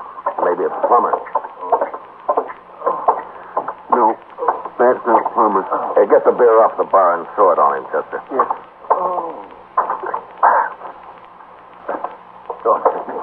Don't hit me. I'm the marshal. Nobody's going to hit you. Now, who are you, mister? Joe. I'm the bartender. Well, what happened here, Joe? Why, that was crazy. He's still here, Marshal? No, he's gone. Who was he, Joe? The fellow that Plummer and Webb worked for. Mike something. He was awful mad, Marshal. Awful drunk, too. Where'd Plummer go? I don't know. I tried to stop it, but they hit me. Knocked me out. Was anybody else in here? Just them, and then Mike come in. Now, Joe Webb's lying on the other side of the bar. He's dead. Dead? Yeah. Did you see who killed him? He pulled a knife on Mike. He was going to use it, too. Somebody killed him, huh? Was it Mike? I got hit about that, Marshal. I didn't see no more. All right, Joe. You do something about Webb there, huh? Look what they done to my place. It's ruined. Who's going to pay for all this? I don't know, Joe, but I'll try to find out.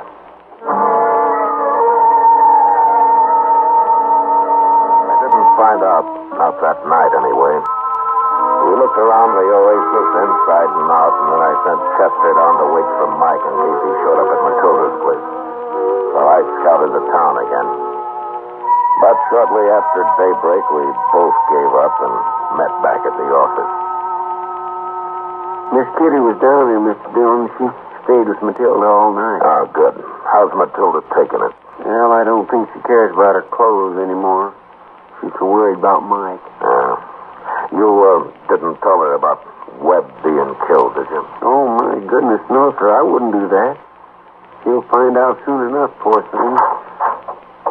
What's Mike? Yeah, it's Mike. Come to turn myself in, Marshal. Where you been, Mike? Asleep? Oh, where's Plummer? Oh, I don't know. I was so drunk and so mad, I don't remember much of anything. Think he knocked me on the head while I was finishing off Webb. I know I ain't seen Plummer since. I just been down to the Oasis. Joe ain't seen him neither. Well, nobody has, I know of, but where were you?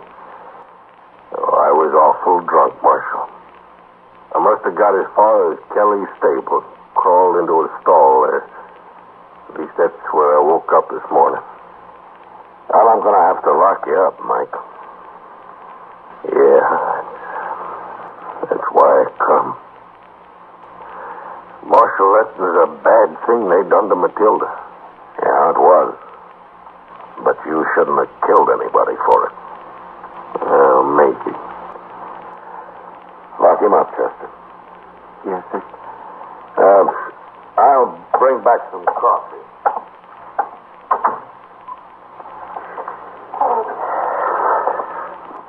This way, Mike.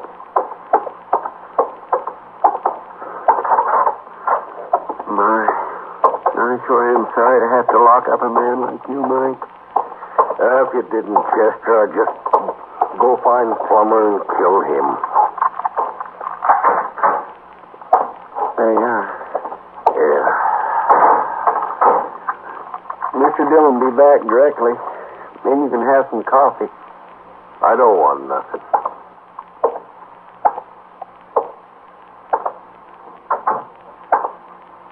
Don't move, Chester. Plummer. I'll take your gun. Well, we've been looking everywhere for you. Are you glad you found me?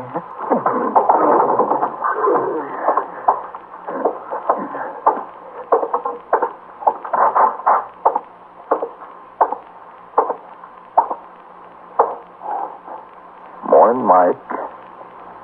What are you doing here, Plummer? I come for you, Mike. I'm going to take you out back and kill you. It's a good thing you got a gun. I didn't have a gun last night. What'd you hit me with then? Table leg? Yeah. I should have killed you, too. You didn't kill Webb. What? You knocked him out, that's all. What are you talking about? He's dead, ain't he? Sure, he's dead. After I hit you with that table leg, I busted his neck with it. What for? So they'd hang you for it. Well, then what are you doing here now? I've already admitted to killing him. I got to thinking, that's why. Thinking what? Well, when Doc gets a look at Webb, he'll know you couldn't have hit him that hard. Anyway, I figured you'd remember about it all. They'll hang you, Plummer. Not me. I'm going to kill you, and then I'm going to be gone to Texas. You shoot me, I'll hear you. I ain't going to shoot you. Less'n I have to. I'm going to cut you, Mike. And you won't look very good when Matilda sees you. Matilda?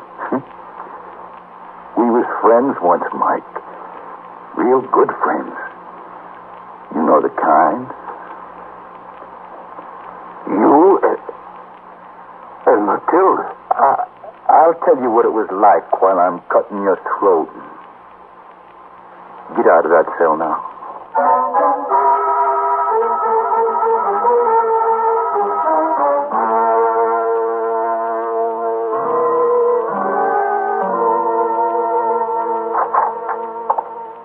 Chester, I got Chester. You all right? It was Plummer, Mr. Dillon. He hit me. I'm okay now. Come on, then. Come on.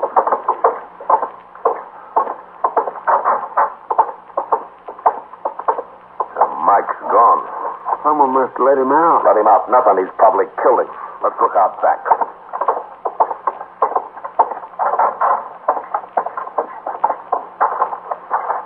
Look, Mr. Dillon. Yeah. It's Plummer. He's been beat to death. He sure has. His gun's missing, but he got that knife into Mike first. He's leaving an easy trail to follow.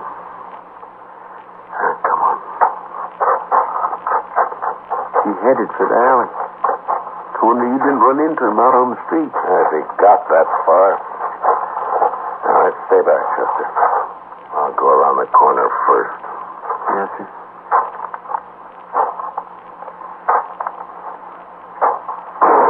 No, Mark! I got him. All right, come on.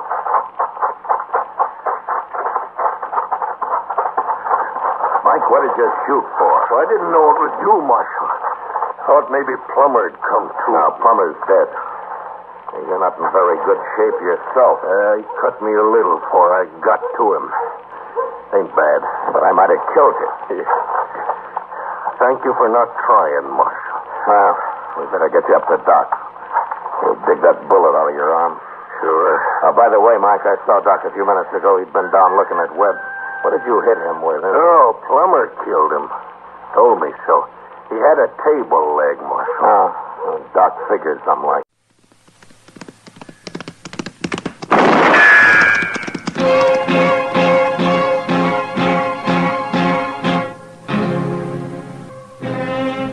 Around Dodge City and in the territory on West, there's just one way to handle the killers and the spoilers, and that's with a U.S. Marshal and the smell of Gunsmoke.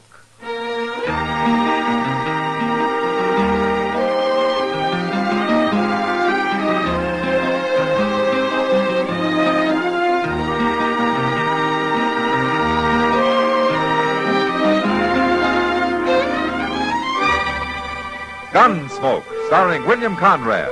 The transcribed story of the violence that moved west with young America.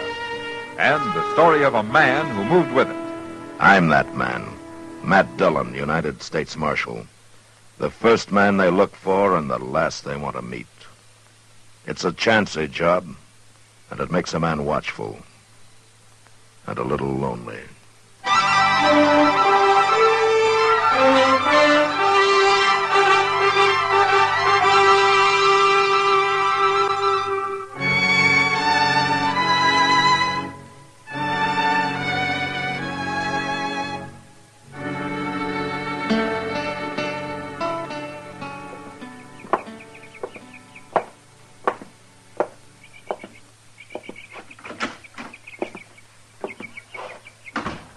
Morning, Dr. Clay.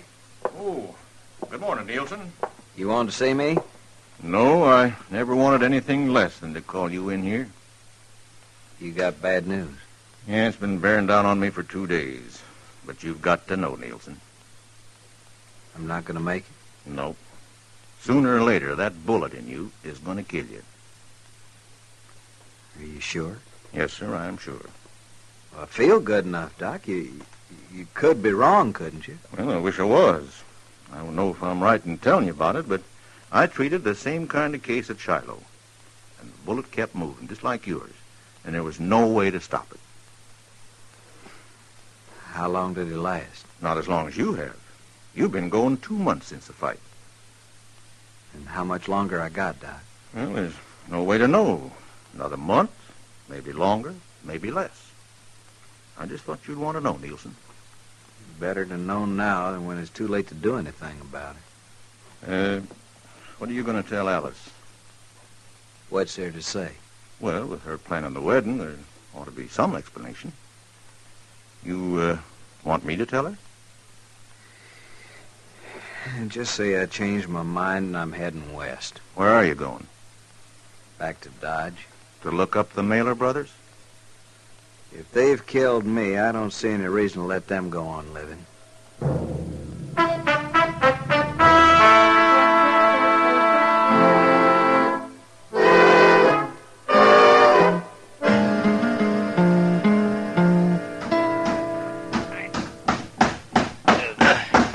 Chester, can you force it up a little more? Well, no, not much, Mr. Dillon. Come on. Yeah, that's better. Hold it then. Well, can it turn loose now? Now, let's just try one more nail. Oh, the only thing that's going to fix this door is a whole new door, Mr. Dillon. There. That'll hold it for a while. That cussed wood's so rotten dry it won't hold a nail no more. Well, haven't you two given up with that door yet? Oh, hello, Kitty. I gave up a long time ago, Miss Kitty. Matt, Jim Nielsen's back in town. Jim Nielsen? What? Nielsen's dead, Kitty. No, he's not. He's at the Long Branch right now, spreading the word that he's come back to kill the Mailer brothers. Are you sure? I've seen him. I've heard him. Well, have the Mailer boys heard about it? It won't take long, the way it's getting talked about. Tom Mailer rode up to Clay City, Mr. Dillon, day before yesterday. Charlie's the only one in town. And I guess I better go see him. What about Nielsen? Well, if he's spreading the word, he'll be where I can find him anytime I want.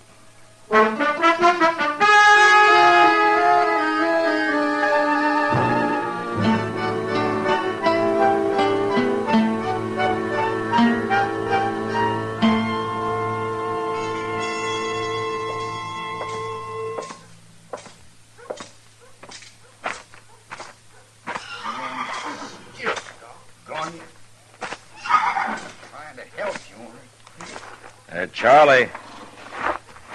Oh. Afternoon, Marshal. Hello, Charlie. What's the trouble? This blame mare got a rock in her hoof. She won't even let me pick it up. You want me to hold her for you? No, I'll manage. How are you, Marshal? Oh, I'm fine, Charlie. Fine. Charlie, did you know that Jim Nielsen was in town? Nielsen? Nielsen's dead, Marshal. Tom did for him. He's not dead. He's back in Dodge looking for you and Tom. All right. He's welcome. Look, Charlie, I know a lot of people are on your side, but there are a lot of others on Nielsen's, and I'd like to stop this trouble before it goes any further. It was a fair fight, Marshal. I know it was. Any time Nielsen wants to stand up again against either of us, we'll be ready. It'd be better if you'd stay out of sight until he leaves. I can't do that, Marshal, and you know it. People would say I was a coward. What people say isn't important, Charlie. I don't hide from nobody. Now, the only thing behind that fight was some temper and some strong words. Aren't you man enough to forget it? What are you going to do about it, Marshal? There's nothing I can do if you're set on facing Nielsen. Except try and get him out of town.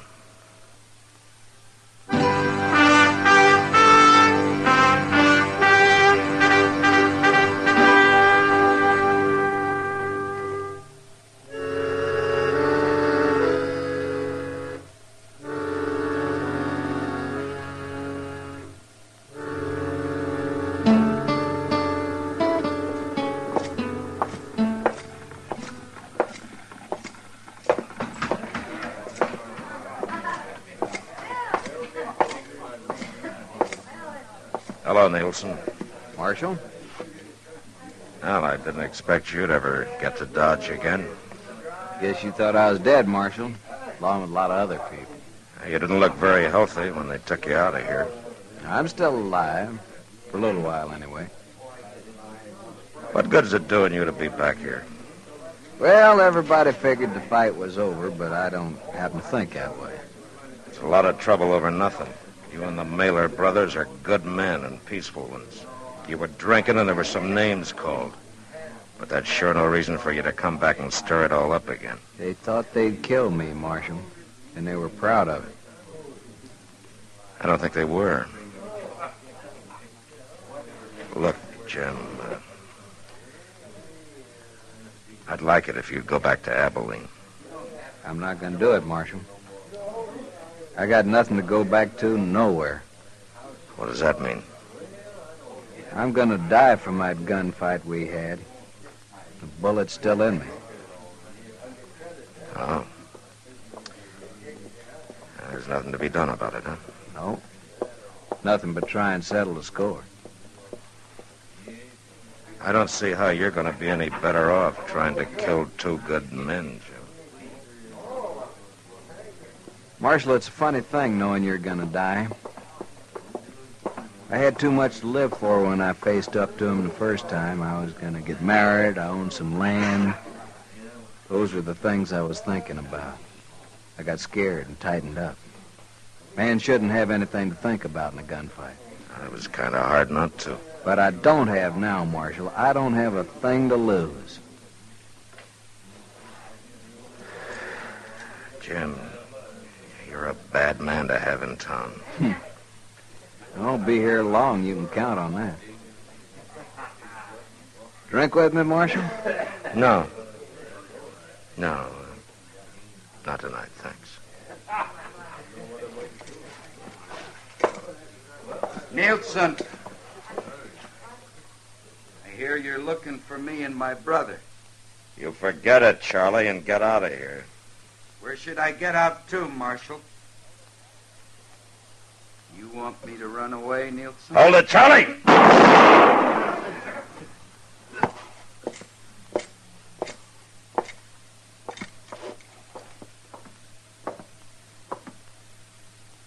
Is he dead, Marshal? Yeah, He's dead. You satisfied now, Nielsen? It was a fair fight, just like the first one. And just as needless. Not to my way of thinking. Tell me, Marshal, when's Charlie's brother gonna get back to town?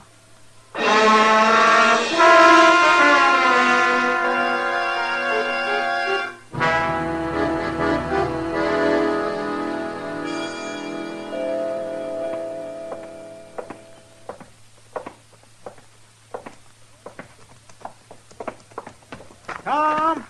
Hold up a minute, Tom! Well, hello, Chester. What you doing way out here? Mr. Dillon wanted me to stop you before you got up to the plaza. Yeah, what for? Well, Jim Nielsen's waiting for you. Nielsen?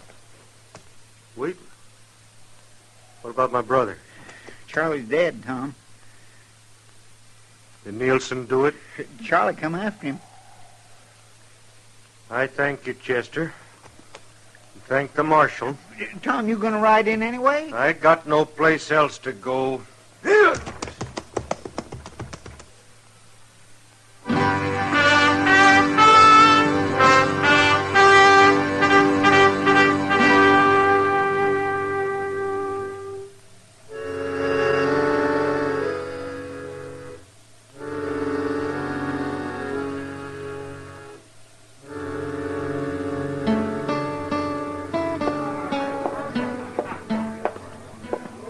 Hello, Kitty. Tom, I thought you were in Clay City. I was. I did real well, too. I signed up for Charlie and me. Take a pack train clear to Lincoln County. Charlie's dead. Can I get you a drink, Tom? Maybe later. I thought Nielsen was here. He left about a half hour ago. Happen to know where he went? No. Can't you get your pack train together and go, Tom? Oh, you know I can't, Kitty. What good's it gonna do you looking for Nielsen or waiting for him? It's something I got to do. If he kills you, what are you gonna be proving? My brother's dead. Killing Nielsen won't bring him back. Some men ought to be killed, sure, but not you and Nielsen. You're fine men, both of you. My brother was a good man, too. Kitty, what would you have me do? I don't know, Tom. Being the kind you are, and after what's already happened, I guess I got no right trying to tell you what to do. Now, do you know if Nielsen figured on coming back here? I don't know, Tom. I'm going to my room. I was just about to order that drink. Then you'll have to have it without me. Thank you for sitting with me, Kitty. Matt, how long have you been here? There's not a thing I can do, is there, Kitty? Not if you don't take the guns away. They'd only find more. Then you watch them kill each other, Matt. I can't do it.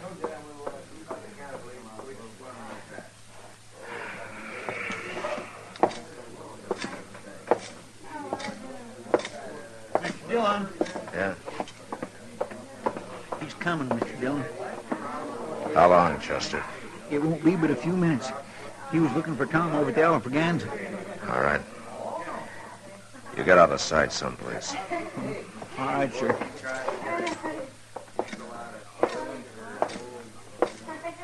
Afternoon, Marshal. Hello, Tom. Look, Tom, I'm going to ask you to do a brave thing. Will you let me keep your gun for as long as you're in town? No, I won't, Marshal. You and I have been good friends, Tom. I'd like to keep it that way. But you won't do what I say, huh? What would you do was you in my spot? What you're going to do, I guess. Tom, it's a different kind of a fight this time. Nielsen's going to die from the bullet you put in him 2 months ago, and he knows it. He's got nothing to lose. I kind of wondered why he come back. That's why. Now, will you either take off your gun or get out of town? I'd like to leave, Marshal. I'd like to be rigging our string of mules with Charlie. But there won't be any more of that. All right.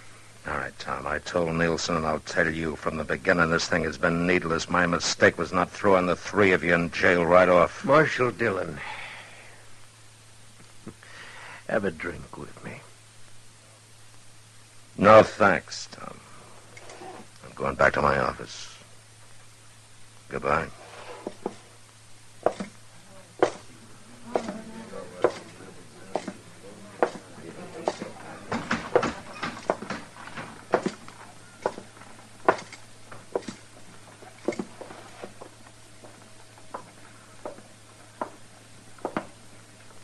Well, Nilsson, I guess there's no reason trying to talk any sense into you either. It's gone past talking, Marshal. You aren't figuring on stopping me. There's nothing I can do. I'll see you later.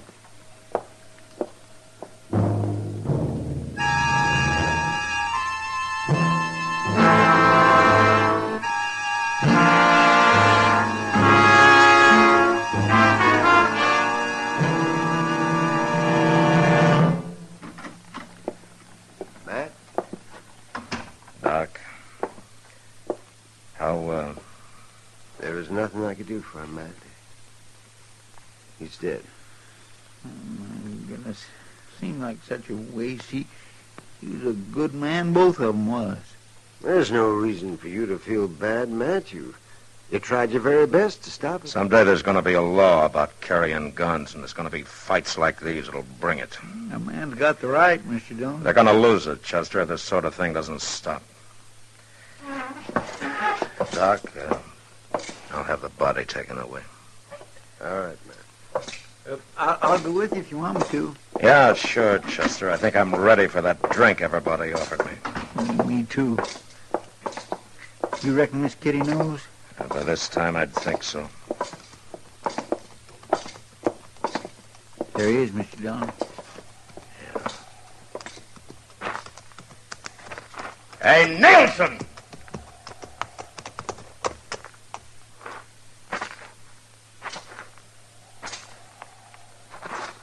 Well, you made it, huh? You killed both the Mailer brothers. Yeah? And in fair fight, huh? Yeah. I want to ask you something. Make you feel any better? No. Tell you the truth, it don't.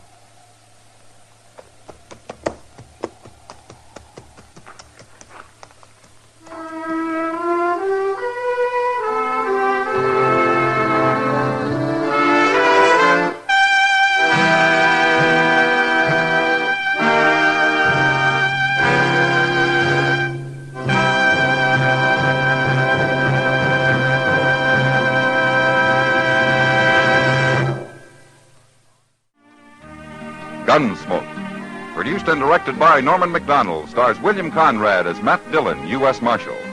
The script was specially written for Gunsmoke by Gil Dowd, with editorial supervision by John Meston. The music was composed and conducted by Rex Corey. Sound patterns by Ray Kemper and Bill James. Featured in the cast were Harry Bartell, Vic Perrin, Lawrence Dobkin, and Jess Kirkpatrick. Parley Bear as Chester, Howard McNear as Doc, and Georgia Ellis as Kitty.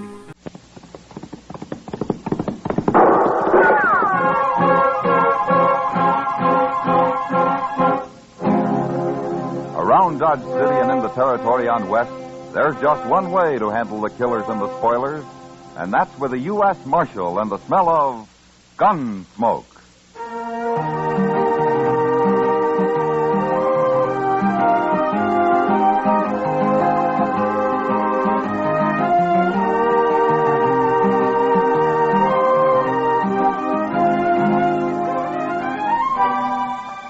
Gunsmoke, starring William Conrad. The story of the violence that moved west with young America. The story of a man who moved with it. Matt Dillon, United States Marshal.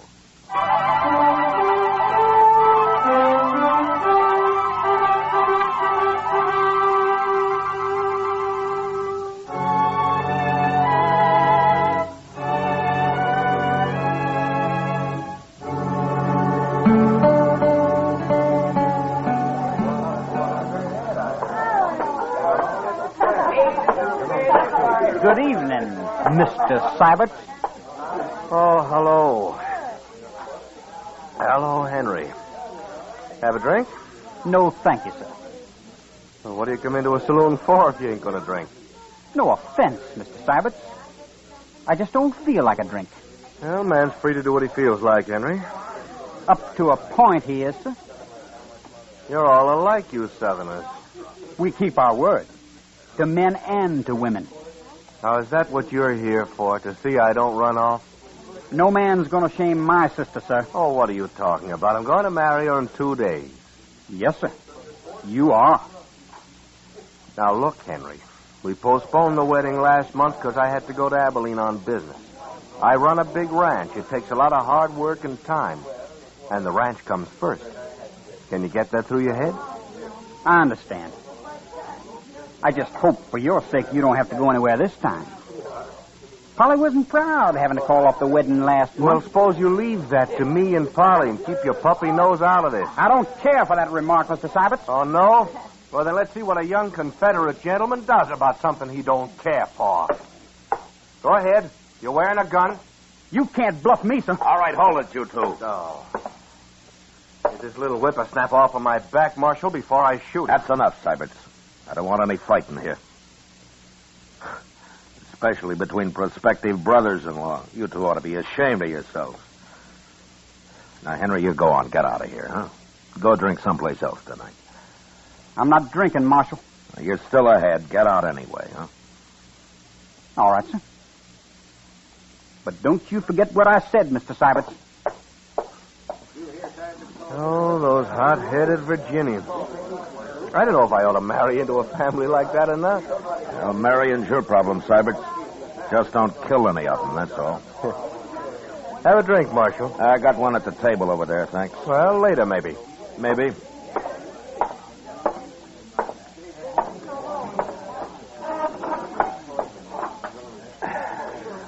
You sure stopped that just in time, Matt. Yeah. That kid wouldn't have had a chance against Nat Sybert. No, but he'd have tried it anyway.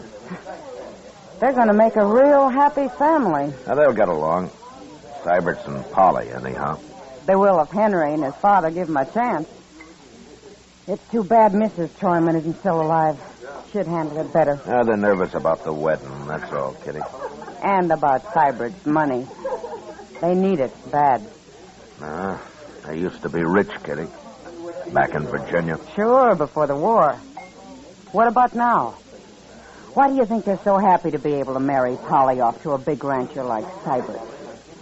You know it as well as I do, Matt. Yeah, except for Polly. I think she's real fond of Sybert. Sure. And he's fond of her, too. After all, she's a woman, isn't she? Yeah, I know.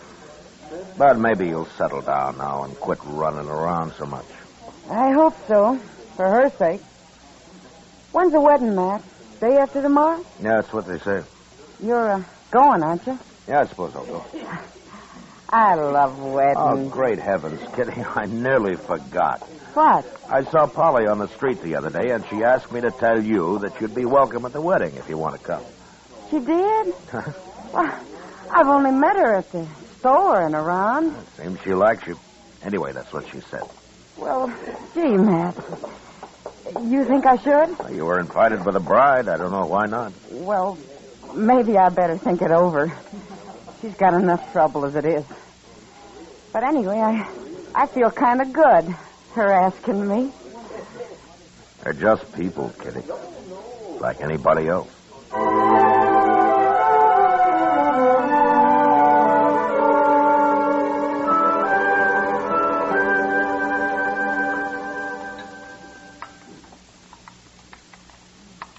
Oh, if there's anything I hate, it's a liar, Matt.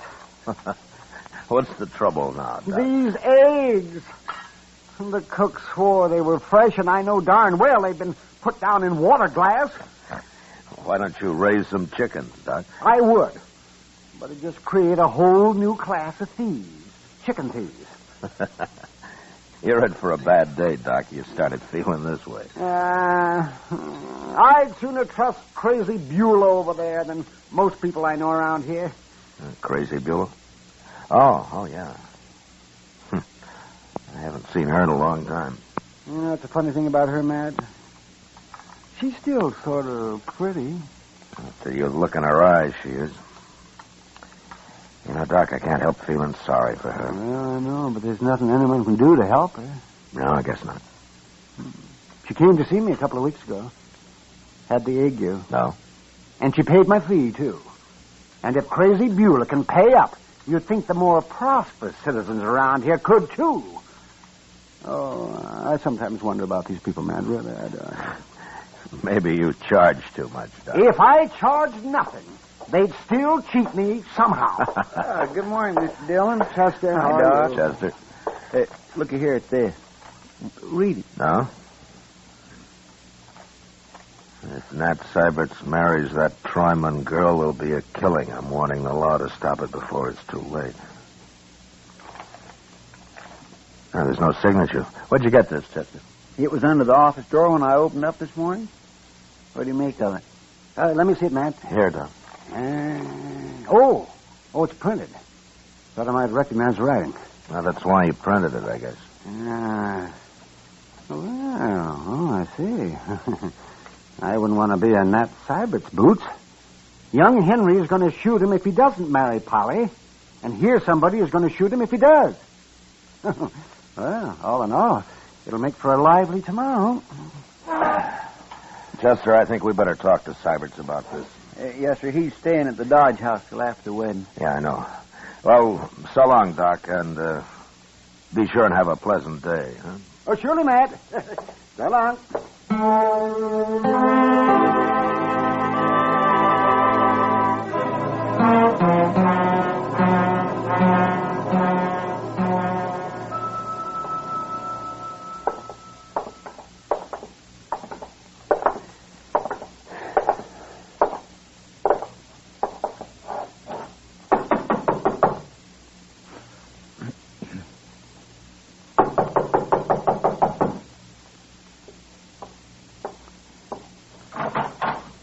Well, Marshal, Chester.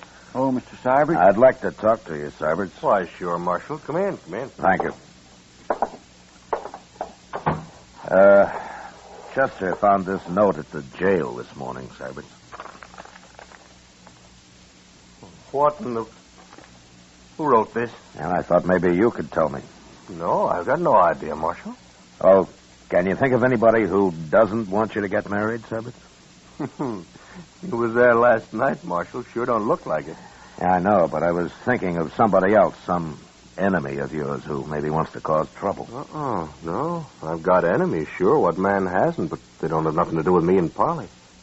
What'd they care if I get married? Well, say, maybe it's just a joke somebody's playing on you.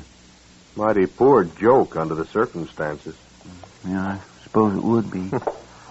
Old man told me to stay away from women a long time ago. I should have listened to him.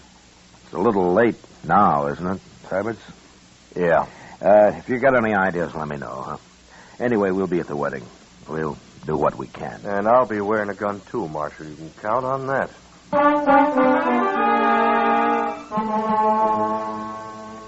Nat Syberts was a little wild, maybe, and he had a reputation with the women, but at the same time, he'd worked hard, and everybody felt that once he settled down, he'd probably be as steady as the next man. In any case, I didn't like the idea of a groom having to wear a 6-gun at his wedding, and even less the fact that a shooting might take place in a church. So I went out to see the Troymans. Polly came to the door and ushered me into the front room where her father and Henry were sitting. Can we fetch you something, Marshal? Glass of bourbon? No, thank you, Mr. Troyman. It wouldn't be very good bourbon, I'm afraid. Prices are up, money's down. Things haven't been easy lately. Not for this family, anyway. Please, Father. Polly, I hate to bother you this way, but, well, it's important. Nothing's happened to Matt. If he's run off, I'll... Quiet, Henry. I'll let the marshal speak. No, he's all right, Polly. I just want to know if you can think of anybody who'd try to put a stop to the wedding tomorrow. Try to stop it? That's right, Henry. But, Marshal, I don't understand. Well, somebody's threatened to, Polly. I don't know who it could be, and neither does Nat Syberts. I talked to him about it, too. This is mighty strange, sir. It sure is. Is this true, Marshal? And it looks that way, Polly. But who'd not want us to get married? Polly, when you took up with Nat Syberts, was there anyone else who might have been jealous about it? Uncommonly jealous, I mean. Enough to start trouble tomorrow? No, Marshal, there wasn't. Say, what about Red Withers? Oh, Red Withers and I broke off 2 months before that, Henry. Besides, he's gone to Los Animas. And there wasn't anyone else? No. Not unless you was sneaking out at night, like. Father, another word like that out of you and Leave a baby, Dad. Marshal, have you thought that maybe Nat Syberts himself might have started this? He didn't. How do you know he didn't? He ran out once before. Henry, He's not that kind of a man, Henry, that's why. Now, let's not get all upset about this. Polly, I promise you that Chester and I will be there tomorrow, and we'll see that nothing goes wrong. Thank you, Marshal. I'll be there, too. Don't forget that. Sure, Henry. But don't come wearing a gun. Why not? Because I'll take it off you if you do. You're too ready to use it. Is there anything I can do, Marshal? Well, I'll let you know if there is, Mr. Troyman. I'm sorry I had to trouble you with this, Polly. I understand, Marshal, and I thank you kindly. I'll see you to the door. Thanks.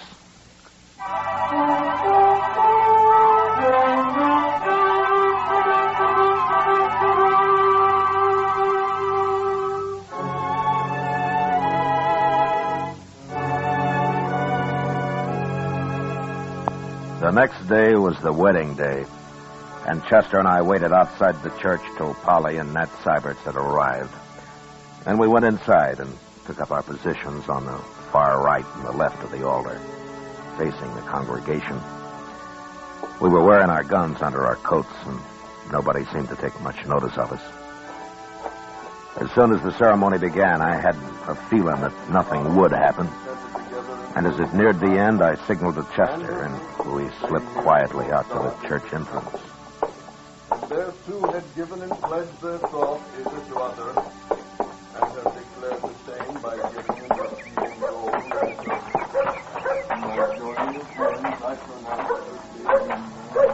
and All I could see in there was a lot of real friendly faces, Mr. Dillon.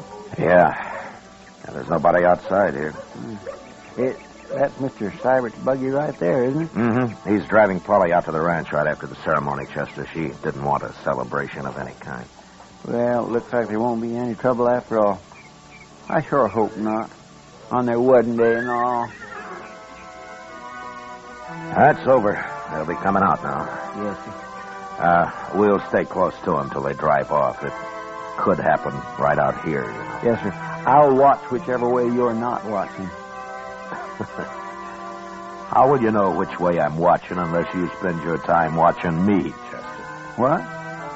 Oh, well, now, I didn't exactly mean to... Oh, looky, here they come. Oh, my, don't they look proud.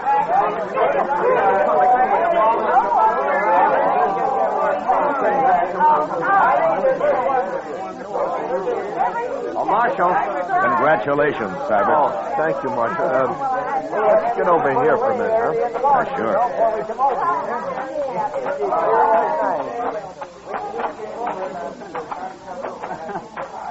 I guess that warning wasn't much to worry about after all. It looks that way. You got nothing but friends here, as far as I can that sure unsettles a man, though, a note like that. I think you can forget about it now, Syberts. I'll forget it when I find out who wrote it, Marshal. Look, that's what I wanted to ask you. What? If you learn anything about it, let me know. You promise me that? What would you do if I did find out? Oh, I'd kill him. That's what I thought. Look, Syberts, you're married now, and you got more than yourself to think about. I'm a peace officer. I'm paid for it. It's my job. And if I find out who wrote that note, I'll run him out of the country. And I'll try to keep you from finding out who it was. I'm not a boy, Marshal. I'm not sure I appreciate your trying to protect me. Well, what about Polly? Polly? Yeah. Yeah. I think I see what you mean, Marshal. You're just not used to being married, Cyrus. No. But go on. Start getting used to it. Polly's looking for you over there. Thank you, Marshal. Sure.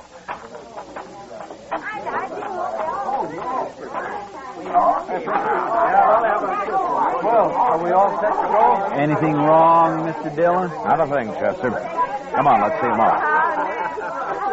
Thank you. All right, Polly. Up you go, honey. That's the way. Bye, Father. Bye, So long, honey. Bye, everybody. You come see us up the ranch. Goodbye. Goodbye.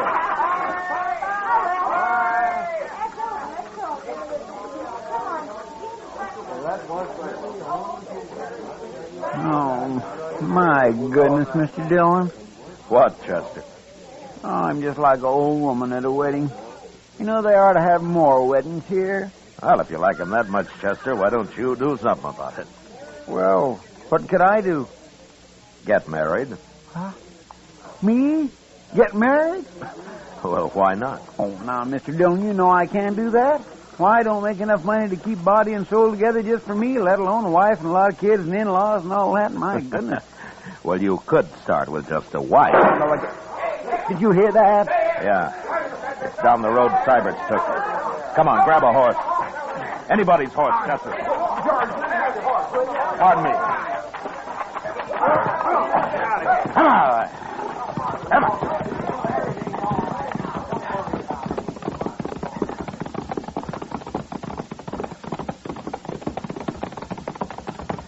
There's the buggy. Just past the bridge. I don't see nobody else. Ease up, Chester, so we don't scare the horse.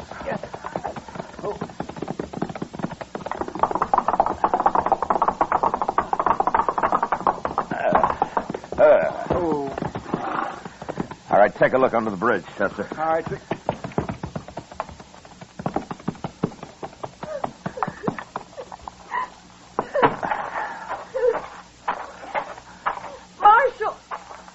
Marshal, they shot him. Is he dead, Polly? He's breathing. But I couldn't drive the horse back and hold him, too. Oh, Marshal, why did they do it? Who did it, Polly? How many were there? I don't know. I didn't see anybody. We were just driving across the bridge and they shot him. Nobody around, Mr. Dillon. How is he? Oh, please, Marshal, do something. He'll die. Chester, get in the buggy and drive back to docks, quick. Yes, sir. All right, just give me them lines, Polly. And tell everybody to stay in town. I don't want them messing up the tracks out here. Now, hurry. We'll be there before you know it, Polly. Hold him tight now.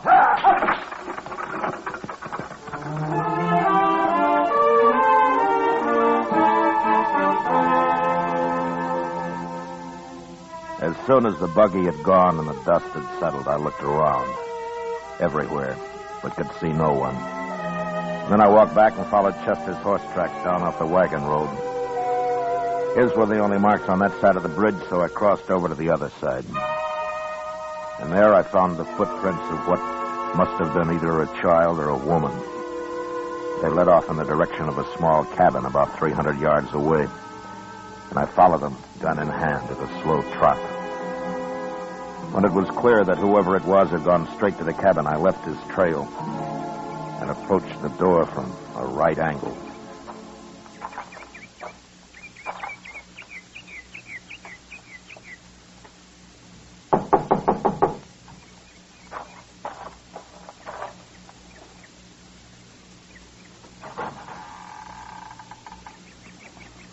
Why, there's nobody here.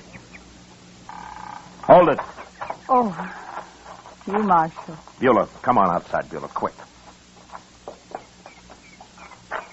Now, who's in there? Tell me. Nobody, Marshal. Nobody now that I'm out here. You're trapped.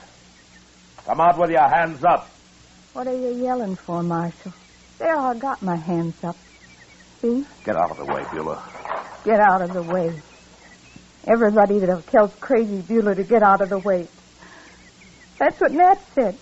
Get out of the way, Crazy Beulah. Nat? But they won't say it no more. I fixed him. Beulah, what are you talking about? He wouldn't even look at me on the street after. Then he up and married that Troyman girl. You mean you shot him? I warned you, Marshal. I told you to stop it. I told you what would happen. I told you. Why didn't you stop it? Why didn't you stop it? You'll, take it easy now. You believe me, Marshal? What? Take a look in the cabin. By heaven, I will.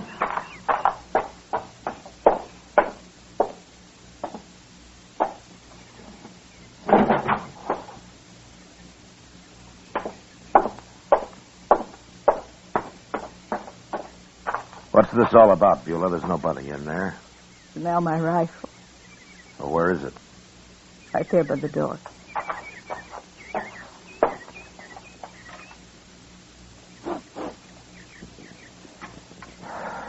Yeah, it's been fired, all right.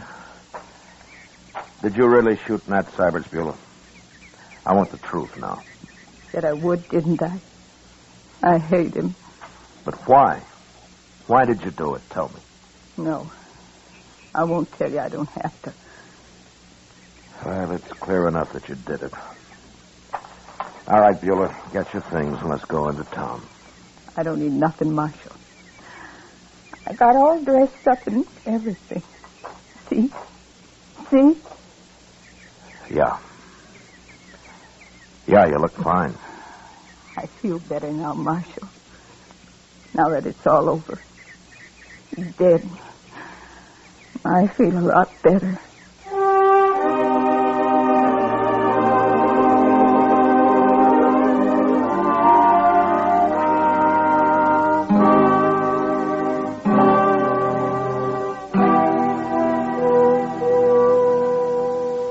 Give her anything she wants, Chester. See that she's comfortable. Yes, sir, I will.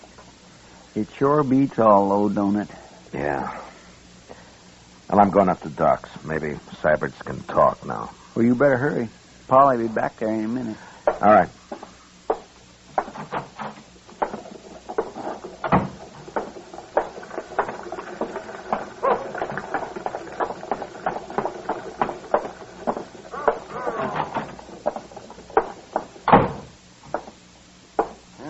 Hello, Matt. How is he, Doc? I can't tell you yet, but don't wear him out. No. Hello, Syberts. Marshal? I guess we should have stayed with you a little longer, huh? I don't even know where it came from, Marshal. He was under the bridge there, I guess. Got me right in the back. It wasn't a he, Syberts. It was a she.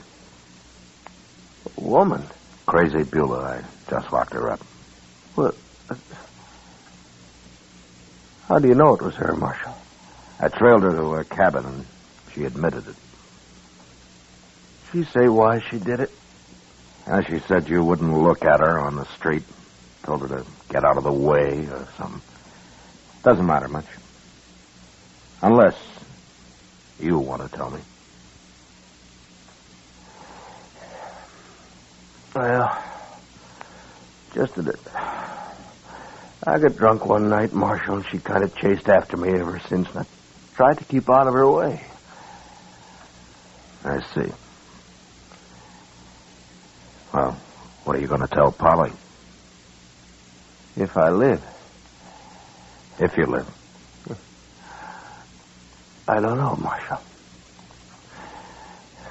Might even tell her the truth.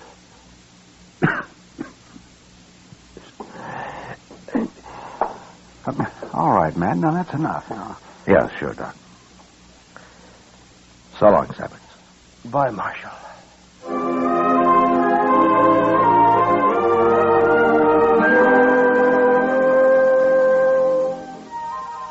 2 days later, Doc announced that Nat Syberts would live.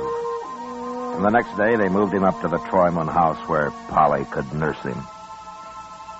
I never did know if he told Polly what it was all about. Maybe he didn't have to. Crazy Beulah never asked about him, never mentioned his name again. For her, it was all over and done with. And then finally, somebody remembered that she had people in St. Louis. And once I located them, I put her on a train and sent her off. She seemed quite happy about the trip. And more normal than I'd ever seen her.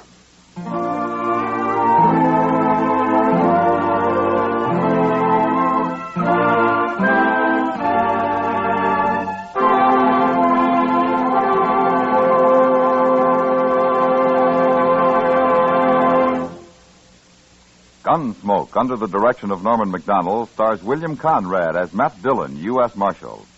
Tonight's story was specially written for Gunsmoke by John Meston, with music composed and conducted by Rex Corey. Featured in the cast were Lawrence Dobkin, Sam Edwards, Joyce McCluskey, Joe Cranston, Elaine Williams, and Pat McGeehan. Parley Bear is Chester, Georgia Ellis is Kitty, and Howard McNear is Doc. Gunsmoke has been selected by the Armed Forces Radio Service to be heard by our troops overseas. Join us again next week as Matt Dillon, U.S. Marshal, fights to bring law and order out of the wild violence of the West in Gunsmoke.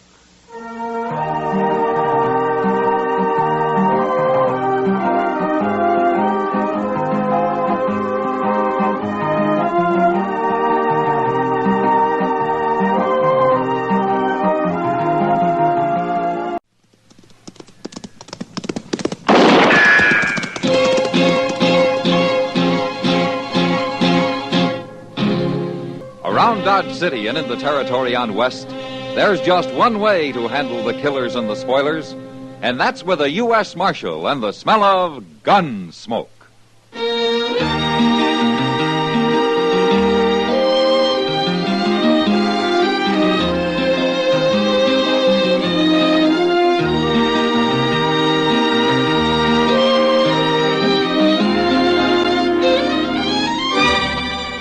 Gunsmoke, starring William Conrad. The transcribed story of the violence that moved west with young America. And the story of a man who moved with it. I'm that man, Matt Dillon, United States Marshal. The first man they look for and the last they want to meet.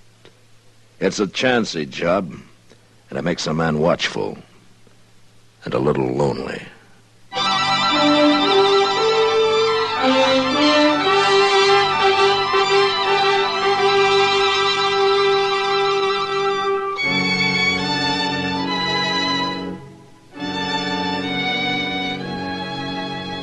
Most people think of Dodge City here in the 1870s as a wild, lawless town, swamped with exciting women and strong, daring men. The men they picture as fighters, the kind who stand up for almost no reason at all and gun each other down with as little regard for their own lives as they have for their opponents. Men whose courage is as raw and harsh as the prairies it's bred on. Well, this is the picture.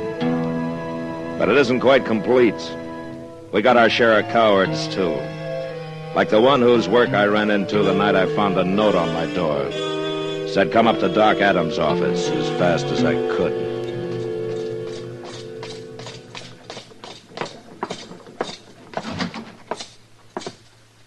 Doc's in the back room, Mr. Dillon. What's the trouble, Chester? He's got Jack Massey in there.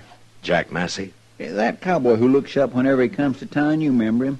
He always comes into the office and sits around and talks. Oh, the red-headed fellow, you mean, huh? It's been 6 months since we seen him. Oh, what's he doing up here? What's wrong? Well, Doc, you better ask him. Hello, Matt. Doc? Well, he's dead. Oh, that poor... As soon as I saw him, I knew he couldn't make it. Not with a hole like that in him. Doc, would you mind telling me what happened? Somebody shot him, Matt. Well, who shot him? We don't know. I was coming down the street, Mr. Dillon, and I heard a shot, and I run in and found him laying there on the floor, right where he fell out of the chair. Out of what chair, Chester? Why, yours. Mine? Yes, sir, down in the office. He was waiting for you, I guess, and somebody sneaked in the back way and shot him. But why? He was shot in the back. So? Well, he was sitting in your chair, and we noticed he was wearing a hat just like the one you wear. And also, he's about the same size as you. Somebody's out to kill you, Matt. To kill you the easy way.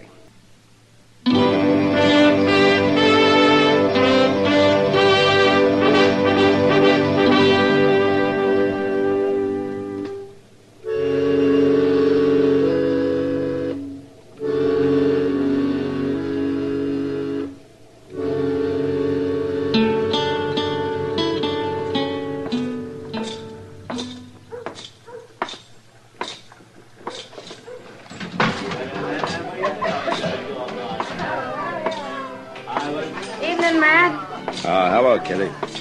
Sit down. Oh, thanks. What brings you into the Long Branch this time of night? Oh, just looking around, Kitty. Well, there are a lot of men at the bar over there. You think you can pick him out? What? The man who thought he shot you tonight? News travels fast, doesn't it? I heard somebody was after you 2 days ago. You did? I figured it for talk. Didn't anybody tell you about it? Well, I haven't been around much the last couple of days, Kitty, but even so, I guess it isn't the kind of talk people feel easy about passing on. That's to me, anyway. I guess not. You know who started it? Well, he did. Who? Coming this way. What? Well, that's Ed Eby. What's he doing in Dodge? You ought to drop around more often, Matt. He's been banking faro here 3 or 4 days now. Does Sam hire him? Yeah. He's been doing fine, too. Eby always was a smart gambler. Hello, Marshal. Miss Kitty. Ed? Hello, Eby. You mind if I sit down? No, go ahead. Been meaning to come see you, Marshal. Oh, is that so? I heard about the shooting tonight. Seems most everybody has. I know something about it, Marshal. Would you like to hear? Tell me. Well, a couple of nights ago, I went out back to breathe a little fresh air. And I was standing out there in the dark around the corner in the alley. And I heard a couple of men come out. They couldn't see me, and I couldn't see them, but I heard one of them tell the other he was going to shoot Marshal Dillon. Shoot him any way he could. Uh-huh. You're a little late telling me, aren't you, Eby? I don't exactly owe you no favors, Marshal. Then why did you bother to tell me at all? Because I don't like killing. That's why I hate killing. I've told you everything I know, Marshal. I'll be going now. What's that all about, Matt? What's between you and Eby? Oh, I knew him out in Santa Fe one time, Kitty. He was bullying a man, and I showed him up to be a coward. A lot of people witnessed it, and Eby never forgave me. Well, then maybe his story's a lie. Maybe he's the one who did the shooting tonight. I don't think Ed Eby has the guts to shoot a man, even in the back. Well, who is it, then? Haven't you any idea? No. That there are a lot of men who'd like to see me dead. I know. I'd be willing to take my chances with anybody who'd face me. It's the man who shoots out of the dark I'm afraid of.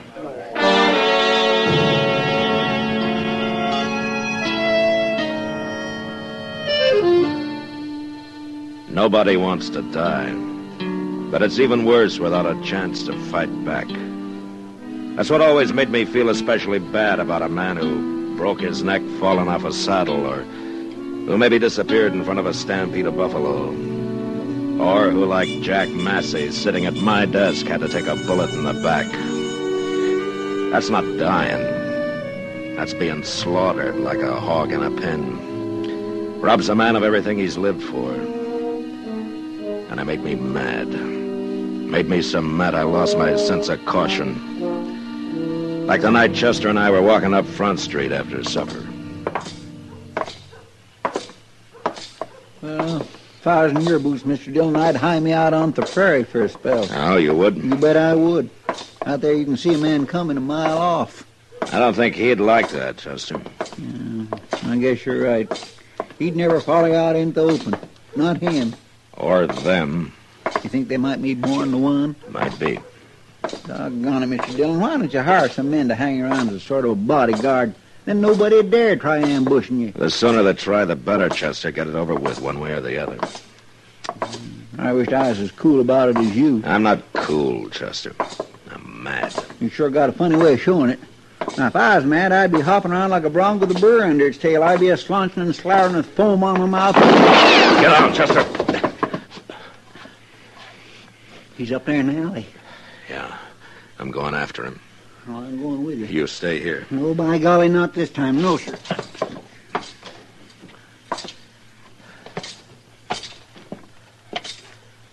Start shooting, mister. Start shooting while you got a chance. I sure will. He's by that barrel, Mr. Dillon. He's leaning on it. Yeah, I see him. I'll shoot you. I'll shoot you good. Drop that gun.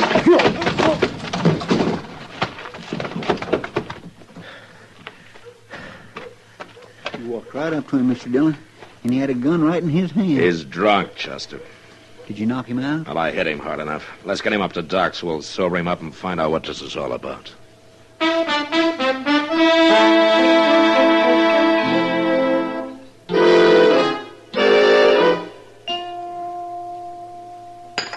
Don't put that cup down yet, fella. Not before you drink every drop of coffee in it. Oh, I'm drowning in coffee, Doc. I said drink it. Yeah, there. No more, Doc. I'm sober now. Yes, well. Matt. Yeah, Doc. He can talk straight now. It's about time. What's your name, mister? Nat Swan. But I didn't mean nothing, Marshal. I didn't know what I was doing. Honest, I didn't. Then I'll tell you. You were trying to kill me. No. No, don't. Don't hit me. Don't hit me. You're a real coward, aren't you, Swan? Even to shoot me in the back, you had to take on a load of whiskey. I got nothing against you, Marshal. I come to town and heard all that talking and thought I could make a name for myself if I'd done the shooting. Ain't no more to it than that. Oh, listen, no more to it than that. Oh. Well, nothing personal is what I mean. I should have put strychnine in that coffee. What are you saying, Doc? Never mind, Doc. I believe you, Swan. Oh, you do? Well, it's true. Honest it is. Yeah, it's true, all right. And there are a lot of other drunken, brainless bums going to try it for the same reason. They've heard somebody's out to murder me, and they get to thinking, why shouldn't they do it and get the credit for themselves? Well, now, man, no, it's not that bad. It's already started, Doc. And there'll be others. Lots of them. As long as I last.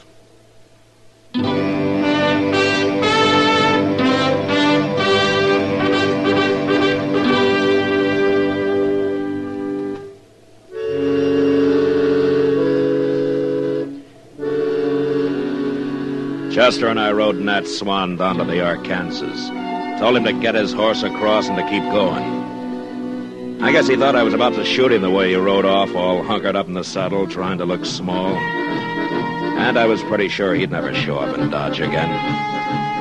Now that'd be one less glory hunter to deal with. But the thought of how many were left waiting in the alleys, hiding in the shadows, well, it made me jumpy.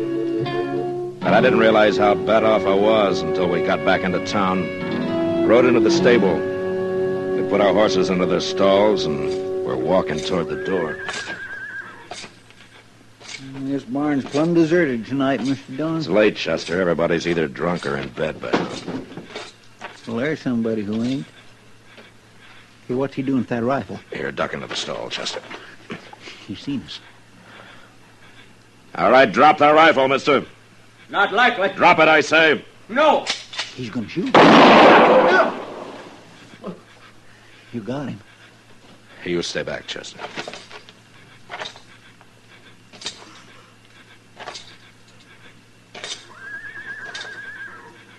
Don't shoot.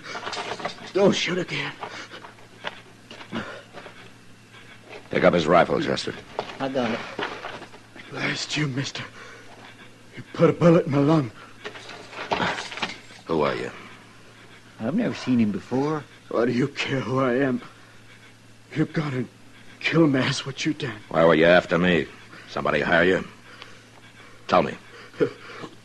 You shoot a man down, and then you try to blame it on him. Maybe he wasn't after you. I ain't after nobody.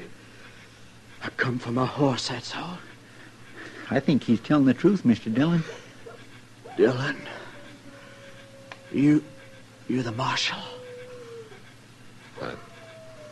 Who did you think I was? I heard talk somebody was out to shoot you. It wasn't me.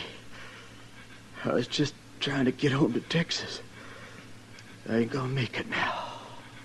Well, I heard you lever your rifle, mister. You're about to shoot. I thought I was being held up. The way you hollered at me. Oh, my goodness, Mr. Dillon. He ain't got nothing to do with this. Of course I ain't. If I was you, Marshal, if there's talk about somebody after me, I'd find out who's making the talk. I wouldn't go around shooting innocent people. Somebody's got you outsmarted. We'll get you up to Doc's, mister. He'll take good care of you. Don't bury me in a blanket, Marshal. Fix me a box, will you? Promise me you'll fix me a box. Yeah, I promise. I can't swallow no more. I'm gonna drown.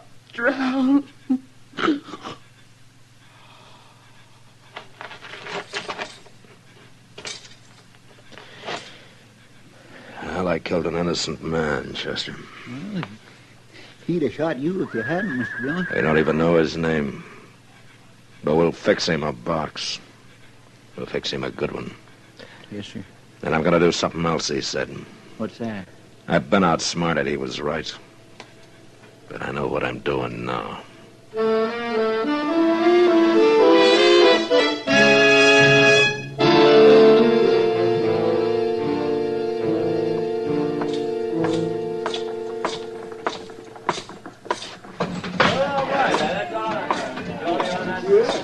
Hello, Matt.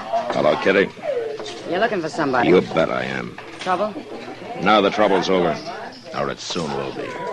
If there's going to be a fight, they don't need me in this saloon. I'll be mighty surprised if there is a fight, Kitty. Huh? Cowards don't carry guns. Ed Evie. I'll see you later. Here comes the split, gentlemen. You care to string along? Well, Marshal Dillon, you going to try your luck? My luck ran out about an hour ago, Evie. What? I shot and killed an innocent man. What are you talking about, Marshal? You were too cheap to hire somebody to get me, Evie, and too much of a coward to try it yourself. I don't like that. Your story about overhearing that talk out back. You spread it around, hoping it'd give some brainless fool the idea to try it himself. Now, that's a lie. 2 men tried it. And they made me so jumpy I just killed a man I thought was going to try it again. Well, I feel pretty bad about that, Evie. I got nothing to do with it. You told me the story thinking it'd make you look innocent. Now, you outsmarted me, Evie. For a while. You can't prove any of this. I don't have to. Now, come on. You can't arrest me. No.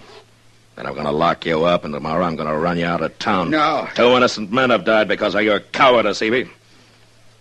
I wish I could hang you for it. Don't you call me a coward. You're the worst coward I ever saw. Shut up. You stop saying it. You're doing just what you did out in Santa Fe. Come on, Evie. I'll show you I'm not a coward. You won't call me that anymore. Take your hand out of your pocket, Evie. I got a gun in here. I'll kill you myself. No, you won't. You're not going to draw that gun. Yes, I am. Not you, Evie. I'll do it. Not you, Evie. I'll kill you. Just keep talking, Evie. Keep talking. Why didn't you shoot him, Matt? You had a right to. I think he wanted me to, Kitty. What? I think he'd rather be dead than face everybody knowing what a coward he is. Well, he's got his punishment coming. For the rest of his life.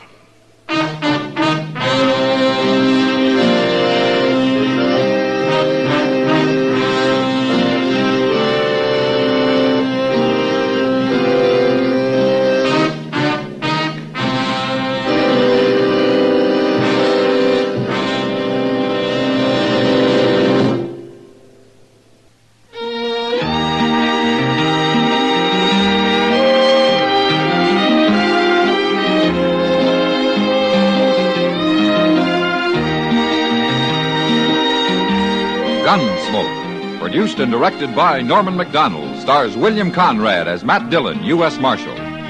Our story was specially written for Gunsmoke by John Meston, with music composed and conducted by Rex Corey. Sound patterns by Tom Hanley and Ray Kemper. Featured in the cast were Vic Perrin, John Daner, and Jack Edwards. Parley Bear is Chester, Howard McNear is Doc, and Georgia Ellis is Kitty.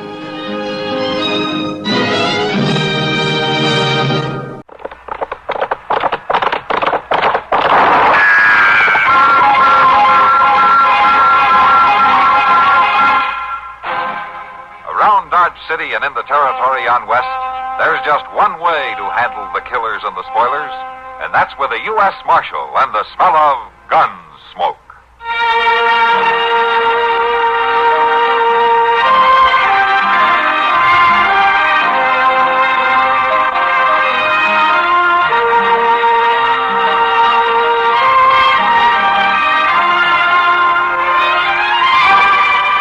Gunsmoke, starring William Conrad. The story of the violence that moved west with young America. And the story of a man who moved with it.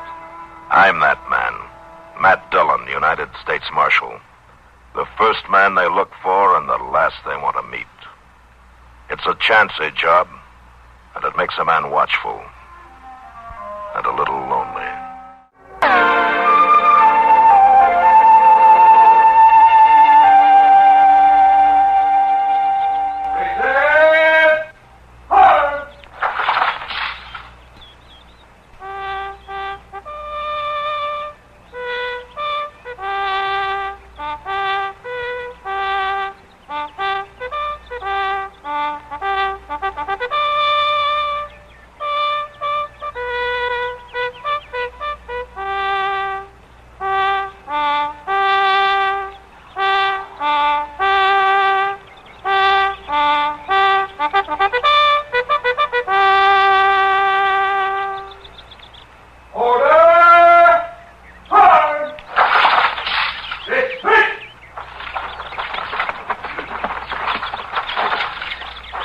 "25 years in the Army, and I still like retreat." Well, it's about the best time in a soldier's day, Major. You're right, Matt. For me, too. You have time to eat with us? I'd sure like to, but I gotta get back to town. Sorry you can't stay. Orderly. Sir? Hey, bring out Marshal Dillon's horse. Yes, sir. Oh, thanks for bringing those papers out, Matt. That was a pleasure. Oh, incidentally, there was something else I wanted to talk to you about. Oh? A robbery, as a matter of fact. Robbery? Yeah, it's a little embarrassing for the Army to have to report this, but, well, our paymaster was held up. Oh.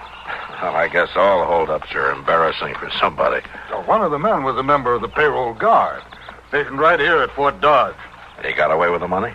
It was well planned and well executed. The accomplice started firing from the rocks, and in the confusion, the soldier merely turned and ran with the money. Huh. Well, as you say, that is a little embarrassing. Matt, they rode off in separate directions, obviously planning to meet later and split the money. We have patrols out now looking for him. We think the soldier was wounded. So what do you want from me, Major? Well, I just thought that you might keep an eye out. It's not likely after 2 days that either one of them is still around, but, well, if you were to hear anything, I'd appreciate knowing. I'll sure let you know. Marshal force, sir. Oh, thank you. Well, Major, I'll see you later.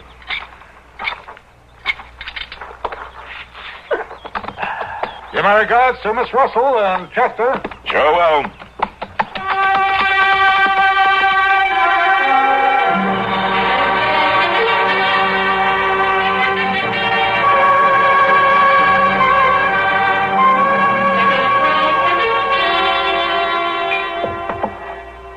Thanks, Sam.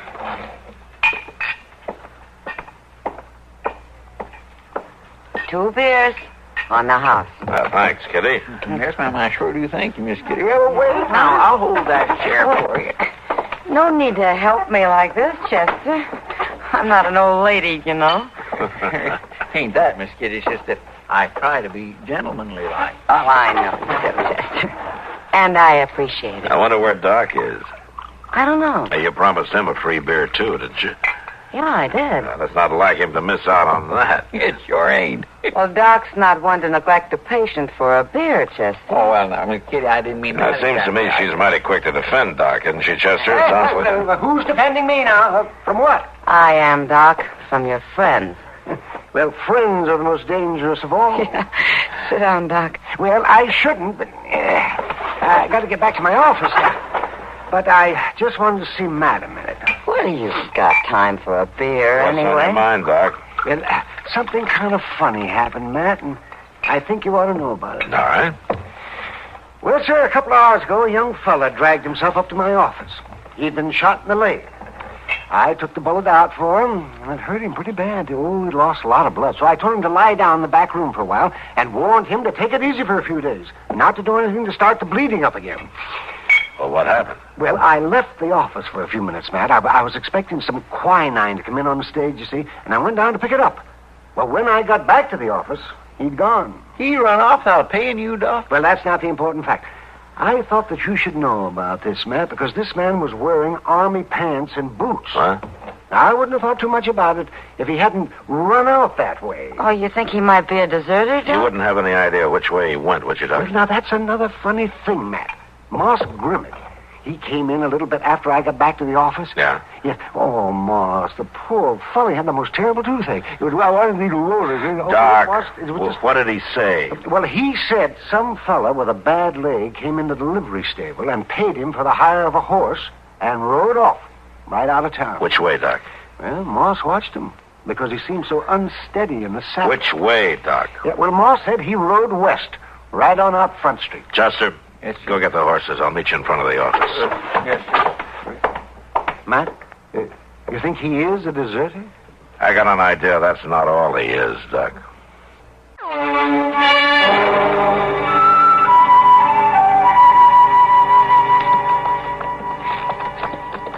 It don't look like we're going to come across nothing out this way, Mr. Dillon. The wind last night blowed everything awful bare. Yeah. Well, we'll ride on a little farther just to make sure. I agree you'd think a fellow in the Army'd have more sense than to hold up the paymaster now, wouldn't you? You figure that's worse than holding up a bank, Chester? Well, sure it is. You can work it out for yourself. This way, every single trooper in the cavalry will be out to get him, taking their pay that way. Maybe you're right. Of course I'm right. There ain't no two ways about it. Now, if it was me running the thing Just like a minute, this, Chester. You see something? I'm not sure. Over there, on the ground.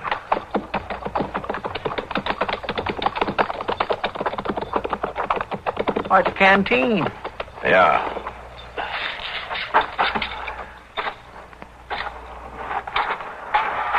Want me to come with you? No, Chester, you stay on your horse. You find anything? There are some tracks leading to that stream bed. Here's the canteen.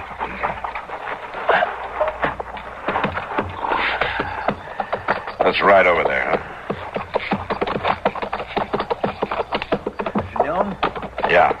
It's an Army canteen. Yeah, I know it. Looks like our men came through here. All right, Chester, we'll stop here. Yes, sir.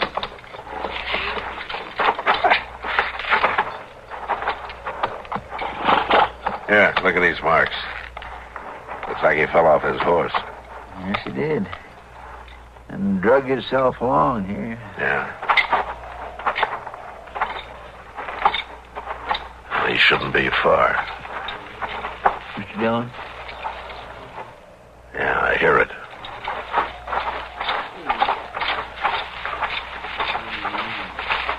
Ah, here he is. Here, help me turn him over. Take it easy.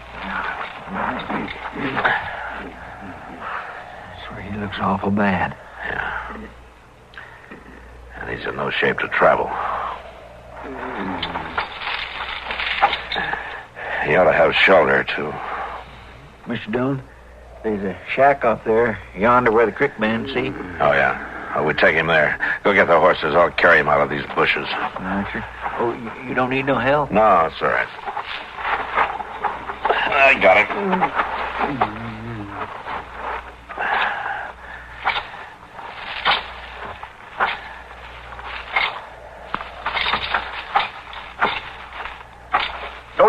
mister. What? You ain't carrying my boy off. Lurie needs tending. His ma and me'll do the tending. Now, why'd you shoot him? Why did I shoot? Stay back there. What's that fellow on? No, Chester. What's the matter, Mr. Dillon? You want... Why you shot him? Why you... Stand still. You crazy fool. Chester!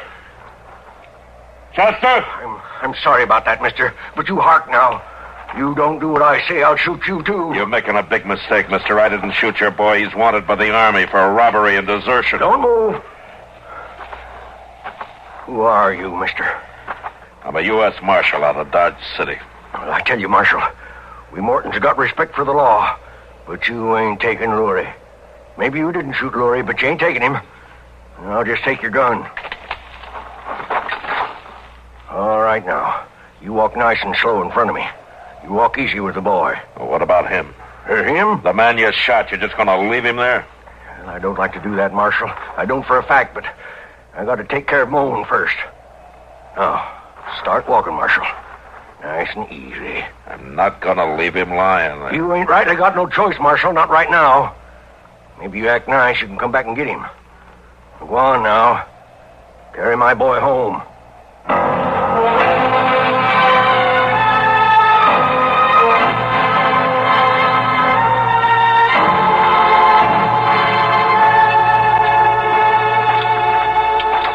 Keep on walking, mister.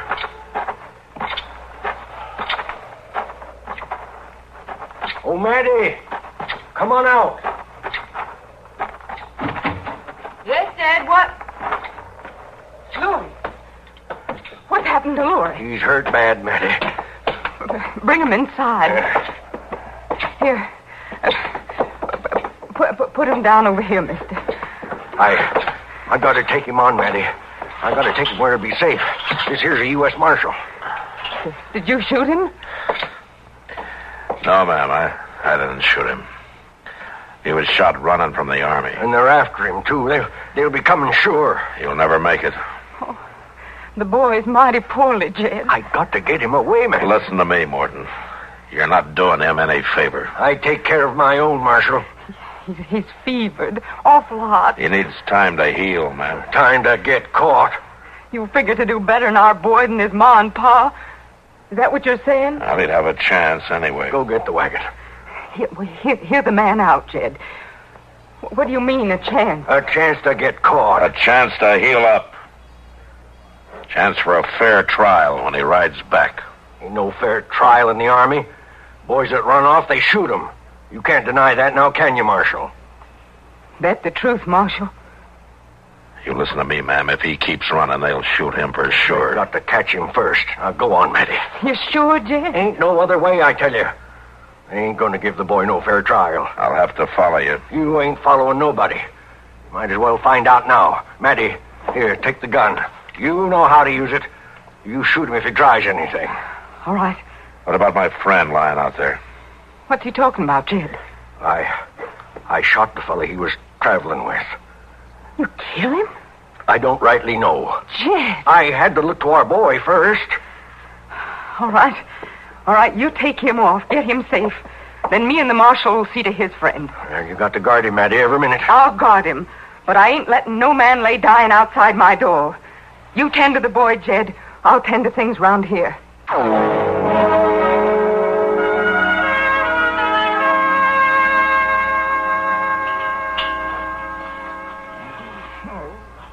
Mr. Dillon?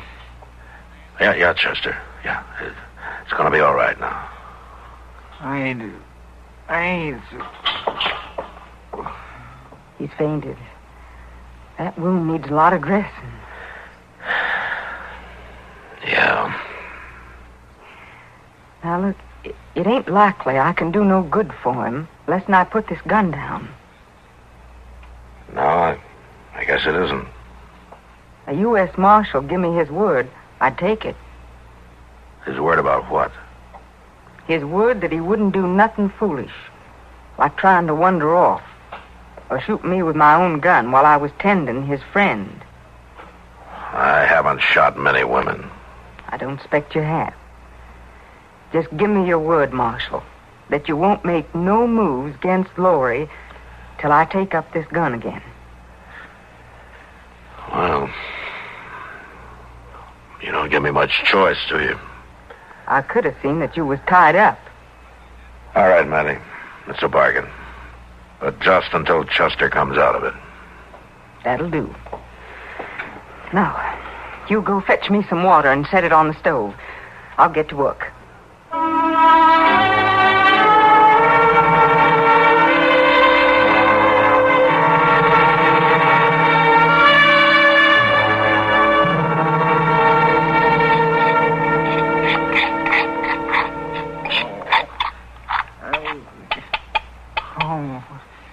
Mr. Dillon?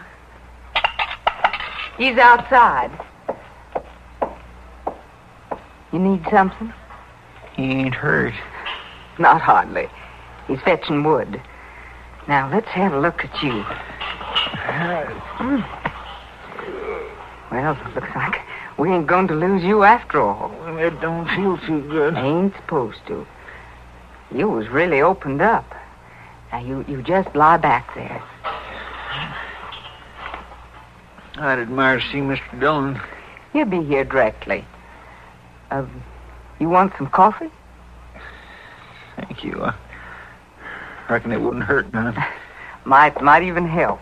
I'll fetch you some.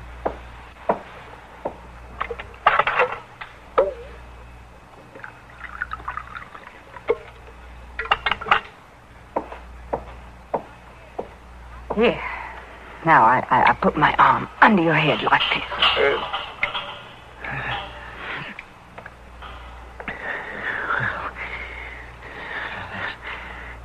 That's right, Casey. Thank you. It's about time you woke up. Well, now, Mr. Dillon, You can just put the wood down by the stove. All right.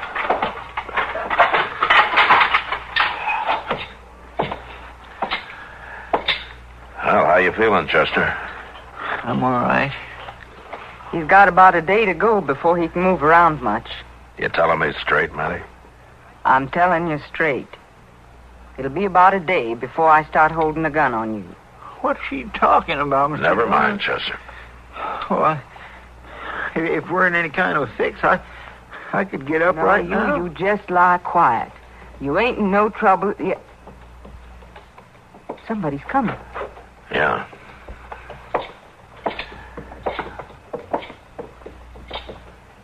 Well, this may be the trouble you were talking about, Matty. You worried, Marshal? You know him? No. No, I can't recollect I ever seen him before. Yeah. All right, it's my turn to tell you something straight. Don't try no tricks, Marshal. This may be the man who got your boy into trouble, the one who got him hurt. How'd you know? Well, there were two of them. They split up. I figured they'd meet later. You ain't trying to fool me. It wouldn't be smart to fool me about my boy. You just let him in. You talk to him. I'll be in the back room. I could still shoot you, Marshal. Remember that.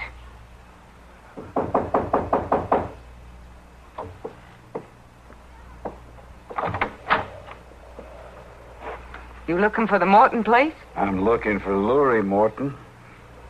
Well, you come to the right place, mister, but Lurie ain't here. He'll be here. I think I'll just come in and wait. I've come a long way. Well, one more won't matter none, I guess. Sit down. I declare, we set out in this prairie alone for months. And all at once I got me a cider company. What's your name? Joe Rawley. What's ailing him? Got himself shot. Who shot him? I don't know. We just found him. You in the Army? What are you asking that for? Well, I just figured with Lurie being in the Army and all, it'd stand... No, I ain't in the Army. He sure ought to be here by now. Are you his ma? I'm his ma. Where's his pa? He ain't here. He had to ride into town. This ain't no sense Lurie ain't here. He should have been here last night, easy. He didn't have that far to ride. You know a lot about Lurie, considering you ain't an Army man. I know your boy real good. You was the one. What are you talking about? You was the one who made him run off, who got him hurt. He's been here. Ain't that so? Ain't you the one that got my boy into trouble? Where's he gone? His pa took him off. He's hurt bad. Did they take the money? I don't know nothing about any money. Now, you're going to save yourself a lot of trouble, lady, if you talk straight. Now, is the money here, or did they take it with them? I tell you, I don't know nothing about no money, and I don't care about no money. I told you to talk straight. You get out of here. I can't talk no straighter than that. You talk, woman, or you going to get bad hurt. I ain't a patient man. You ain't a man at all. Where is that money? All right, hold on there.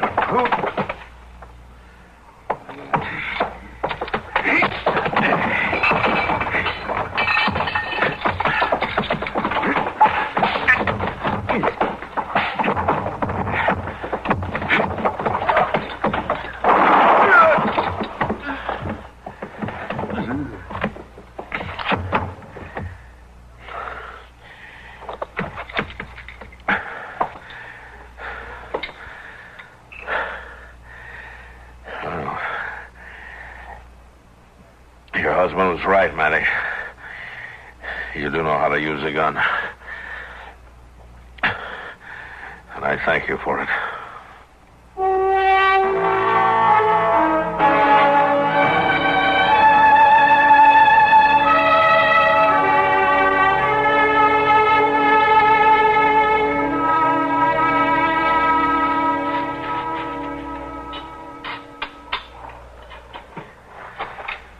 I guess that takes care of it. Well, thanks for helping with the burying, Marshal. Sure. I ain't going to forget this sight, never. I killed a man. It's a terrible thing, Marshal. Yeah, but you saved a life. I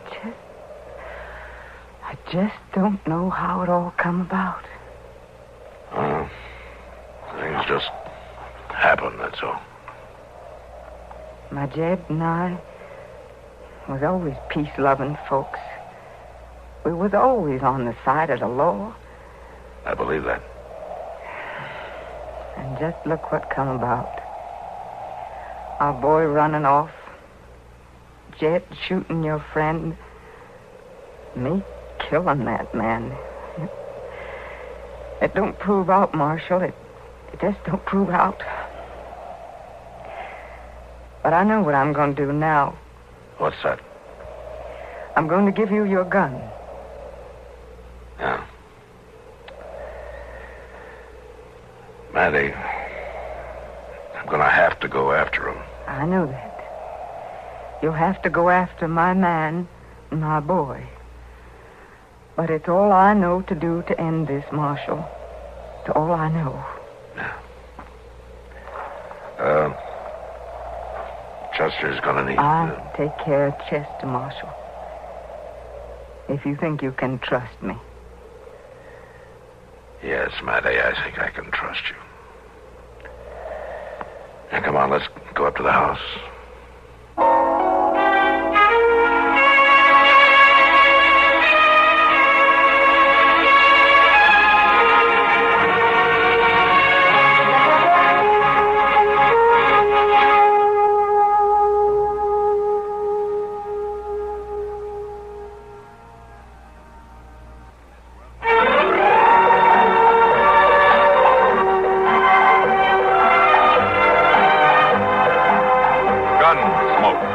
Produced and directed by Norman McDonald, stars William Conrad as Matt Dillon, U.S. Marshal. The story was specially written for Gunsmoke by Marion Clark, with editorial supervision by John Meston.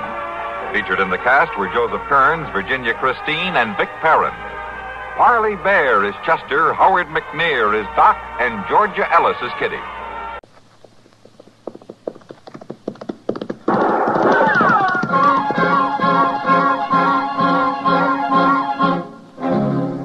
Around Dodge City and in the territory on West, there's just one way to handle the killers and the spoilers, and that's with a U.S. Marshal and the smell of gun smoke.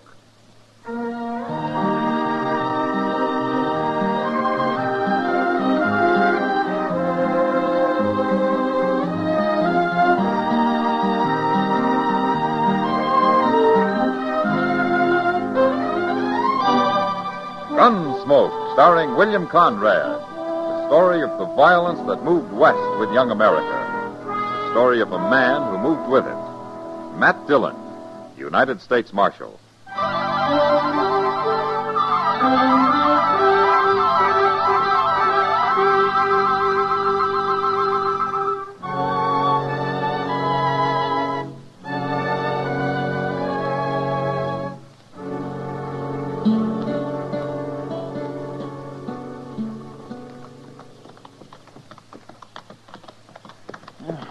I'm that dry I could fair spit cotton, Mr. Dillon. Oh, you can fill up at the Olive Braganza when we get back to Dodge, Chester.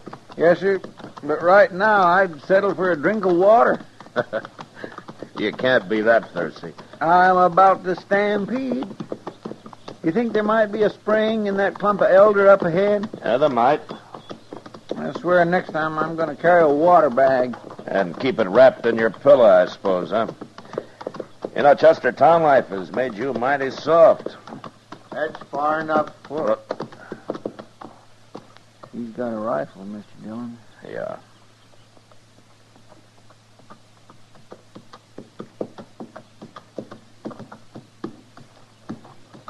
Who are you men? We're looking for water. Is there a spring in there? I said, who are you? What's your name? Matt Dillon. And I'm Chester Proudfoot. You don't worry me. And I never heard of no Dillon. Well, then you shouldn't mind if we got a little water. Okay. But you'll have to drop them gun belts first, one at a time. Sorry. You heard me. You can't shoot both of us, mister. Who is it, Harp? One of them's called Dillon. Dillon? From Dodge? You from Dodge? Yeah. That's what he says. Well, bring him in here. He'll help us. He's a U.S. Marshal. A marshal? That's right, Harp. And instead of us standing here about to shoot each other, why don't you tell me why you need help? I'm Joe Harp, Marshal. Okay, Harp. Who's your friend? Harry Speener. I never heard of him either. What's the matter? Has he been shot or something? I busted his leg. Oh. Well, there's a doctor in Dodge. I can't get him there alone. Well, we'll help you. If you'll put that rifle down. Well, okay.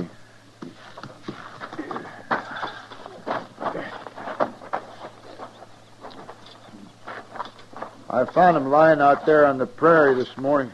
Horse throwed him, and I drug him into the shade here. You mean you're not traveling with him? No, I just stopped to help. Are you really Marshal Dillon? I am. But, I don't remember you. I ain't never been to Dodge. I heard your name, though. You live around here, Speener? No, I've been working in a saloon down in Tascosa.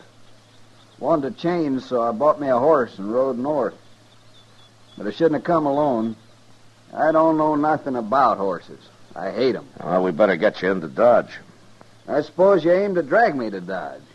Well, I've been drug as far as I'm gonna be. Well, I had to get you out of the sun, Speener. You was mighty rough about it. Well, he saved your life, mister. Why shouldn't he save my life? Well, of all the ungrateful, mean-tempered He's been like that all day, but I figure it's because his leg hurts him. Of course it hurts. I busted mine once. I know what it feels like. Poor fella. You want to help get him into Dodge, Harp, or you want to keep going? No, Marshal. I'd kind of like to see Dodge anyway. Okay, then let's get busy.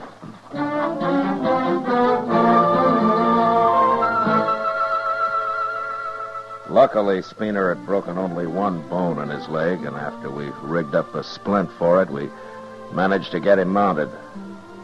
It was night before we reached Dodge, but by the time he got there, he was too weak to complain. Anyway, I was more interested in Joe Harp, but all I could find out was that he was a cowboy, drifting aimlessly through the country like so many of his kind. He said he had a little money from his last job, and that's why he'd been so wary of strangers. And he seemed honest enough. As 6 weeks later, he was still in Dodge, gambling some, and making friends with most everybody in town. Doc and I were talking about him one day in the office. Do you know what he did, Matt, about 3 or 4 weeks ago? What, Doc? Why, he came and offered to pay Speener's bill. He said the poor fellow wouldn't be able to work for some time. As long as he'd saved him, he felt he ought to help take care of him. Did you take his money? I did not. Spooner can pay me himself. And he'd better get to work soon, too, because he's already walking around without a cane. I take it you don't like Spooner much, Doc. Oh, right. Do you? Well, nobody does that I know of. I don't believe he's even thanked Joe Hart for saving his life, man. Oh, there, mister. Santa Fe just come in with the mail, Mr. Dillon. Hello, Doc. Hello, Chester. Oh, see, that brown envelope looks official. It is. You want to open it now, Mr. Dillon? Yeah, I bet it might have my paycheck in it. Here you are. Thanks.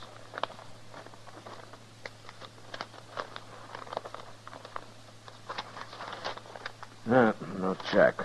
Just some new wanted circulars. What? What is it?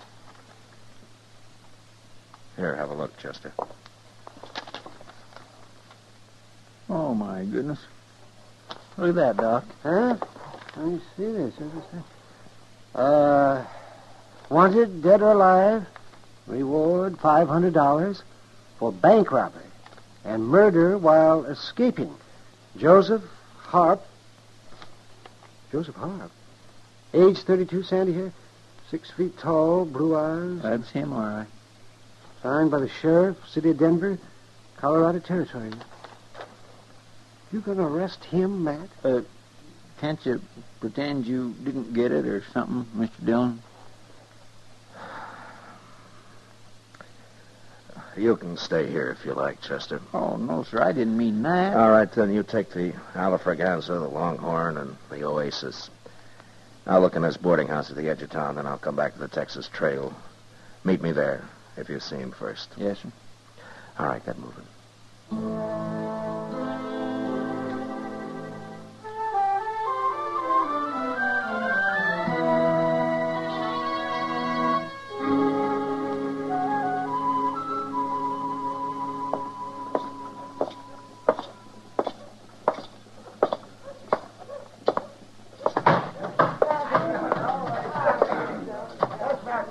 Kitty. You look like you've been eating cockleburs, Matt. I don't see Joe Harp around anywhere, Kitty. He left. Why? Has Chester got here yet? No. Is there trouble of some kind, Matt? I'm after Harp, Kitty.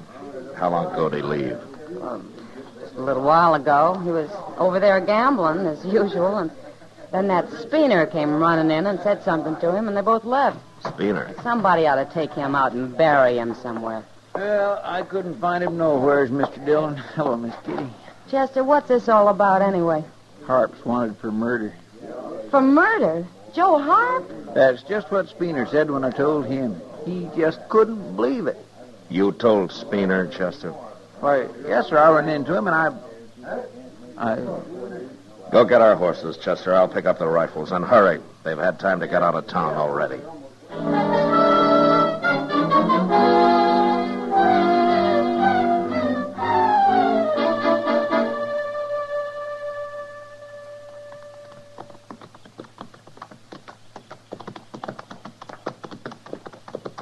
Mr. Dillon? What? I guess I just wasn't thinking when I told Spooner about Joe Harp. I didn't know he was going to run off and warn him. Next time I'll send you out with a potato rammed in your mouth. Yes, sir. Oh, I feel so bad. I wish you would. Oh, forget it, Chester. At least it shows Spooner isn't as bad as we all thought. I guess he was just waiting for a chance to do Harp a real good turn. Well, he sure did it. Hold it up a minute. Huh? Ho. Look. Hello! Why, it's Spooner, Mr. Dillon. He's got his hands up. Yeah. Come on. Get your rifle out, Chester, and keep your eyes open. Yes, sir.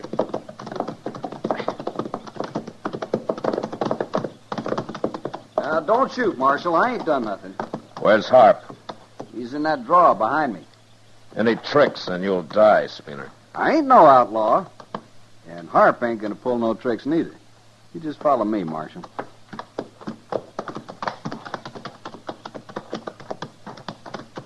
I swear I don't understand this at all, Mr. Dillon. Just follow him, Chester. Yes.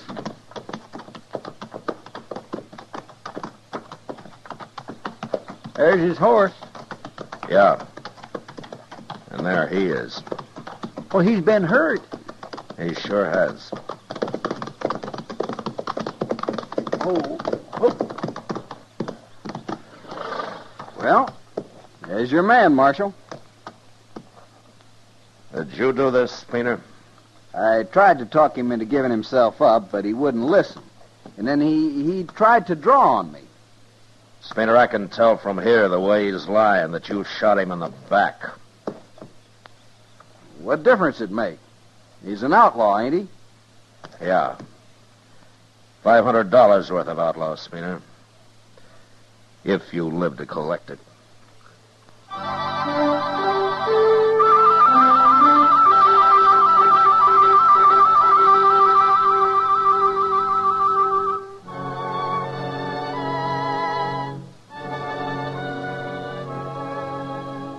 We buried Joe Harp on the prairie where he'd been killed, and then rode back to Dodge.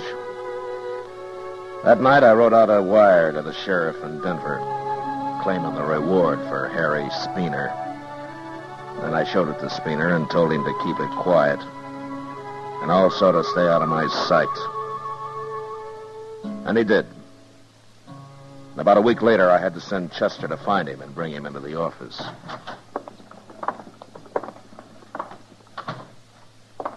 Here he is, Mr. Dillon. Come over here, Spooner. I've been waiting like you said, Marshal. I ain't talked to nobody. I had a wire from Denver this afternoon, Spooner. Everything's all right. The money will be here in another week or so. Oh. I thought it'd come now. There it is. But I thought you said it wasn't here yet. I'm paying you out of government funds. Oh. Well, that's fine. Yeah, I didn't think you'd mind very much how you got the money. Now, Marshal, I only done my Count duty. it, Spooner. Oh, that's all right. I'm sure it's all here, Marshal. Count it, I said. Yes, sir. 1, 2, 3, 4, 5. You satisfied? 500, that's right. Spooner, nobody knows about this yet. They think I killed Joe Harp. But before they learn who did and how it was done, I advise you to clear out of Dodge and stay out. Why? I didn't do nothing Tell wrong. me something, Spooner. Is Harp the first man you've killed? Of course he is. Well, there are men around here who've killed 10 or a dozen and think nothing of it. But I won't guarantee how they're going to take to your having killed one man. They can't do nothing about it. It was plumb legal. Yeah, it was legal. I earned this money, and before I leave Dodge, I'm going to double it gambling. And there ain't nobody going to stop me. Okay, Spooner. I warned you. I'm going to get rich, Marshal. I'll show 'em. Real rich. Get out of here. I'm going.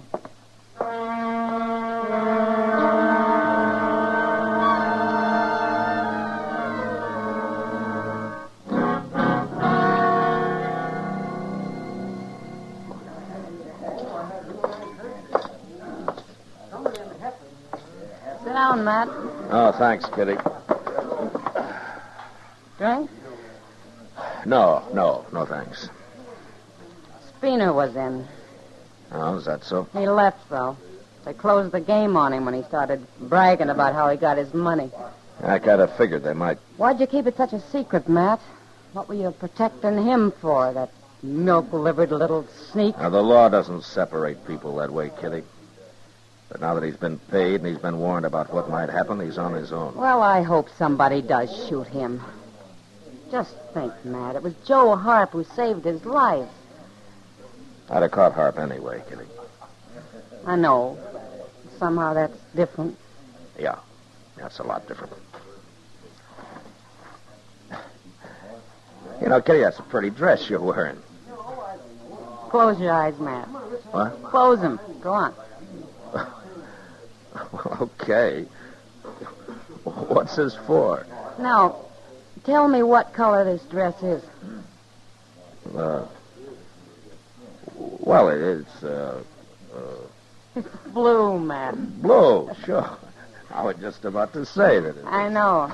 Speaking of colors, look what's coming. What? Oh, it's Spooner. Well, nobody's shot him yet. Never too late? Marshal Dillon? Yeah. Marshal, I just tried to buy a drink over at the Allifer. And they wouldn't serve you. Good. I'm not talking to you. Marshal, 2 men threatened to kill me right there at the bar. Now, that's funny. What do you mean? Well, most men around here don't waste much time on threats. Marshal, I demand protection. And I won't spend the night hiding in jail either. Okay. And you'll come with me? No. What? I can't protect you any more than I have already, Spooner. But I'll tell you one thing. If you take off your gun, nobody can claim self-defense for shooting you, and I'll have to go after them. If that's any satisfaction for you. Marshal, I'm a citizen, and I demand... Get out of town, Spooner. Get out now.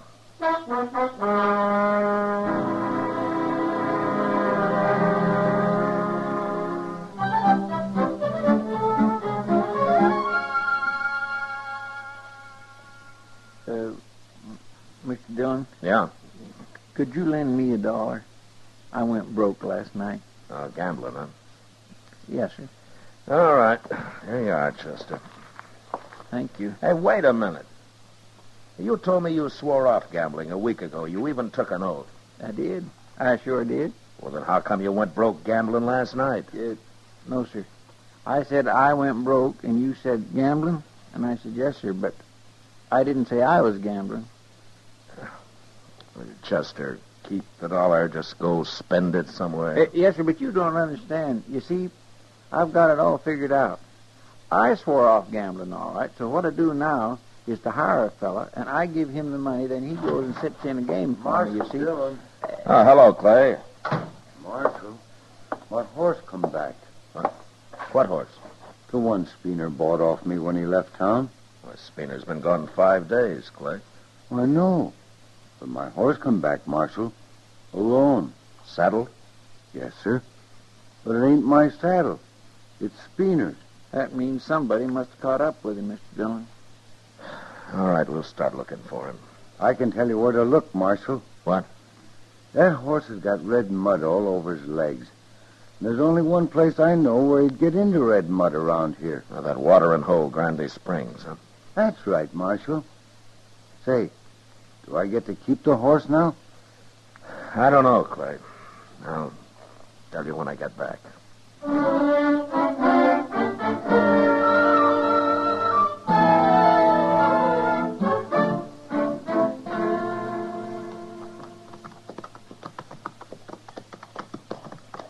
You know, I just had a thought, Mr. Dillon. What, Chester? Well, Granby Springs is only 30 miles. Spooner must have made it easy the first morning he left. So? So, if he was killed there, how come nobody ain't found him and reported it yet? I don't know, Chester. There it is, right over there. We'll soon find out. Yes.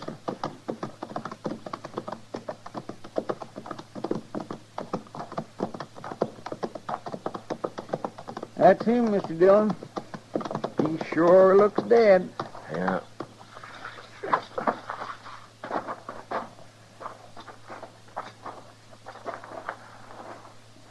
I don't see no bullet hole. No.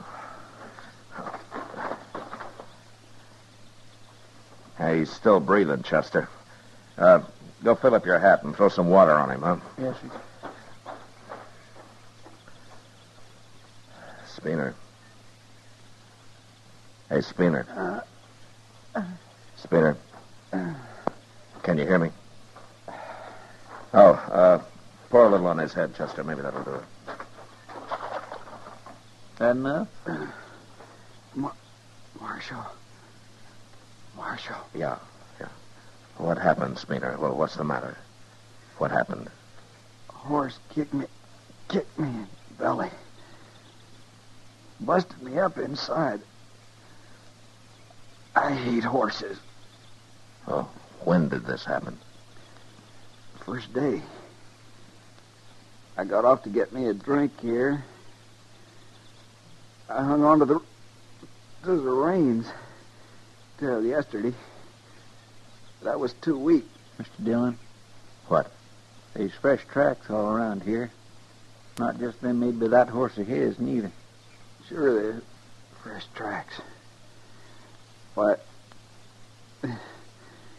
3 or 4 men been by here. 3 or 4 men? They just sat and looked at me, Marshal. They didn't say nothing. Just sat and looked at me, and then they rode off. Every one of them. They seen who it was, Mr. Dillon. That's what. Yeah. It's too late now, Marshal. I'm gonna die. We'll try to get you back, Speeder.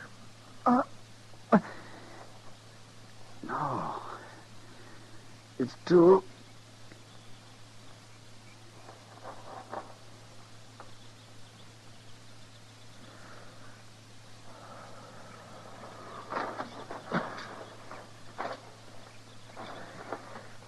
He's dead, Chester.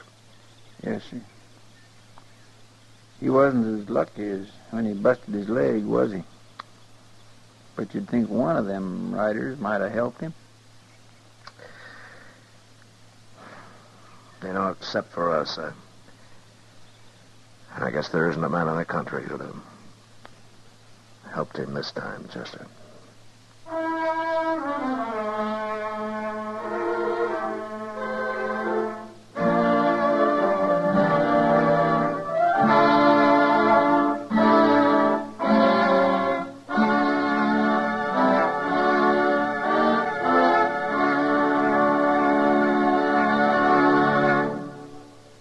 Gunsmoke, under the direction of Norman Macdonald, stars William Conrad as Matt Dillon, U.S. Marshal. Tonight's story was specially written for Gunsmoke by John Meston, with music composed and conducted by Rex Corey. Featured in the cast were Harry Bartell, James Nusser, and John Daner. Parley Bear as Chester, Howard McNear as Doc, and Georgia Ellis as Kitty. Gunsmoke has been selected by the Armed Forces Radio Service to be heard by our troops overseas. Join us again next week as Matt Dillon, U.S. Marshal, fights to bring law and order out of the wild violence of the West in Gunsmoke.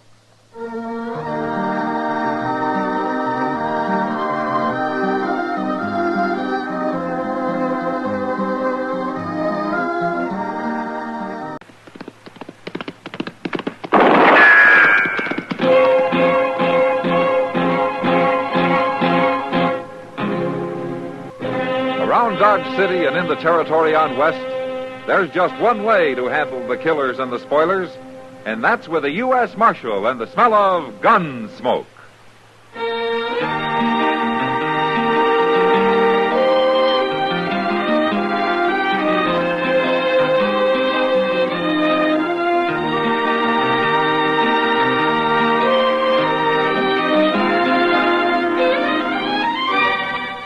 Gunsmoke, starring William Conrad.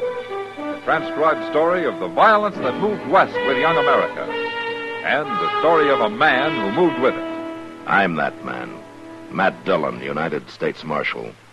The first man they look for and the last they want to meet. It's a chancy job, and it makes a man watchful. And a little lonely.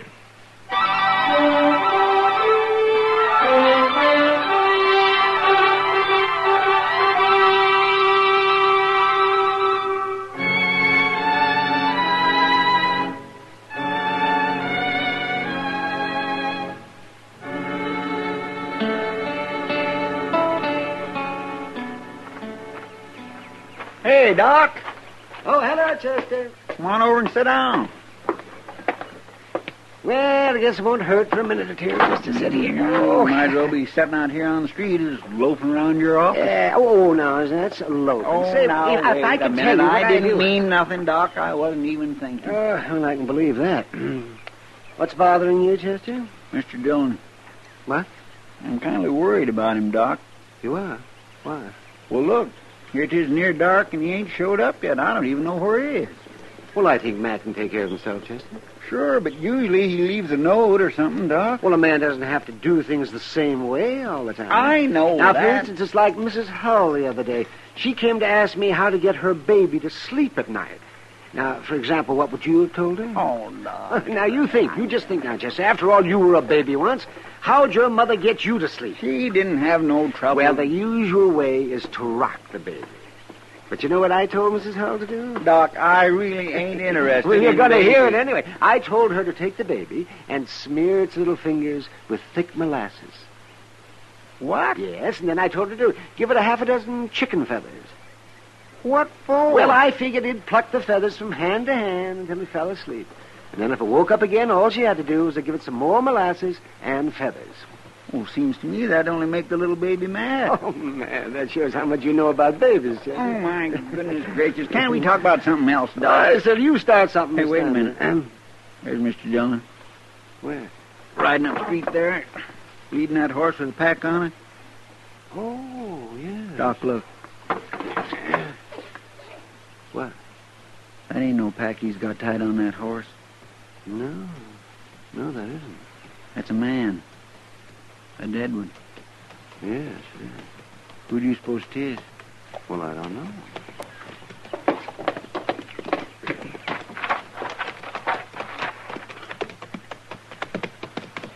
Hi, Mr. Dillon. Hello, Chester. Doc. Hello, man. Who you got there? Mel Hornby. Mel Hornby? I went out to ask him some questions about that sodbuster that got murdered last month. Oh, Jake Reeves? Yeah. But Hornby took offense, and he tried to kill me. Well, you think he had something to do with the Reeves murder, man? He did it, Doc. He admitted it just before he died. A big rancher like old Mel Hornby killing a poor, half-starved little homesteader? Now, they had an argument about something, and Hornby's temper got the best of him. The way it did today. But how come you brought the body to Dodge, Matt? I should think Mrs. Hornby'd want him out there. I didn't find him at home, Doc. He was way out on the prairie handling some stock. I'll get a wagon in the morning and take him back. Take him? Oh, I don't envy you. Old Mrs. Hornby's a pretty mean woman. Yeah, I know. You better let Chester do that. She can't blame him for anything. No. I'll do it, Doc. I killed him.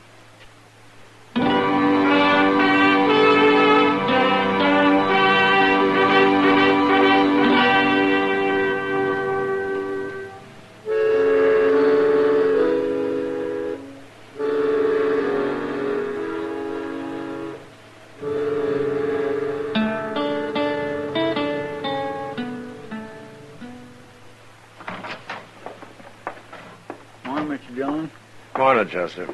I hired a team and wagon for you. It's standing outside. No, thanks.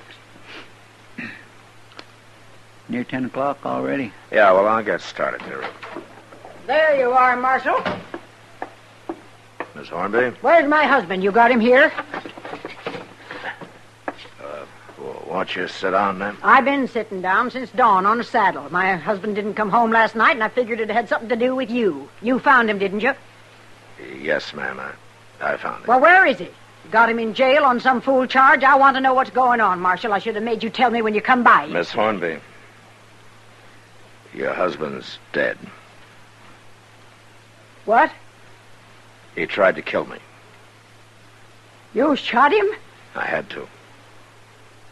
You killed my husband? I wanted to talk to him about Jake Reeves. But as soon as I mentioned Reeves' name, he went for his gun. I'm sorry it happened that way, ma'am. I don't believe you. Why would he do that? What'd he care about Jake Reeves? He killed him, Miss Hornby. I didn't know that, but he admitted it before he died.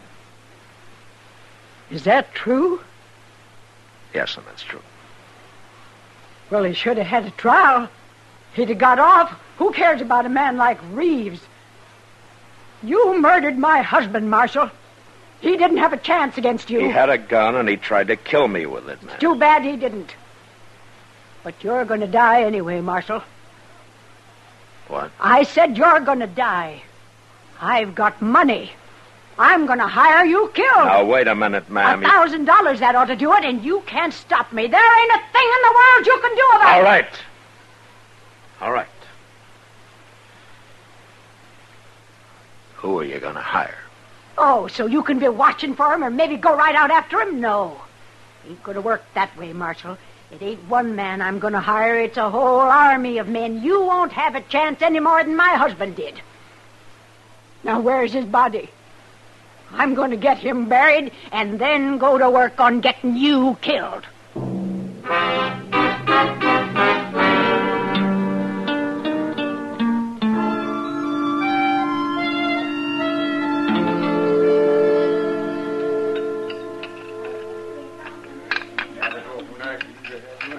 More coffee, Matt? No, thanks, Kitty. I think I've had enough. Hey, that was a good dinner, wasn't it? Matt, you're awful calm for a man who's been threatened the way you have. Miss Hornby? Don't you think she meant what she said yesterday? Well, I don't know where she's going to hire an army for $1,000. But I suppose it is some kind of a compliment. She thinks that I'm that hard to kill. Well, you're not taking this very serious, Matt. Now, there's nothing I can do, Kitty, until I find out what she's up to. Well, maybe she's just crazy. She sure sounds like it. Yeah, maybe. Where'd she bury him, Matt? She take him back to the ranch? No. Now she buried him up on Boot Hill. Boot Hill? She said if that's the way he got killed, that's the place he was going to get buried. Sounds like she was mad at him. I think it was shame, Kitty. She wasn't very proud of her husband getting shot down like an ordinary lawbreaker. That's a pretty easy word for a murderer. I don't think his killing Jake Reeves meant a thing to her, Kitty. Why, he might as well have shot a horse for all she cared. All she cares about herself. Mr. Dillon. Hello, Miss Kitty. Hello, Chester. Sit down and have some coffee. All set, but there ain't no time for no coffee. What's that poster you got, Chester? That's what I come to find you about, Mr. Dillon. I tore this poster off the board down at the depot. But there's more of them. The fellow there told me she's putting them up all over Dodge. What? Here, you read it.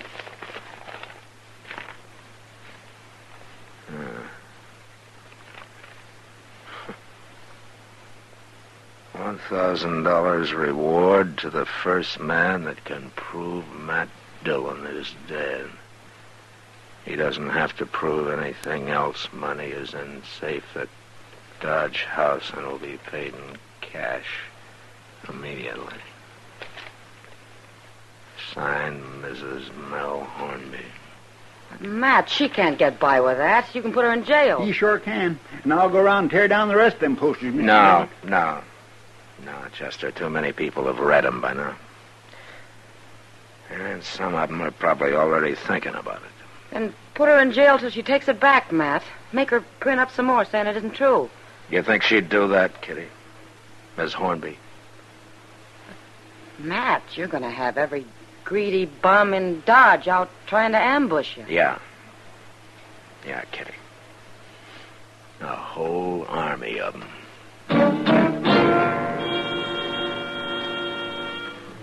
I spent the next couple of days looking over one shoulder everywhere I went, sitting with my back to the wall, keeping away from windows. And come evenings, I tried to get set somewhere before it got dark so I wouldn't have to walk past alleyways or through patches of light on the street. Strings a man tight living that way. Too tight. I found that out one afternoon when Chester and I were sitting on the porch in front of the office. I locked the door out back, Mr. Dillon. At least ain't nobody going to come up on you that way. Oh, good, Chester. Wouldn't you be better off sitting inside?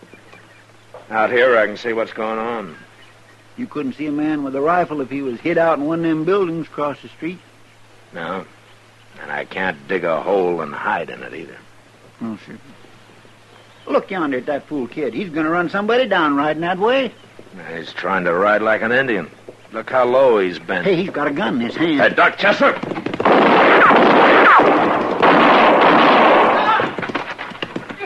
Mr. Dillon, you hurt Mr. Dillon? No, he missed me.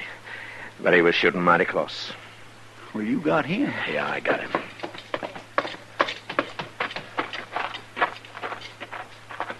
That kid must be crazy.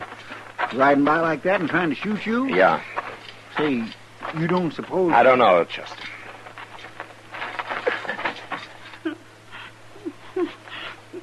He's still alive. I'll carry him up to Doc's. You take care of his horse, huh? Yes, sir. My, he's awful young, ain't he? Yeah. He's awful young.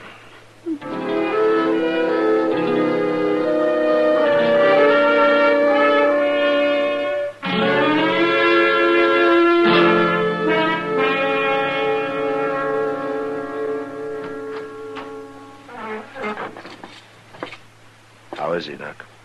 Come on in, Matt. He's conscious now, but I don't know how long it'll last.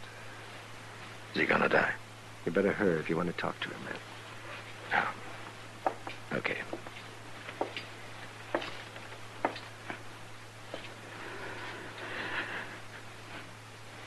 How you feeling, son?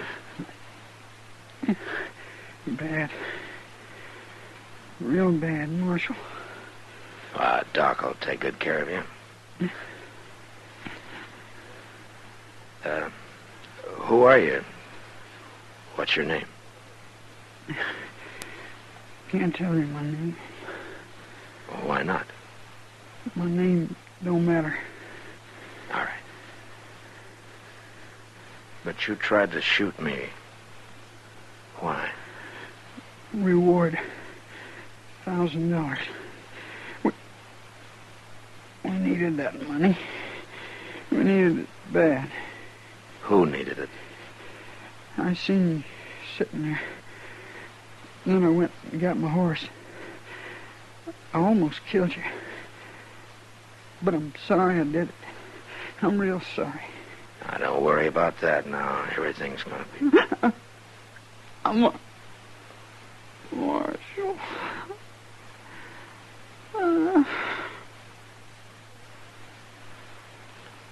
Son?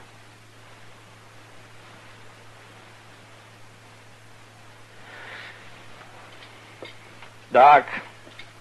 I'm right here, Matt. He's dead. Nobody could have saved him. No.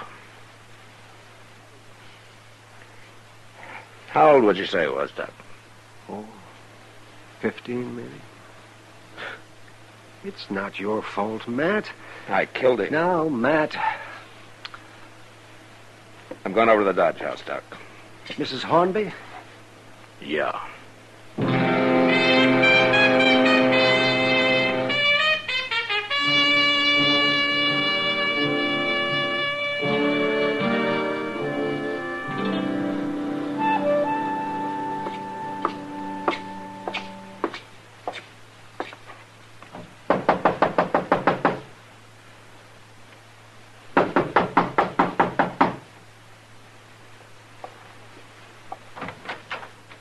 Oh, it's you. I thought it was somebody come for their money. Somebody almost dead, Miss Hornby. That so? I killed him. You kill a lot of people, don't you, Marshal?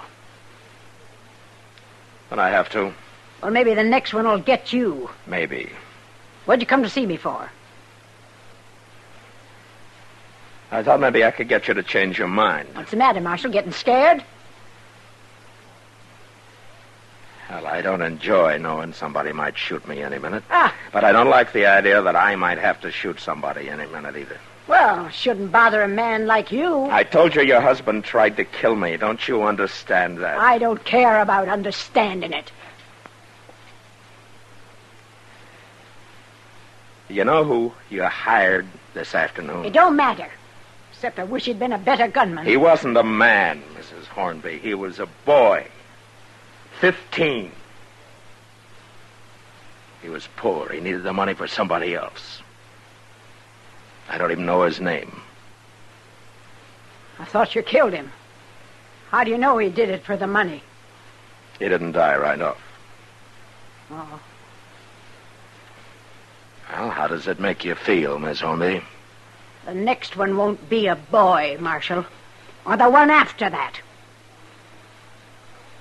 Miss Hornby. What?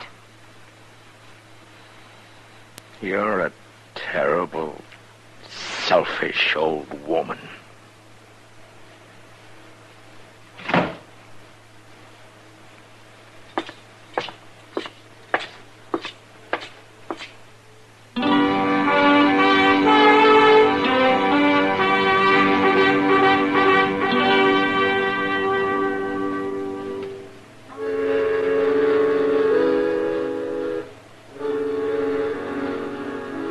That night, a drunk staggered up to me on the street.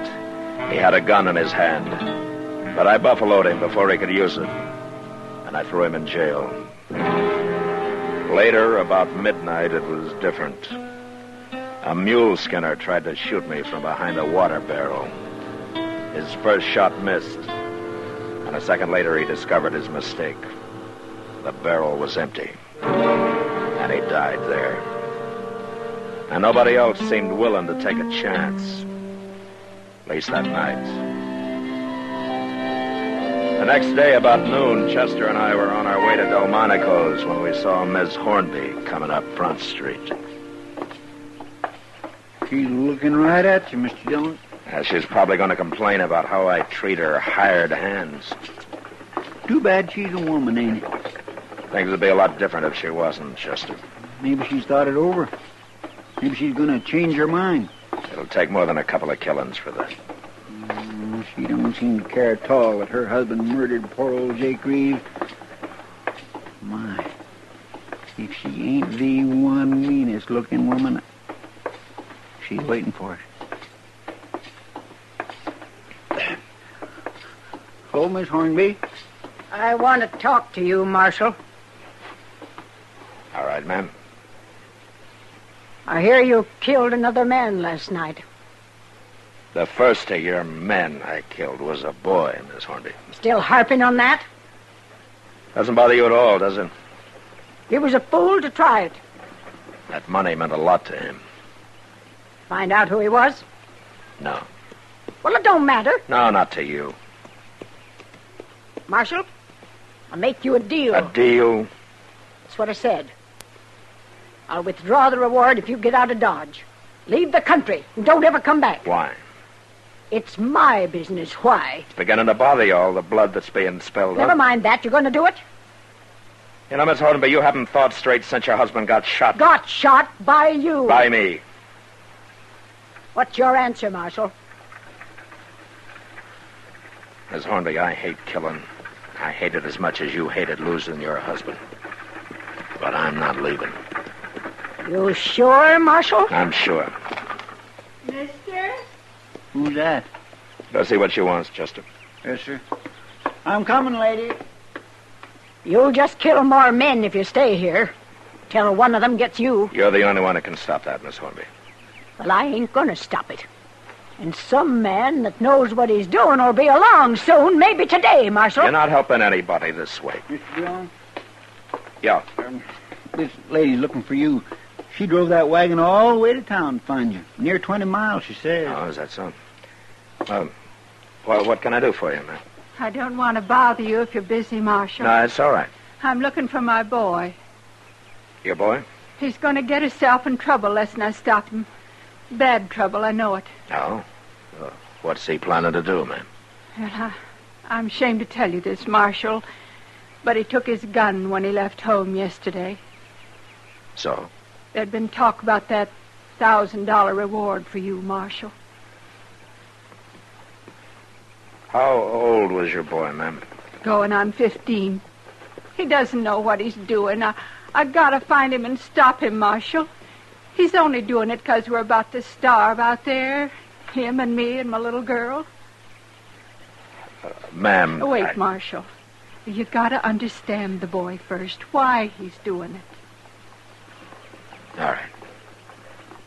Why? My husband got killed a month ago. Shot. And since then, we've been near starving to death. The boy tried. but we ain't been making it. Excuse me, ma'am. I want to ask you something. Why, sure. What's your name? Mrs. Reeves. My husband was Jake Reeves. Did you know him? No. No, I didn't. But my husband, he knew him. Didn't he, Marshal? He did? That's what he told me. Well, what's your name? Never mind my name right now, Mrs. Reeves. I don't understand. Marshal. Yes, ma'am. You were right about me being a terrible, selfish old woman. But would you do something for me? I think so. There'll be an envelope at the Dodge House. It'll be in your name. You know what to do with it. Yes, ma'am, I think I know. I'm going home now.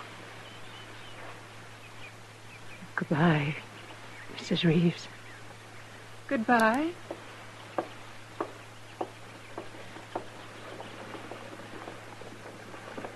I don't understand what she was saying, Marshal. Miss Reeves, you want to come to my office, and I'll try to explain it to you. I'll try to explain a lot of things to you.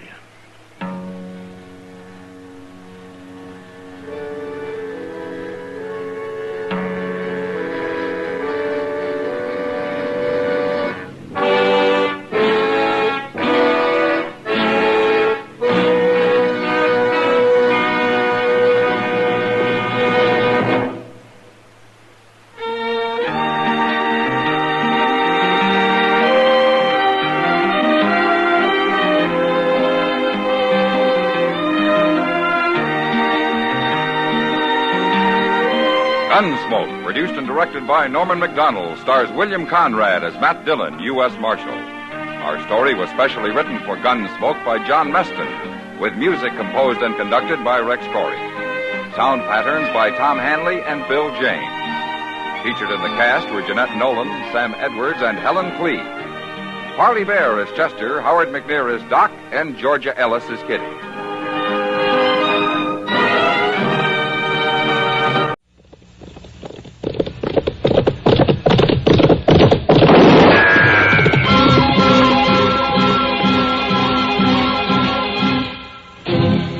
Around Dodge City and in the territory on West, there's just one way to handle the killers and the spoilers, and that's with a U.S. Marshal and the smell of Gunsmoke.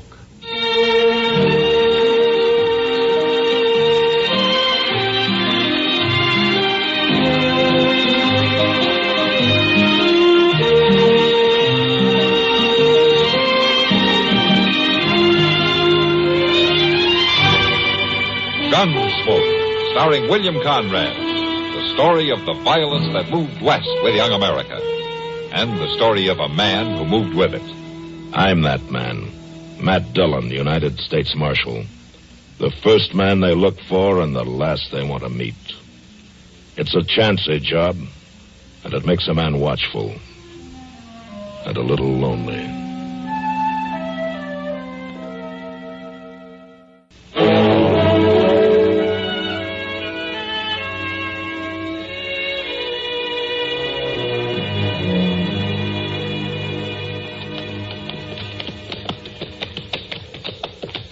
Mr. Dillon?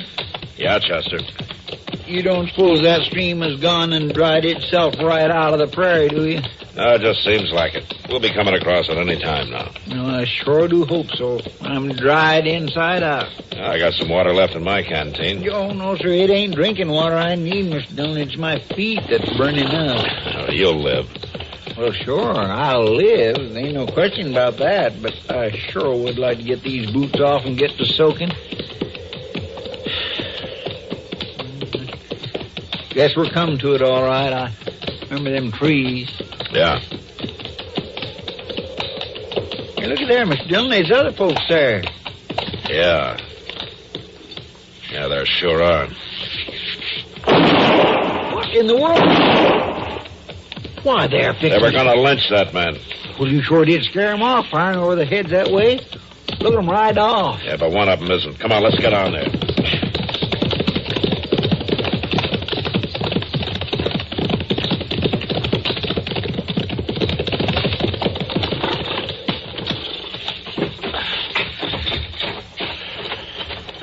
Cut his arms loose, Chester. I will.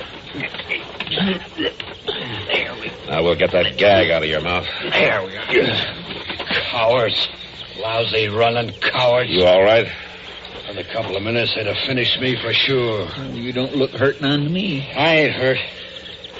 Guess I ought to thank you some for that. Some? You know who it was? Sure I know. Ain't never gonna forget neither. What were their names? Why, you're a lawman. Yeah, U.S. Marshal out of Dodge. Well, ain't that something? Getting my neck saved by a lawman. Any objections? I guess it ain't something I can be too particular about. Who are you? And who were those men? I'll tell you, Marshal. This is something I'm particular about. What do you mean? It ain't my habit to tell nothing to a lawman. Don't approve of it, you might say. Mr. Dillon? Yeah. Look at here. Hanging out of his saddlebag. Huh? Let's see.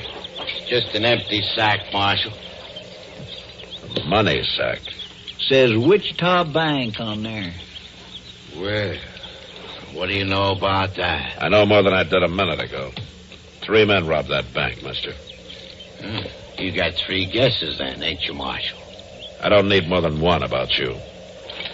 Come on, Chester, let's take him in.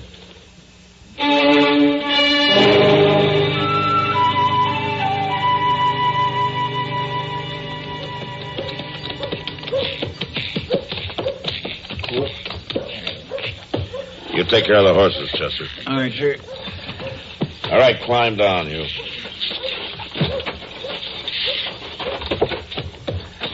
In here.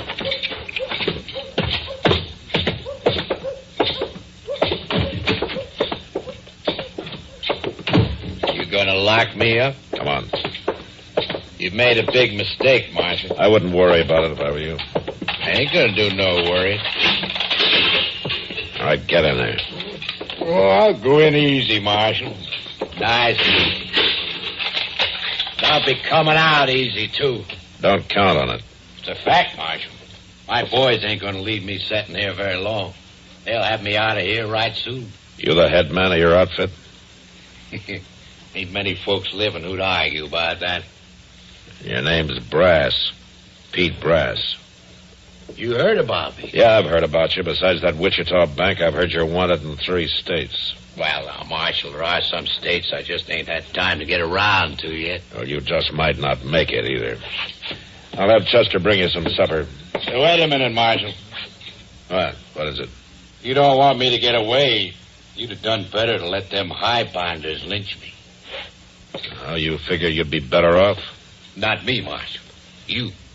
You're going to feel mighty foolish after my boys get me out. I didn't notice your boys getting you out of that rope this morning. Oh, my boys didn't have time to hear of it. You see, a lynching is a sudden thing. You borrow a horse and a couple of hotheads want to string you up.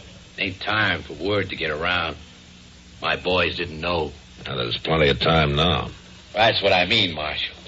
My boys are real good at figuring. They'll study out a real nice plan. I ain't going to be here long. When my boys come, it's going to be real hard on you. Yeah? I'll tell you something, mister. It might be kind of hard on your boys, too.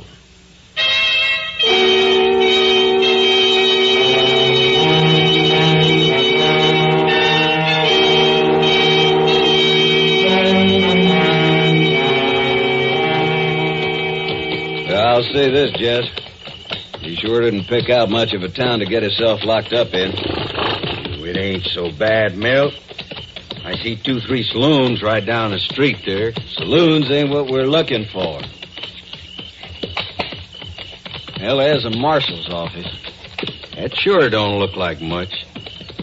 They probably got brass locked up in the back of it. Hey, there's the bank, Milt. We ain't going anywhere near that bank. Looks like it'd be real easy. Listen, Jess, you gotta keep your mind on what we're here for. To get Brass out of jail, that's all. Sure, Milt, sure. How are we gonna do it? That's what we gotta figure. You know, we could bust in there tonight shooting. We could have a horse ready. Uh-huh. We might just get shot doing it like that. Well, if we ain't gonna shoot him out, how are we gonna get him? We gotta learn about this town. Gotta work it out real careful. Shooting's easier. Now, you listen to me, Jess. We gotta have a plan. All right, Milt, all right. Where are we gonna get one? Oh. We're gonna start in right here. Well, you said we wasn't looking for saloons. Not for drinking, just for listening. Come on. You telling me not to have a drink? You stick to beer till we get this thing settled. And you drink it slow, you hear? Well, look out, Milt, them doors. And as soon as you're able to get on your horse, you ride right out of town. You got that straight? I got it. All right, then. Here's his hat, Matt. No, thanks, Kitty. Here you are. Come on back, Matt. He's not going to cause any more trouble. You finish your drink. All right, Kitty. I guess I will at that. You see that, Milt? You see that big fella throw that man out of there like he was a sack of meat? Yeah. He's the fella we got to outsmart. The Marshal. Come on, let's go in.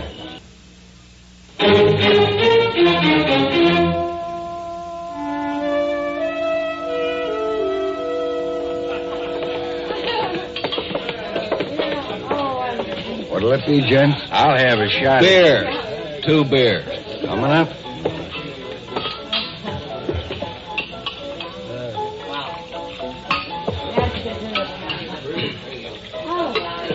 Thanks. Hey, barkeep. Yeah? We just seen that bad Marshal throw a fella out of here. Marshal Dillon don't fool around. He in the habit of mussing up your customers like that? If they get to acting smart with Miss Kitty, he is. Kitty? That saloon gal sitting over there with her? I'd be careful how I talked about her, mister. The Marshal's partial to her, is he? He don't like nobody to cause her trouble. You're sure about that? Yeah, mister, I'm sure. You'd better be sure about it, too. Well, that's interesting, friend. Mighty interesting.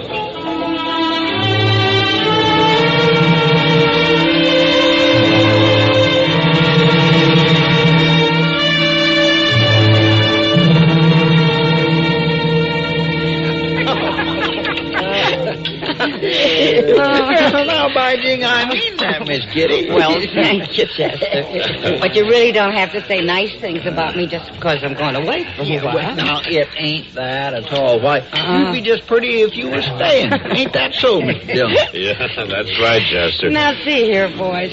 I can stand a little chivalry, but this is too much. Especially from you 3 outlaws. Outlaw?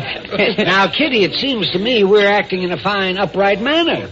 We're giving you a farewell dinner. We're being as nice as we know how. Yeah, that's just it. When you all start acting so nice, I begin to worry. It doesn't sound like she appreciates us, Doc. No, Matt, it doesn't. It doesn't at all. Oh, well, if my company isn't wanted, maybe I'd better not ride along with her on the stage tomorrow. Why, you old faker. Nothing could keep you from coming along with me. You gonna be gone long, Doc? No, Chester, just a couple of days. I've had some things to tend to up there in Larned for some time. Figured I might as well make the trip with Kitty for company. But now... You know, we better stop teasing her, Doc. She's got that look in her eye. Well, I ain't been a-teasing Miss Kitty. Not a particle. Well, I know you haven't, Chester. So here, you can finish up the pie. Well, say now, I thank you. Well, looky there. Matt. Yeah, Kitty. Those 2 men at that table right over there. What? Behind you. You know them? No, I don't. Why? Well, maybe it's nothing, but they've been sitting there staring at us all through dinner. It's as though they were listening to everything we said. Maybe I better go find out what's on their minds. Excuse me a minute. Yeah.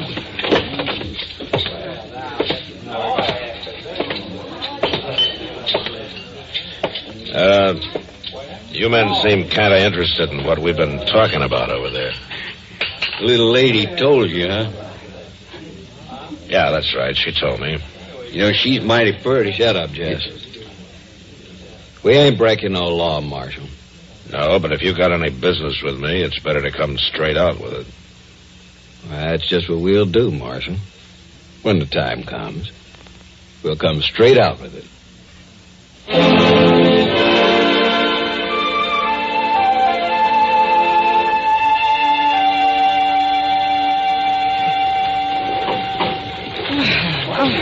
I don't know about you, Doc, but I'm kind of sorry I thought about making this trip. Yeah, a ride like this doesn't make you want to do much traveling, Kitty. Oh, you're right about that. Feels like the driver's trying to show us how fast he can go. I don't think it makes much difference, Kitty. A jolt's a jolt on a trip like this. Going slow just makes them last longer. Yeah, well, I guess you're right. Hey, maybe you heard us, Doc. How's that? Well, before it's falling down. Oh, let me see. I'll look out here. Yeah, you're right. Yeah, sit quiet, Kitty. What's the matter? We're not slowing down. We're stopping. It's a holdup. A holdup? Now, don't you worry, Kitty. You won't be hurt. Driver, just keep your hands up high. Jess, you cover it. Okay, Mill. Come on out. I have nothing of value. Not you, her. Me? Now, see here. Don't make me do no arguing. Come on out, Miss Kitty. But you're the... You come out, lady, or I'll fix this old geezer so his doctor won't never be able to help him. Kitty, don't do it. Oh, it's all right, Doc. That's better. Now, Doc, it's your turn. Don't you hurt him. Why, I ain't gonna hurt him none. I'm just gonna send him back to Dodge as a message for that big marshal. I'm not going and leave her. You better. Or there ain't no chance for her at all. Or for you neither. Go on, Doc. That's more like it. You head right back there and tell the marshal that I'm in the mood to do some horse trading.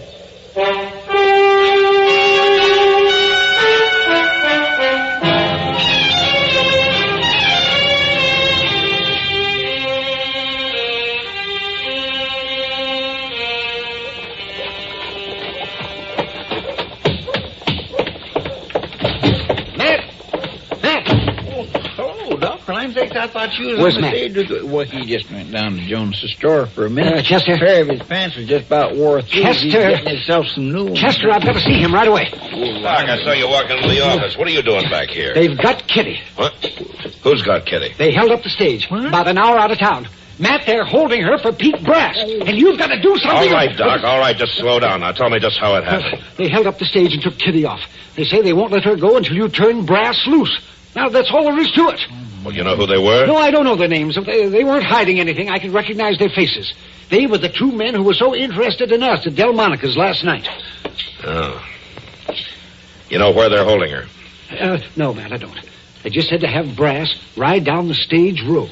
Until he does, they're holding Kitty. Now, you got to do something, Matt, because this... Mr. Dillon will have let Brass out. No, Chester. But, Mr. Dillon, they've got Miss Kitty. I know they've got her, Chester. Well, aren't you going to help her, Matt? And I'm going to try. Well, then, let's... Listen to me, both of you. Now, we don't know where they've got her, do we? Well, no, we don't. And it's no sure thing that they'll let her go even if Brass goes loose. Well, I guess you're right. Well, what do you plan to do? Wait. Wait, why, Mr. Dillon, we They're can't... not likely to hurt her as long as she can be some good to them. If they don't hear from me, they'll have to try again. So I've got to wait. Mr. Dillon, I sure do hope you know what you're doing. Yeah, so do I, Chester. So do I.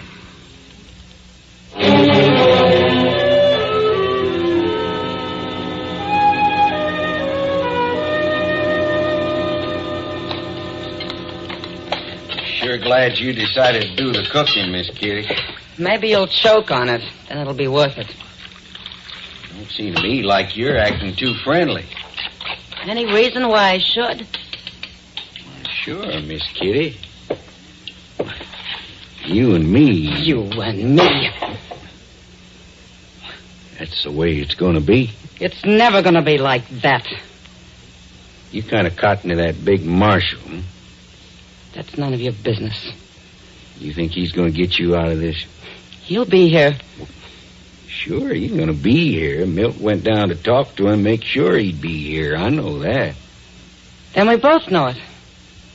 I know something else. Don't you want to hear about it? Not much. Well, you better want to. I done me some figuring. Milt ain't the only one to do the figuring. He thinks he is. Sure he does. This time I done some figuring all by myself. I got it all worked out about that big Marshal. What do you mean? Even if he comes, even if he lets Brass go, he ain't gonna get you. How do you plan to stop him? Why, there ain't nothing to it after the figuring's done. What's that? I just ain't gonna let him ride out of here, that's all.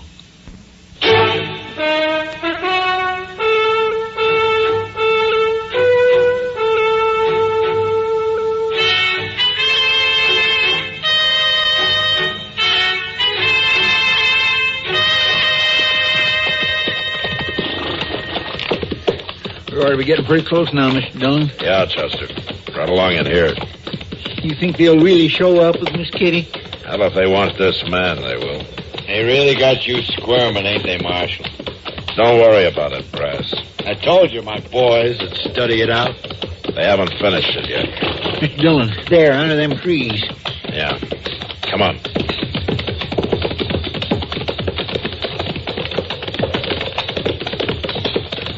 Look there. I can see Miss Kitty and one of them fellas. Just keep your eyes open, Chester. All right, Marshal, that's far enough. Let her go, mister. Well, now, let's do this nice and regular like. Dismount, all of you.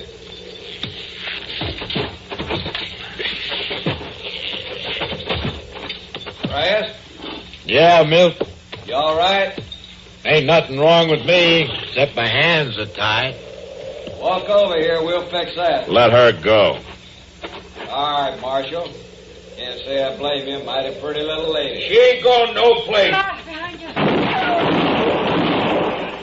You all right, Mr. Dillon? Yeah. Not yet, you ain't. Matt. Oh, Matt. It's all right, Kitty. You got both of them. Yeah, it's all over. This one's still alive, Mr. Dillon.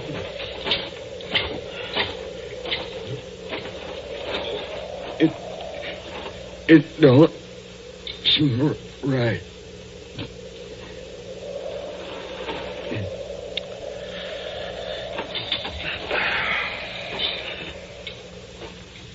No, it doesn't seem right.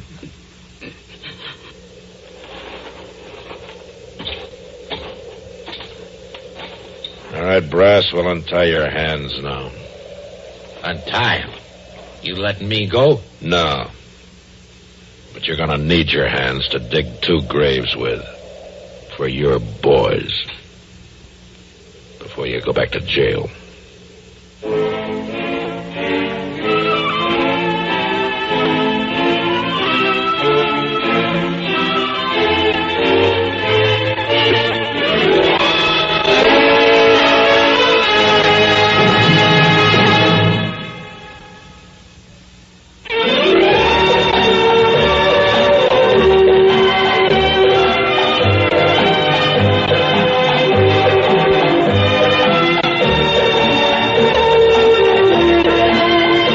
Gunsmoke. Produced and directed by Norman McDonald, stars William Conrad as Matt Dillon, U.S. Marshal. The story was specially written for Gunsmoke by Marion Clark, with editorial supervision by John Meston. Featured in the cast were Harry Bartell, Vic Caron, James Nusser, and Ken Lynch. Parley Bear is Chester, Howard McNear is Doc, and Georgia Ellis is Kitty.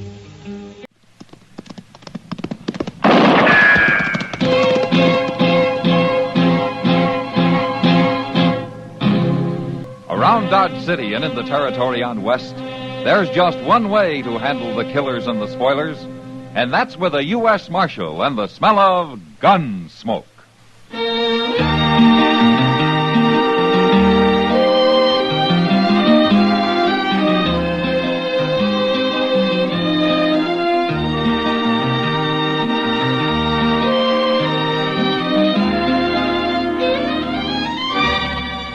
Gunsmoke, starring William Conrad.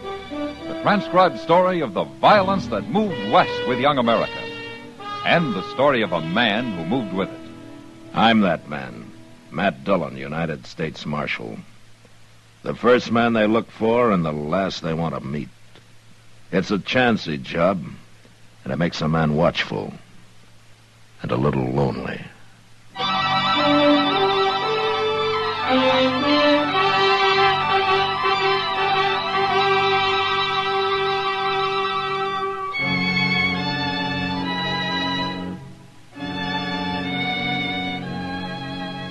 Dodge had been real quiet all that week. No new herds had come up the trail, no buffalo hunters had drifted in off the prairie, no ox trains had arrived back from Santa Fe. The town just sat there like a plain girl at a party waiting to dance. But there was no dancing for Dodge. Not until Friday night there wasn't. I'd gone out to see a rancher friend that afternoon, and it was near midnight when I got back and rode up Front Street toward a small crowd gathered opposite the Long Branch. I dismounted and walked over. At the center of the crowd, I found Doc and Chester crouched over a man sprawled in the dust. A man somebody had put a bullet in. It's Ben Williams, Mr. Dillon. Who did it, Chester? Nobody don't know. He rode off too fast. Anybody see it? Miss Kitty did. She's standing over there by the Long Branch now. He's dead, Matt. There wasn't much I could do for him. Nice fellow like Ben Williams. Never hurt nobody. He bled to death. Somewhere's inside. Was he conscious at all, Doc? He was till a few minutes ago. He say anything about who shot him or why? You know somebody called Elkader? Elkader? All right. That's a town, Doc, not a person. Well, they kept trying to say something about it. All I could make out was the name. I didn't want him talking anyway. As I recall, Williams came from up around Elkader, didn't he, Chester? Well, he had a little ranch up there one time. Yeah. Ben Williams was a good man, man. Yeah, Doc. Chester. Yes, sir. I'm going over and talk to Kitty for a minute. Find me a fresh horse and saddle one of your own, huh? We're going to be riding out of here in a few minutes. Yes, sir. I'll hurry, Mr. Dillon. I hope you get him, Matt. Whoever he is.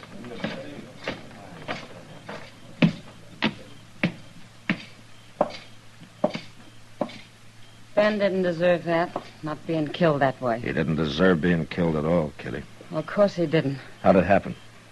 Well, Ben and I were having a drink inside, and we heard a couple of shots in the street here, and then somebody yelled for Ben to come out. Oh, the man who killed him? It must have been. Ben didn't want to go, but I guess he figured he had to. I got by the window, and I could see Shippen out there on his horse. Shippen? Lou Shippen. That's what Ben said when he heard him yell. Yeah. All right, then what happened? Well, Ben walked out into the street, right up to him. He didn't even draw his gun, but Shippen must have been holding his in his lap. He suddenly shot Ben twice and then rode off as fast as he could. He murdered him, Matt. Can you tell me what this Shippen looked like, Kitty? It was too dark. I don't even know what color his horse was. Yeah, that's not going to make him very easy to find. But you find him, Matt. You find him.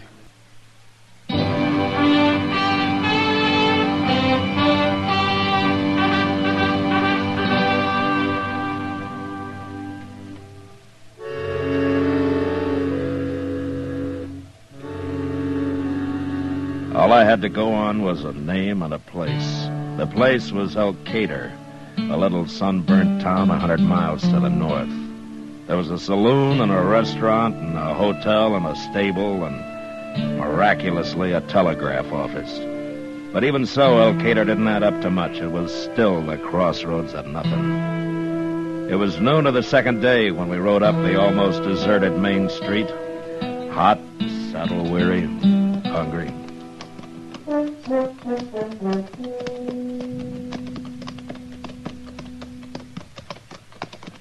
Where are we going to go first, Mr. Dillon? We'll put our horses in the stable, Chester, and then we'll take a look around. I've already seen all I want to of this place. Except maybe the inside of that restaurant. And I've been thinking, Chester. Maybe we'll stop there first? Huh? Oh, no. About Lou Shippen. Oh. I finally remembered. I've seen his name. You have? Where? He's wanted over in Wichita. And I can't remember his description. Well, that's easy. All you got to do now is telegraph for it. Yeah.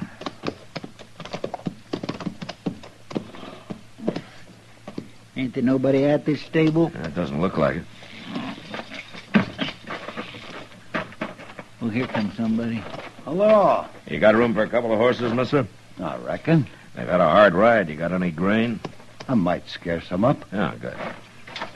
Wait a minute. Yeah, what? Where'd you make this hard ride? Where you from? Dodge. You're the marshal. Yeah, that's right. I thought marshals traveled alone. Sometimes they do. Well, I tell you, Marshal, I got a little mixed up. I'd been asleep. You woke me. I plumb forgot. Forgot what? I can't keep your horses here. There ain't no room. Well, now, here, you just said you could. Stable's all full. And I got no corral. I can see some empty stalls through the door there. Them spoke for. What is it, mister? Everything was fine until I told you I'm a marshal. I can't help it if the stable's full. These horses are going in there, mister, and you're going to feed them. Now, look, Now, we're going to be back directly to see that they're all right, and believe me, they better be. All right, let's take them in, Chester.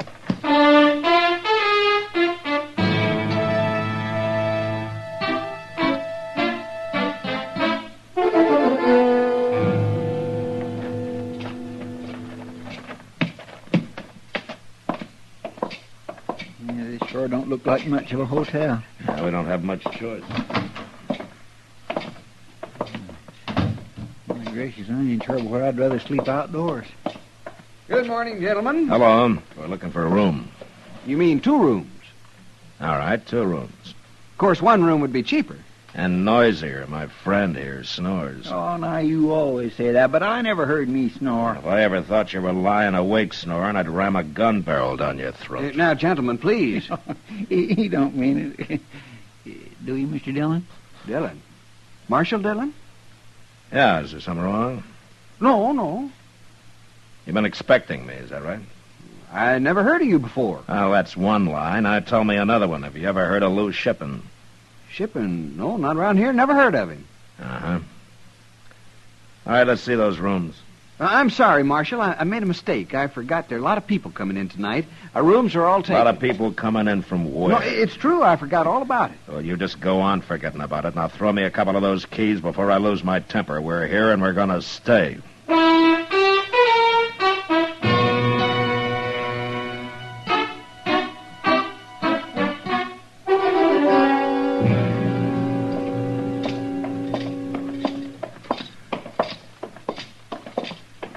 I'm beginning to feel like a frothy dog, Mr. Dillon. Like a what?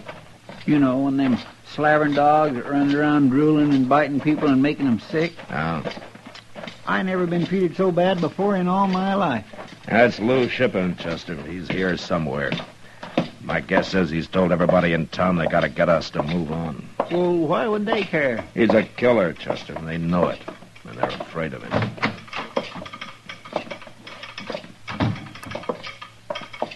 You want something? Yeah, I want to send a telegram. You do? Where? Wichita. Here, I wrote it out at the hotel.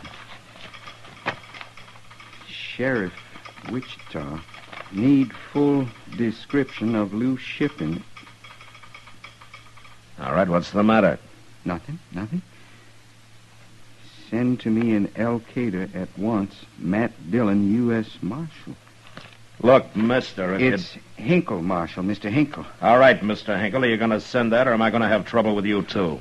Trouble? I know Lou Shippen's got this town scared to death of him, but maybe it's about time I made some of you people scared of me. I might as well start with you. Now, Marshal, I don't want any trouble. I'll send your telegram as soon as the line's free. Good. Come on, Chester.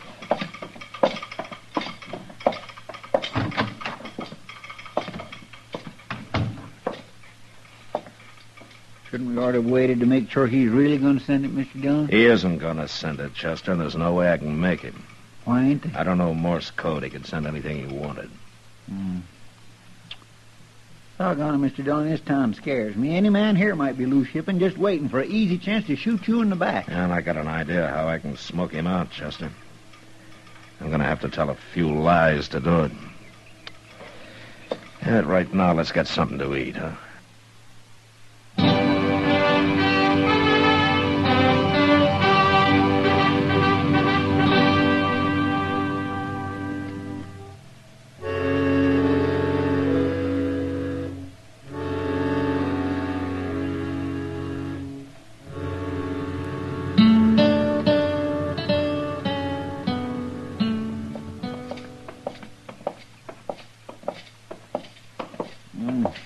Now I know what's wrong with this town, Mr. Dillon. No, what?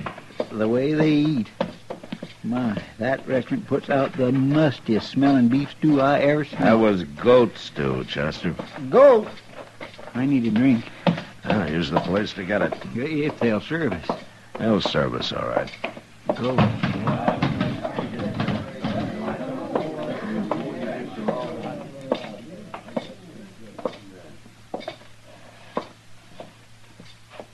Bartender? Hello, Marshal Dillon. Well, word gets around fast, doesn't it? Elkader's a small town. Uh-huh. Small and scared. I don't know what you mean. You don't know Lou's shipping either, do you? Lou Shippen? No, I don't know him. Well, he might be one of the men sitting at that table behind me there. You better do your drinking someplace else, There isn't Marshal. any other place. Now fetch us a bottle of rye, or I'll come back there and do it myself. I aim to have a drink.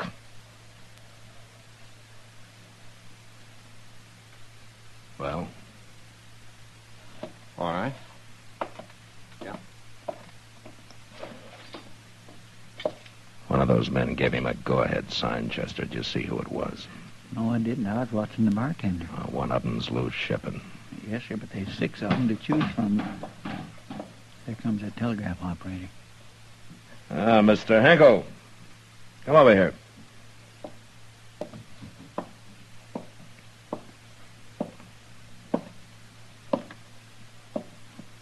What do you want me for? I want to buy you a drink. Bring a glass for Mr. Hinkle, bartender.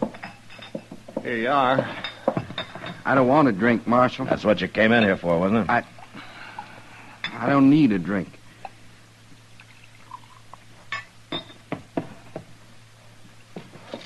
Shipping. There's going to be a fight. You stay here, Mr. Hinkle. All right, tell him it's all right to drink with me, Shipping. There are 6 of you men sitting there, and one of you's Lou Shipping. And by 10 o'clock tonight, I'm going to know which one. Isn't that right, Mr. Hinkle? I didn't send that telegram. That's the truth. I didn't send it. You sent it. I stood there and watched you. But I didn't. You sent my telegram, and we'll have an answer by 10 o'clock tonight. Now, you're lying. That isn't true. I'd be wasting my time here if it wasn't. Now, you drink up. Drink up, Mr. Hinkle.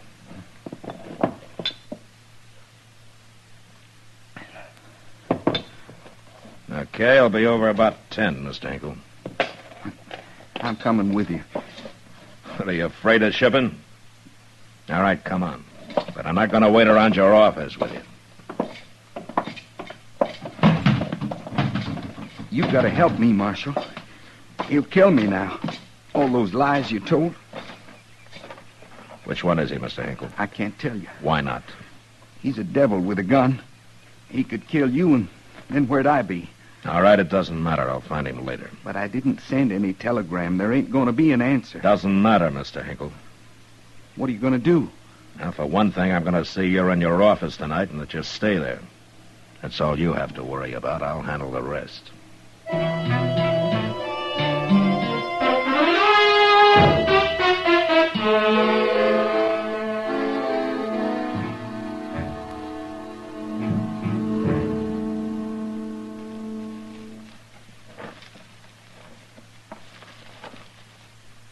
Mr. Dillon? Yeah, what, Chester? It must be close to 9:30, ain't it? Yeah, just about. Can you see Mr. Hinkle? Yeah, he's in there. He's pretty fidgety, too. Well, I don't blame him. He knows Lou Shippen is going to come after him, and he don't know we're laying out here waiting. No, he doesn't. Maybe Shippen will figure you was lying and stay away. You can't take that chance, Chester. He's got to come. We're sure stuck if he don't. We won't never find him. Shh. Quiet, Chester. Look coming.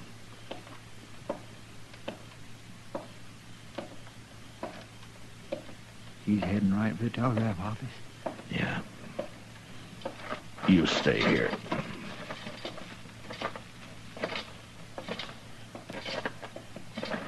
Hold it, Shippen.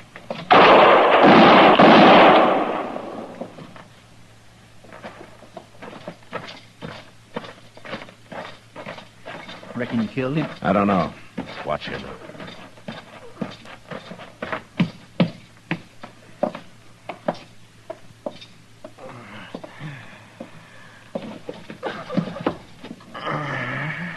So you're Lou Shippen, huh? You sure outsmarted me, Marshal. You was lying about Hinkle sending that telegram. Yeah. I had no way of knowing for sure. Shippen, why did you kill Ben Williams? Never liked him. You killed him because you didn't like him? Good reason as any for killing a man. Oh, my goodness. Why did you stay here in Elkader? Why didn't you ride on? Here's my home. Nobody's going to push me out of it. Except you, Marshal. You pushed me all the way out. Marshal.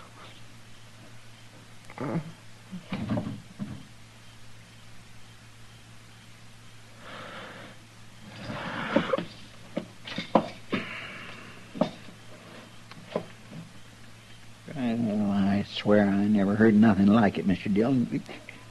He must have been plumb crazy.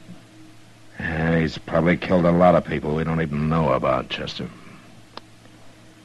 And for no better reason. Yeah. And it's a good thing he's dead. Yeah, I guess so.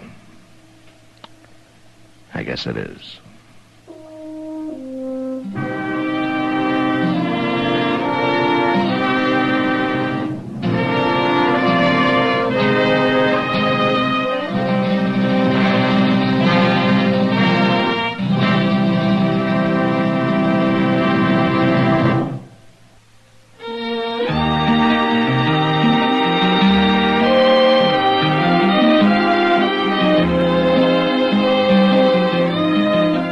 Gunsmoke, produced and directed by Norman McDonald, stars William Conrad as Matt Dillon, U.S. Marshal.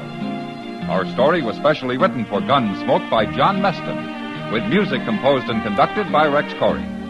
Sound patterns by Tom Hanley and Bill James.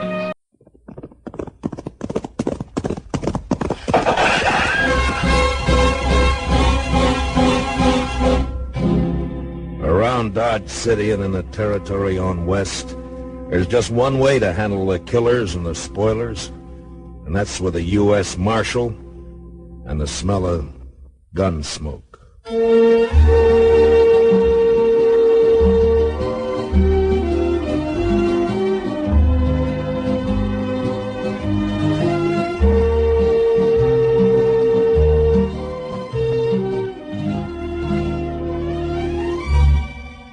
Gunsmoke, the story of the violence that moved west with young America.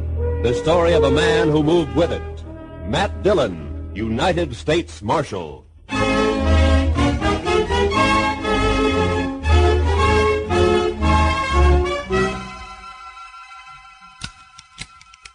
Need any more cartridges, Mr. Dillon? No. I got the greener loaded. Unloaded. I don't want a shotgun. Yes, sir. Do you want me to come with you? You want to come? No, sir. I guess not. But I will. Better stay here then, Chester. This make me a coward, Mr. Dillon? How do you feel? Like a coward. Lassiter scares me, sir. But you were willing to come anyway. Figure it out for yourself. Good luck, Mr. Dillon. Yeah. If I'm not back, don't forget those reports have to be mailed tomorrow. I won't forget. Mr. Dillon? Yeah. You ever get scared?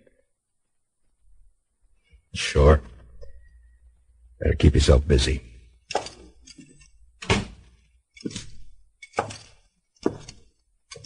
Marshal! Mind if I walk along? Not at all, Doc. Yeah, kind of anxious to get a look at this new corpse of mine. Lassiter's sure done us a favor picking Dodge to die in. This'll put us in the history books for sure. You're a little premature, aren't you, Doc? Not a bit. Oh, maybe a little foresighted. You know, they say Lassiter's packing 18 slugs in. 18 slugs? My goodness. He sure has been a lot of gunfights. Yeah, so they say. Guess he's got the biggest gun rep in this whole section. Outside of maybe Ben Thompson or Wes Harden. And you, of course. He's waiting at the Alla Fraganza, Doc. You better not walk in with me. Oh, don't you worry. I'm not sticking my snoot into no shooting. No, sirree. Hey, Marshal. Yeah, what is it? You are going to win, aren't you? I sure hate to work on the bodies of my friends. Makes it too darn personal. I'll do what I can, Doc. You watch him close, Marshal. Don't let him pull a hideout.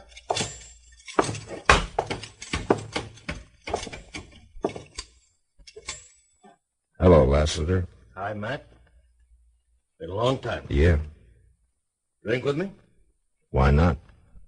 Harry, 2 whiskeys. Harry, get up from behind the bar. Sure, Mr. Lester. Sure.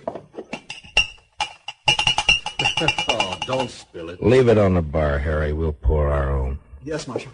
Yes, sir. Here, sir. How's your shoulder, Lassiter? Aches a little, bad weather. Still carrying your lead, Matt. There you are. Yeah. You should have killed me, Matt. Maybe. It was a long time ago. Matt, I want you to know I bear no grudge. But it has to be. I know. We're gunfighters, you and me, both the same. Yet not the same. What's in our blood. That's why, Matt, that's why I have to brace you. I got to know for sure. There's no grudge, Lassiter. Your health. And yours.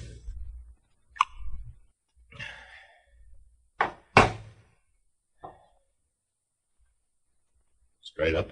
Straight up. You call it. Now.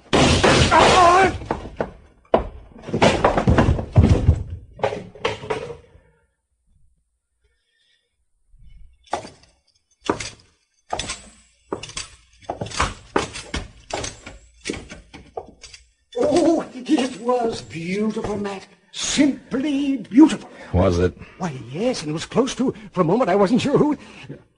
Oh, Marshal, your neck. You're hit. Just a scratch. It'll be all right. But here, let it go. Go and get Lassiter. He's all yours. Hmm? Well, of course. And you'll be happy to know he's got 20 slugs in him now.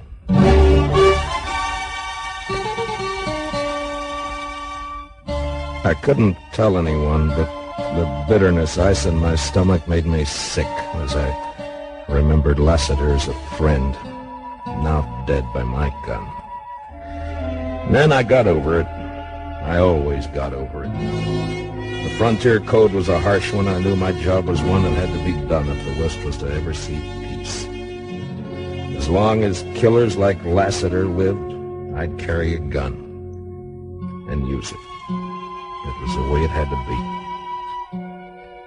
Sometimes a man's dying was the end of it. And sometimes the beginning of something worse. Marshal Matt Dillon? Yeah? What can I do for you, miss? Died. Well, miss, I don't know. It's Mrs. Lassiter. Oh. You see? You've done quite a bit for me already, Mr. Dillon. You've made me a widow.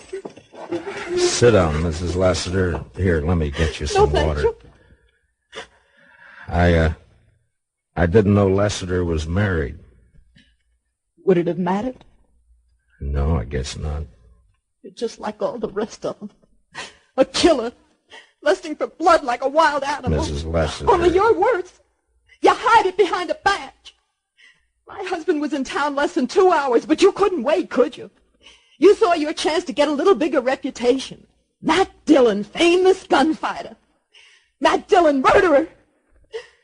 It was your husband that sent the challenge, Mrs. Lassiter. I'm sorry for what happened. And if I can help you in any way... No, thank you, Mr. Dillon. I only came to tell you that you haven't heard the end of the Lassiter name.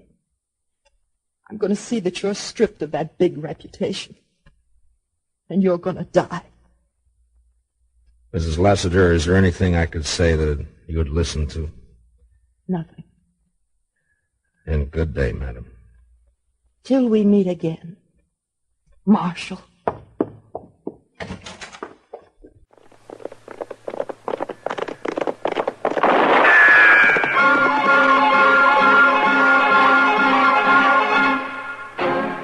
Around Dodge City and in the territory on West, there's just one way to handle the killers and the spoilers, and that's with a U.S. Marshal and the smell of Gunsmoke.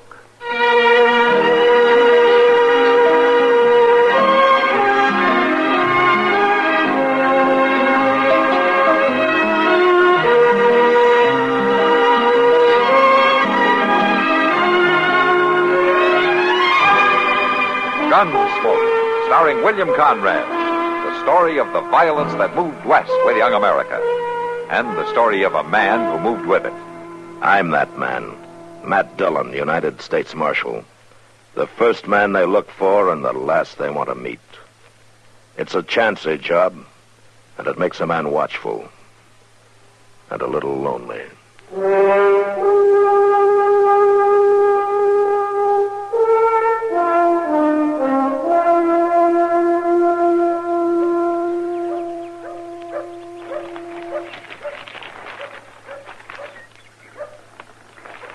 I declare, I don't know what's got in him, Mr. Dillon. Who, Chester? Well, the President Grant. Oh, what's he done now? Well, letting them fellas take out a patent on that there barbed wire, that stuff's going to be the ruination of this country. What's the president got to do with it? He can't stop it. He can't? Well, then what's the good of him being president? Just read your paper, Chester. Barbed wire. Well, them British foreigners is fighting again. The Russos is what they're... Now what? Somebody started a ruckus there. Down there in the Long Branch, Mr. Yeah. Dillon. Come on, Chester.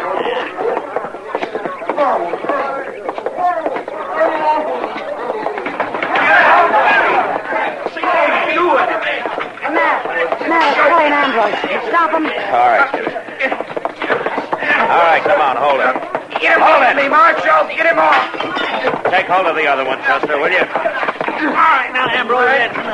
Get up from there. All right, son. Come on, get on your feet. All right. Come on. All right, you don't have to bring him on. Now, what's this all about, Ambrose? I thought you and Cully were friends. I did too, Marshal. But not no more. Well, what started it? I was only joking, but Cully can't even take a joke. Well, next time I won't use my fists, Ambrose. Like I'm wearing a gun, you wait. Not in Dodge, you won't. The next time I catch you two fighting, either one of you, I'll show you the inside of the jail. You want to shake hands? What for? I had a belly full of his crazy temper. I'm good and through. Well, what about that, Cully? Well, what about it, Marshal? Come on over to the bar, Matt. I'll buy you a drink for keeping my place from being smashed. Okay, Kitty, that sounds like fair payment. You too, Chester. Oh, well, thank you, Miss Kitty. I don't know what's got into that Cully Tate lately. He was always polite as could be when he used to come into town with his mother. His mother's dead 3-4 years now. Mm-hmm. Look, now he's at the bar ordering a drink. I think maybe I'll have a talk with him, Kitty. Maybe I can find out what's wrong. Yeah, sure, Matt.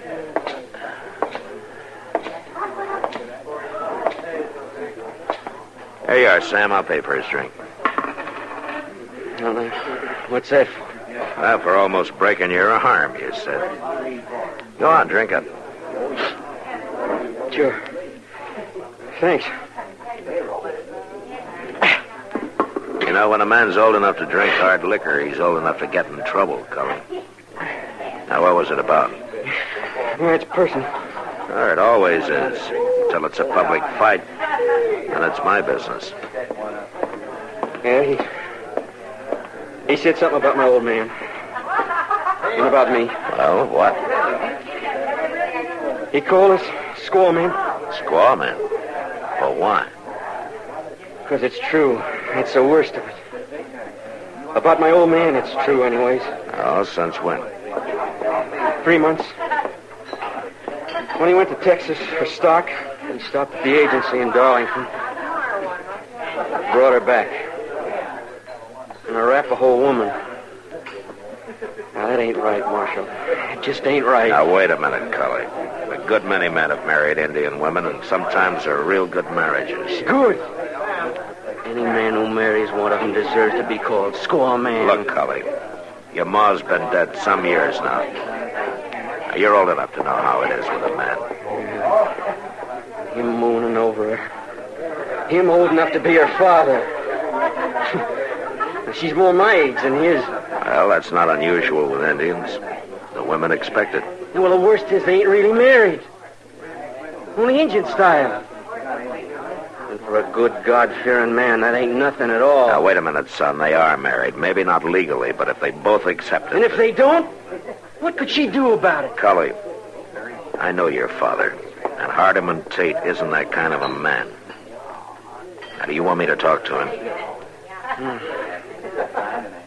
I wouldn't do no good. Well, he wouldn't send her back, no, but he might marry her legally. You think that'd help? Thanks for the drink, Marshal.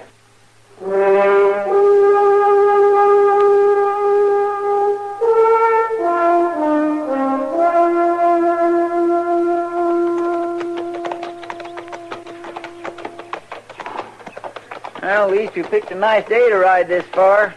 Getting on spring. Looks like good grass this year. Yeah, we've had some rain. Nice barn they got up there, ain't it? Mm-hmm. House ain't much so. Mr. Dillon, I disremember Miss Tate. What was she like? Now, Chester, she came from a long line of Puritan ministers, and she never let you forget it. It's sort of a deliverance for Mr. Tate then, wasn't it? You might say so, yeah. Seems like a mighty big jump, though, to a Arapaho squaw. That does, doesn't it? Look, there's Cully out in front. And look at that. He's toting a gun, just like he said he would. Uh-huh. Now, come on, we'll ride up anyway.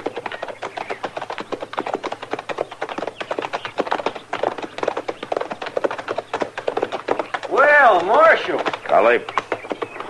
So you decided to come anyway. Yeah, that's right. Your father here? Inside, with her. You go on and talk to him if you want. I got chores to do. Mr. Dillon, that boy ain't got a bit of toleration in him at all, has he? But he's got a lot of his mother in him, though. Well, Marshal and Chester. This surprise. How are you? Just fine, Mr. Good to see you, Hardy. Come on in and sit. Now to see you just fixing a meal, and I'll tell her to add a little to the pot. No, thanks, Hardy. We can't stay. We just want to talk to you for a minute, that's all. Has Cully got himself in trouble? Oh, no. It's nothing like that. And he gets so wild and unruly lately, I don't know what to expect. I can't figure what's eating on him. Well, that's what I wanted to talk to you about, Hardy. I guess the boy's like his mother in some ways. Oh, Cully's pious, that's sure, just like Abigail. Since she died, I don't go to church like I ought, I guess, and it makes the boy mad. That what you mean, Marshal? I'm afraid it's more than that, Hardy. I think he's upset about your wife. I know that, Marshal. But that's between us, the family. It ain't none of your business. Well, I don't want to butt in. I didn't have that in mind. I just got a suggestion that might be of help to you, that's all. What? Bring her into town. Let the Reverend Tucker marry you.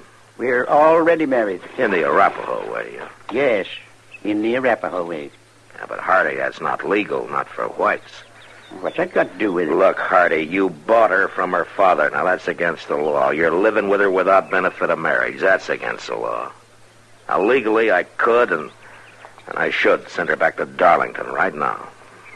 Oh, Marshal, you wouldn't.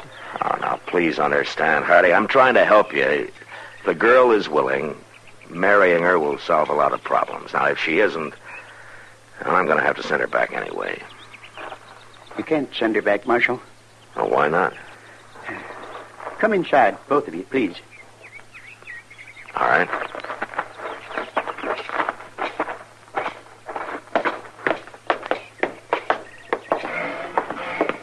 Now to see her.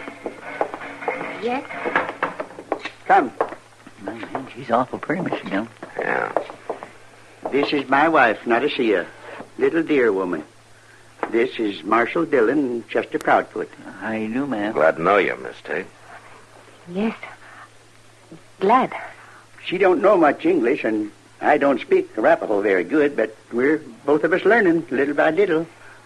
You come eat? Well, no thanks, Miss Tate. We got to get on back to Dodge. I cook. Good. Yes, ma'am, I bet you do. Miss Tate, I'd like to ask you a question. Do you like it here? Do you want to stay here with him? I like here. I stay. My husband.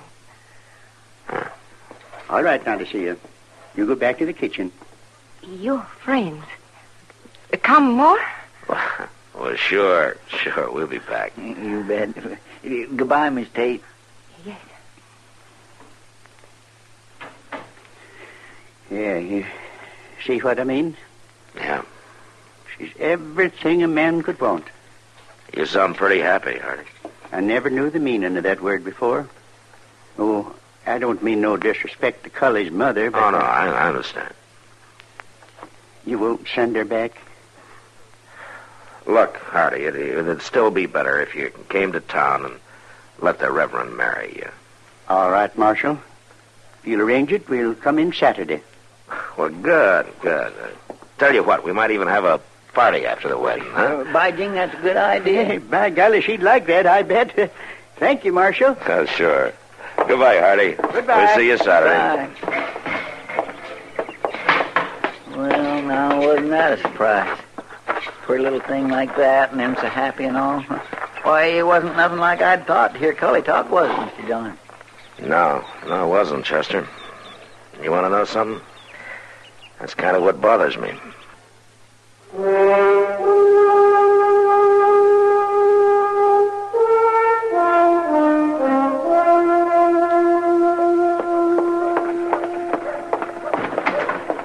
Hello, Mr. Dillon. Doc? Chester? Yeah, that's it. Oh, there.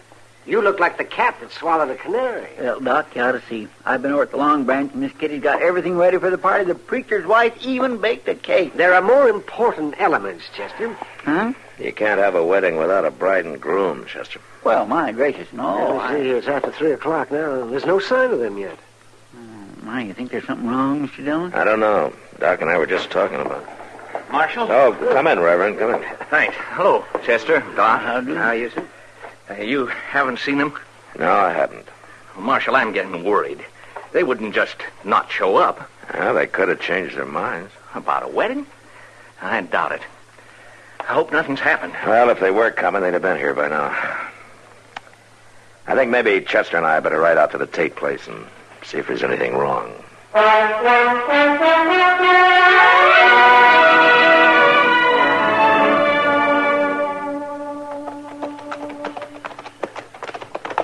All right, hold it, Chester.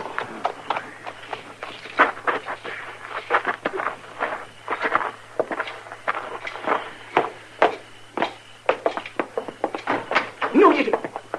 Oh, it's you, Marshal.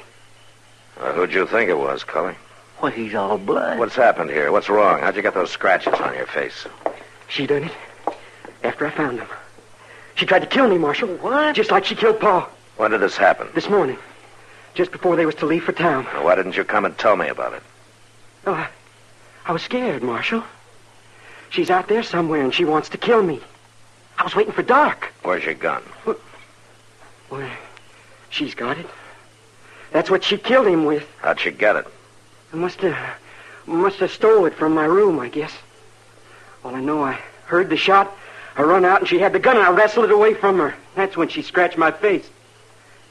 He was laying there, dead. Where? Out back, in the woodlot. All right, let's go out there. No, Marshal, I don't want to go out there again. I don't want to see him. Hey, you better come anyway. Come on.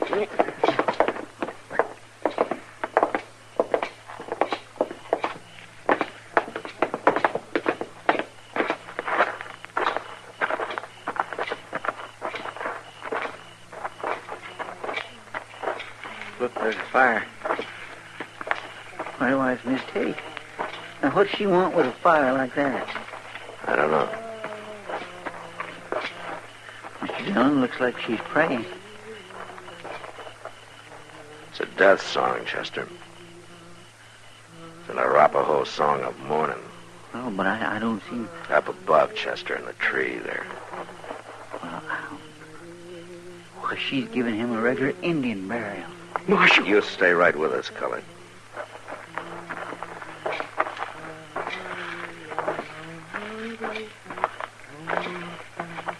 There's the gun, Chester. Yes, sir. Thank God. Well, she don't even seem to notice us. Miss Tate. Miss Tate. Dead. Dead. My husband. Mr. Dillon, look. Yeah, I see. You got something for a bandage, Chester. What is it? What's the matter? You got it! Miss Tate. Miss Tate. Here, give me that knife. Give it to me. Chester. Yes, sir. Here now, Miss Tate, you just said. Dead. My husband. Yes, ma'am. Cully. What? I want to ask you about those scratches on your face, Cully. Weren't they made before and not after your father died? What? And when she scratched you, she was probably screaming, wasn't she? No. And your father heard and he Marshal. came running to find out what you were trying to do, and you shot him. You're wrong. All right, maybe it was You're wrong, self-defense. Marshal. Maybe he would have killed you or hurt you bad, but you shot him first, didn't you? No. Well, a young girl like that with an old man, that ain't natural. She hated him. No, she didn't hate him. She loved him. She could never have loved you. That ain't true. Yes, it is. Because an Arapaho woman doesn't mourn a husband she doesn't love. Well, if she didn't love him, she wouldn't have cut off 2 of her fingers. As soon as we get her bandaged up, we'll take you into Dodge. I only meant to show him that she was no good. To show him how wrong it was. So I meant. Do you believe that, Mr. Dillon? No, Chester. But I think maybe he does.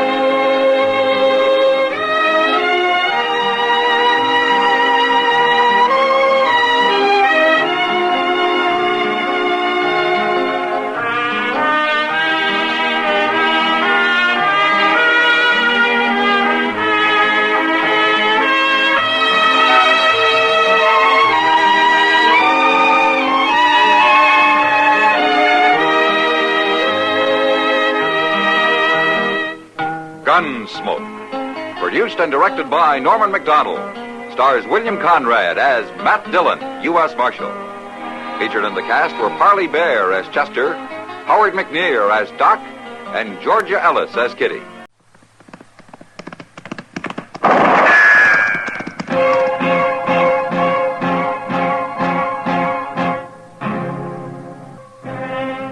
Around Dodge City and in the territory on West, there's just one way to handle the killers and the spoilers, and that's with a U.S. Marshal and the smell of Gunsmoke.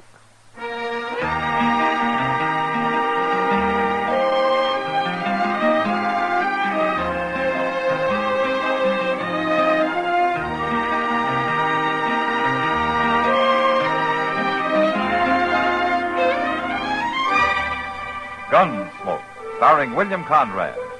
The story of the violence that moved west with young America. And the story of a man who moved with it. I'm that man, Matt Dillon, United States Marshal. The first man they look for and the last they want to meet. It's a chancy job, and it makes a man watchful and a little lonely.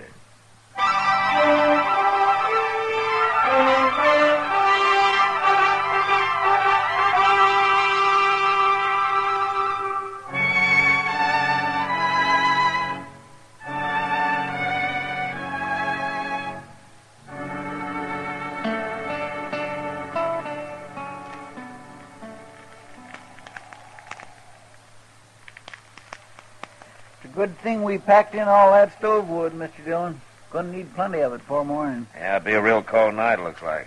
That snow keeps on there, so it's gonna be 2 foot deep on the level and 4 in the draws. And if you don't take your boots off that stove, you're gonna have 2 feet on the bare ground, Chester.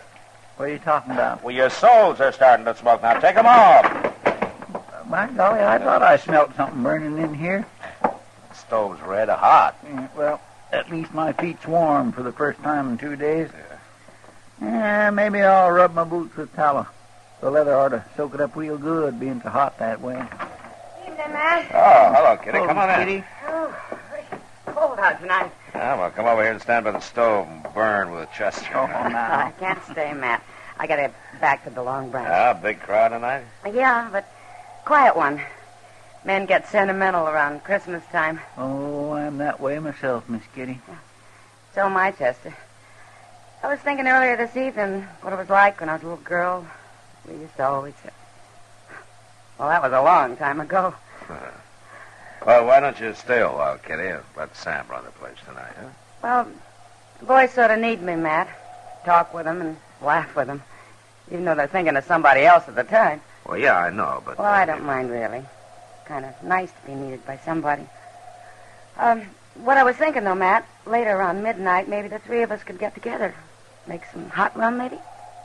It's a good idea, Kitty. Yeah, doggone, maybe I can get old Mr. Jonas to rustle up some chestnuts. And I'll be counting on it. All right. I'll come here if that's all right. I'd kind of like to get away from the Long Branch. Okay. Oh, well, how are you, Mr. Beeker? Good evening. Well, I'd better get on back. I'll see you later. All right, Kitty. Come on in, Jethro. You look like you could stand some warming up. Marshal Dillon, got some trouble out in my place. Oh, what kind of trouble? I've been invaded, attacked it on my own property, shot at. Look here, at that there hat. Ah, that bullet come much closer. You'd have been shot, not shot at. Who was it, Jethro? A couple coming through in a wagon.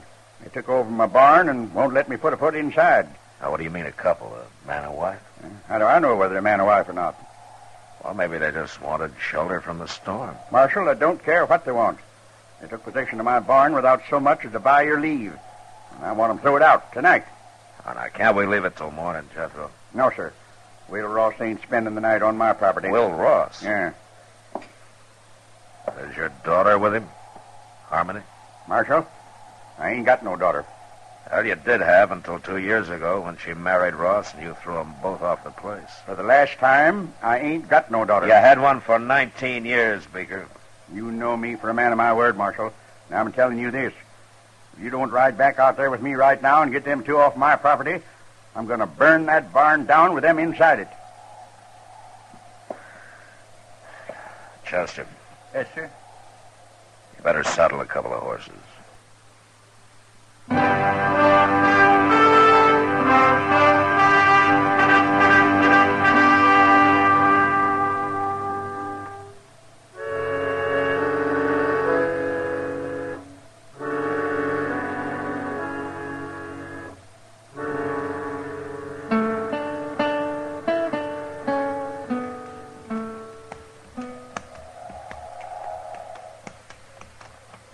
I don't see any wagon, Jethro. Yeah, they're halted inside the barn. Blast them. They're burning the coal oil stove in the tack room, and they got a fire going in the blacksmith forge. Well, it's a cold night. Yes, and charcoal and oil cost money. Come on out there, Ross. Got the law with me now. Jethro, if I'm going to handle this, I'll handle it my own way. Now, you stay right here. Come on, Chester. Yes, sir. Now, don't you go easy on them. I want them two treated like any other criminals. You make mighty good targets again this snow, Mr. Dillon. Yeah, I guess we do it that. The wind dies down, may not turn into a blizzard after all. But I just don't like the idea of walking right into a gun. Who is it? Who's out there? It's Matt Dillon. Hold your fire, Will. You stay back. I'm warning you, Marshal. Just want to talk to you, Will. Now, come on, open the door. It's cold out here. Is old Jethro with you? No, just me and Chester. You can come in alone, Matt. You leave your gun out there with Chester. All right, open it up. Here, Chester, hang on to this. Mr. Dillon, I just don't like this. Now, we got no choice. All right, hurry up, Matt.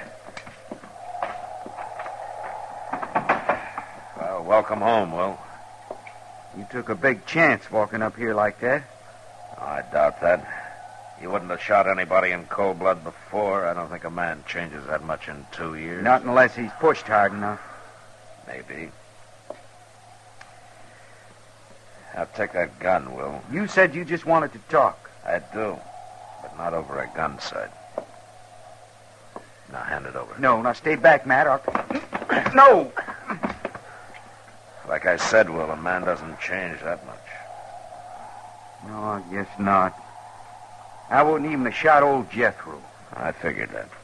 We didn't aim to stop here, Marshal. We was trying to make Dodge, and the storm come down on us. A man takes shelter where he can. I wouldn't even ask him for a drink of water.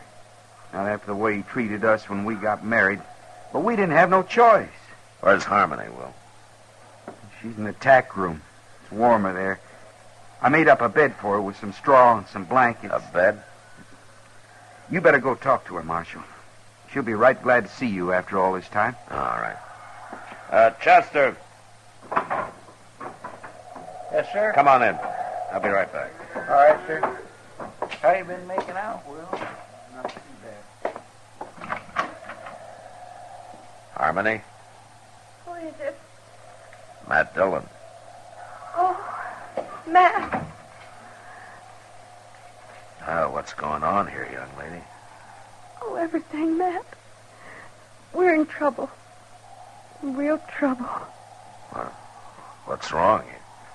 You sick? I reckon you might call it that. It'll be any time now, I think. Oh. Well, now, look, don't you worry, Harmony. I'm going to get some help out here right away. Everything's going to be all right now. I'll be right back. You get out of my barn, off my property, Ross. And take that woman of yours with you. Jethro, I told you to stay outside. I'll remind you, these is my own premises, Marshal. We'll worry about that later. Chester, go get Doc out here fast. Well, what'll I tell him? Is Miss Harmony took down sick? Not exactly, no. What? Just get riding, Chester. My. Yes, sir.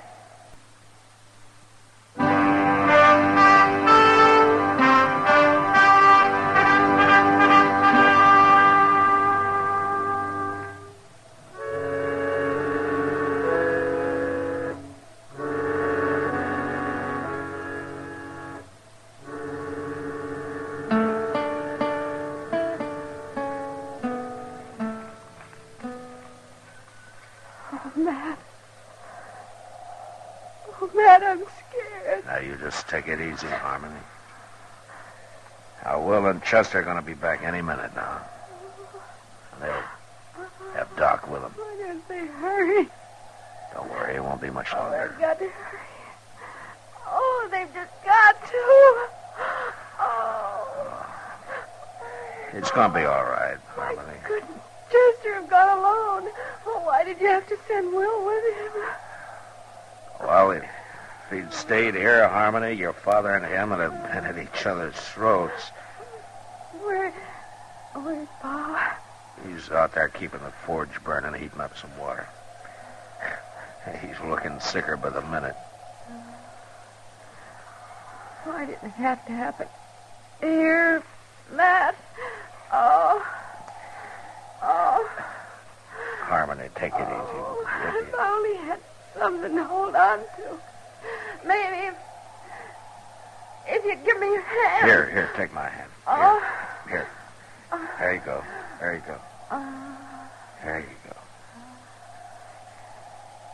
You know, baby's first look at the world ought to be all love and joy, not like this. Now with Pa hating us like he does. Oh, no, Harmony. He does. He hates us. Will and me both. Well, maybe not as much as he puts on. Oh, Matt. Oh, you're right, I think. What do you mean? Oh, it's not going to be much longer. It's... Just take it easy. If Doc doesn't get here, you'll stay with me. You'll help me, won't you, Matt? Well, sure I will, Harmony. I'll do what I can. But he'll get here, though. Doc always makes it. I hope so, Matt, but I'm afraid he... Oh, say, look, it's Chloe. Now, what's all this fuss about? Oh, Doc, thank goodness. It's a fine time of night to drag a man out in the snow. Yeah, put my bag right there. I can't see why you didn't plan this thing at a decent hour, young lady. Doc, I'm scared. Oh, scared? Fiddlesticks, not a thing to worry about. Women were having young'uns long before you and me was even born. Hurry, please. Oh, well, now then, you just settle back there and you quit worrying. I'll tell you when it's time to hurry. Doc, do you mind if... Well, now, Matt, well, you're as white as a sheet. Oh, well, Doc, Oh, you thought you was going to have to take over by yourself, huh? Now, you go on out there and you tell that old buzzard out there to heat up some more water. He hasn't got half enough. All right, Doc. And then stay out from underfoot. Me and Harmony's got some work to do. Go on now, get.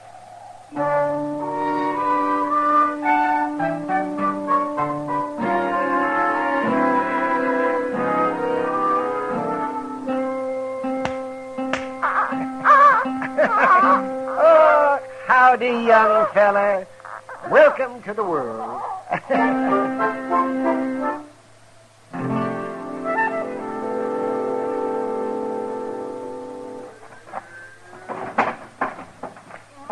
Gracious, it is cold, Mr. Dillon. Stopped snowing, though. Clear as a bell. There you are, Mr. Beeker. Better put some more wood on that forge, I guess. It's burning down pretty low. And so's my wood pile. It's a fool waste trying to heat a barn in midwinter. I'll cut enough to make it up before we leave. Yeah. One thing sure, Jethro, we ain't going out beholden to you. You always was a fine one to talk. Mostly, I can back it up. You didn't with Harmony. We don't need your old man's farm, you said. We'll have us one twice as big, you said. We run into bad luck. Yeah, sure you did. And you come crawling back with your tail between your legs. Not to you, we didn't. We got caught here tonight by accident. Bad luck accident. That's all you was born for. Just what I told Harmony when she defied me and up and married you. That's so. Now, you listen to me, Jethro. All right, that's enough. Settle down, both of you. Well, I didn't give you back your gun just to have you start another argument. I'm sorry, Marshal. I'm just kind of on edge, I reckon. Well, it ain't no wonder when a man's got a new little boy less than an hour old. Yeah, the rich get richer and the poor have young'uns. Jethro, shut up. Marshal, I'll remind you that all of you are trespassers on my property. I thought we settled that. I'm here because you called the law in, remember? Well, you sure ain't done nothing. Force of circumstances, Jethro. Now, they'll leave as soon as your daughter's able to. You can count on that. I ain't got no daughter, Marshal. Well, anyway, while they're here, you're going to keep the peace. And ain't no law against talking. There is if the talk leads to violence. And just remember that Harmony and Will don't like putting up with you any better than you like putting up with them. Real high and mighty, ain't they? And without a ruff over their heads.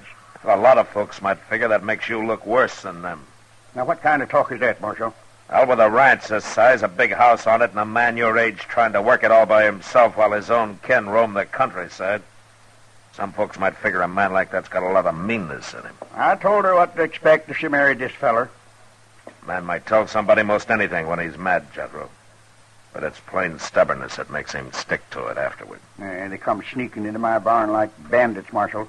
Didn't even knock on my door.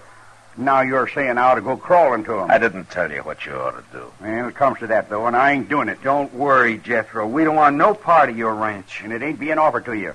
I worked mighty hard to make this place look like what it is. A little peace and quiet out here wouldn't do the patient any harm, you know. How is she, Doc? Is she going to be all right? She's fine. And so's the young'un. She'll live to have a dozen more, and he'll grow up and probably come to a bad end. Like being a marshal or a country doctor. Oh, now, young lady, I'll be back in the morning. You get yourself some sleep. All right, Doc. But would you tell my pa that... If you got any telling to do, you do it yourself. Pa? Pa? Well, answer, you old coot. She's talking to you. Yes? What is it? Pa? Would you come in here and say howdy to your grandson? Grandson? Did she say my grandson? Of course he's your grandson. Well, I hadn't thought of that. My grandson. Now, wait a minute. I don't know, Jethro. You just got through claiming you didn't even have a daughter. Confounded, Marshal, you're trying to put words in my mouth. Of course I got a daughter. And a grandson. And as fine a boy as you could ask for. Will. What? Will, I'd be much obliged to you if we could shake hands and kind of forget about things. Well, I can't see no reason not to, Jethro. Yeah, good. Now, come on, Will. Let's look him over. By golly, a grandson. Oh, look at him, the crazy old fool. Young'un's born every day. It's nothing to get all worked up about. Who you fooling, Doc? Huh? Nobody. Well, what are we going to do? Head back to town? Might as well, Doc. You know, they'll probably have some ups and downs yet, but I guess the four of them will be able to work it out now. They'll spoil that kid rotten.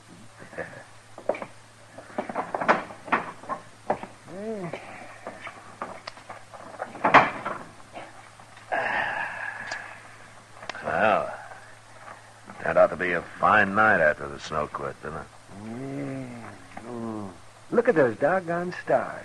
Say, Doc, why don't you come by the office when we get in town? Kitty will be there, and we thought we'd have a little something to drink and sit around a while and talk. Oh, that sounds fine. Yeah, hold on. It's pretty near 4 o'clock in the morning, Mr. Dillon. That's right, Chester. Well, Miss Kitty won't still be waiting up. You want to bet?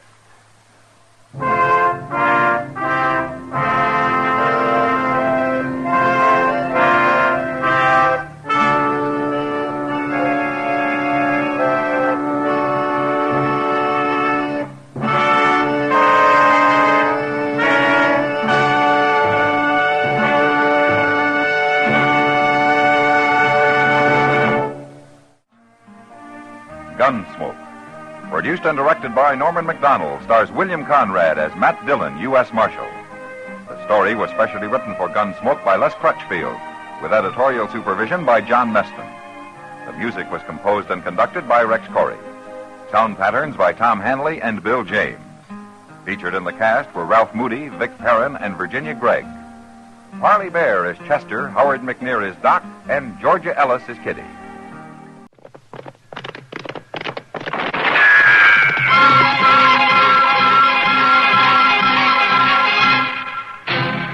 Around Dodge City and in the territory on West, there's just one way to handle the killers and the spoilers, and that's with a U.S. Marshal and the smell of gun smoke.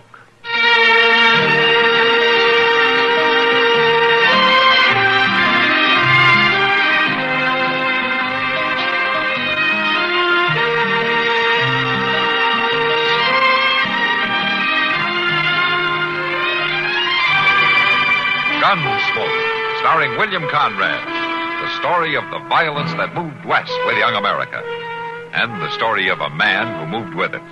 I'm that man, Matt Dillon, United States Marshal. The first man they look for and the last they want to meet. It's a chancy job, and it makes a man watchful and a little lonely.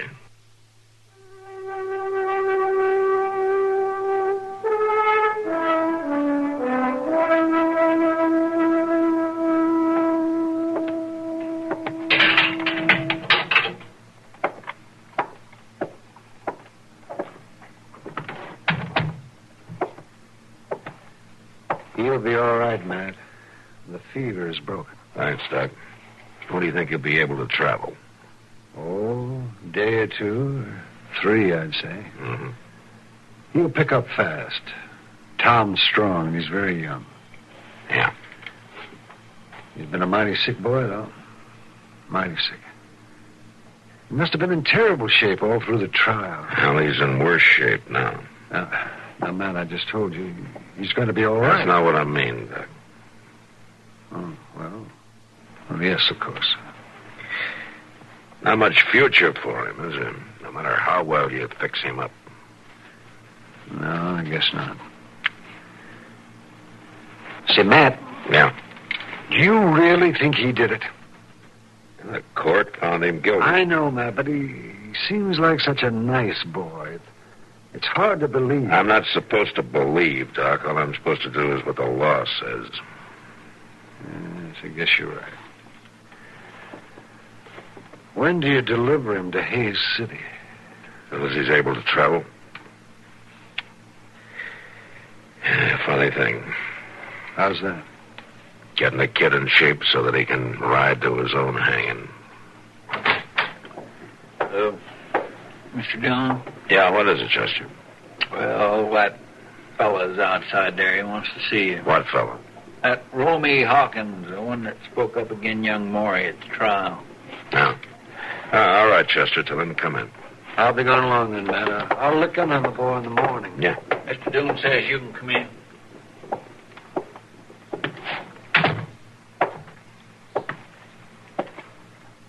You want to see me, Hawkins? The doctor's been here, hasn't he? Now, you just saw him leave, didn't you? Something wrong with the prisoner? Is that what you came to see me about? Tom Maury's health? Well, no, Marshal, it isn't that. What is it, then? Well, Marshal, it was my understanding that you were to deliver the prisoner to justice without delay. That's what the law says, yeah. Then, sir, I find it hard to understand why Tom Maury is still here. Are you in a hurry to see him hung? He's a condemned man, Marshal. I take a citizen's responsibility. Your responsibility ended at the trial, Mr. Hawkins. No delay is justified. Now, you listen to me. Your part in this ended 2 days ago when you testified in court. Tom Maury's in my charge now. It's my duty, Not anymore, it isn't. The boy will get to Hayes City all right, and he'll get to his hanging. But how he gets there and when he gets there are up to me. You understand that? I have a citizen's right. And I've got work to do. Chester, open the door for Mr. Hawkins. I think he's leaving right now. Yes. Now, Marshal? I said you're leaving, Mr. Hawkins.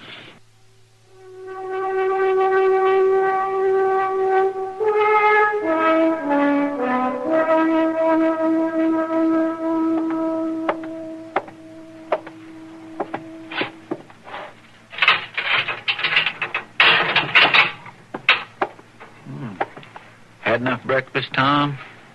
Yeah, thanks. Feeling better this morning, are you? Some, I guess. What day is this? Well, it's Thursday. Oh? Oh, I don't wonder you lost track out of your head with the fever and all. Yeah, that's what Doc Adams told me. Is the marshal here this morning? He's out to breakfast right now. Ought to be back before long, though. I'd like to see him. Oh, sure. I'll tell him. Oh, that's probably him now. I'll fetch him. You wait here. I ain't going no place. Oh. Mr. Dillon, I was just coming to fetch you. Oh, something wrong? No, sir. Leastways, I don't think so. Tom wants to see you. Is that so, Tom? Yeah, Marshal, if you've got the time. Oh, sure. What's on your mind? Mr. Dillon, I'll just take these dirty dishes out. All right, Chester. Well, what can I do for you, Tom? Marshal, we'll be riding up to Hayes City pretty soon. Yeah, that's right. Tomorrow, if Doc says you're able. I'm all right. I don't have to be in very good shape for that trip. I'm not taking you up there, Tom, till you can stand straight. Thanks, Marshal. I'd like to ask you something. Sure, go ahead. You think I did it? You think I killed that man? Well, the court says you did. I'm bound by that. But you yourself, Marshal, do you think I did? I'll admit I don't want to think so because I like you. But in my job, Tom, a man can't afford to like people. But I didn't shoot him. I swear I didn't. And I've got to remember that Romy Hawkins stood up in court and swore that you did, that he saw you do it. Romy Hawkins, he's a man with a lie in his belly. He couldn't have seen me, Marshal. I wasn't even there. You're a convicted man, Tom, and I got to do what the law says. Yeah. Yeah, I know. Well, anyhow, I want to thank you for treating me decent and getting Doc Adams and acting like I was at least human. It seems to me you got very little to thank anybody for, Tom. Marshal, I got a letter here. I wrote it to my dad. He's over in Missouri. Huh. You want me to mail it to him? I'd be obliged if you would. But not till it's over. Sure. I'm hoping he don't hear about it till then. We had some plans about the planting. I wanted to write him about. And there's a little money. Yeah, sure, Tom. I'll take care of it for you. Well, I guess that's about all. And Marshal? Yeah. I didn't do this thing. But like you said, I'll try to stand straight.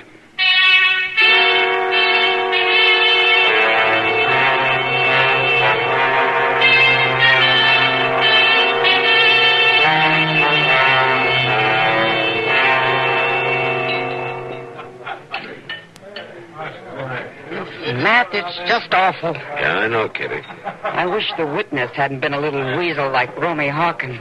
He seems to enjoy it so much. Has he been in here? Oh, sure. A couple of times a day. Yeah. He doesn't look like a drinking man to me. Oh, he doesn't take a drink, Matt. He just comes in to make sure everybody remembers he was the key witness at the trial. I don't think he ever felt so important in his life. Hawkins should have been born a buzzard, feeding on another man's killing. There's Doc, Kitty. What? Hey, Doc, over here. Yes, Matt, how are you? Hello, Kitty. Say, Matt, I thought maybe I'd find you here. How are you, Doc? Sit down, Doc. Oh, thank you. Thank you. What's on your mind? I've just been at the jail, Matt, checking Tom Morey over. Well, how is he today? I'm sorry to say he's all right. Able to ride? Yes, Matt, he is. Well, I guess I can't put it off any longer. I'll leave tomorrow morning at sunup. Matt, can't you do something? Kitty, it's a sorry thing, all right, but there's nothing anybody can do about it. Not since Romy Hawkins spoke his piece. Hawkins was a legal witness, Kitty. You know, it's a funny thing about him, Matt. I keep thinking I've seen him someplace before, but I can't remember where. Now, you take my advice, Doc. How's that? Best thing to do about Romy Hawkins is to forget him.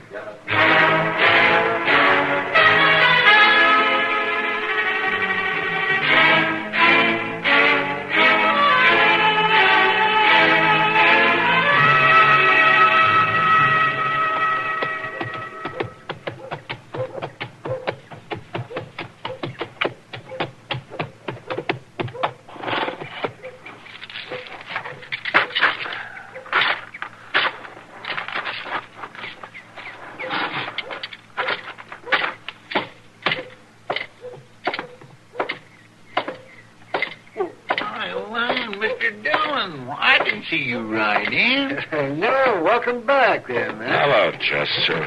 Doc. We thought you wasn't never going to get back. Have you two been sitting here in front of the office playing checkers ever since I left? No, sir. I've been tending things just like you said. You've been advising him, I suppose, huh, Doc? Well, now, Matt, it seems to me that you'd be the last man to speak up against a little relaxation in the middle of the day.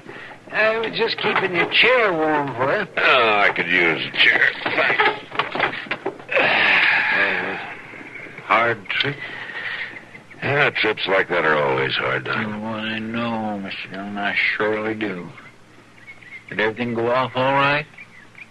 Oh, I mean... Yeah, it went off all right, Chester. The boy was hung. Yeah. Marshal? Goodness. Marshal Dillon? What do you want now, Hawkins? I see you've returned from Hayes City, Marshal. I just wanted to know if everything had been carried out all right. I told you it was my responsibility. Now, if you want the details, why don't you ride up to Hayes City and get them?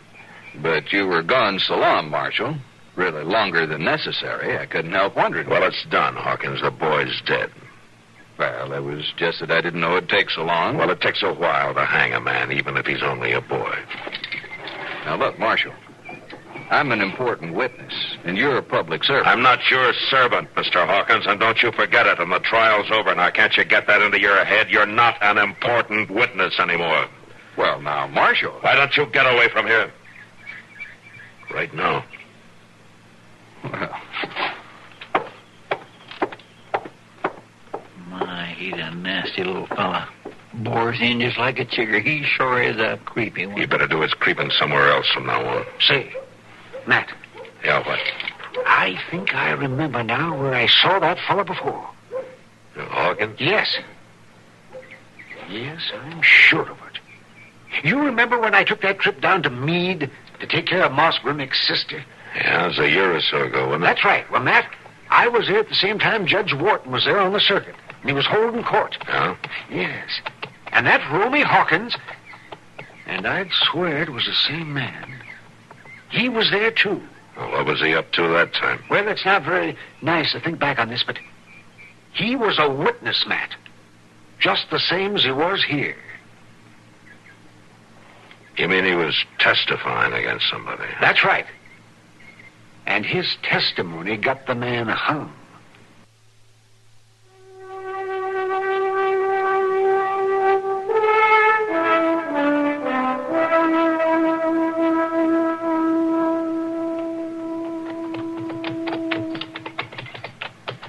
I'm glad you're taking a little time off, Matt. I haven't seen much of you since your trip to Hayes City last month. Well, I haven't been around much, Kitty. I guess not. Anyway, I enjoyed the ride. I enjoyed it, too. I won't count on anything, you understand, but maybe we can do it again, huh? Yeah, maybe. Wait a minute, I'll help you. All right.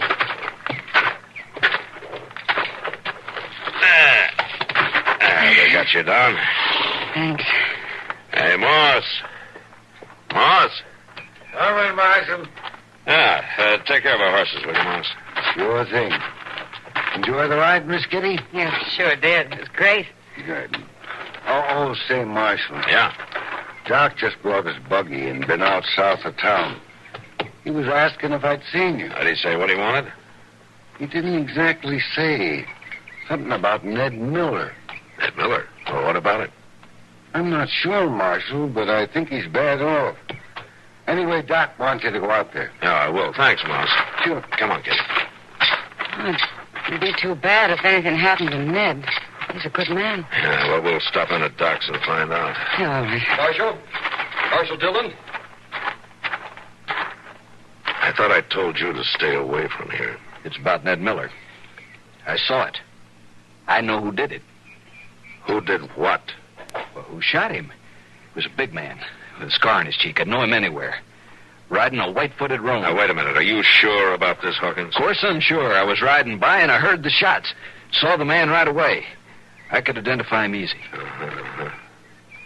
All right, come on. Where are we going? Up to Doc's. I want to find out how bad Miller's hurt. Sure, Marshal. Anything you say. Kitty, you better go on down to the Long Branch. I'll let you know about this later. Yeah, all right, man. All right, come on, Hawkins.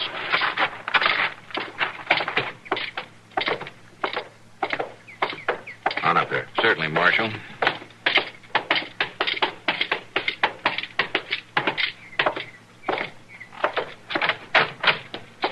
Oh, hello, Matt. Come on in. Now, just a minute, Doc. I want to ask you something. I want you to listen very carefully. Have you told anybody but Moss Gremick about Ned Miller? Well, no. I guess I told Chester. Oh, and why did you do that? In the Long Branch. I was looking for you. Took time to have a beer. Hawkins here will tell you he was there, too. I wasn't listening to their All conversation. right, Hawkins, all right. Now, what about Ned, Doc? Well, he's in awful bad shape, Matt. Asked if you'd come out to see him. Oh, what's the matter with him? I saw who did it, all right. You saw what? What's the matter with him, Doc? It's his leg, Matt. He cut it on the side. I don't think I can save it. You'd be lucky to pull through it all. And he wasn't shot. Shot? Why, no. I told you he cut his leg 3 or 4 days ago. By the time he called me, it was badly infected. It was a terrible-looking thing. Yeah. Well, Hawkins here says that he saw who shot him. He says he could identify him. Oh? And that means you could testify against him, too. Couldn't you, Hawkins? Well, Marshal, I guess I made a mistake. Yeah, you bet you did. You weren't even out at Miller's place, were you? Well... Were you? Well, no, Marshal, but you don't understand. And you didn't see that boy, Tom Morey, shoot anybody either, did you? Well, don't just stand there. Why don't you answer me, did you? Did you? Somebody had to pay for the crime. Somebody had to pay. I just helped. Well, that he's crazy. You can't say that to me. I'm a witness. And you didn't see that man and me do any shooting either, did you? But you see, Marshal... Oh, sure I see. Just so you could stand up there and testify. You didn't care. You didn't care if it was the truth or if it was a lie or if innocent men died, just so you could stand up there with everybody's eyes on you and speak your piece. Your lying, murdering piece. A man has a right to be important, Marshal. Afterward, they noticed me. They really took care of me. Yeah, well, I'm going to see that they take care of you for the rest of your life. Marshal? As far as I'm concerned, you're as guilty as if you'd shot those men in cold blood, and believe me, you're going to pay for it. Marshal, what'll they do to me? I think they'll hang you, Hawkins. But you shouldn't mind that, because you'll be the most important man there.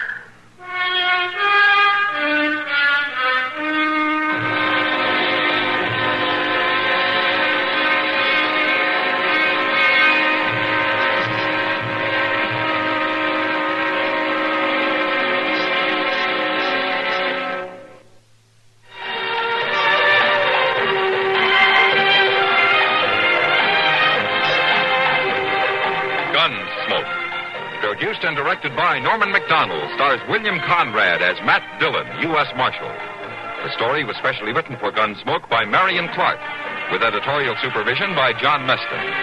Featured in the cast were Harry Bartell, Sam Edwards, and James Musser. Harley Bear as Chester, Howard McNear as Doc, and Georgia Ellis as Kitty.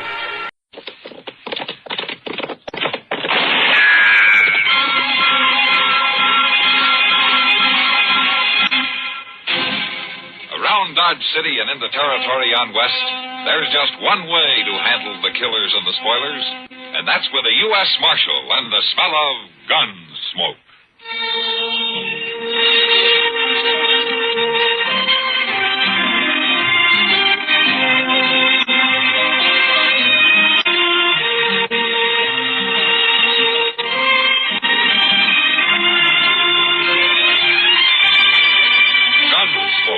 Starring William Conrad, the story of the violence that moved west with young America, and the story of a man who moved with it. I'm that man, Matt Dillon, United States Marshal. The first man they look for and the last they want to meet. It's a chancy job, and it makes a man watchful and a little lonely.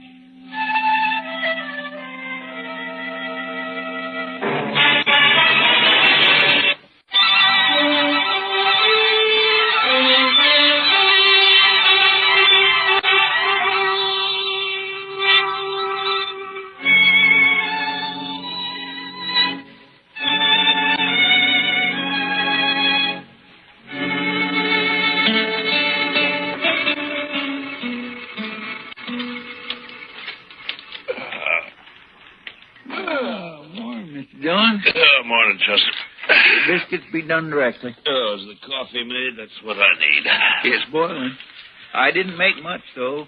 Thought I'd better save the water seeing how we made dry camp. Oh, how come you woke up so early this morning? Oh, I always do that. Soon as it gets daylight, my feet starts to sweat, seems like, and I just naturally got to get up. That's as good a reason as any, I guess. Oh, looks like we got company. What? Where? No, right over there, heading straight for us. Oh, some cowboy, probably. I don't know, he doesn't ride like a cowboy. Well, that's just a kid, Mr. Dillon. Yes, it is, isn't it? Sure does need a haircut.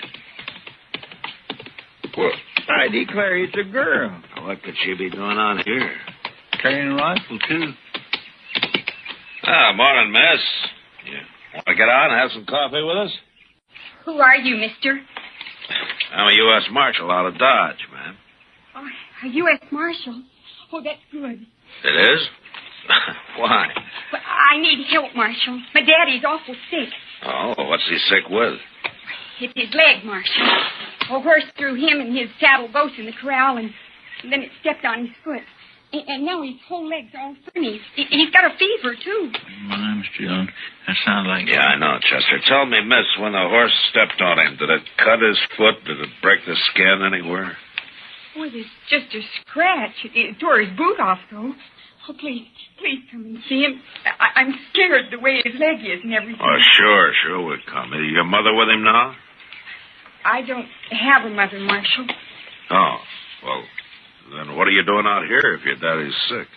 Well, we ran out of meat about 3 days ago, and I don't have anything to feed him. Oh. Chester, I'll ride back with the... What is your name, anyway? Tara Hawtree. Oh. I'll be 16 next January. Well, that's fine, Tara.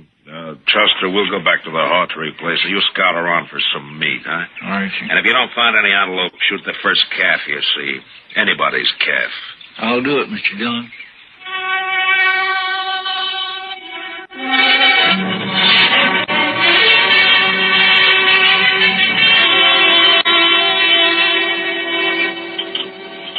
Dillon.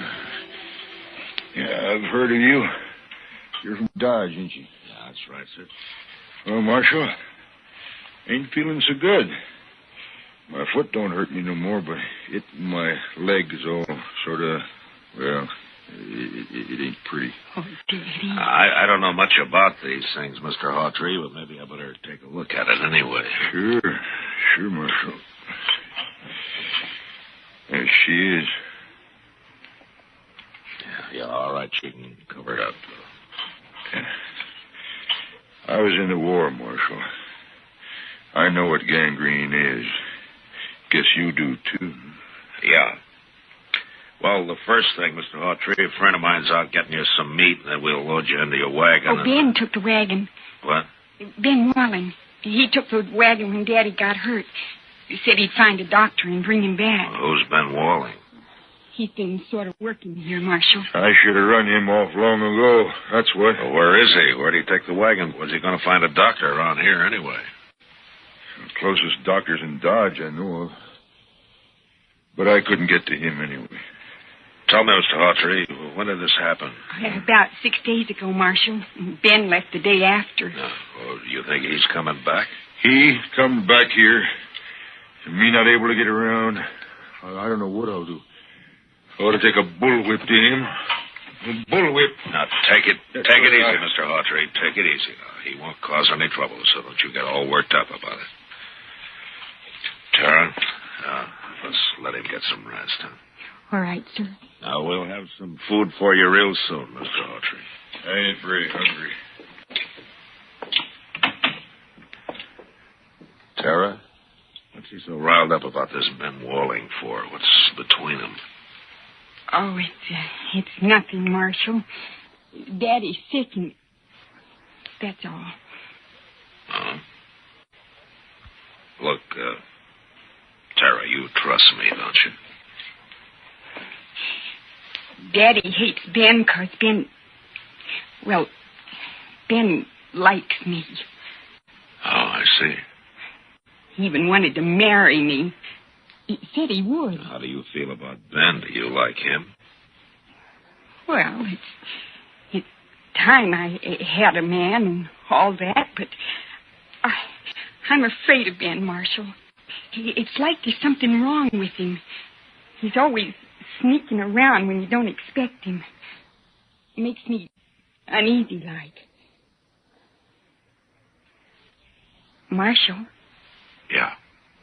I'm awful glad you're here.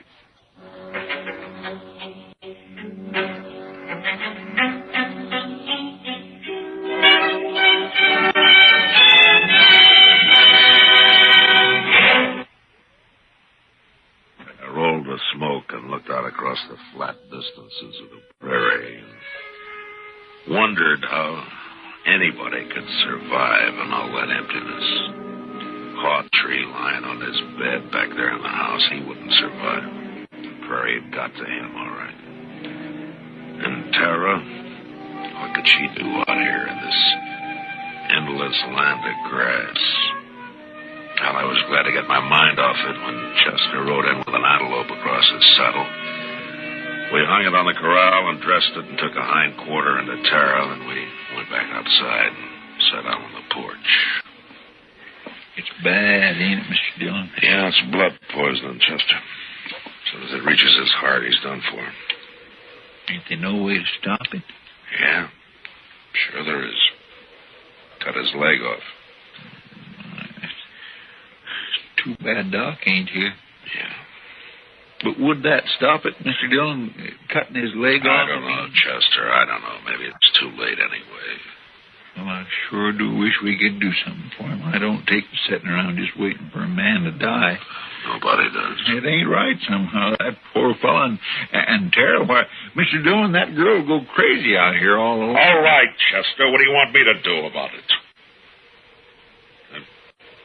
I'm not a doctor. Now just shut up.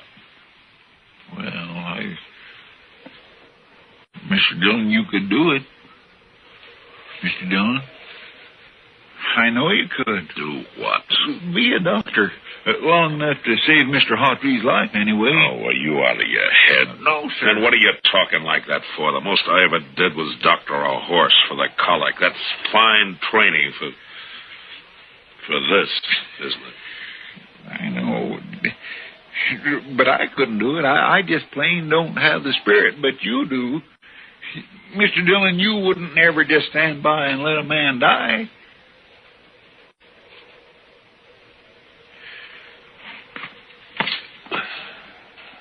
Let's go talk to him, Chester. Yes, sir, Mr. Dillon.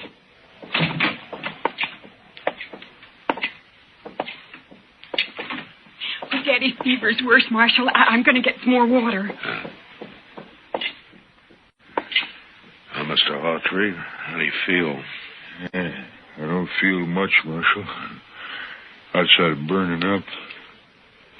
I've been trying to tell Tara that I can't last long with blood poisoning, and she just got to figure on it. That's what I came in to talk to you about.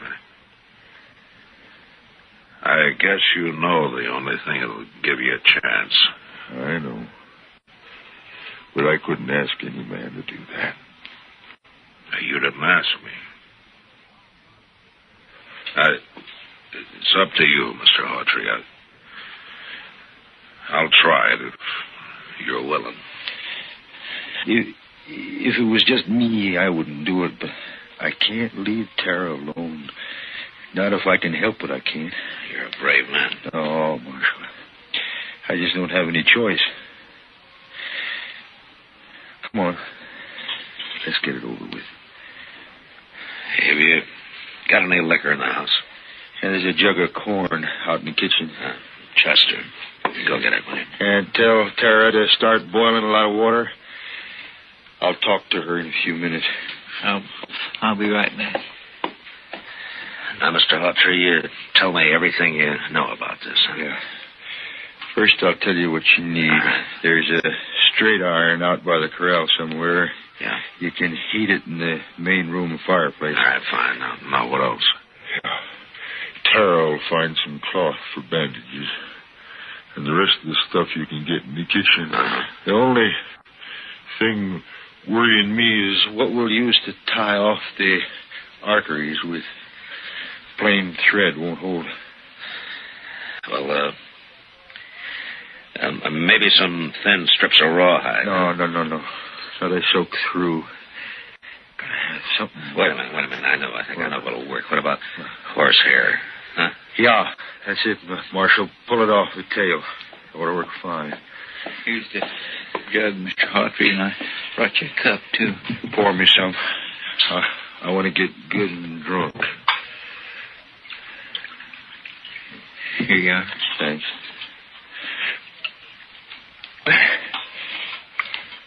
Mr. Hawtrey, you better have your talk with Tara before that stuff takes hold, huh? Ask her to come in, will you? Yeah. Oh, Marshal. Yeah? I'll try to make it easy for you.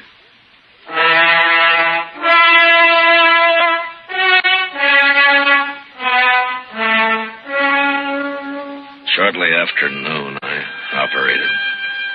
Whether it was the corn whiskey or his own hard courage, I don't know, but Hawtrey never whimpered. Chester stood outside the door and brought me whatever I needed, and Tara waited in the kitchen boiling more water and thinking her thoughts. Toward the end, Hawtrey mercifully passed out. I finished and left the house for a breath of air. I'd done everything I could, and I just hoped that I'd done it right. That's where it beats me, Mr. Dillon, how he just lays in there so quiet and peaceful. It's only been 4 or 5 hours, Chester. The liquor hasn't worn off yet. Well, he drunk up nearly the whole jug. He needed it. Hey, Mr. Dillon, look yonder. What? Somebody coming with a wagon. Yeah. It's probably that Ben Walling they were talking about. Wonder what he's got to say for himself. Now, you'll think of something, Chester. His kind always does. You recognize him? No, I don't. You? I never saw him before.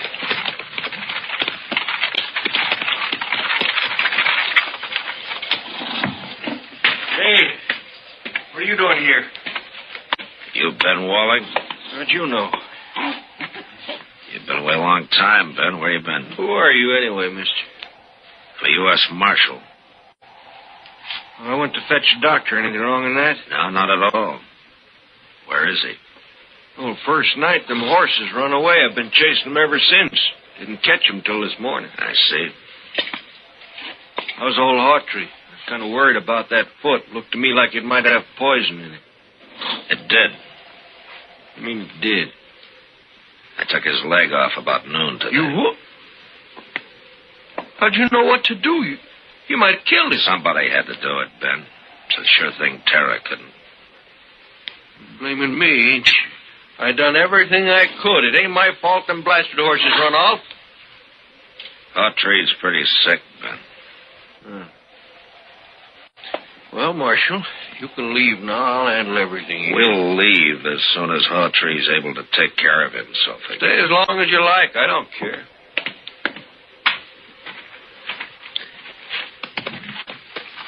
Mr. Dillon? Yeah. I think that cussed Ben's a no good liar. You see that saddle over there, Chester? Yeah, well, that belongs to Mr. Hawtrey. Yeah, I know. I looked at it this noon. Somebody cut the cinch strap on it. But no wonder that bronc bucked him in the saddle off both. Do you think Tara did it? It was Ben, wasn't it? You figured the old man would get hurt, maybe killed. But why? So he'd have a free hand with Tara. Miserable low down. Mr. Dillon, let me rest him. No, not yet, Chester. There's plenty of time. All right. I'll wait.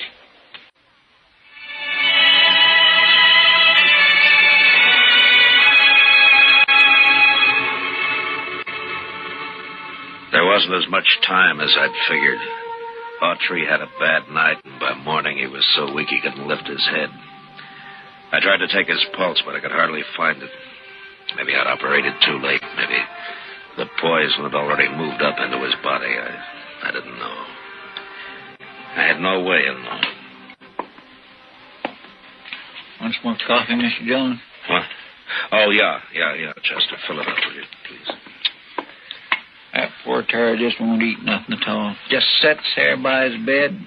Ain't slept a wink, I know. Well, it's her father, Chester. He's all she's got. Marshal. What? Please come. Yeah, what is it, Tara? Daddy wants you, and I think he... Come on, Chester. Yes.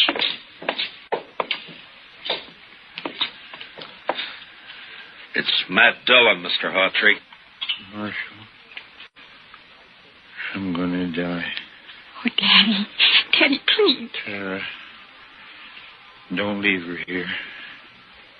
Ben Walling, he's no good. Now, don't you worry about Ben Walling, Mr. Hawtree. I promise you that he won't get anywhere near Tara, now or ever. Tara can't stay here alone. It's a bad way to die.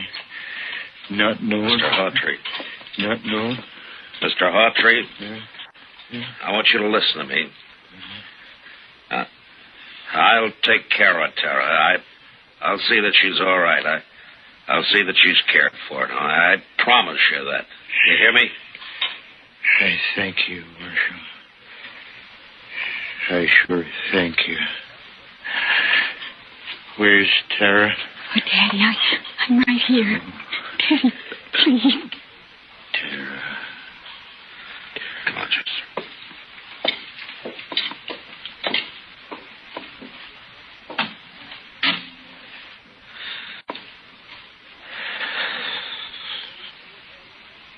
Daddy. Daddy.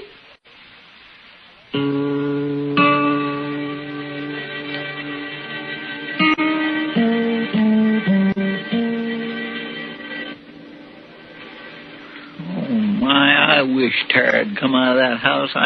I don't like it. Her in there and just breaking her heart. Give her a little time, Chester. She'll be all right. Don't move a finger, either one of you. You're mighty careless with that rifle. Don't get smart with me, Marshal. I know what I'm doing. And what would that be? I heard you in there. Promised to take Tara away. I was right by the window. I heard it all. You got a curious way of courting the girl, Ben, trying to kill her father. Yeah, and I saw you yesterday looking at that saddle. But I didn't kill him, Marshal. You did. That's a lie, Ben Walling, and you know it. shut up. I won't shut up. We just got here sooner. Mr. Dillon would have saved him, that's all. Well, too bad you got here at all, because you're going to die for it, both of you. Put the gun down, Ben. You're under arrest for attempted murder. Stay right where you are, Marshal. You know, I got an idea you smelled powder before, Ben, and that you're afraid of it. I got an idea that's why you tried to get Hawtree